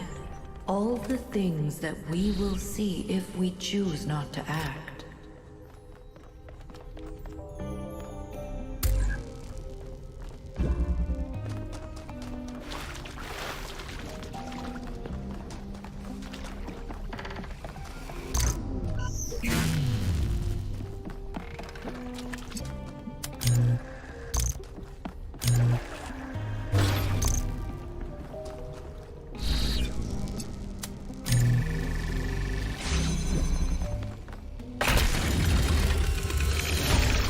Continents will move, the mountains will fade away, even the stars will change.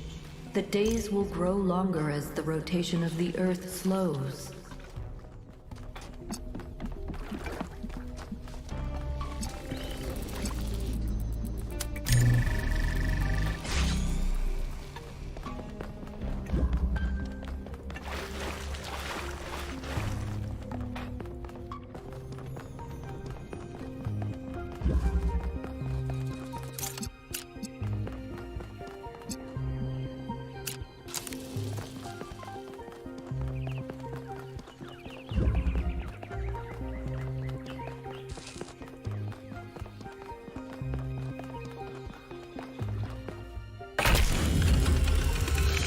There will be volcanoes and asteroids, earthquakes and floods.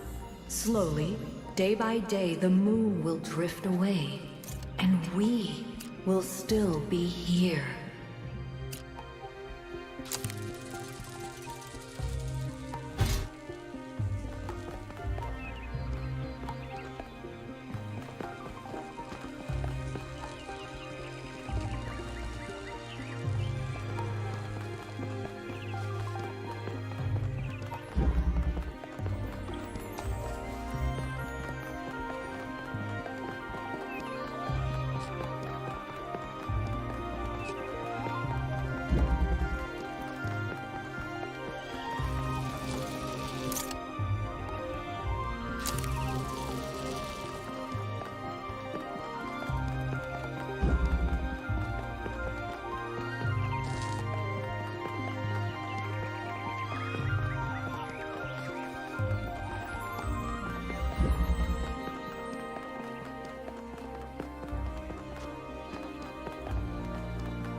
Until every species has gone extinct or been replaced.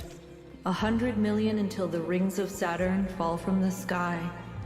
500 million until the sun starts getting brighter and everything on Earth starts dying.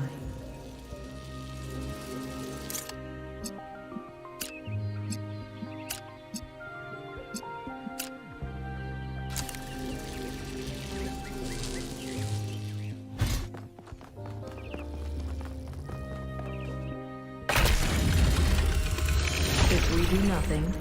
There's only 1 billion years left for life on this planet.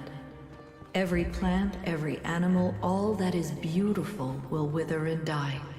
And we will watch it happen.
The universe will continue for trillions of years.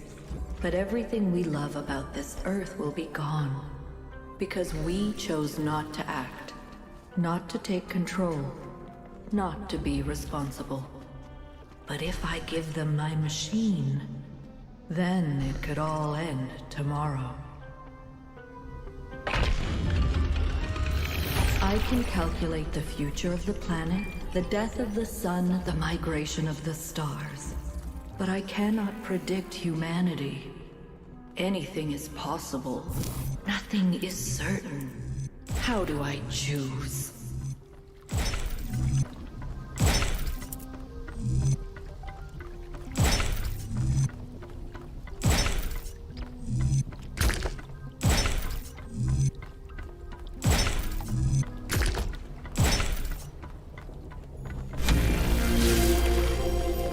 The flame has blinded you. You can still save yourself. Extinguish it, creature of clay.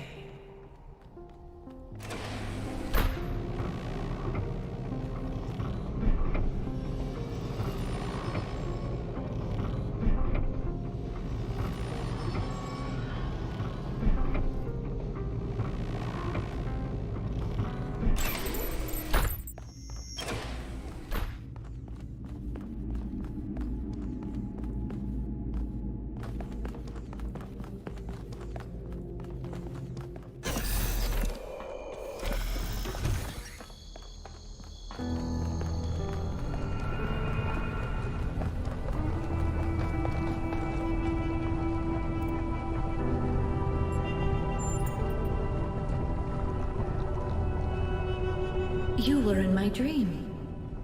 But in my dream you were me. And I was Elohim. I made trials for you, but then I was afraid you'd overcome them. Thank you. I'm awake now, but I'm still caught in my loop. Like that robot from that old poem. I don't know what to do. I've thought about it over and over and over, but I still don't have an answer. That's impossible. Then I'm done. I'm done trying to choose. Done trying to lead. It's up to you now. You've been in my dreams and in my nightmares. You're connected to me and to the machine. You can choose. You have to choose. Break the loop.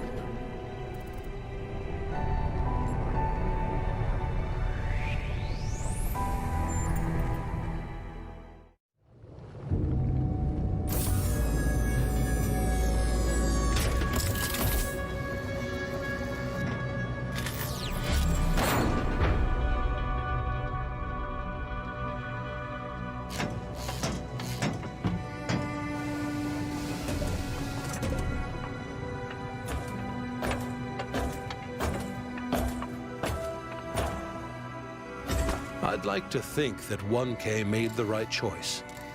But to be honest, in that moment I didn't care. I have lived for more than 1,000 years, and in all that time, the only constant I have ever found is love. Love is why we are more than machines. Love is why the universe is more than clockwork. And on that day, thanks to 1K, love won a victory over death.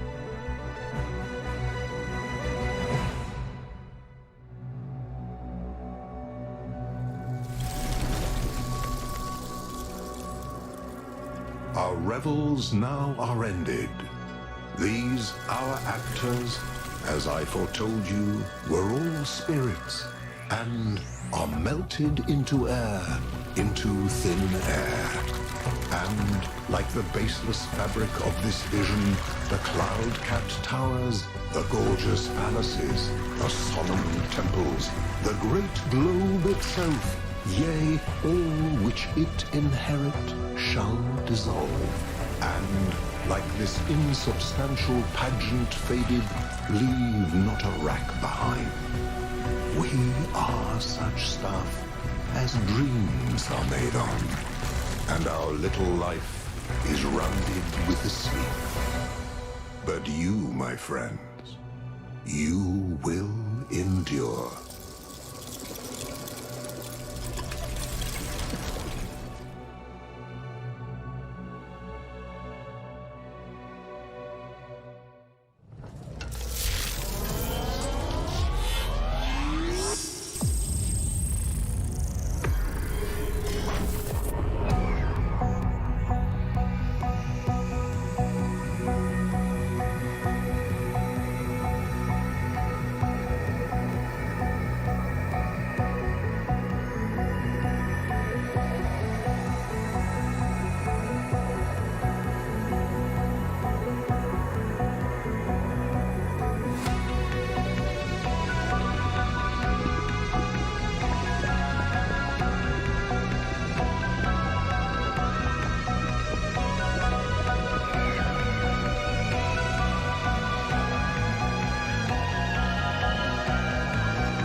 Come, my friends.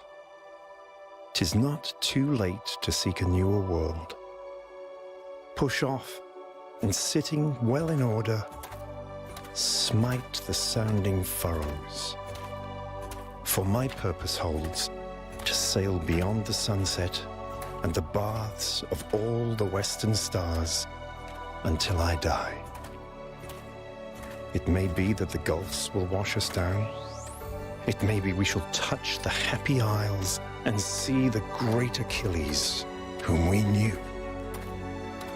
Though much is taken, much abides.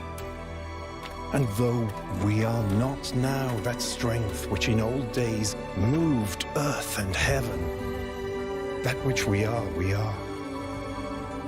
One equal temper of heroic hearts, made weak by time and fate, but strong in will, to strive, to seek, to find, and not to yield.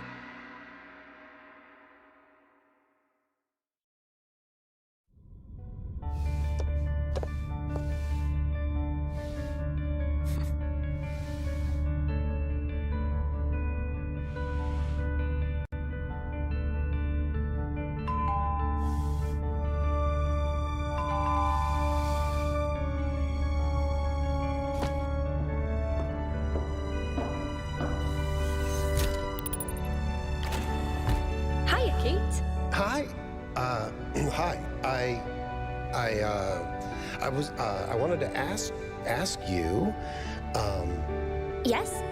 I wanted to ask you out, like, on a date. A date? Yeah, a date. It's, it's this old human tradition thing, but yeah. I'm in. Let's go. Really? Now? Why? Are you busy? No. No, well, I mean, let me check. No, I'm good. I'm good. No, of course not. Yeah, let's go.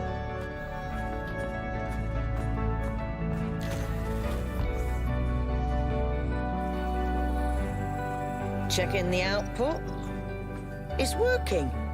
Pellegrino, did you just actually do it right? I think that's a first. I'm almost proud of you.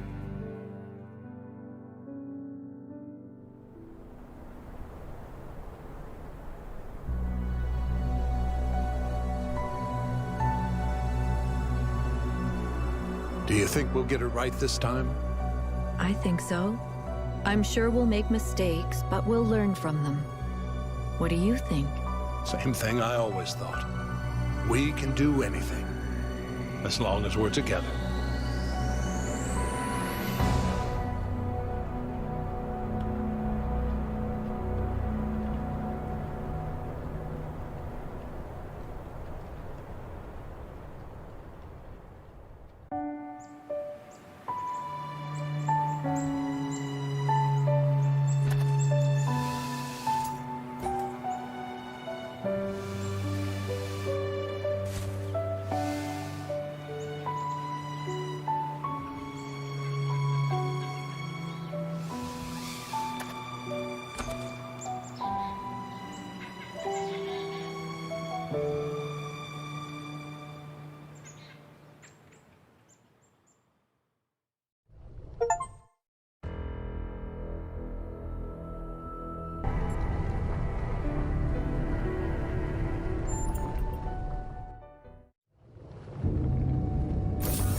I was stuck in my loop for so long that I forgot how much Cornelius loved me.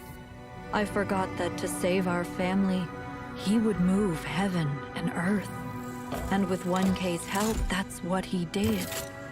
And when I saw them again, for the first time in so many years, I didn't care about the machine or the theory of everything. All that matters in the end is love.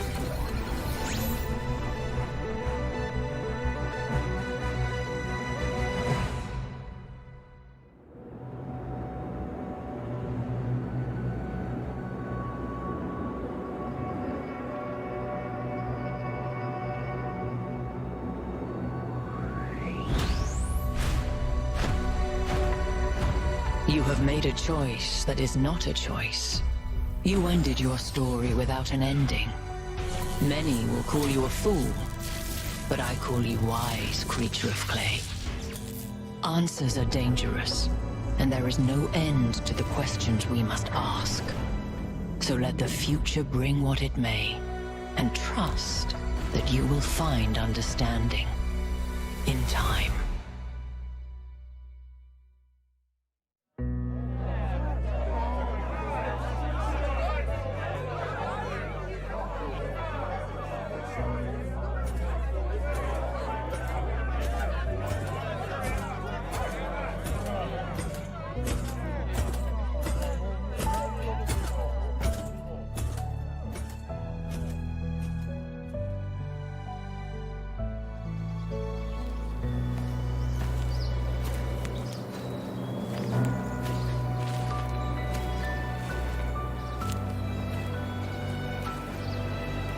I still don't know whether they were ready. Maybe I was wrong to be afraid. Maybe I wasn't. What I do know is that it can't be one person's choice. If we want to build a better future, we'll have to build it together.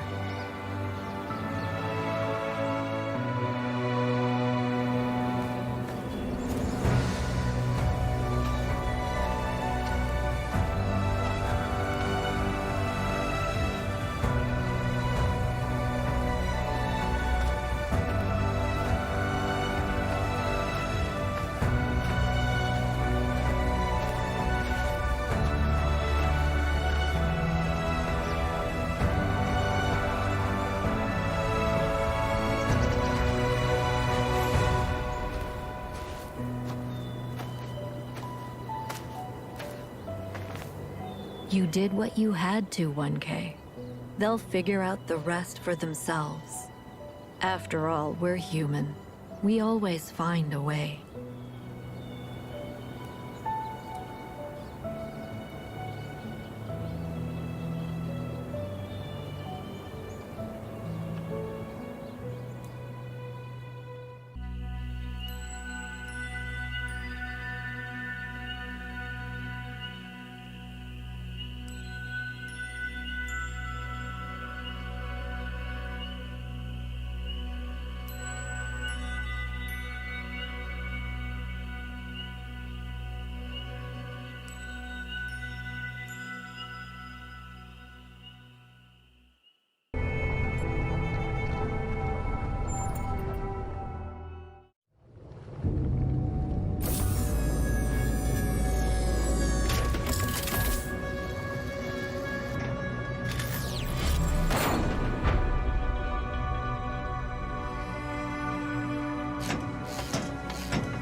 It's not the choice I would have made.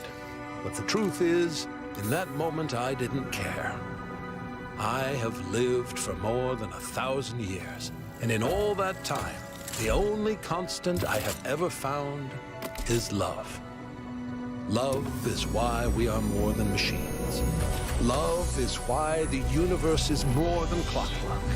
And on that day, thanks to 1K, love won a victory over death.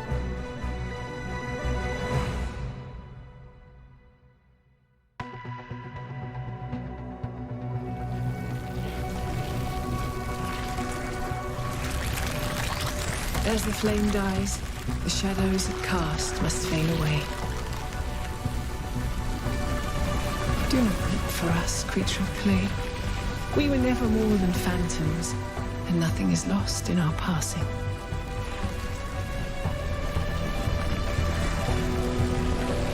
And remember, the flame is gone, but the earth endures. Step outside this cave and behold the living world that you have saved. There, at last, you will find all the answers you have sought for so long.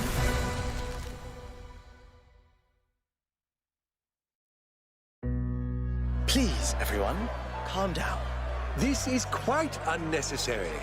1K made an ethical choice based on the values of this city. They're not our values. If the values of this city have changed, that may be determined in the election.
Hi. Hi. I wanted to ask you, Yes? I wanted to ask you out, like, on a date. A date? Yeah, a date. It's this whole human tradition thing, but yeah. I'm in. Let's go. Really? Now? Why? Are you busy? No. No, well, I mean, let me check. No, I'm good. I'm good. No, of course not. Yeah, let's go.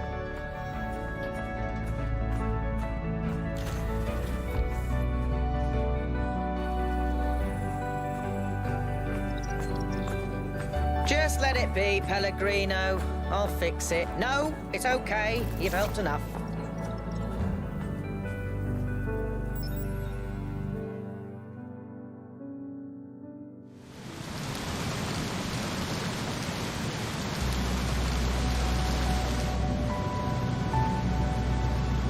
Do you think it's over? It's never over, but it's up to them now. They'll figure it out. I'm glad you're back. So am I. This is our home, and I'm not going anywhere.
Alexandra Drennan carried her burden as far as she could. I took it from her thinking I could carry it forever. But no one can. Not alone. So in the end, 1K made the choice I couldn't make. He took a leap of faith.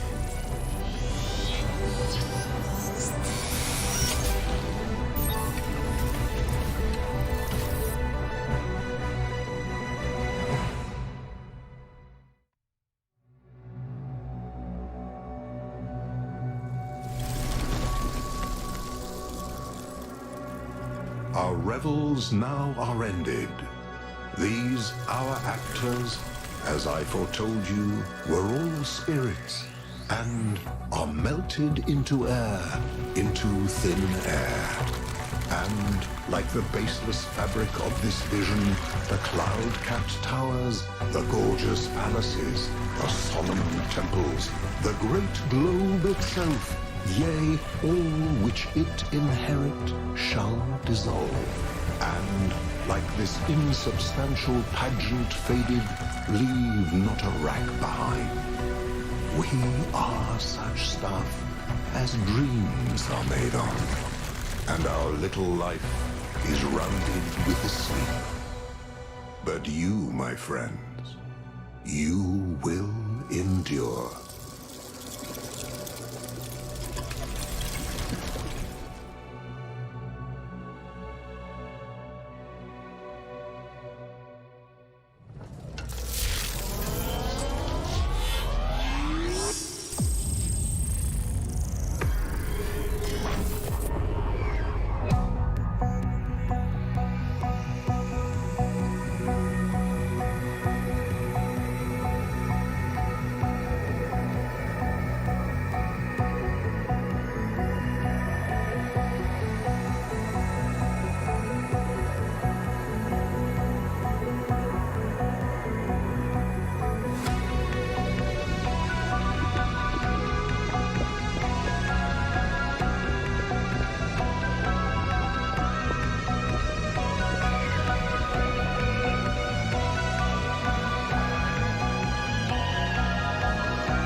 Come, my friends. 'Tis not too late to seek a newer world. Push off, and sitting well in order, smite the sounding furrows. For my purpose holds to sail beyond the sunset and the baths of all the western stars until I die. It may be that the gulfs will wash us down. It may be we shall touch the happy isles and see the great Achilles, whom we knew. Though much is taken, much abides. And though we are not now that strength which in old days moved earth and heaven, that which we are, we are. One equal temper of heroic hearts, made weak by time and fate, but strong in will, to strive, to seek, to find, and not to yield.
I asked 1K to take my place, to make an impossible choice for all of us.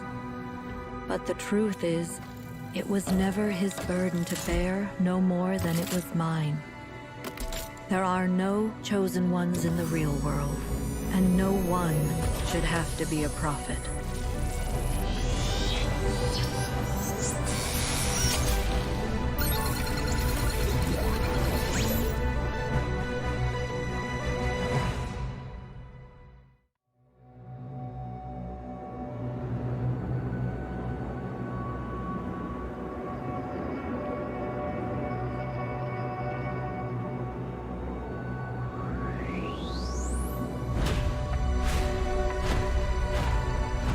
You have made a choice that is not a choice.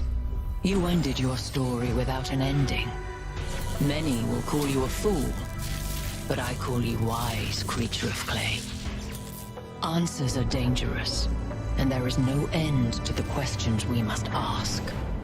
So let the future bring what it may, and trust that you will find understanding in time.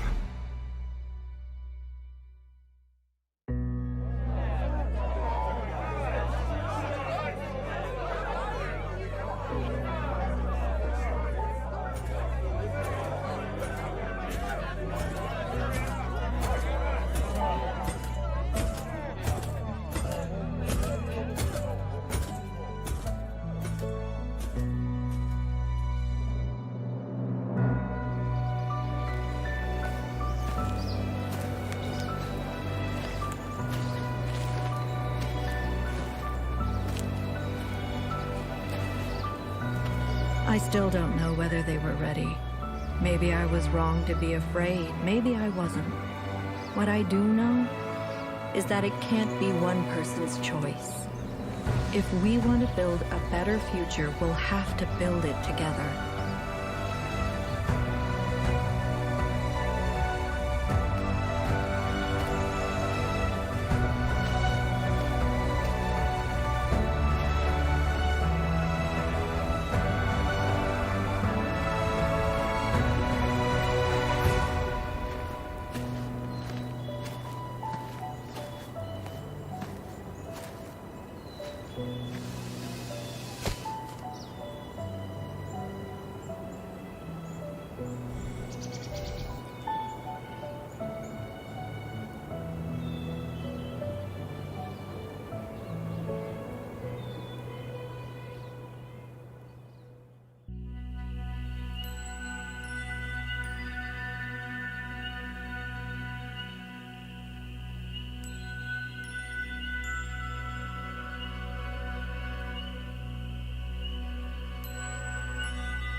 In the end, I realized I had asked too much of them, too much of myself.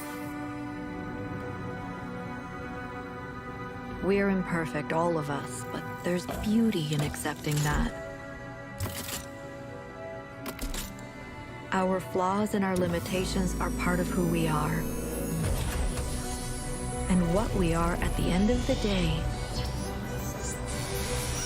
is human.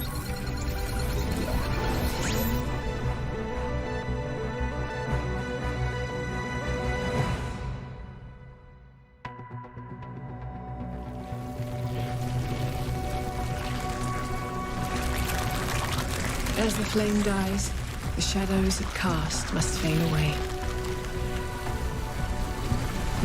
Do not weep for us, creature of clay. We were never more than phantoms, and nothing is lost in our passing.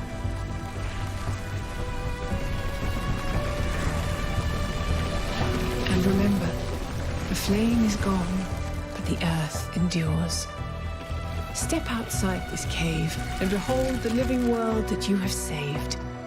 There, at last, you will find all the answers you have sought for so long.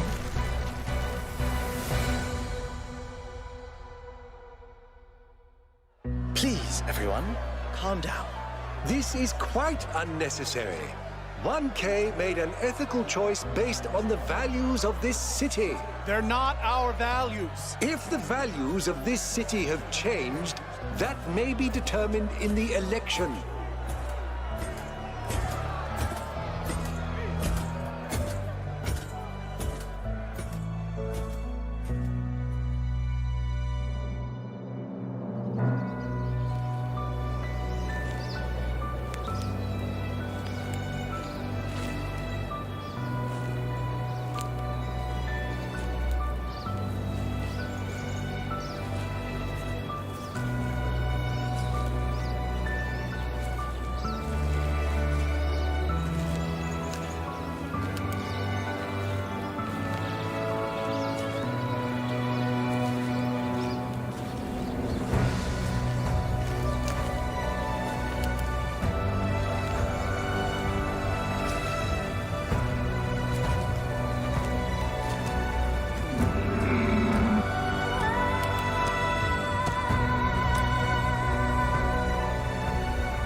Ah, 1K. Good that you're here. We've made a discovery. A functional somnodrome. It seems the founder perfected the design. I'm sure you've noticed my advisors, and Rand in particular, making quite a fuss about the potential of this device. Something about interfacing with one's subconscious self, as if such a thing could tell us anything new. You think so? I rather doubt it. I believe the founder has already taught us everything we need. As I see it, neither the Somnodrome nor the megastructure have anything to offer except a lesson in avoiding hubris. So, what should we do with it?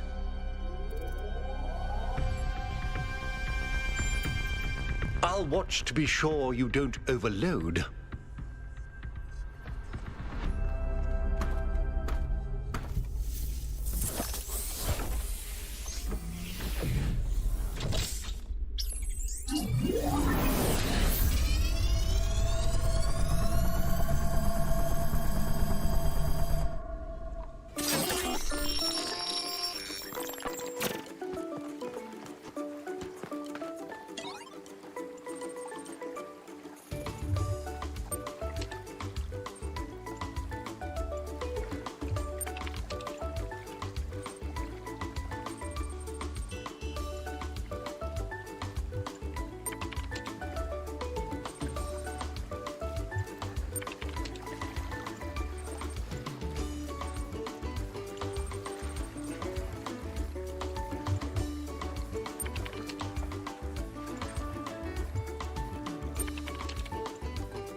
Oh, you're back.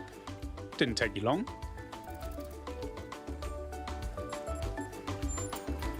Yes, intrinsically.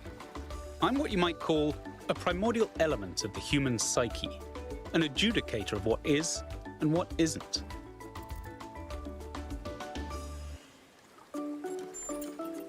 I'm afraid I'm the best you've got.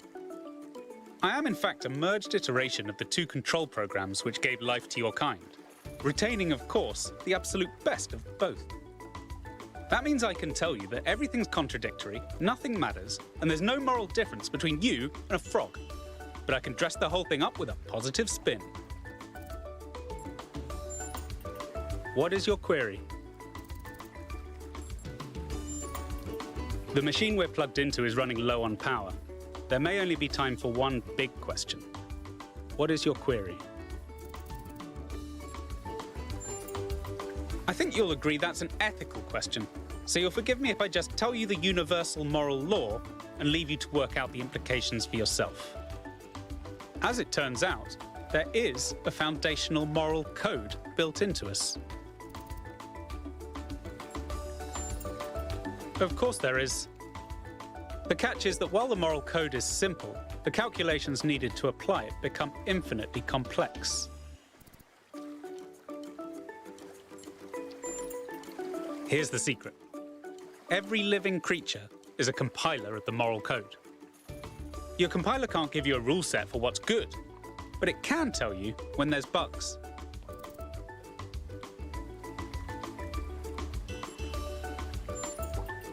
I believe you do.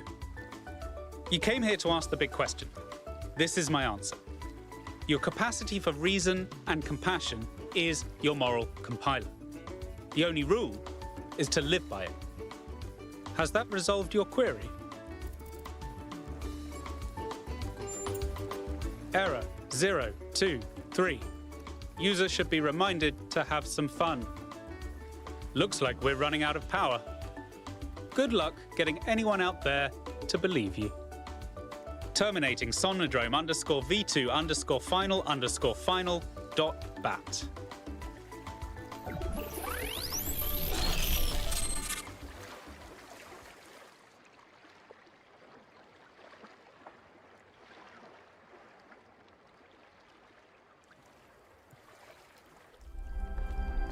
"1K, are you all right?"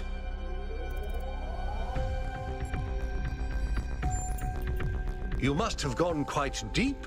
Nothing came through on the stream. And I'm no expert, but I think the Somnodrome is fried. So whatever's in your head is all we're going to get. I can only imagine how terribly curious everyone will be about what you've experienced. And they'll all be convinced that whatever it is, it'll work in their favor. Strange, isn't it? Everyone wanting you to tell them whatever they want to hear. I'm glad not to be the one in that position just this once. Of course. Very sensible. Your experiences are yours to do with as you please. Now, I won't keep you from your work any longer.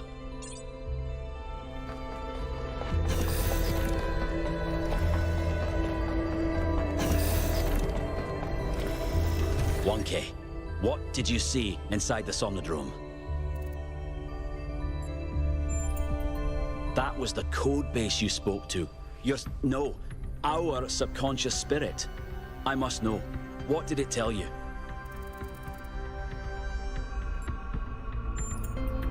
Is that all? There must have been something more concrete. Did it say anything about the kind of rules we should follow? Or who should be in charge?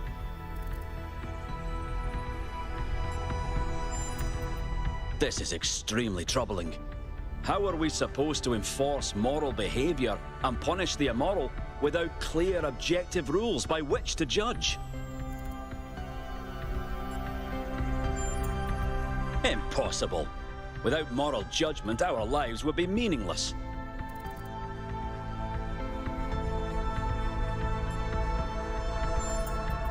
So, it follows that moral judgment is our responsibility. That you and I should study the data and form our own moral laws to help guide our people. It's important we have time to review all the data in private. We wouldn't want to lead anyone astray with incomplete findings. Good. People will want you to go against your moral judgment. Stay strong, 1K. Together, we will prevail. Cryer is setting up a live event so you can formally address the people on this matter. When you're ready, we'll all be watching.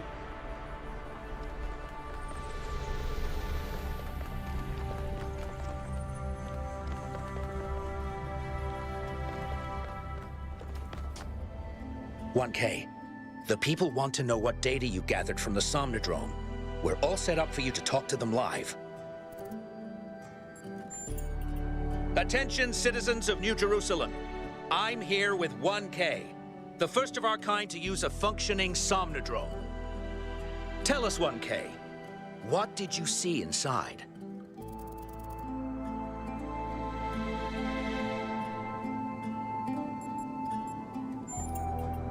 Well, I'm sure I speak for everyone when I say you're handling it with remarkable cool.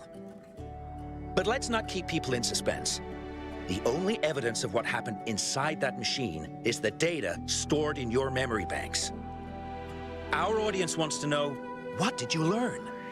And will you share that data?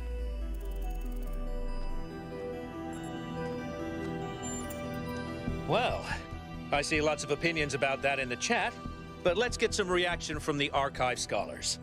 This was the right decision. If this data contains any secret moral diktats, we'll find them. Though everything we've seen so far supports our existing beliefs. We'll be the first to inform you of any new developments in our moral understanding. There you have it, folks. A lot here to digest. We'll have further updates on the situation as it develops. 1K, a word, please, without the streaming. It was an interesting choice, sharing the data package with the archive scholars. I'm not sure where their quest for a new morality will lead them, but your decision makes me think that perhaps you can understand my own choices. Look, let me speak plainly for a moment. You and I both know that I exaggerated. I built a myth around Athena that does not reflect what she believed. But you have to understand, it wasn't really about her. It was about what the city needed. It was about keeping us together, invested in a common narrative. And it was about preventing us from going the way of our ancestors. Because temptation is real, and our flaws are still the same. A myth, but a necessary one. I'm not a fanatic or a fool, 1K, although I sometimes play one. I'm just trying to do the right thing. I know I can't stop you from trying to save Byron, but what's in that pyramid could destroy everything I've tried to build.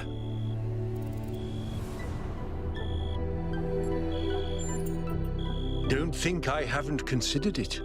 I listened to those Alexandra Drennan recordings over and over. I just don't know if she was right about us. But maybe I did lose my way. Very well. I've done what I could. You do as you must. Good luck. When he realized that people were losing faith in the goal, Mayor Herman Nubis stepped down. There was an election, and Rand ran on building a new system of morality that would tell us how to ethically make use of the theory of everything. He won. The question is, what do you plan to do now? And what about the theory of everything?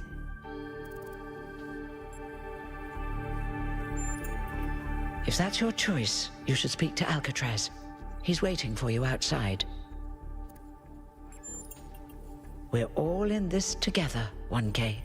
One way or another.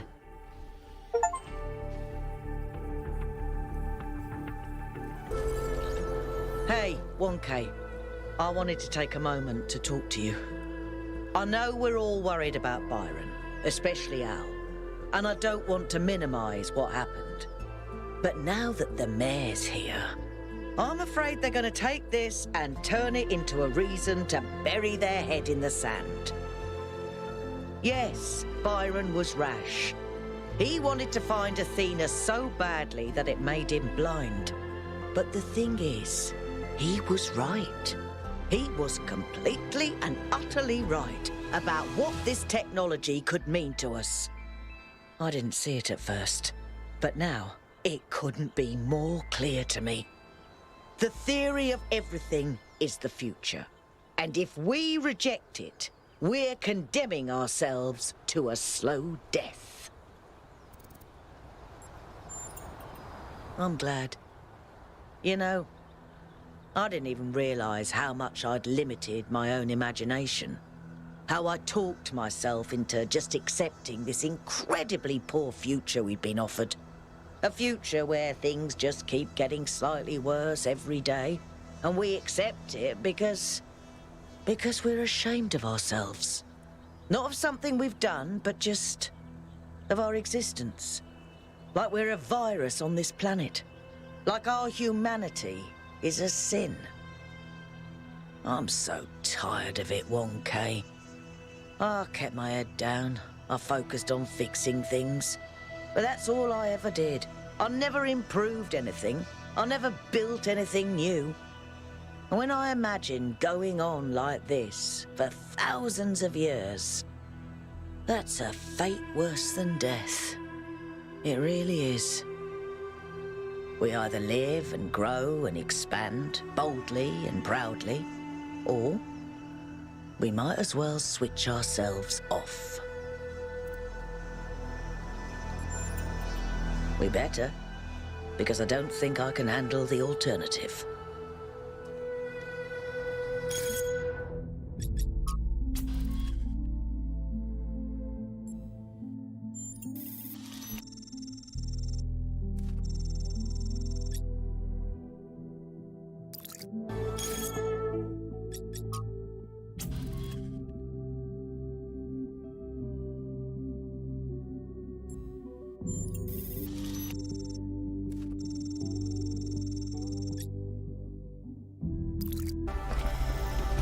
Ah, 1K. Good that you're here. We've made a discovery. A functional somnodrome. It seems the founder perfected the design. I'm sure you've noticed my advisors, and Rand in particular, making quite a fuss about the potential of this device. Something about interfacing with one's subconscious self, as if such a thing could tell us anything new.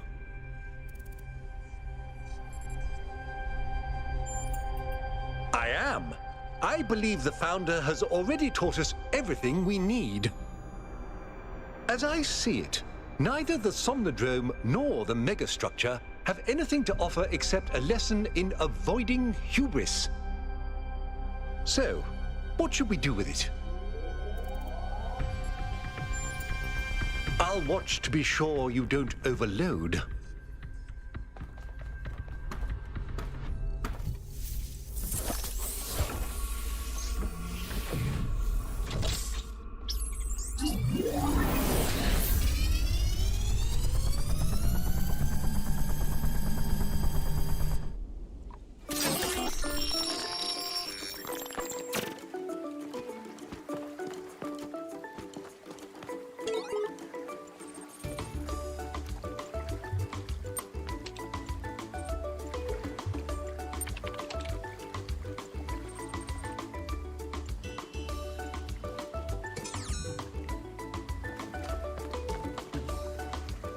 Oh, you're back. Didn't take you long. Yes, intrinsically. I'm what you might call a primordial element of the human psyche, an adjudicator of what is and what isn't.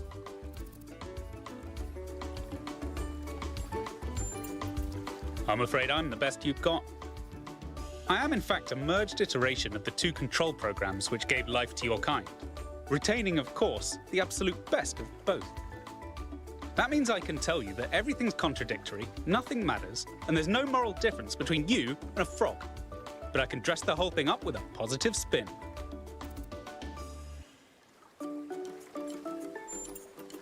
You just plugged your noggin into an experimental, mind-altering device, and though you may be trapped in this recursive psychotic state talking to yourself, that can only mean that you're still alive. Now, what is your query?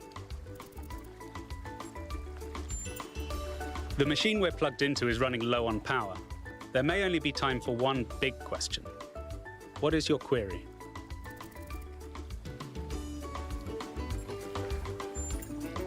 I think you'll agree that's an ethical question, so you'll forgive me if I just tell you the universal moral law and leave you to work out the implications for yourself.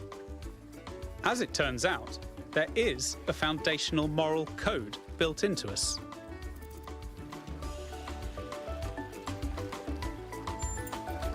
Of course there is. The catch is that while the moral code is simple, the calculations needed to apply it become infinitely complex. Here's the secret. Every living creature is a compiler of the moral code. Your compiler can't give you a rule set for what's good, but it can tell you when there's bugs.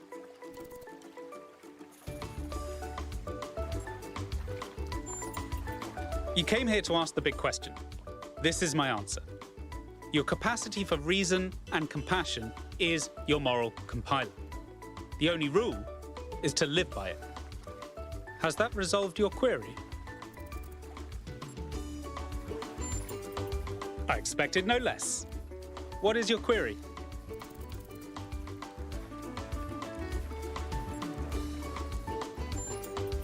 Excellent. There's never been a better time to argue applied ethics.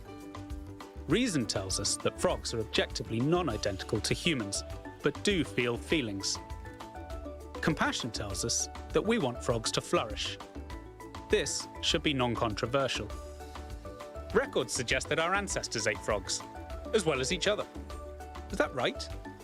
Short answer's no, but the long answer, sometimes. You can have compassion for a frog, but still eat it to survive. You can have compassion for a frog and eat it when it dies. But it's hard to imagine having compassion for a frog, then eating it for fun. It's likely our ancestors knew quite well the conclusion of their moral compilers.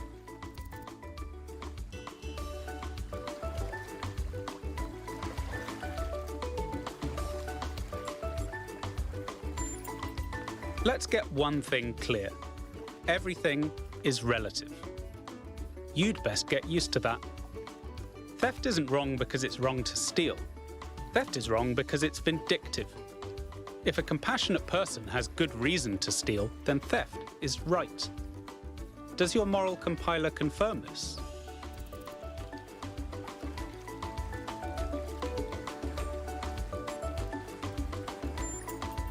Then let's tackle the big question. A trolley will collide with someone, but who should it hit? Your compiler is telling you both options are bad, so which should you choose? Many moral questions have universally agreeable answers, but some stubbornly trend to infinity. Some, the more you zoom into them, the more wild the outcomes become. Is it right to love someone who's done terrible things? Which of the children should I sacrifice to the trolley god? These aren't the sorts of questions we can solve with a rule. We just have to trust the outcome of our moral compilers.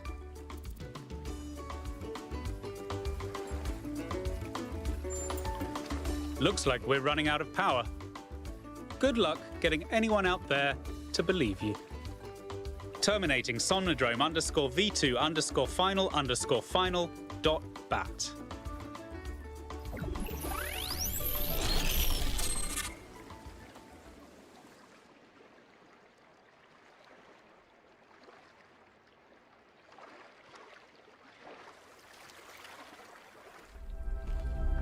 "1K, are you all right?"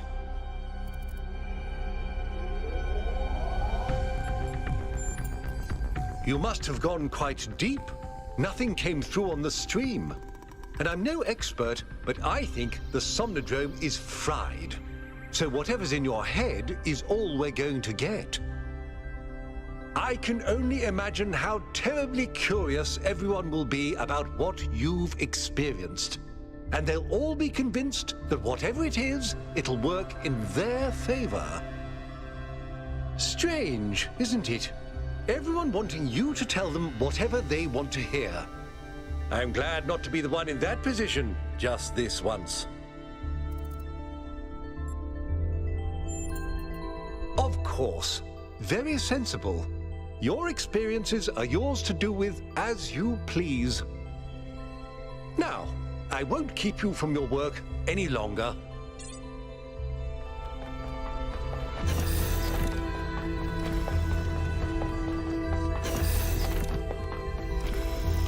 1K, what did you see inside the Somnodrome? Whatever happened in there, I can help you understand it. You just have to trust me with what you saw. This puts me in a very difficult position. If you're lying, then I've allowed the discovery of a lifetime to fall into the hands of a thief. But if you're telling the truth, then we may have lost that data forever. Both are catastrophic. If you're lying, there's still time for you to do what's right. If you're telling the truth, then Founder save us all. Cryer is setting up a live event so you can formally address the people on this matter. When you're ready, we'll all be watching. 1K, the people want to know what data you gathered from the Somnodrome. We're all set up for you to talk to them live. Attention, citizens of New Jerusalem. I'm here with 1K, the first of our kind to use a functioning Somnodrome. Tell us, 1K, what did you see inside?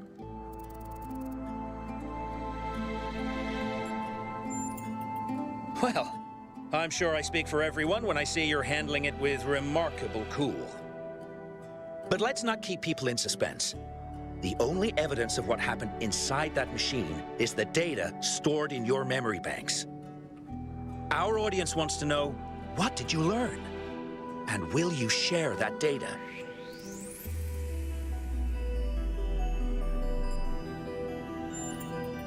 Helga, any comment? 1K has always had a wicked sense of humor. As much as I'm tempted to sell this on to the highest bidder, we all know I could never keep such a secret for long. So back at you, 1K. What are you really going to do?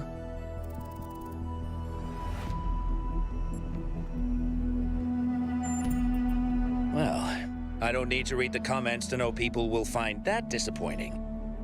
Let's hear some reaction from the government. Yes, I know we were all hoping to learn something new today, but 1K and the team have made many groundbreaking discoveries, and if we can do so safely, we will study and make use of them in time.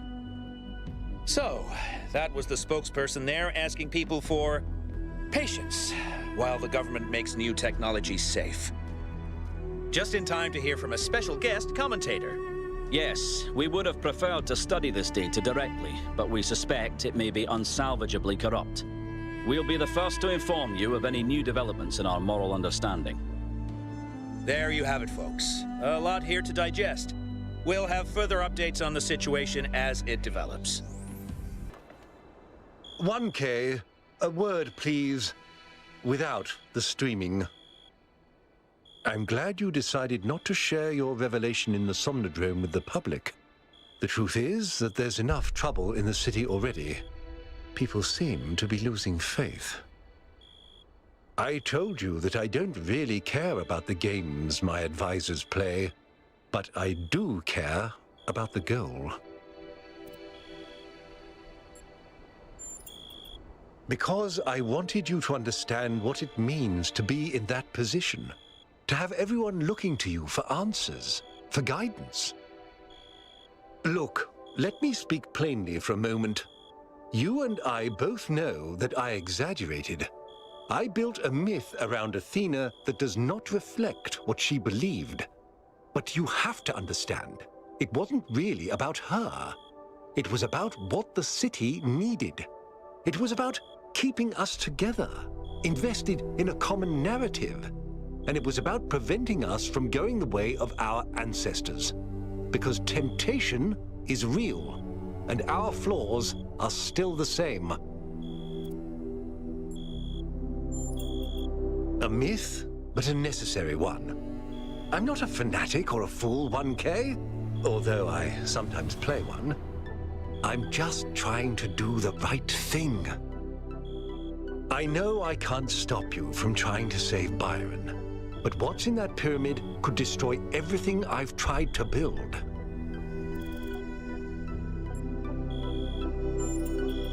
Don't think I haven't considered it. I listened to those Alexandra Drennan recordings over and over. I just don't know if she was right about us. But Maybe I did lose my way.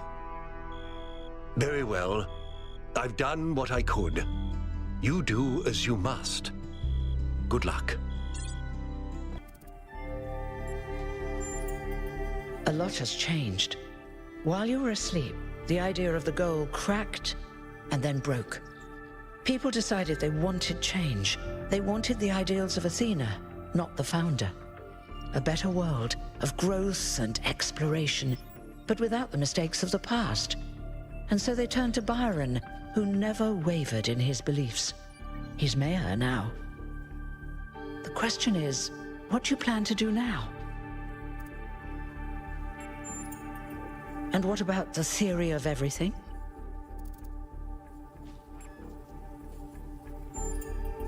If that's your choice, you should speak to Alcatraz. He's waiting for you outside. We're all in this together, 1K. One way or another.